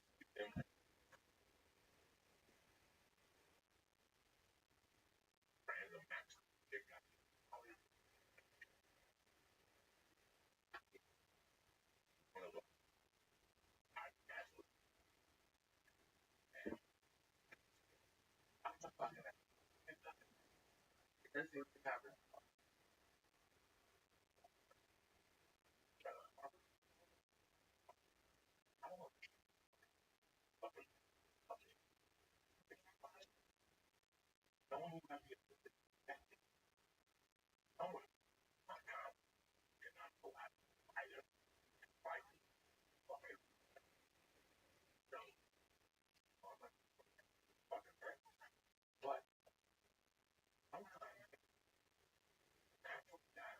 Yeah. I have a wife.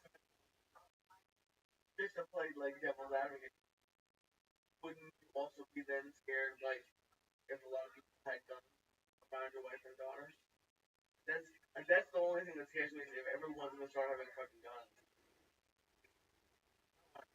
Oh, very true.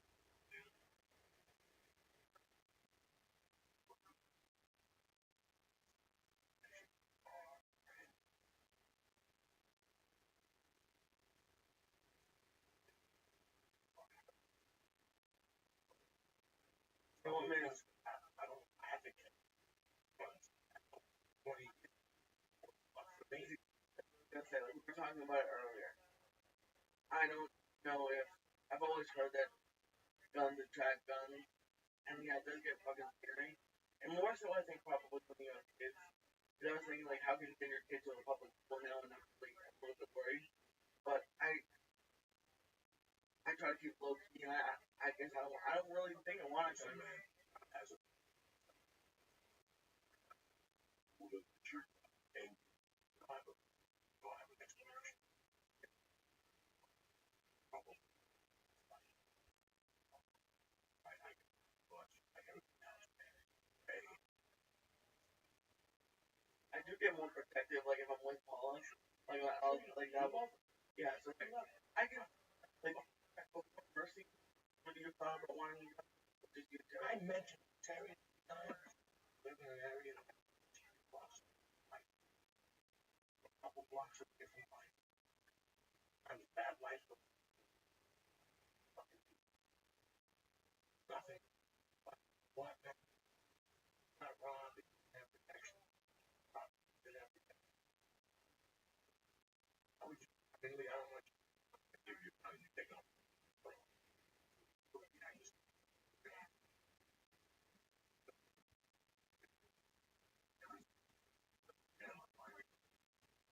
You're not a bad guy. Never had a bad intention. The comic store. Comic store. Soup. Family. I'll be. I'm not fucking. Nonsense. Why?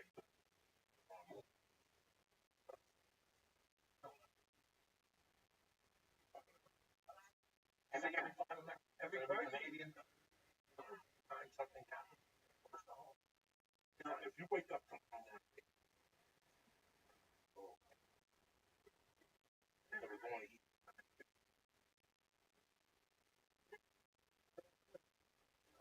You know, Red Bang. I know.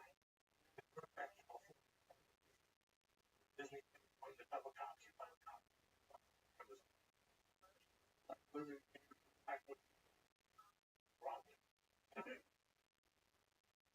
I'm not saying pull the gun out of your plate, Charles Bronson. You know, I'm saying that.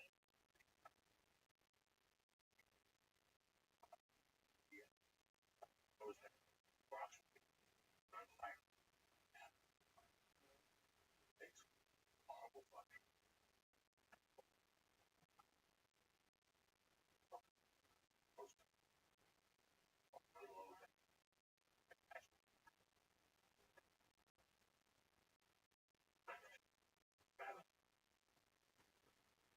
Well, I live in Israel, and there's is a lot more.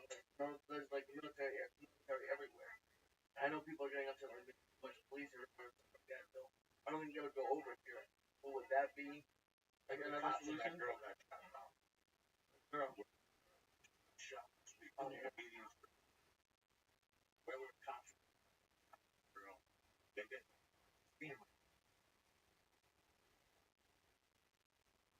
Lou. What's up? Oh my God, we just got off the phone with Joey Filato. Jesus fucking. How you doing, Lou? I'm doing all right, buddy. What about you? Did we ever cross paths? Excuse me? Did we ever cross paths? I remember you. No, I don't think so. I left Jersey of '85. This last week was my 30th anniversary, and by that time, you guys 5 hours. 5 hours in the cab. Yeah, so I friends with Darren, I was looking for Joey. Joey and Joey and I put Danny owed a bookmaker money, and the guy sent me over there to talk to him. I said, the guy's a nice guy. You want me to, but why don't you come with me on a few things and be able to make money, give this guy his money and get back on his feet. I said, all right, let's go. that's just fucking history. Yeah, it's, you know, we were so crazy at that age. Fucking that thing. Oh my God, it was fucking insane. It was like we had a license to do it. I mean, it was crazy. We didn't care. We used to call it Spencer Tuesday. So for some reason, I had my father introduced me to the DEAs, and this guy was actually giving us the scores. He was bringing us scores, and we were doing them in there. And it always happens on a Tuesday for some reason. He called me Monday night and said, "Keep your boys, meet me over here." a search warrant. The other stuff was close to the bed that said DTA on the front, hats, clothes to wear jeans and a t-shirt, and white shoes. It looked like this. I used to walk in there and I spoke real Spanish, so I was able to get over it. And the people were flipping out. They couldn't believe it. They said a lot was getting on the field. So they were in my car. They were flipping out. Where did you grow up? Patterson and Wayne. Patterson and Wayne. I used to have, when I was a girl from North Jersey, that's how I showed. You know, you think back, I was telling the podcast.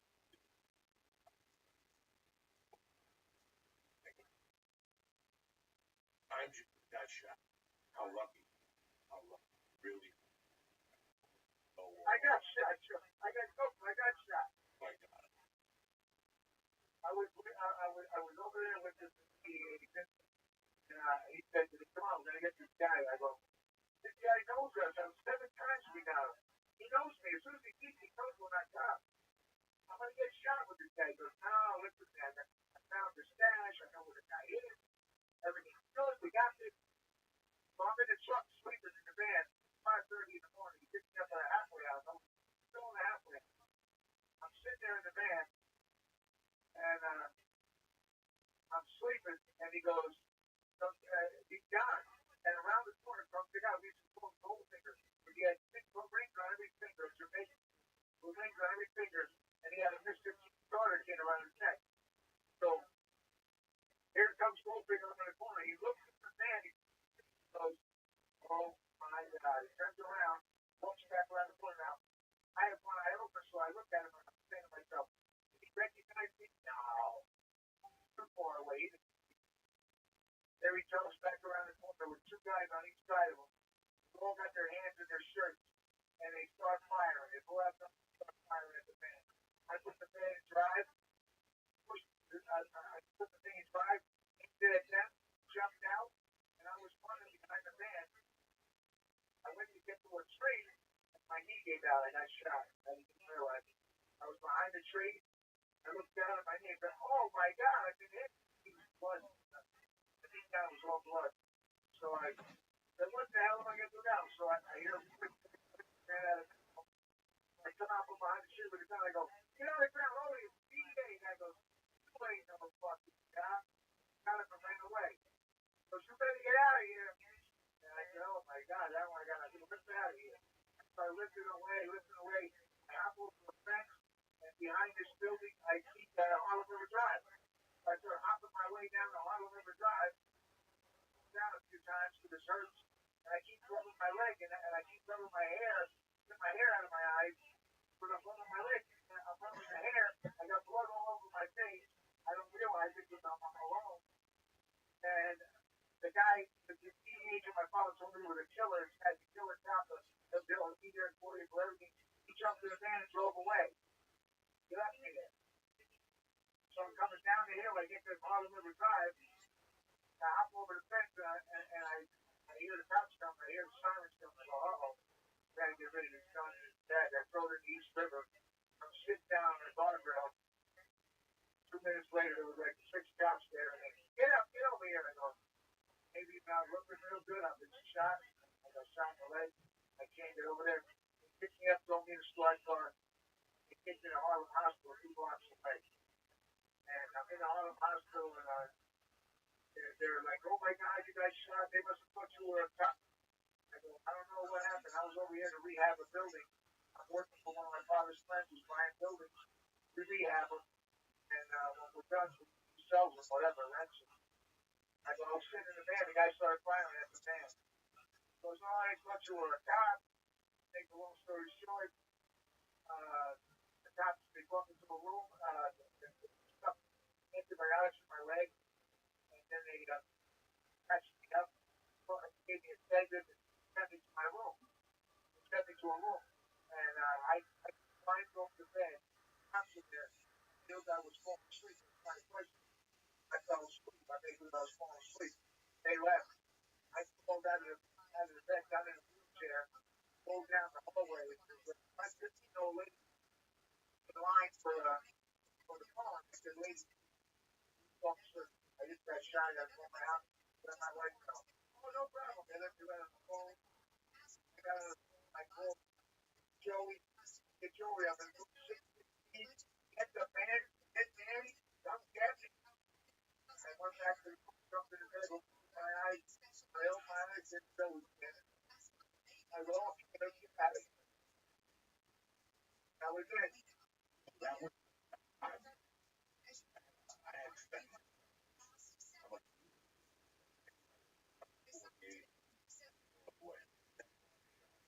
And the real guys that I think friends with Daniel. Oh, cool. Rican at 9.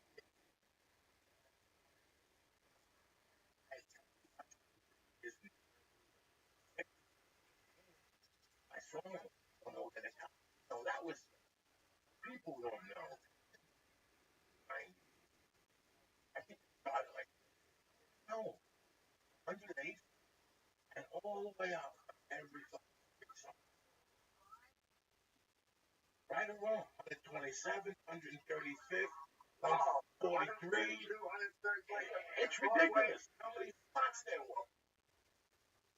I used to love the mom and pop bodegas there. I used to put her every week and eat food. I love the Cuban, Dominican, Puerto Rican food down there. Hey, I still go to Union City. I go to Las Palmas, City. And I still go there. My wife and I go there all the time. I'm in Miami a lot. I'm for the flights, because I promote now. But, you friends with Vinny Colonel? I know Vinny Colonel very well. Vinny's out here with me. He's fucking nuts. I talk to him once a month. You know the stuff, hey, I know. Oh, I love him like a brother. In fact, I'm gonna try to get him back on the podcast. There's so much drama. You gotta get a ride here. He gets the address. It's my name. That's what he did. That's what he did. Listen, don't say I said it, but that's what he did. When they matched him up with Marvin Hagler, he took off for Florida. They sold out the Florida cars. All those white guys up there sold out the Florida cars. They had turtles. They sold out the cars. They said, oh my God, we're going to make a ton of money. Those turtles took off. He said, I'm not fighting this guy. He took off. And they had to give everybody back their money.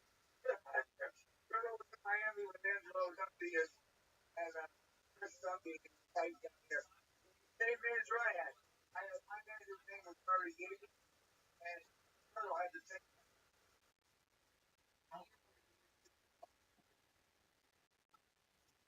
Well, marketing itself, I mean, not everybody's a Mayweather, not everybody's going to make that kind of money. But it's a good stepping stone. If you're a good athlete, and you know how to use your hands, you have good weight, you're good for your body, you can make the money. You can make money and make a life. But if you go in for a career and you stay there forever, the box, 50, 40,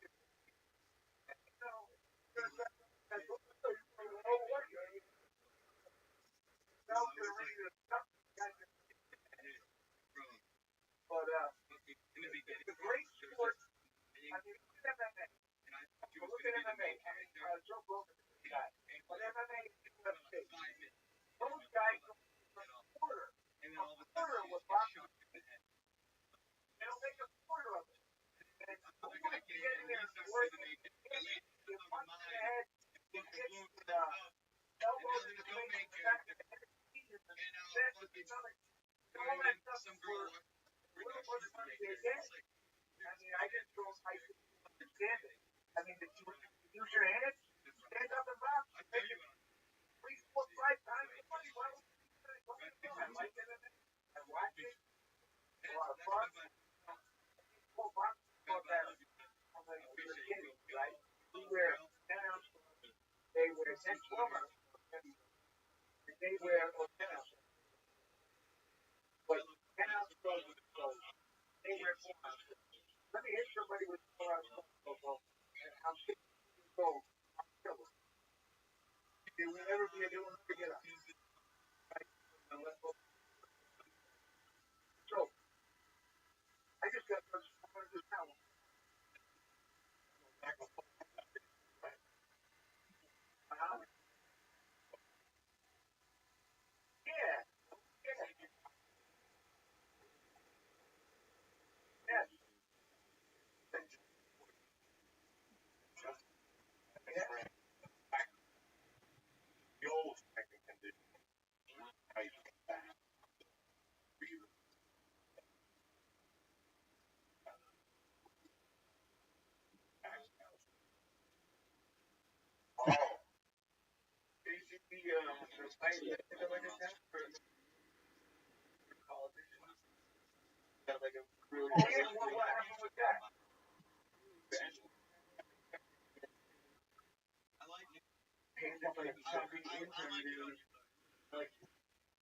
Bro, fight, you got like really count the guy went down.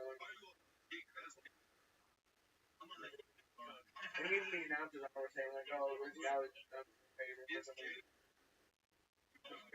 What about the Thurman fight? Did you see the Thurman fight? No. I don't watch a lot of Thurman got boxing. knocked. Almost crumbled. Ferguson was really hurt so bad. He went down. Went down to one knee. Got up. Got up. The referee didn't even count. Got right back up. And they started fighting again. Knocked his opponent out 32nd place. Yeah. It's time to go. Let's do this right now. I gotta go. Danny, I grew up with guys that would came back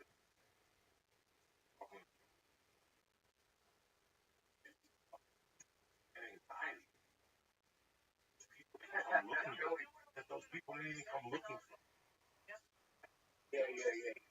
Absolutely. Listen, we did so many jobs. One night we physical play on play off of Broadway over there. Dominican nightclub, play. But right the same morning, that night we got the Dominican about 80,000 cash. So we got to do the stuff. What's up, butthole munchers? It's everybody's favorite pimp here. Next up on Rabbi's big board, we have Necrocatic Games. Necrocatic Games. Hey everybody, Rabbi loves you. How many times do you think this person has liked my clips? Maybe too many. I see 1, 2, 3. Excellent taste. 4, 5, 6, 7, 8, 9, 10, 11. 11. That's amazing. Terrific. All right. I want to know everything about you.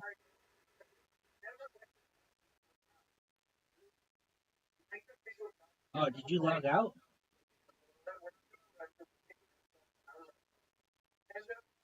Necrocatic. All right. Well, hey, I'm Necro. Welcome to my channel. I'm a full-time content creator, game developer, and musician. I love animals and have Savannah. Have a Savannah cat named Saba. He loves trees. We also have 2 domestic dogs, Haley's Comet and Cosmosis, and some chickens. Kicklet, Necrocatic Game, powered by Kicklet. Click the panel above to elevate your stream. You may also recognize someone on the front page, LFG. Click the above image to check out our games. These fine titles, The Towers of Wowers, Cars Fucking Dragons, and a bunch more. Merch, PC specs, slots, stream team. You have the longest about of anyone. Congratulations, you fucking win Necrocatic Games Rabbi's contest for who has the longest about thus far. Phenomenal. Terrific. Oh, this YouTube is phenomenal. This shit is crazy. Cray in a good way. Oh, look at that follow. Earned him a follow, son. Look at this TikTok, son. Discord! How haven't I been in your Discord? OMG. Necrocatic Games. Necrocatic Games. I love Necrocatic Games. Everybody loves Necrocatic Games. Except Tim Cook because he sucks. He sucks. Necrocatic Games. I just clicked on your button, and now we are looking at your announcements. You're probably like, Rabbi, why the fuck are you singing all this shit? Because you logged out, and thus Your shout out became a musical. Necrocatic games. In all seriousness, I'll save you any more musical. Look at your Twitter, dog. This shit is fire.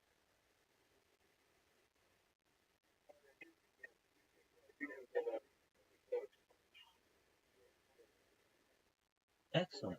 Very back. Programmer, streamer, musician, painter, verification grind. Amazing. All right. Well, necrocatic, necro. Oh, it says now you're online again.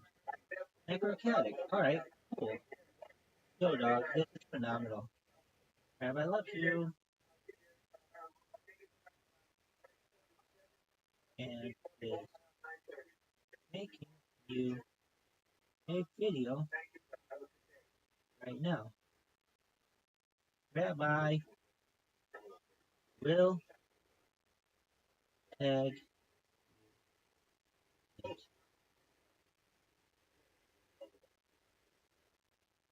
Once complete, this is phenomenal. All right, dog.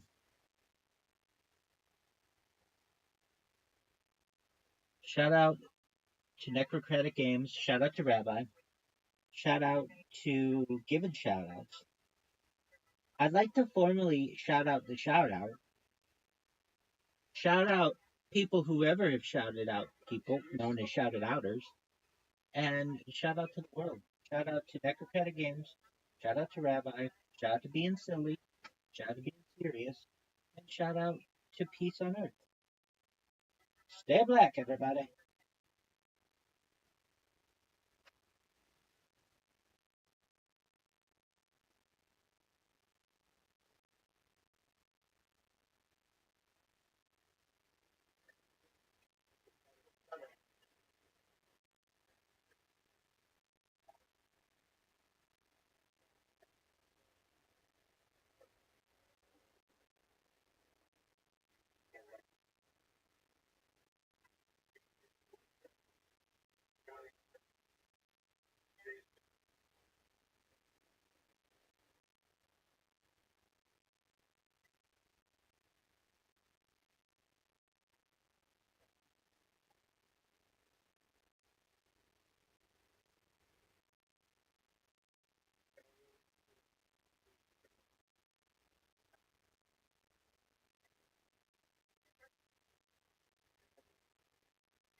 They're very, everything.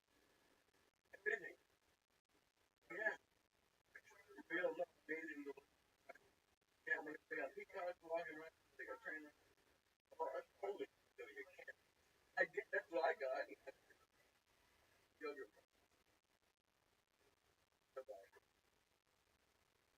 I got that other thing there.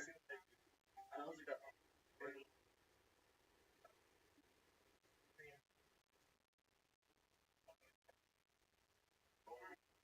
Just the game.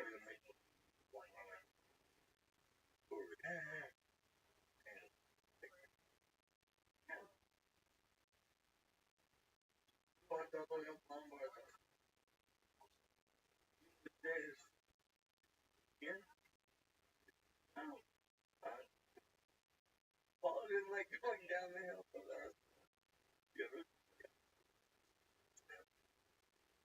He never liked to run.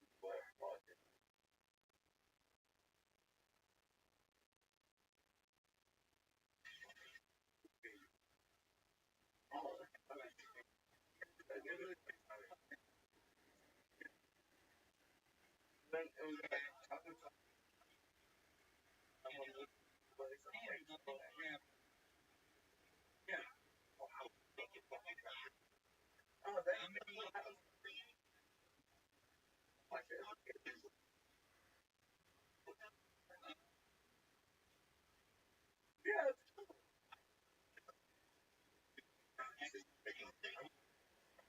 I saw it a little bit.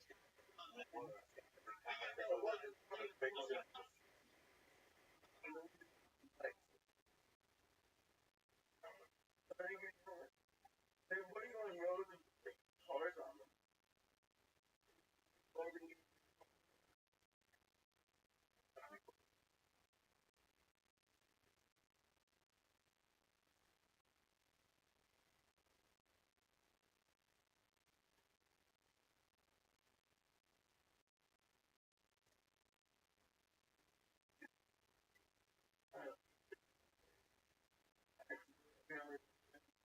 Across the street from original Joe's.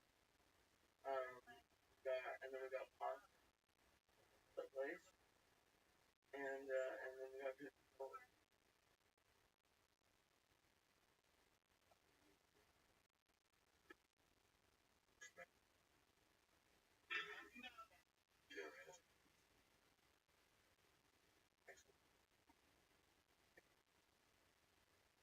No, I kind of want to like, yeah. I think it's important to see extra. Yeah, it's different.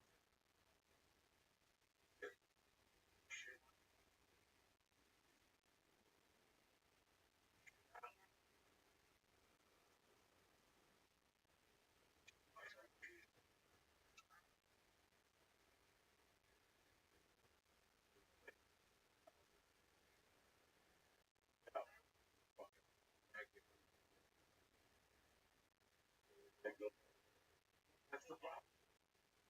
I don't live with my wife. Because you just want to get the person. No, that's just a natural thing. What woman's gonna after you take a shit, you eat that shit thing. What woman's gonna put that in? That's your home. No woman that lives in a home. Man could be a filthy pig. A woman ain't got time to be a fucking animal. Now, see, what woman, if you did something that was there for 2 days, you think this thing not in there. What? Well, a lady comes in what? Once a week. Once it's like every month and a half. Right. So what does a girl do the other month and a half? Put the laundry out and pile up. Oh yeah, well, You gotta clean. You gotta underlay. You get the fucking vacuum. Get the room, the fucking shower curtain. You know, there's a much that you could do, but it's not something. You know, right? Men can be fucking women cannot be fucking ask them anything. These fucking tell you. Yeah, that's one thing. It's like clean the burger, chip in. You're gonna eat burritos, dish them, thing. You're gonna pick it up. I don't want right or wrong. Yeah. I don't want nobody running on the Bangladesh.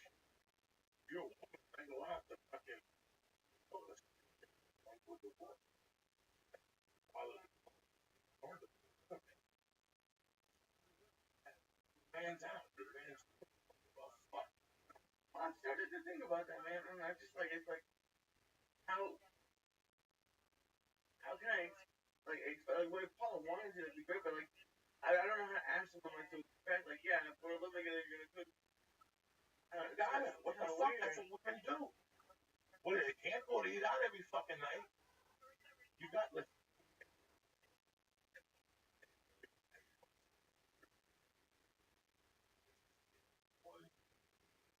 that's what got it. Friends. Yeah. You haven't had a half of like and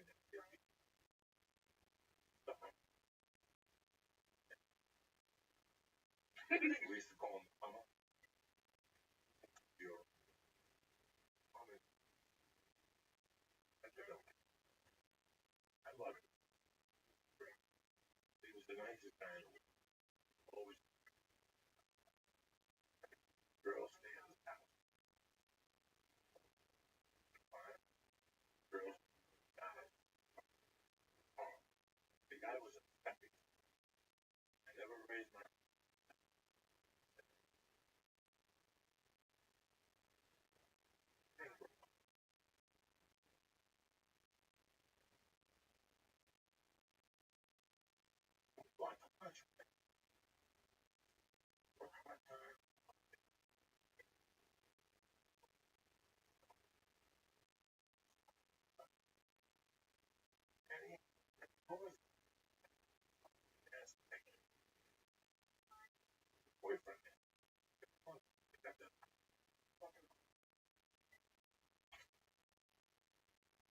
talk to him, we get him right.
Chubby. I used to, and I knew, and I know this guy, and I know me and him got along the way we did. We were both young. A lot of we were big. His big thing was honest. You didn't like Almond? No, he loved honest. Okay. And I love this fucker. Love it.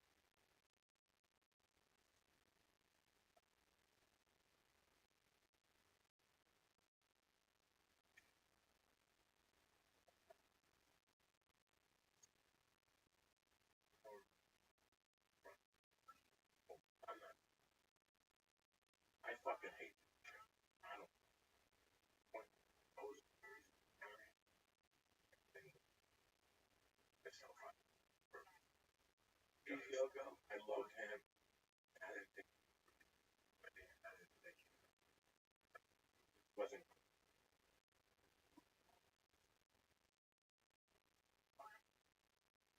Right.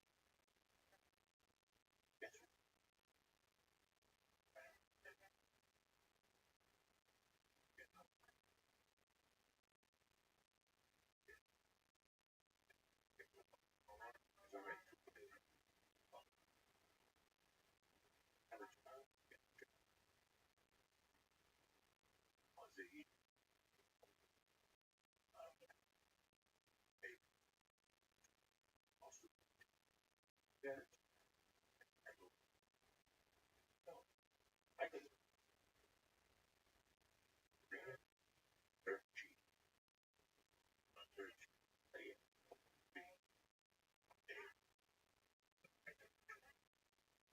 They eat fun? Bro, this hard. All I needed a house. He come to me and tell me this.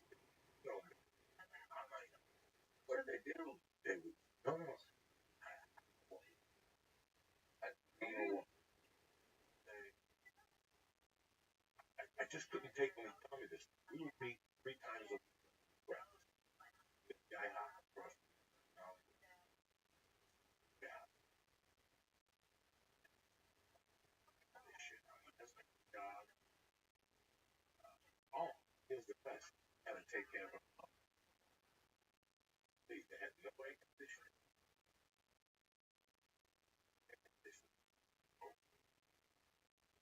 You know,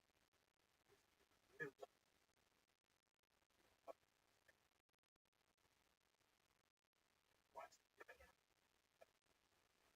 they and father me pick up the death face.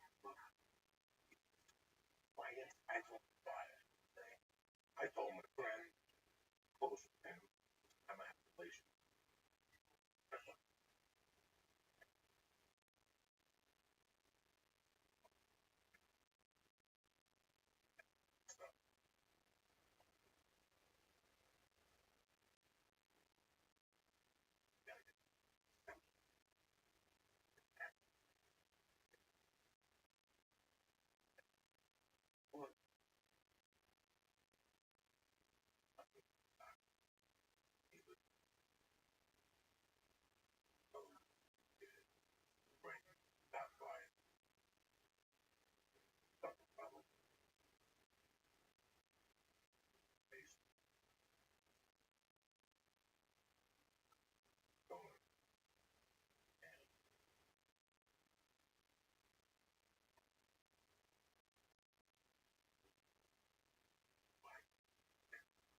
yeah, of course.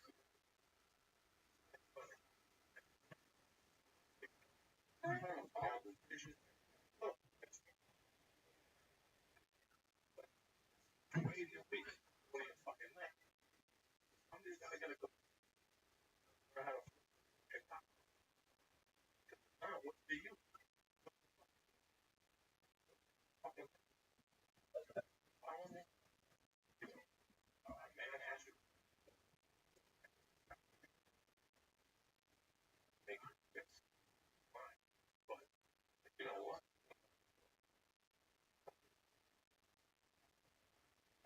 Right or wrong. Listen, my mom told me on I see my bastard picking up take his downstairs. I'm not you both kick ass. You gotta kick ass. Just and never been this far. Oh, I know you.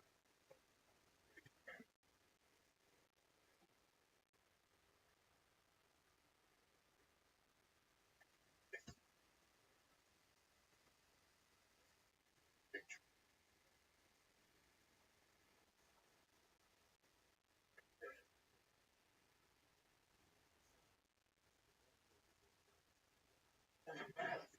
That's how you power. Fucking Dean Martin. Big now.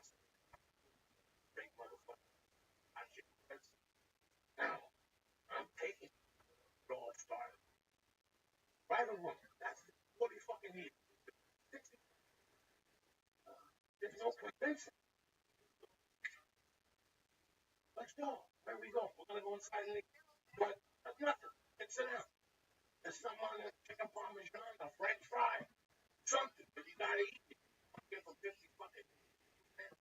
I'm not a savage. Every day tonight, every time I'm bad, Brian, you know, baby, balls, back, wanna, gather, baby, baby, roll, hold it, very much. I don't have a short list.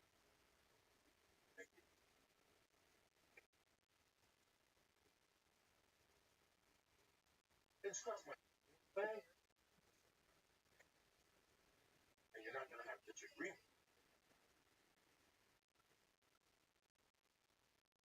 right? You know, I don't know what else to do. I don't no, fucking know.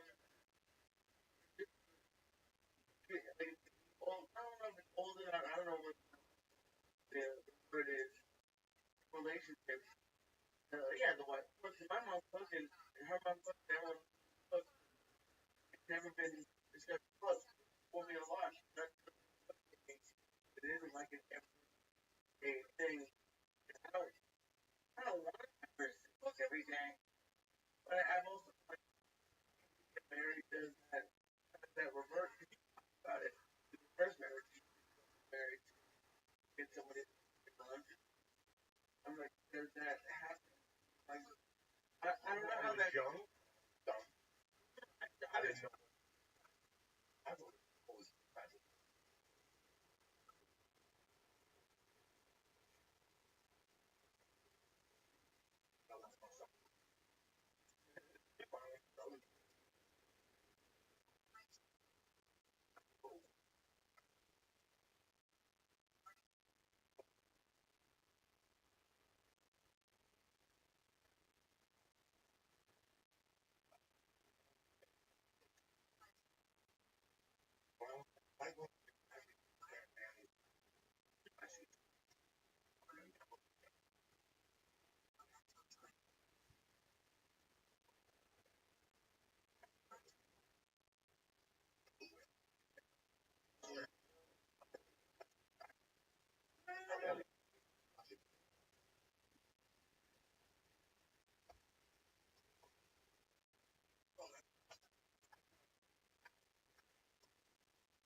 figured, I don't know how you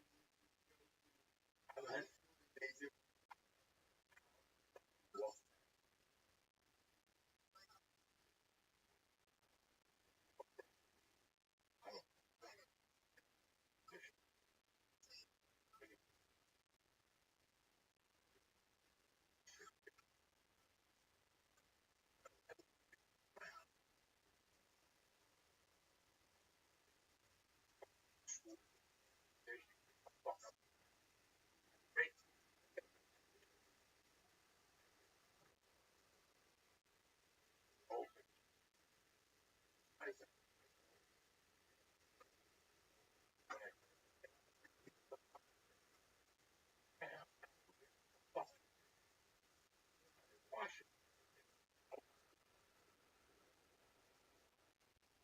I go to your house.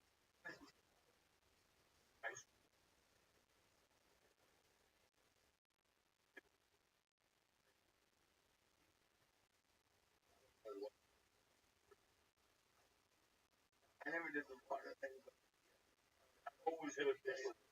really, Yeah, oh, let the cheese re-soak it. I don't know if anybody has those things. I don't know what like to do something. I never know. Soak the fucking soak it.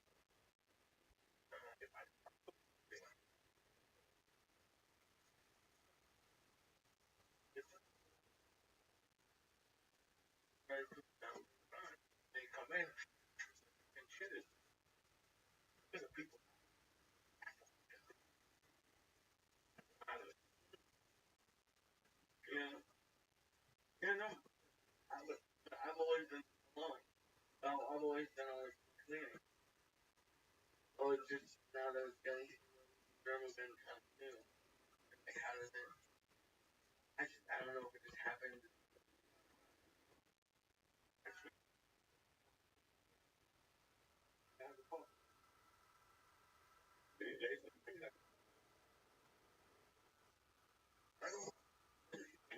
The shower, just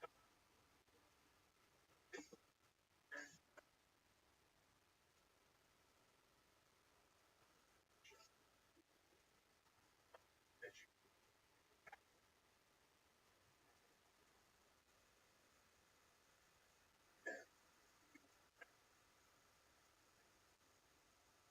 fuck up, get yourself fuck. I don't know. And then maybe the animal. It's messy in my house. No. Yeah, thinking about it. Thank you. Bad. Makes it bad.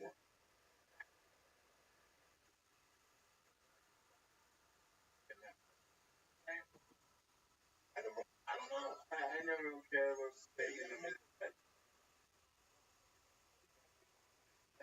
Yeah. Why? Fucking no. Yeah, I should like your ass every time. Oh, what? That's a I look crazy. The breeze, motherfucker.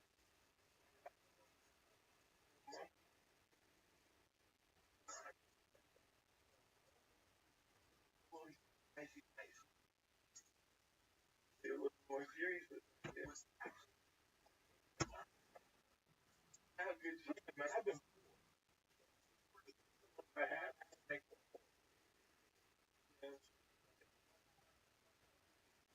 breeze all over again.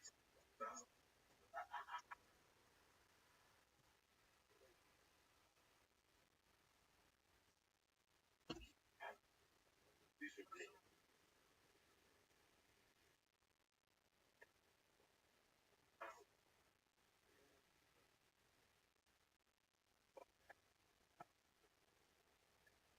Anyway, I sponsored out of the fucking master in the tropics. That's fucking that was earth grown tropics. Alpha brand is really making it happen. The thing I love the whole country, Alpha brand, they have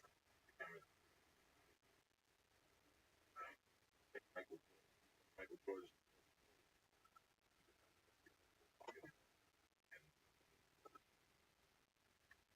I don't even know what I mean. You gotta eat by your. I was with you, buddy. I I don't even have that good. didn't hear half of that. Mine is the best stuff. Best thing.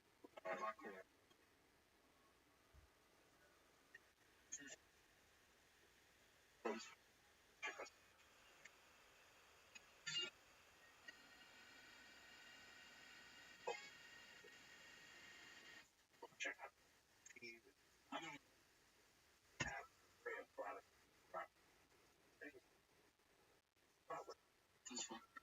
Right now. That's it. That's the song.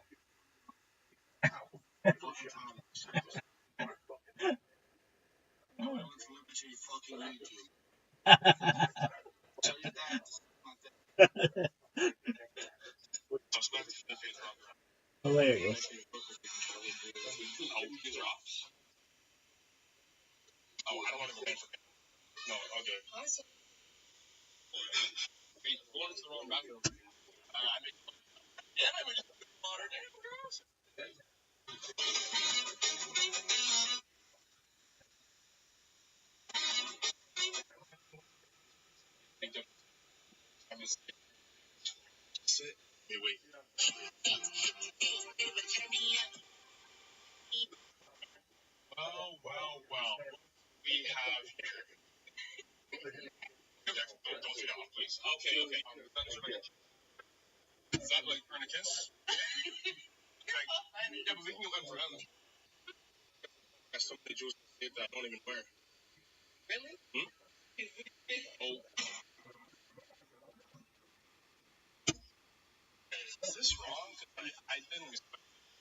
Also, the Iron Dragon classic.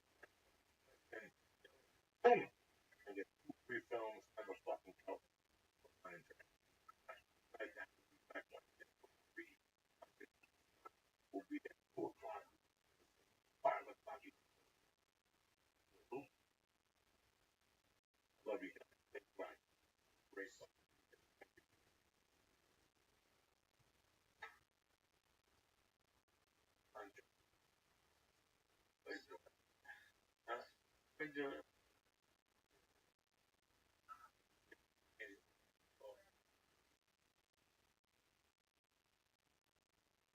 I really can't. It's crazy. That's crazy. And 100 with Felicia, so 400 really on my fucking resume of podcast. Once how ripping you've done. It's a lot of fun. Ali, what's happening, baby? Man, I'm sitting here still grooving to this mom. Yeah, Oh my god. Oh my god. You know, was not to be massive 4 weeks ago. I cried. There was something about him, man. He wasn't a little beat.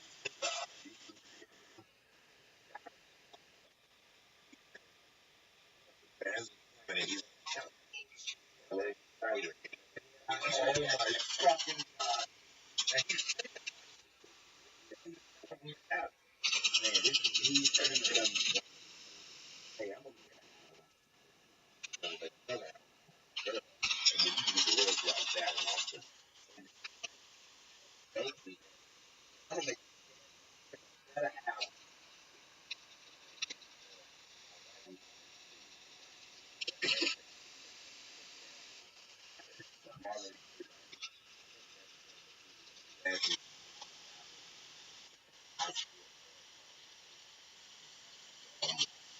Person thought this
over there. Just me too.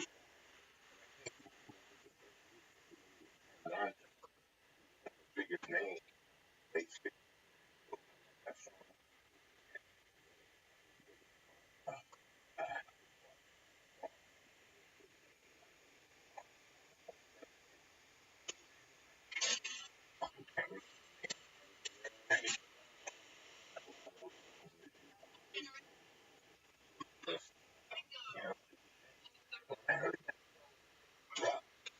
I knew that was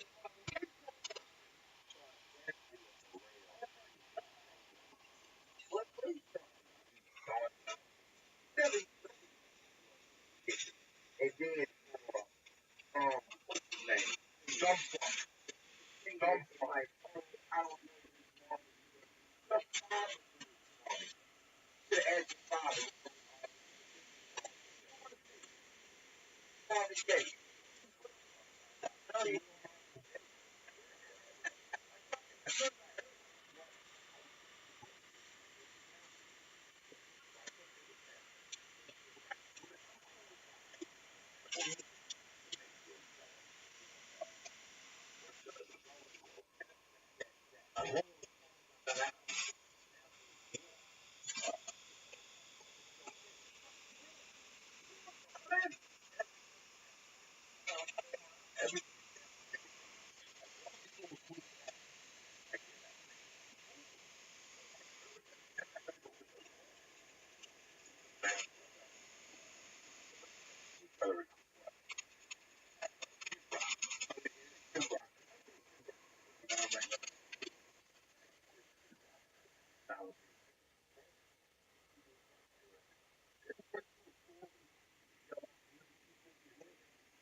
Pick it up. What?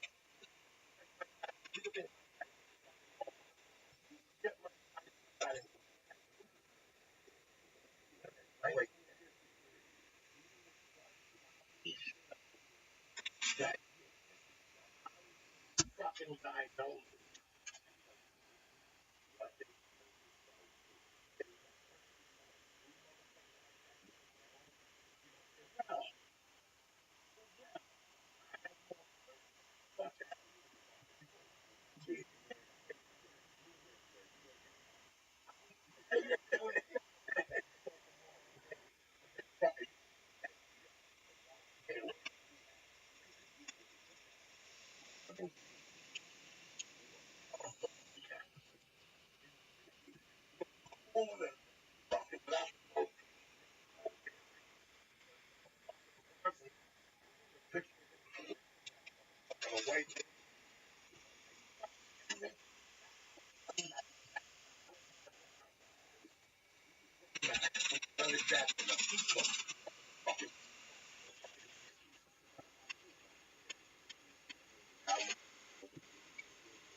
Holiday, all of the Funkadelic, and my man George Clinton. Uh, they George Clinton, man, that's the story. I haven't seen 20 years ago. I used to see him. I saw him like 3 times in 1 year in Boulder, Denver area. 70. Wow, yeah, 70. Whenever he was running those type of, that was way before Kiss, right? Kiss wasn't wearing alive till 75 or something like that. So, or 76. I don't know my dates. I just Kiss is when they first came out. The reason why I listened to Kiss was too sentimental. My best friend growing up died. Big Kiss dude. After he died, Kiss died. It was, I don't know, Kiss no more. We put an album. That's motherfucker. Next level. And right now, jumping up and down. Ali, let me tell you something, man. I watched the. As soon as you did it, as I already told me, I watched it. Lisa Deep, fucking prison riot. And it was funny because I was laughing, but I was laughing at different things that people were laughing about. Really touched on little things that brought me back to being inside. Let me ask you something. Real world. It wasn't that bad being inside. You had a fun time. Man, Guys like you and that's me. the thing that I never get a chance to say, that I had a good time. It's like I grew up there. I learned. I was 19. You were 19 when you went in. Yeah, and 19. 25 when you. 25 when I came I out. was 25 when I went in. 26 when I went in, and 27 and a half. Together, every time. That is 800% Jersey. I look at my time now, man. I gotta tell you, I always tell people, okay, don't go to diagnostics, don't go to diagnostics, because it's all brothers are yelling. 6'4", no, yo, down. Hey, what's going on, baby boy? Nothing, big G. You know what I'm saying? Let's go down with that. And they're having a conversation at 2:30 in the morning, like you're not even in the room. And it's fucking magnifying in your little cell. It magnifies more. And when I got sentenced, and I can't, my heart goes out. I mean, that shit was hot. Super hot. Super hot. There ain't no. Did they see the jail? Fuck, hey, Steve. What? You get a little fan for $25. Your family got to put together $10. And they send you like a $22 fan. They charge you like $80. They jack the price up. It's like a $9.95 fan. They charge you $24.95. And you have to buy it directly from the prison. They have a black and white little TV. You know, $49.95 with the antenna with 3 channels. You got to fucking. You pick up the slack, but did you guys realize you were having a good time when you were there, or is it like after being out 10 years? Like if I was brought to jail today, I would have known that. Like if someone told me I was going to jail, I would have known that.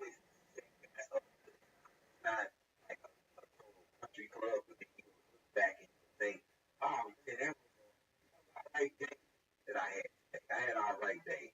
And I had a water fight in prison. Another pod. What's in the necessity. And I don't know what happened. One guy threw some water.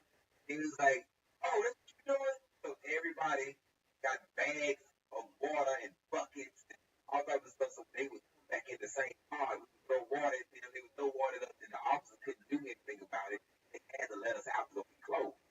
So it's like that was a time, and then we played flag football one time. You know, then there was some things that you bond with a couple people. See, man, you said, okay, that was a good time. Like I remember my guy got caught masturbating, and that was that was hilarious because the lady came in.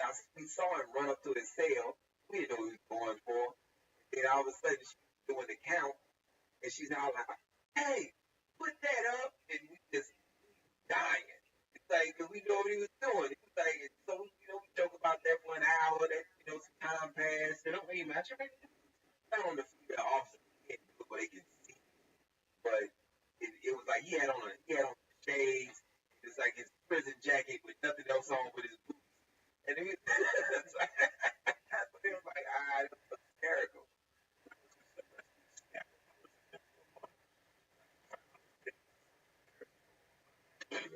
Being away from those dirty pants. Welcome to Eastern fuck.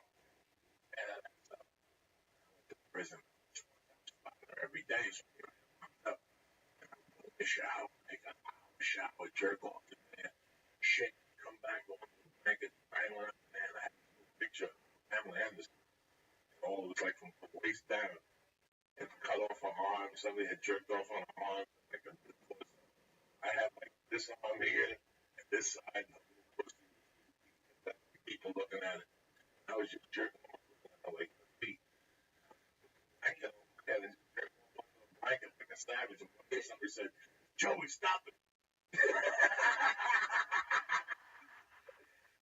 I thought I was getting away with it. You really think they're not watching you, or that people don't see your hand moving up? Wouldn't it be bad if like they didn't let anybody know? Like, no, it's not that it's bad. They want you to do it on your own time, like in your own. But I've seen that space. before. Like prison shows, like some places just don't let you do it at all. And like I feel like with like people who jerk off next to Paula when she's sleeping, she wouldn't. Think so? I used to do it all the time. After they pass out, you still want to shoot a low, but they passed out. Yeah. And you just do a cappuccino in your hand because your whole body don't move. Just your wrist and your little hand moves. You know what I'm saying? You gotta be prison savvy. Yeah, you gotta be prison savvy. Prison savvy. I've never jerked off next to anybody. That's fucked up, John. Yeah, you gotta jerk off next to mama one time. You gotta be real. You gotta get all this. Just a little hand. I had a buddy once who told me that he used to have to masturbate in the bathroom. It was just when smartphones came out. He's like, I go and I do it in the bathroom on my phone and do it into the toilet. That sounds terrible having to do that. Like, what do you do? When she's there, I don't. But then when she doesn't, she's not in my house, I don't have to. Live around the open, big shades up. No, I do in my bedroom. But she doesn't live there. Like candles. Sometimes. If the mood strikes, I could. You know, it's fun. I want you to describe for them the first 30 days after you get sentenced. It's not that it's not fun. It's that you're at different places. I have all the doubts. Once you get settled, it becomes something else. But if I see him on Tuesday and he says to me, "Baby boy, say a prayer. You want to get sentenced on Thursday? I got this. I got this." I'm like, "Well, I'll see you Saturday. We're gonna do that thing, right? Yeah, I'll see you. So don't worry, God's gonna keep you out." When he goes in on Thursday, gets sentenced. That's it. Sometimes you got a good attorney to keep you out for 6 hours while you get your shit together. But 9 out of 10, once he sentences you, that's it. So you've got all this stuff left. And then when you go in there, now you have all this doubt. This poor guy was 19 years old. I was 25. In the back of your mind, what are you thinking? A lot of doubt. A lot of doubt. You think that you're tough enough. Hope that you're tough enough. But you have to rely on things that people taught you or people said to you. county that you didn't get down before. I relied on a lot. Everything my uncle told me, my uncle Alfred and my uncle Mac, everything they told me, I did, and it was like it went like clockwork.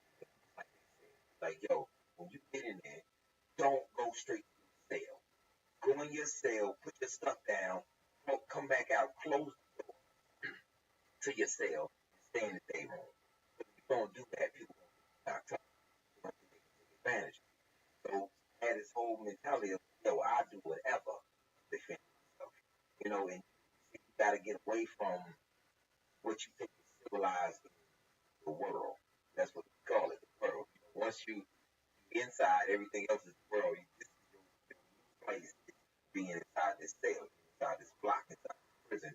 And whatever you think is savage is probably the norm. You know, like I remember getting in a fight and I couldn't leave it like that. I knocked the dude out and I filled the mop bucket up and I went up a flight of steps and I dropped the mop bucket down on it. You know, like a savage animal. And my shirt is off. I'm telling my officer, no, come in here. I'm about that too. And I really wasn't about that. Officers, because when they came in different. It's like 8 of them, and they beat you up real bad. But it's like the mentality was for everybody else. Let it be known. If you cross me, this is where I'm going with. You know, so it's hard to even look at a fight as a fight. And I'm trying to get you as close to death as I can get you, without killing you to catch a free world case. You know, but if I can get you close to death, you think about it, and your friends think about it, and your comrades, whoever else with you, because there's some other people that are trying to, oh, he from my neighborhood, so I want to defend him. But you don't even know this guy. You don't know what he did or whatever. But I gotta stop that too. You know, it's not just about this person in front of you. Like I remember this guy, man. He allowed this dude to do something to him, and I said, hey man, that's gonna be bad if you don't respond. And dude was like, no, I think it'll be okay. The next time I see him, he's sitting next to Tessa in the day room, right next to the person in the day room, and people coming peeing while he's sitting there. He has no respect. He's reduced to nothing because you allowed somebody to get away with something, and I can't let you get away with an inch, not an inch, not even nothing. Like if you, it's like you're savage because you have to maintain. Hey man, if you cross me, it's something bad gonna happen. I'm talking about now, like ASAP. It's not gonna happen tomorrow. It's gonna happen right now. How long did it take you to get into that mentality? Probably 2 weeks. 2 weeks because I was sentenced and I was getting ready to go to the prison. I was in the county, and this is what I call 10B3. And everybody, 10B3 was like a place that you heard about in the streets. You in the streets, you hustling. Like, yeah, I was on the 10th floor. You know, I was in 10B3, 10A2. These are all corner tanks. So it's like you come in the corner tank. It's like this room having another part around the corner that the officers can't see that you're in. So you were more danger in the corner tank. So I remember being in process, and I'm thinking, okay, they already said I'm going to the 10th floor, and I'm just sitting there like, don't let it be a corner tank. Don't let it be a corner tank. And the man gets right to me and says, 10B3. I was like, oh, Lord, crazy. So I get to 10B3, I'm sitting in the little festival area, and I'm holding a sandwich. You get a sandwich like a dot of peanut butter in the middle, coming from processing. I'm sitting there and some dudes through the bars, like, yeah, that's him right there. I'm like, yo, what part of the game? He was like, yo, that's him. That's the one who slapped my sister. I'm like, I don't even know his sister. I've never even slapped a woman. And then I went back to what my Uncle Alfred said. People gonna try to get pumped up to see where you at. You respond to that with savage force. And I'm like, my mind kicked in. Yeah, I'm the one that slapped your sister. And when I get in there, I'm gonna try to murder you. Hopefully you already sentenced. And dude's like, yo, what's wrong with this dude? Like, yo, man, I'm too small to allow somebody to think they can do something. You know, that's my whole thing. I'm way too small for a person to think that you got any type of interest.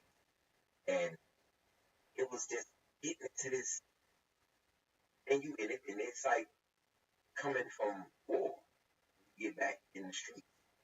Now I have to try to go down, take it down a notch. Right, I remember that. Yeah. Take it down like several notches because I know for 6 years I'm capable of murdering anybody. Even though I was a non-violent offender when I came in here, I came in for drugs. But I'm able to murder anybody in cold blood and sit there. Just sit there and like, yo, whatever, because you did something to me. Now, when you get on the streets, you have to slowly try to get adapted to disrespect. And I wasn't accustomed to that. And then you don't get, if somebody disrespects you, it's intentional. You know, it's intentional to try to see what you are. And I went through that process maybe a couple of times because I went to different prisons. You know, I was on Bill Clemens, I was on the Darrington unit, and I remember that when he sent me to Torres, I was 21. I was considered an older guy. I was considered a vet. So they was like, well, we need some vets to kind of calm down these youngsters, get them away. So they sent me some other vets there. And I remember this dude came up to the processing fence. He was like, yo, little man, come out here. We're going to have some words. And I just looked at him. Never said a word. Just looked at him. Because I knew when I got on the other side of his fence, I was going to seek him out. No matter where they put me in prison, I was going to seek him out and have a conversation. Like, yo. And I did. And I told him, hey, if you ever speak out of turn to me again, you want to make it home to see your people. And I said, that's the end of our conversation. And I left. And we never had words again. I'm like, yo, because I'm telling you, I'll paralyze you. And it was an easy thing for me. I'll take off both pair of my socks, put a cane good in my socks, and I'll just hit you in the head. Hit you right on top of your head several times. Or I'll take the top of a tuna fish can, and I'll bend it, and I'll shake it, and I'll bend it, and then I'll come stab you in the throat. You know, with no problem, because I feel that's what you're going to do to me. So, prison is even though you have fun once you respect it, once you settle in, it's a process where people think they can hate you. You have to stop that hate ASAP, or you're going to be somebody's stepping, so to speak. No, you become a lot of people's stepping. You know, people will take one. They'll just take it from you. People take stuff out your hand, take stuff from you. I used to watch it, and it used to irritate me. And I was talking to the dude, hey, how can you let somebody, let me give you a tip. You have a hot pot. He's like, yeah, take that hot pot, boil some pickle, like this stuff like common, but it was like common and bleach mixed. Get that to hot as you can get it. Then you put something else in there, some candy or something. Put some Jolly Ranchers. You put anything else that you want in there that sticks. Get that hot pot and you throw that stuff in his face. And then you start beating him with the hot pot. And then you tell me how disrespect goes after that. You know, you gotta do something to get people off you, man. It's like, well, I'm not equipped. You know, look, let me put you in a mind frame. Somebody's raping your daughter. What you gonna do? Just have that in your brain and go from there. And I guarantee you that you won't be disrespected in a minute. I guarantee you. I mean, first of all, your uncle's like fucking Sun Tzu. Right? That motherfucker should write a book for people going, he should. Sun Tzu. But a lot of what Ali is saying applies to life. In my world, I came from immigrant mentality. And my mom had stabbed the motherfucking Cuba who raped her sister. My mom got out of Cuba. They helped her get out, came to the States, went back to Cuba with an alias. And then had me and my sister, then came back here and kept the fucking alias. But my mother's thing was, no, nothing. Like, there's no mercy in this life. As soon as they disrespect you, you go. When I was a little kid, I used to have hen sickness in the morning. Knock them out, punch them in the face, you know. My mom was old school like that. I was raised like that. Once I got on drugs throughout the years, I mean, don't get me wrong, you don't get the first base around. I always stop a motherfucker and talk. Maybe some people are very confused, especially when you get to cities like this. Yeah. People very confused. They get around four people, and they don't know that in my world, four people ain't shit. I'll hit you with a fucking bottle, blow up, and those other four motherfuckers will piss their pants. I've seen it 1,000 times. Once this shit goes, his little friends piss their pants. And now you look at them and they melt. They'll give you their fucking wallet. They just give it to you. Here, man, we don't know this motherfucker. Fuck him. We hate him too. It's amazing how quick the tide turns. And I'm from that mentality. That's why people fuck with me at the comedy store for a long time. Some people don't book me because I'm old school. I come do a job, you pay me. That's it. There's no, you know what I'm saying? I don't leave without my fucking check. There's a lot of things. Lee and I were talking, you know, but Tony said you have to set your marker and enforce it. And that just goes to street life. That goes, it's really weird when I got off the coke. It changed my career. It changed my being. I always had that fear in the fucking head. My cocaine, that little addiction held me back at times. Not think about it. Somewhere in my psyche, I remember I got off coke. The first 3 months, I just went and talked to people straight.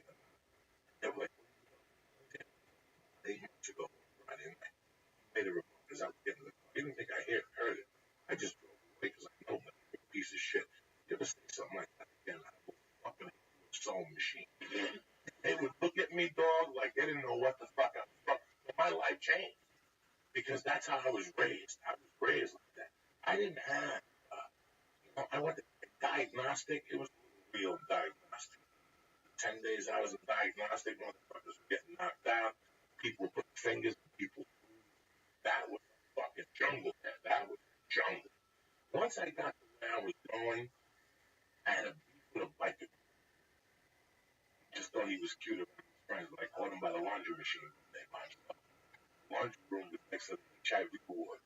The HIV ward was brand new when I got locked up. They didn't know. You know, Rock Hudson declared HIV in 85. I got locked up in 88. They just built these motherfuckers. Brand new microwave ovens, refrigerators, and you weren't allowed in there. You know what? They were human beings. So I would go in there and eat with them. And I had my drugs in there, and I had my betting slips in there because they never, the cops would even go in there, scared to touch anything. So everybody would hide shit in there. It was amazing. I sat in there one night and I caught that little motherfucker going into that laundry bucket of clothes. The first thing I did to him was I stole American cheese thing, kitchen. Put a piece of shit in.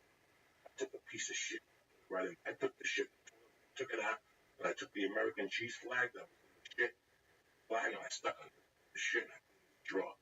The dude always kept around his little fucking blanket. And I played with him that way. We were both in the same unit. We worked in the kitchen. I was a stock clerk, and he worked in the kitchen. He was around the black dudes in the kitchen. He was the same. Down inside. Black dudes, Spanish people. He was with his boys with long hair. Oh, you should have seen him out there without his jacket on and shit. And I just made him. I go, things in.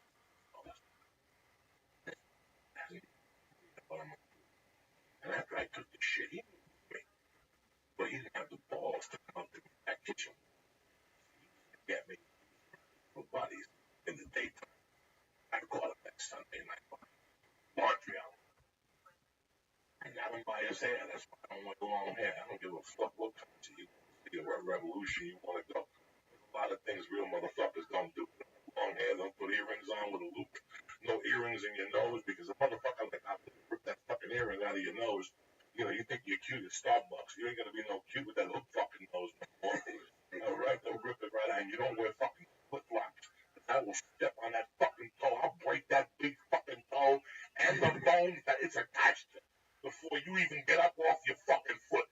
I will step on that motherfucking. You have no idea what it feels like. You ever stub your toe in the middle of the night? Think of that 300 times when I break the socket with my fucking heel. So you want to keep being cute with your fucking sandals. That's why I don't wear sandals. I leave with Adidas, the fucking hard shell. I sleep with these motherfuckers. You understand me. Shit. Old school. We're ready for the fucking revolution. You always gotta have one step ready for the revolution. Trust Sanders. No. When you run, you fucking one flies off, and now you're like fucking, Even if you get the fight and one come off, lost. And Joey Karate. Listen, that's great. You get kicked with a foot, it hurts. You get kicked with an Adidas size 13, that hurts a lot fucking more. It was, you got me all fired up because I remember the mentality I went in there with. And I went in there with that same mentality because in my world at that age, I thought I was going to end up there anyway. I thought that would be my final stop. So I was waiting for a motherfucker to throw a fastball at me. And when I got in that team, got to my destination, that team gambling things, Monday Night Football. And he said, I can't get back to the team. I speak Spanish. Same shit. And guess what? He Mondays, They said on the football pool, but I got him running on everything. In prison, you get motherfuckers gambling. If you build it, they'll come. They'll come. And Uncle Joe, that's Uncle Joey's specialty. And building bookie operations. You give me a couple days, I'll get some dice in this motherfucker. We'll put that in that. I always try to. I have always been. I'm racially insensitive, but my heroes Julius Erving and Richard Pryor, straight through, combined. That's it. Julius Erving in my world. No. Julius Erving. No. Dr. J. Nobody knows. How does anybody just skip him over when they say, oh, Jordan was better than him? No, Jordan was more marketed than him. But how is he better than Julius Erving, man? Julius Erving got all his moves. And Dr. J got all his moves. And Jordan got all his moves with Dr. J. Besides one, he could never do the move when he went behind the rim on the Lakers. It is on the Lakers. Julius Erving. Yes, he did. All his best moves were against the Lakers. The three moves. The dunk in Philly. That was on Cooper. That was on Cooper. Yeah. I was at the game getting 1 point in Philadelphia. I was a college kid snorting coke, robbing jewelry stores, and I was down at Glassboro State that they scored 125 points to 6 on a free hamburger. If they scored 125 points, the way out of your hamburger, give you a free hamburger. I remember just now coaching. What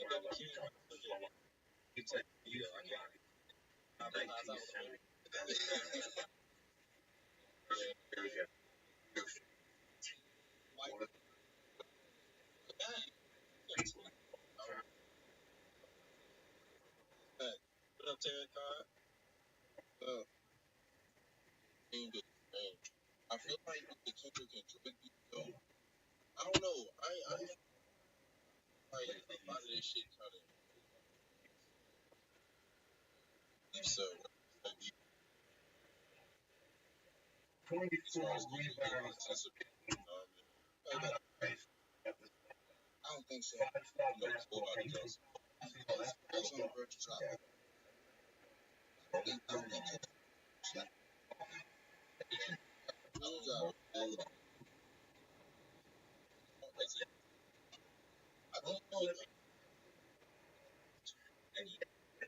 I thought he had scary shit.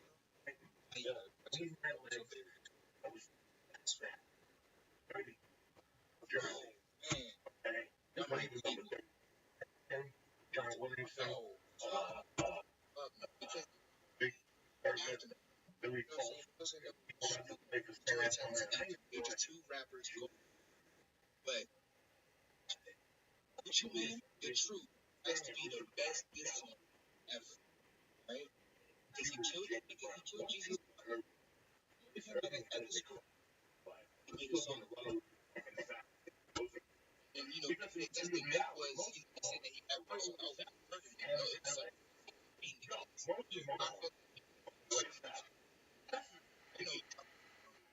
Wayne dropping that's it wasn't so crazy. It's like why is mainstream artists Oh my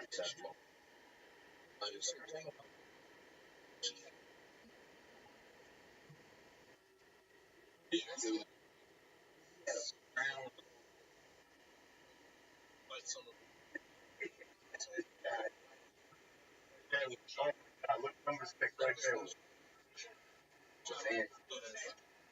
Oh man, you know, like, you know, they don't know the actual ball. Like, I know play the shit, so that's Moses. Oh my God, yeah, that's Moses. And that's a team right there, those Celtics, Jack. Look at that team right there. Look at that back. Look, it's right there, right in front of you. Same motherfucker. Look at that team. Look at that pot smoking motherfucker. What's his name? The Chief, Robert Parrish. They found him with a pound. Get that out of here. Oh my God. Look at Moses. Look at Moses. Man. Yeah, look, that's not brilliant.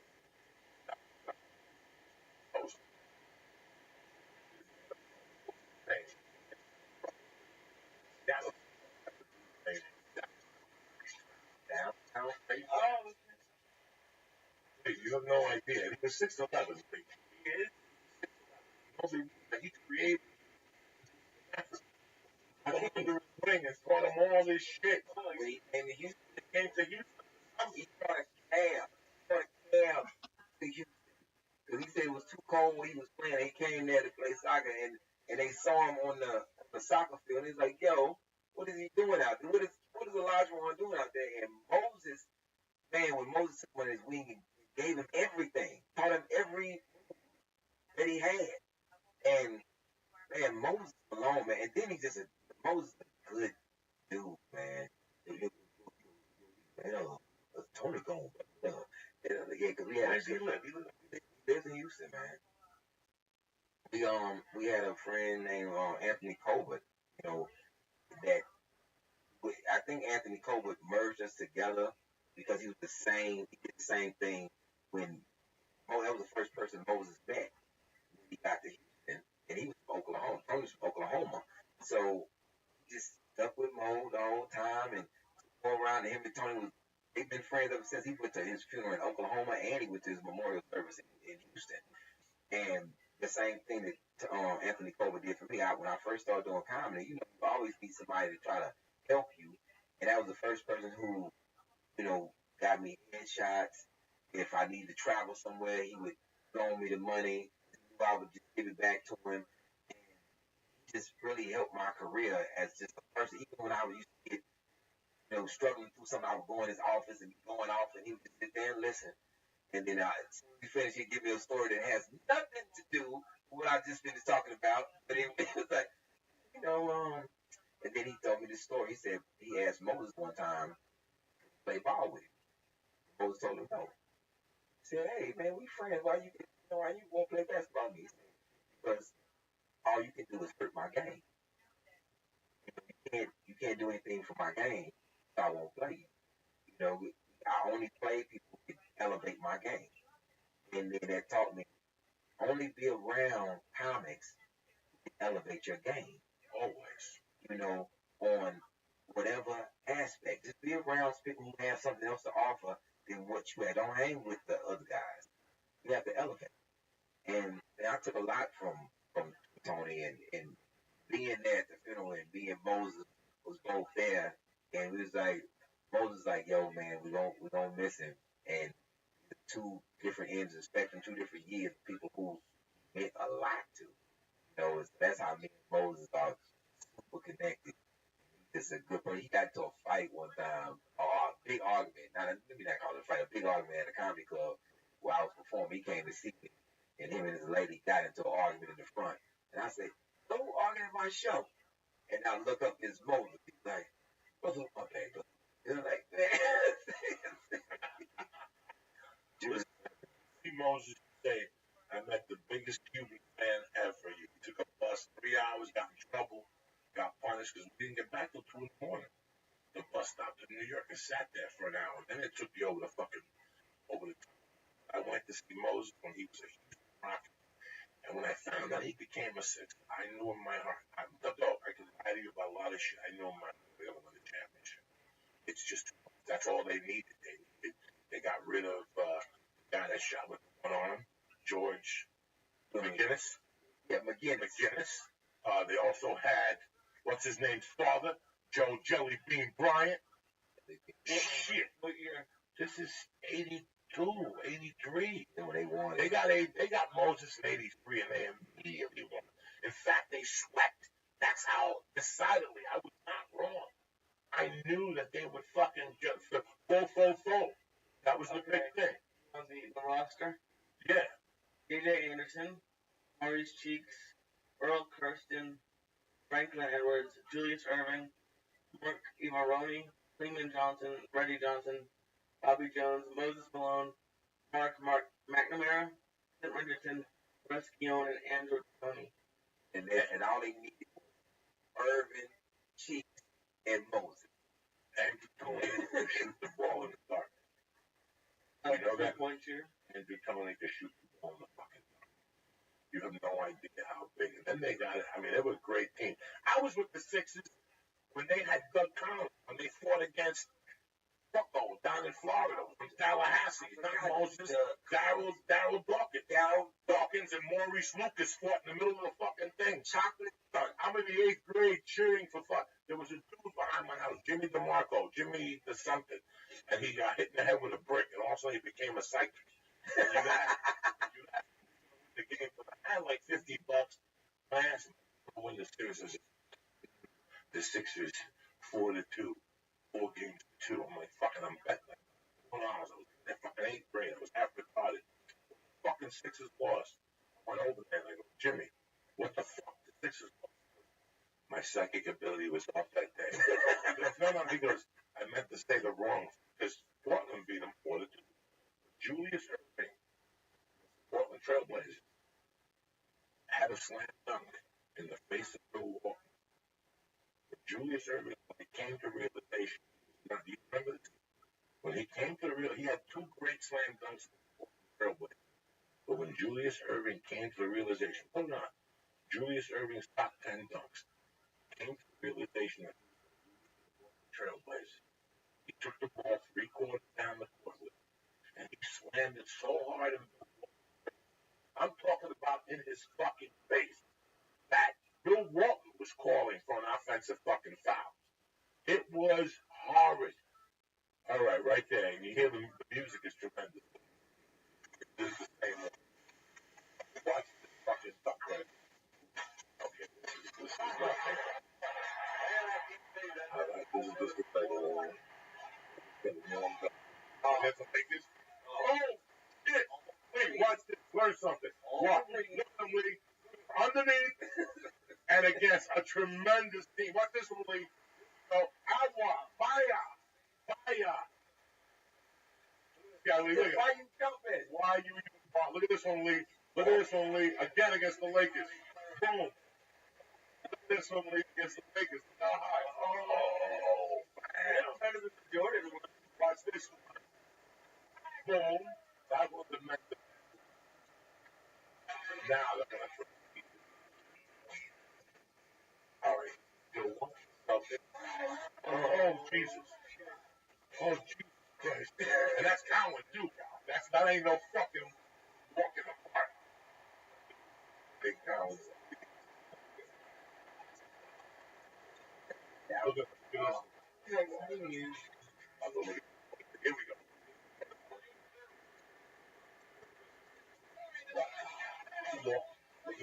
Coming down. Coming in. Oh, looking for a offense.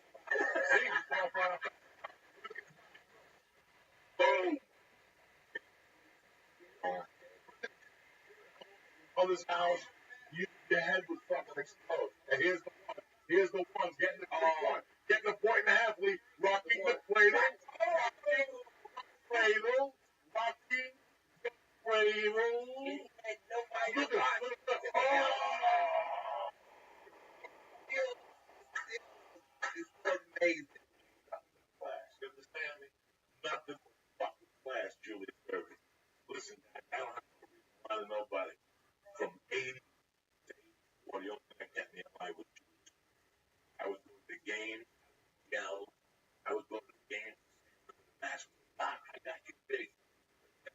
the Nets had a cover Albert King. Getting given 4 points. Fucking Nets beat him at home. I went to see the Sixers against the Knicks. Oh, on Christmas. That's how lucky I was. I was scared. No idea. For me to watch basketball now, I just it's like it's cool, but when you watch Julius Erving, watch Iceman, George Erving, that was 6'8", really. They lied. Because San Antonio would score 150 points on you. Yeah, they would score. Seattle would score 150 points on you. Is it nothing with these people? Denver would score 150 points on you. Please show America downtown Freddie. Show America. See, this chubby little dude that sat at the bench with a brown bag, drinking a couple beers. They tell the coach, I don't know about salary caps. I don't know. I got a little house, a little skinny sister, banging. I just want to eat and drink and score like maybe 12 points. Come and shoot 6 right? This guy, look at him. He had a little body. No, but see if they find one of his videos.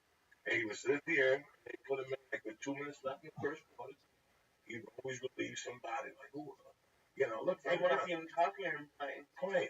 I want to see talking. What do I want to see talking? Right here. Let him talk. Look. This is crazy. This guy can fucking. Oh, why they were scoring him. Bam! And where's Johnny? He was no that. Oh my God. There's not. Bam! It was automatic when he got the ball. And he would tell the coach, right here, there you go. Oh, there you go, Lee. I'm one-handed. Look at that. Look what they did to the fucking net.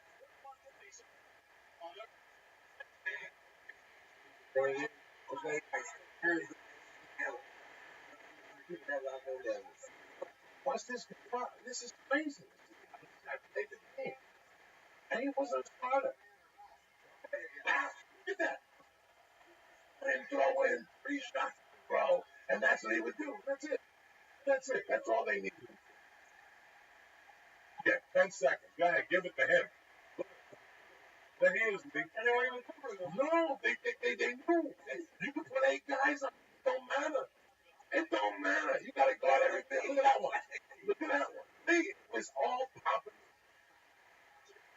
And he didn't start shooting. They caught the 3-pointers late in his career. They knew he would kill that. They're like, we can't get so. Look at the net. Any side of the fucking floor. They don't do that no more.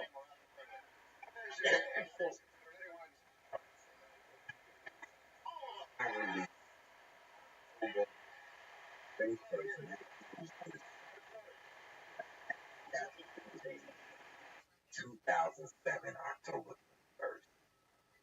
Yeah.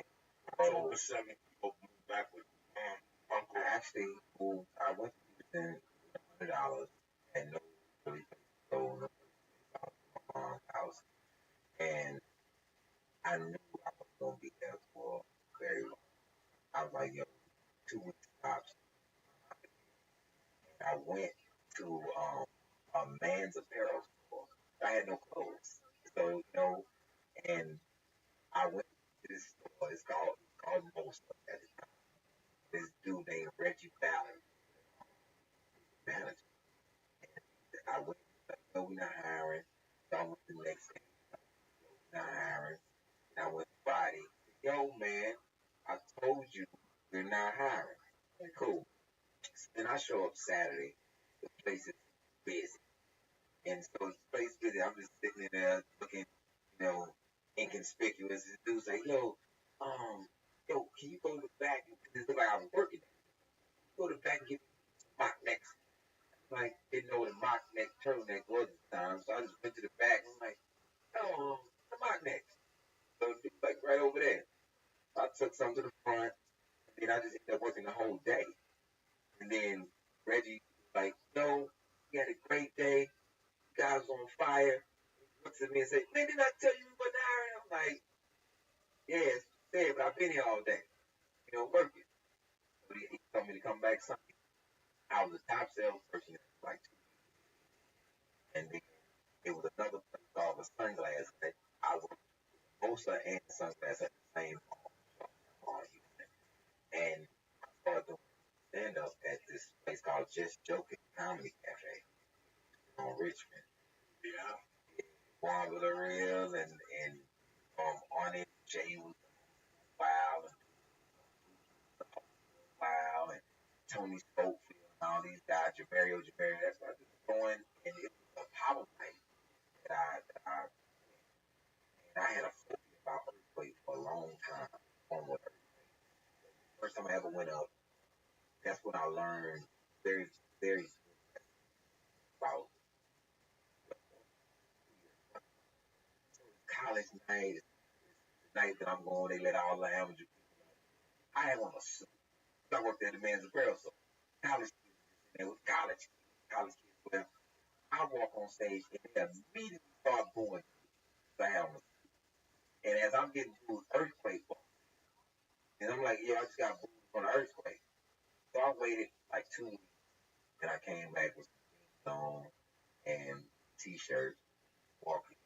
I didn't say what I was going to do. I just put my name on it. I went up. A month later, I was the host of a pop night for like a year and a half. Trying to pay $35 one night with a super packed house.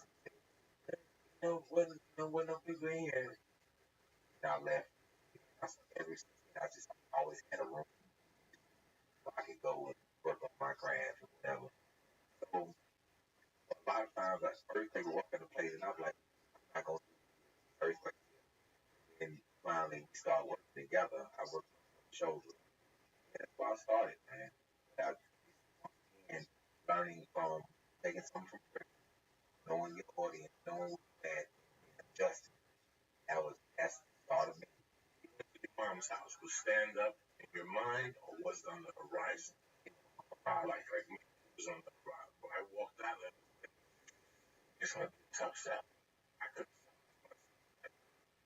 I didn't know the basics, and I kept dabbing, but like just watching movies, watching specials. When you get out of prison, don't you have to get a job? Don't you need that? Well, I went right to a halfway house. I got reconsidered to community corrections. They elongated my sentence to string me out. Yeah, I got into like a little pre-release, and man, I got in trouble then. Yeah, it's very tough, very tough. I knew why I got in trouble, and something. Oh man, you develop. This is what, and maybe it was just me. Maybe you did it as well. I developed a different appreciation for women in prison.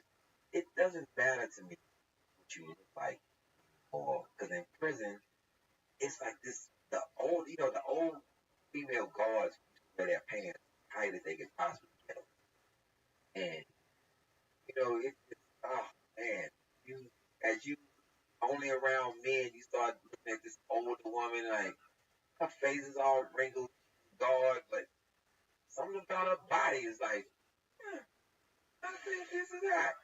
So, then I'm at a pre-release, man. I'm about to get out. Like I know I like 6 months, and it was this little female. She had to be maybe like 60, but she still had like cute, bubbly shape. She was a lot like she worked in a law library, and her pants so tight, everything. I couldn't take it. I just wrote her a letter one time. I was like, I was locked up in prison. It never did that. But I was like, yo, man, I had on free world clothes. You couldn't do too much, man. I tried to talk to that lady. I was like, yo, man, I'm sick of it. Still to this day, I see older white women. Because that's all that really works. Because you just all country towns. And it's like you see these women, you're like, yo, man, this is crazy. Why do I develop? Like, I wouldn't work at all. I'll probably get in trouble there. I don't know what I would do. Like, yo, I need to pay your mom again. I don't know what to do, man. We really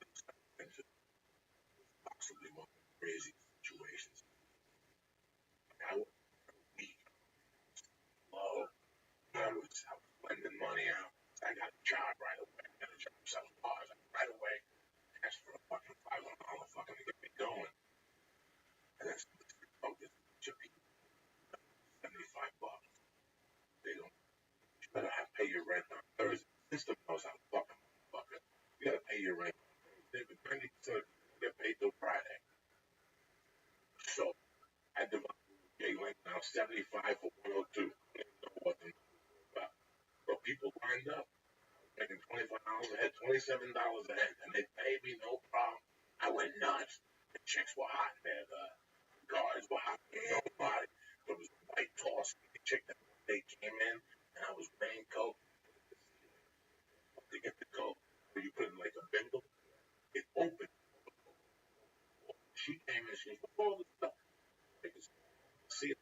She goes, you guys gotta get a vacuum. Right here. Right herself. She got the backle, the roof. Like that. She roof like this, like a ceiling. Yeah. It was really coke rocks. Shit fell out of it. She bent over and tasted one of those things. Then we were fucked up. She were. But no, dog, I went into the hammer. Oh. Chick named Patrice. Permission. Shit. And she always had a boyfriend locked up. Not locked up. But we talked, you know, we get meals and talk and shit. And that $50 bag of TV dinners, burritos, frozen orange. They give you just the worst food in the fucking world. Mozzarella sticks, white bread that was old and shit, cold cuts, fucking thing. So I started getting my own food, but they would search you. If you had more than $40, you go to jail. You gotta hide your money outside or hide it in the car because they know that you're planning something. Why you got the cash? They want to know your bank accounts. It was crazy, Lee. It was fucking crazy.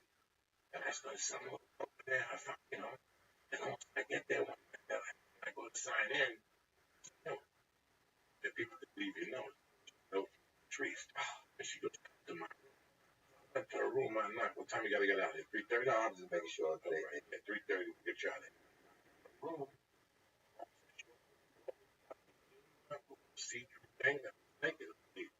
I'm right at the door. I just popped the Cuban egg roll out. She dropped and squeezed the titties. When she gave me a little sucky. And that was like, and that's what really went off in Papa there. Because that's when I realized the lady invics were fucking the invict.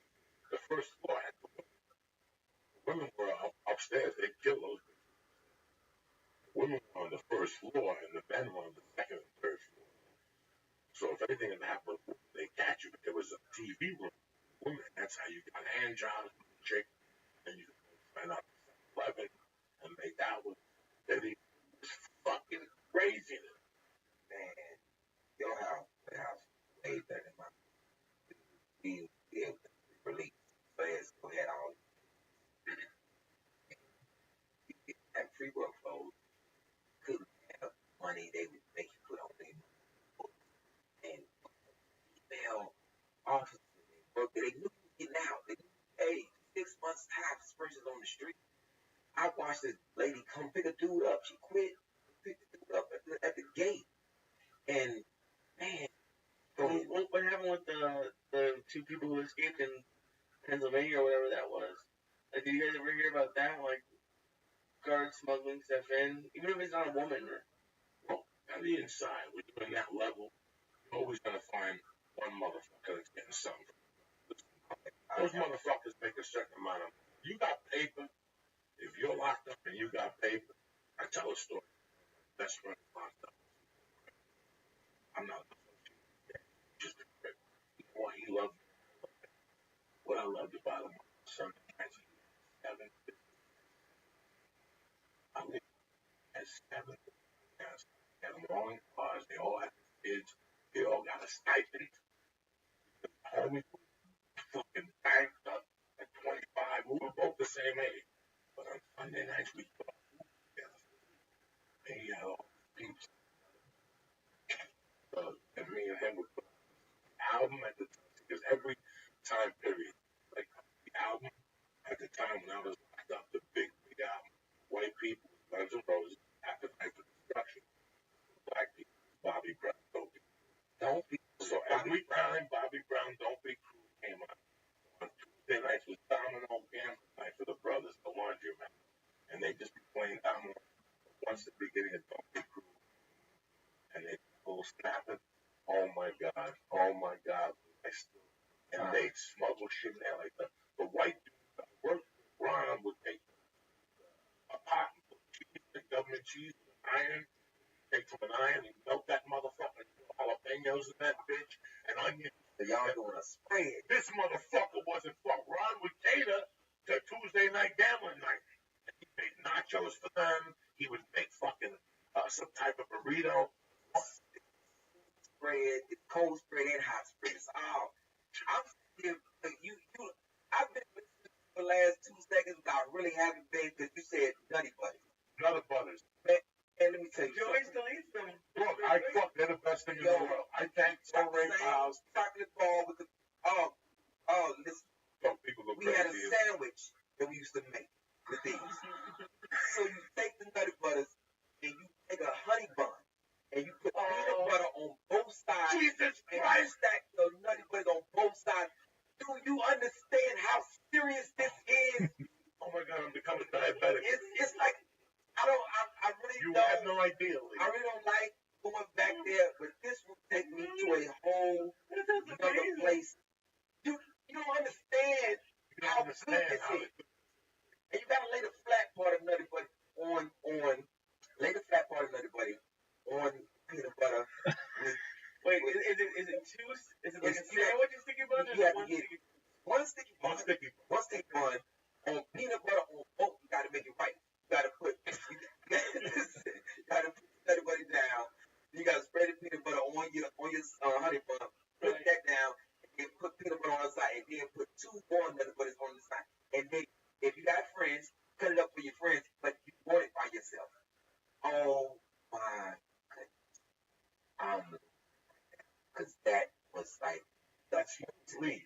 That's why I tell you, Lee, that simplicity sometimes, when you've been locked up, it's the simple places like that that makes you go back home. Were you guys smoking weed in there? No. That's a hard thing. I was like the highest. We were doing acid because Because that's for acid. I was doing acid. Then they was drinking a lot of hoops. And I had a dude named Berto. That's all he drink. He could make it himself. He always drunk. Bust out of his cell.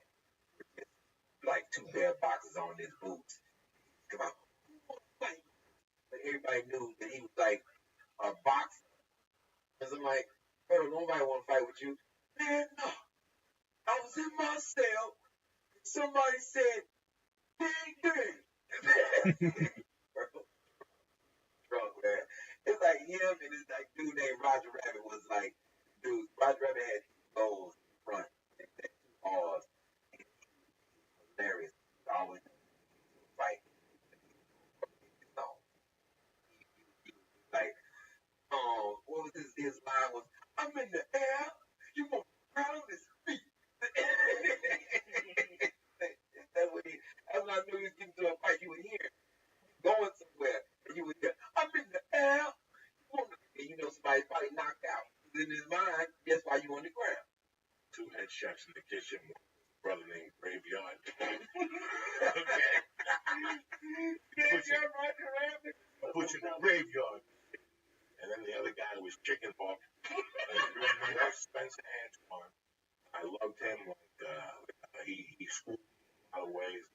But there was another guy named Etchy, his little brother, the first. Like he was the original. Who replaced with One Friday? In fact, like he was the original Chris Tucker. And he used to go people watch. Take his little thing and go, freeze, everybody down. And that's what I did for you. I was the voice man. People paid me, made me a part just to be the voice man and say freeze. And people would actually go on. And those made your time easier. I had this white dude that was had a couple pads. White dude, I would stay here. This dude was no joke from Philadelphia. His name was John Clark. And I'm sorry. That's why I took the stock for a job. So I was mask.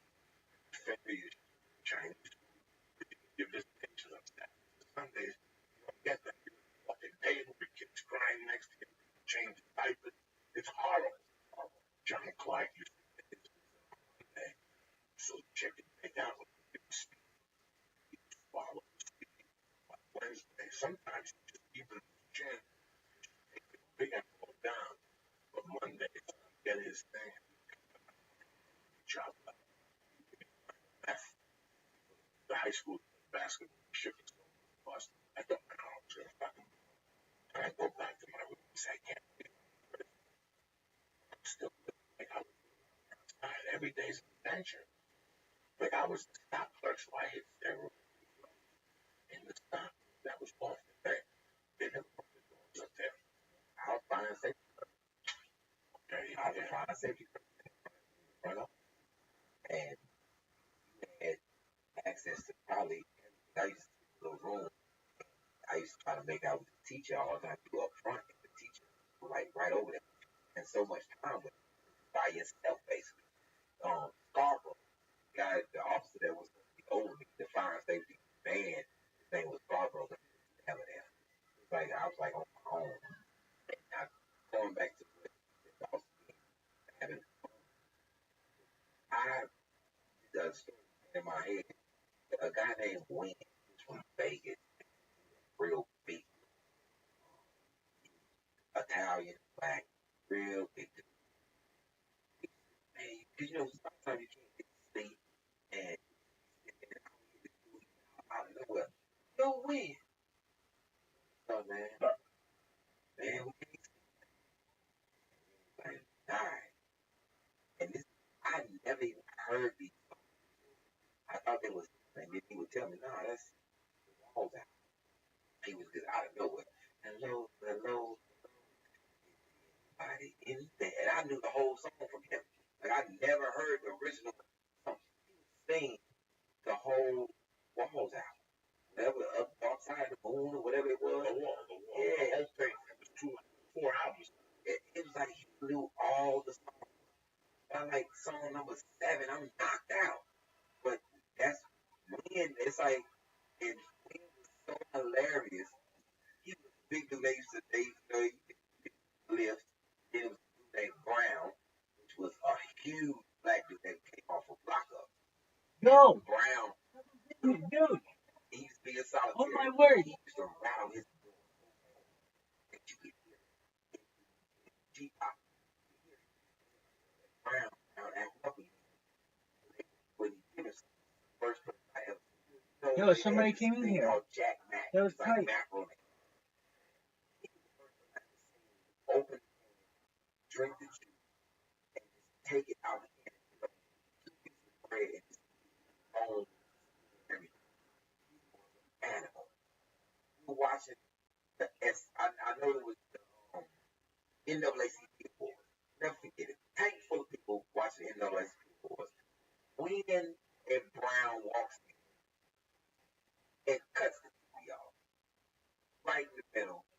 Say, yo, y'all about to be the judges of this bodybuilding contest. And I said, what? He said, Lee, don't play. I'll choke you today. I'm not playing with you. You the judge, master ceremony.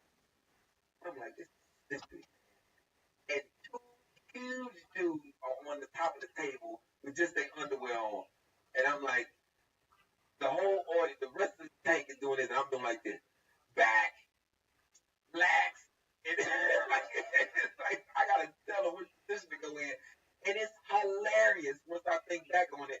But it's like they held the whole room hostage for us to watch them bodybuild. And we just sitting there like, and I said this, Brown got so mad at me. I said, hey, Wynn's back is bigger than you. You crazy. I got the biggest back on this unit. Like, this is hilarious. I say, Wynn, Brown's legs all bigger than yours. He's like, yo, man. So I'm watching 2 dudes walk back out, and they went right back to the rec yard. Right back to working out. I'm like, this is insane. But that was another good And day. you live on certain protein. There's guys in there that body. The weirdest thing here is the correlation that to prison to doing something bad. And you got recidivist rape with me. I got arrested in Seattle for assault and shit. I didn't get arrested for kidnapping, trying to take drug dealers down. I mean, what are the fucking chances, bro? What are the chances of just staying out of jail? Never mind. Drunk you right now has helped me a lot. Sometimes, just when I walked in here thinking, I saw you sitting, I'm like, this guy had the same situation I had, two different parts of the world, that anything can happen. Because once you go in, they got you. You and I both know they fucking got you. That's the scary. I think That's the scary part. What do They got you you. mean by that? you there, and you're not going anywhere, and you at the mercy of somebody else's. And a lot of these people are friends or family members, the officers that work at these prisons with you. And you, this is when you talk about nerve. This was the only thing that was scary in prison. Realistic. That one, it's not promised that I get out of here, and that somebody could kill me and my family not know, because I'm so far away from my family. And come on, officer, Yeah, make up any story. He had a story. Whatever, just for protecting yourself. Just for saying, fuck you, I'm not doing it. He might hit you with a stick. You might hit him back with a stick. Another officer comes in, shoots you in the fucking head, and there you go. You didn't really do. You were just sticking up for yourself. Yeah, and that's the thing that gets to you. That one moment that you think, man, somebody could kill me. The office administration, and what would be the story? What could happen? What would my family find out? They write or I don't return a letter when they come to visit and they say, well, I'm not here, or they ship me somewhere else. It's thousands of things that could have happened with the administration that didn't, by the grace, because I know it was people that was there with me, that went in with me, that did not make it out. Whether you in a riot, I was in a riot, riots, and they left you, they leave you on the ground. Wow, they don't know if you stabbed or what's the situation. They just left you on the ground and they processing people in at a time. So a lot of times black guys were the last ones to go in. They would get the white guys first, the Spanish guys, then they would the black guys in after you got tear gassed and all the rest of this. You don't know what's going on. So it's those in there that you think about, in hindsight. But while you was in there, it comes across like, oh man, it's a blessing that I made it out of there. And the only other thing that I did that was a good thing that was in there. If you were my age group, like anywhere from 18, 25, you was my age group, it was like a mandate that you had to go. You didn't have any type of GED, no type of diploma. I'm gonna come talk to you. Like, what's your plan to get out of here? It would be best that you go to school while you here. Well, I don't want to go to school. And I'm like, nah, this is really not a conversation like you think. It's not that type of conversation. And this is kind of more of like an order. Well, who you to order me? Well, if you don't go to school, well, broken down, I was considered a what they call a convict, a vet, because I was young because of the youth that I went through, and it was all life a lot of the time. So I learned from him how to conduct myself in this environment. What my uncles taught me, then the environment of being in there. When did your uncles teach you that? Was it like growing up? This is the crazy thing. Uncles are strange beings. Your father be like, no, you never do this, you never do this. But your uncle sees something different in you all the time, and then he starts giving you tidbits of what to do in life. Like my uncle was the first person that ever told me, hey man, if you can't beat them, you pick something up and you put it in their head. You bust them in the head with it. My father was like, you fight. But my mom she reinforced what my uncle said. Like, yo, she's 4'11". My mom's 4'11", and you will never be bullied. That's my mom off the rip. You understand me? You will never be bullied by anybody. I could get in a fight, some kids would jump on me. My mom going back down. and you're going to fight each one of them kids one-on-one while I'm standing there because they're not going to jump on you. And if anybody does jump on you, I got my hand in my purse, and you know what that means. We're going from there. But I used to be embarrassed about walking in fights with my sister and my mom, but this is one of the most brutal women you could ever possibly come across. Like, yo, you got it twisted. You think you're going to bully my sister.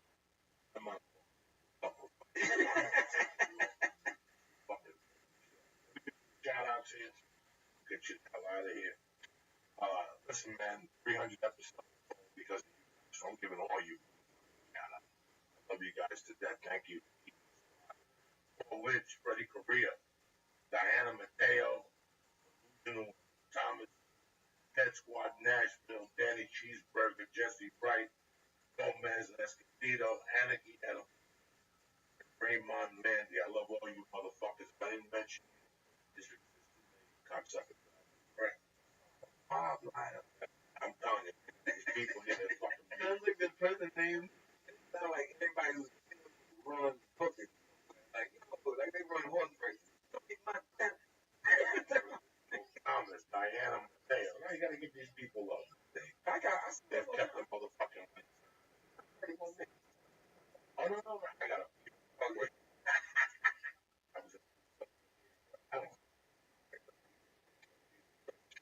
You gotta lose weight and be healthy. Then you got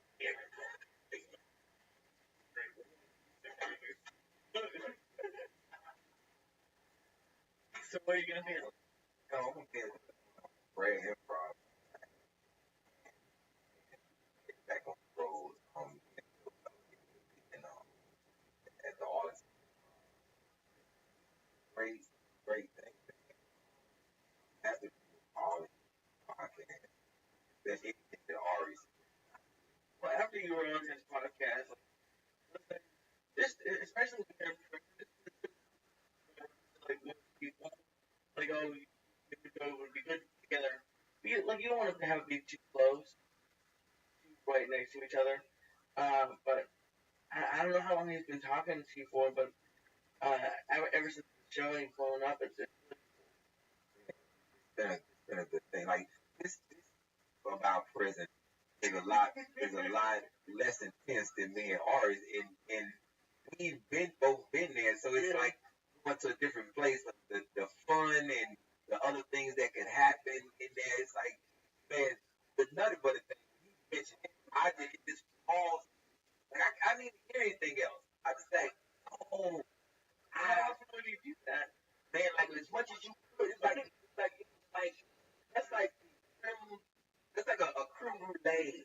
People need to do that and then put pictures up and tag all of us because that sounds delicious. Yo, man, if you understand the dynamics of this sugar protein, this peanut butter, a cinnamon, any type of cinnamon roll you want. Honey bun. I like the honey bun. Honey bun. It's like it puts you in a moment in time in prison that you know. Like when I know some guys who drink coffee, peppermints, call it pretty, and all that. But you would be so amped up after you drink one of these. It's like you got this Kool-Aid pack, you got like 4 scoops of coffee, and then a peppermint, and it's like blood. And you just drink that. And it's a creme brulee. This is like a creme brulee in prison. This nutty butter with this peanut butter in a honey bun. Eating that, and you feel, man, life is okay right now. And then somebody gets stabbed, and you're like, all right, cool. I'm back to reality. But and I never even, like, I don't drink coffee now. Like, I despise coffee. But, you don't want to go to Starbucks, go to the bathroom, jerk off, they got tape. All these Starbucks, these dirty white people got cameras in all these Starbucks. You go to Starbucks, take a shit, you're on a Go Now TV and somewhere fucking on the plane. Here's the crazy thing that I realized a long time ago. Listen, I hate working. And I hate it. Young comic, I did. I like something. I grew up watching Disney shit. It just means something. You don't have a family, you get something. I didn't have visitation on Sunday. Everybody else used to have visitation on Sunday. That was married as most wanted, married with children, 80, and me. And again, he was a fucking crip. He was cripping all the way through. Me and him were sitting. All we go to the H with another brothers. We pull out a chair, feet up. We another brothers and dip it milk in the boat in the sun. And the pain went away. The doubt in your mind. Just for that night. It was Sunday night with my friend. Sometimes Anthony Severino was coming from Cleveland and said, I don't care how old I get to be. I'll never forget those times. You know, you said that story about emceeing a bodybuilding competition. I said this 20,000 based on third, second, and fourth. The other they pass the thing around in the cafeteria, and you have to mark it right there with 3 films. Make the fucking thumbs. But in those days, I don't even think it was chest. It was something crazy. But the machine ate the fucking tape or it did something fucking crazy and it would bust. And one day the guys would What up, baby? How are you? they were serving and watch. Hey, I'll be there in 1 moment. Some white people I helped out, some white people don't eat the shit on shingles. You know, cream, bread that's horrid. That was How you living, Zilly? oh my fucking god. Taking what's taking names. I'm gonna take over the road with this fucking.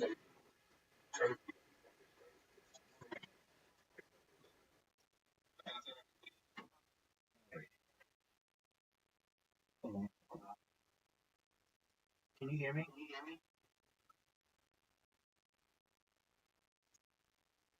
Yo, dog, can you hear me?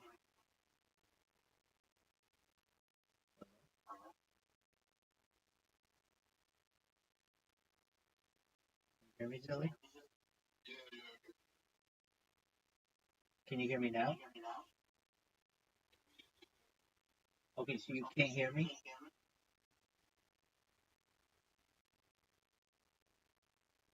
I have another device right here. See where my finger's pointing? Can you hear me out of that one? Just 1 moment. Can you hear me out of this device? I muted it because you have some video players, but it's really hard to hear you, so it's not easy for me to hear you. I gotcha. How you doing, baby? Yeah, good. Well, welcome. You are our first guest in Rabbi Rothschild's Ohel. Ohel means tent, so welcome. I am promoting this stream in Discord or of Discord in Kick. You see that I've got a robot here that is spamming, so it says join Rabbi Rothschild's Discord in AMA, and then it gives the link. Please share to be a trillionaire. Pretty simple. How have you been? Yeah, I've been alright. I've finished all my assignments. Just chilling out now that I've finished all of them. Phenomenal. We're going to take over the world from this Discord. Did you know that? Yeah, of course. Excellent. Is there anything that you want to watch? Sorry? Is there anything that you want to watch? Have you seen the presidential debate? Yeah, I watched it. What are your thoughts? Well, I actually thought that President Biden did better than he did exactly what he's been doing for the last 3.5 years, which apparently to some people is really, really bad, but it's literally exactly the same guy he's been the last 3 years. But according to Los Angeles radio, 92% of people thought that Trump won. So it was like an absolute ass kicking. But I think that Trump won. But I stand by my statement that Biden did exactly how I expected him to do. So for it to be a surprise to anyone, it, in my opinion, shouldn't be. It wasn't a surprise to me, but do you know why it was a surprise to most people? No, I don't. The reason is because the mainstream media on the left side was basically covering it up, denying that he had any cognitive issues for 4 years. And now they can't deny it anymore because 44 million people watched it live and saw it with their own eyes. People who don't usually tune into the news saw it. So this is like the biggest day of the year for news, really, and they can't deny it anymore. That very well could be. I'm not denying that. I'm surprised he didn't fall down during it. The fact that he didn't fall down was a win. Like, to me, they give him a lot of favorable coverage, especially when it comes to his cognitive abilities. That if he didn't fall, that's perfect. Yeah. No, in his defense, he told less lies than Trump did. Trump told like 30 lies, and Biden told 9 lies, according to press. I could see that. Yeah. Well, I have these robots that have been so amazingly powerful on Kick that I've been told. So here's what happens: I go into someone's Kick. If you ask anybody about me, they know who I am, and they will ask me to go into their Discord, and then we'll do an interview, and we'll talk for like 30 minutes or so, talk about all kinds of stuff, and it's been really good. Have you seen what I've done on Instagram or TikTok? Of course, man. I mean, just recently. No, My I shout haven't outs. seen it. I've been doing shout outs to people. Have you seen them? No, I haven't seen it. Okay, excellent. So go to Instagram, go to Rabbi Rothschild on Instagram, and you'll see these things are really good. I have them all captioned, and when I say they're really good for engaging the actual streamer so that they know who I am. And I humanize myself in them, and so a lot of people start to realize that I'm not a bad person behind all these robots, and then they become my friend. And that has happened now with at least half a dozen creators where they were really upset with me, they were mad at me, and then all of a sudden I was able to win. So I had created this Discord a little while ago, but I hadn't utilized it. And I thought, you know what? This is how I'm going to go viral. I just have to get people in here.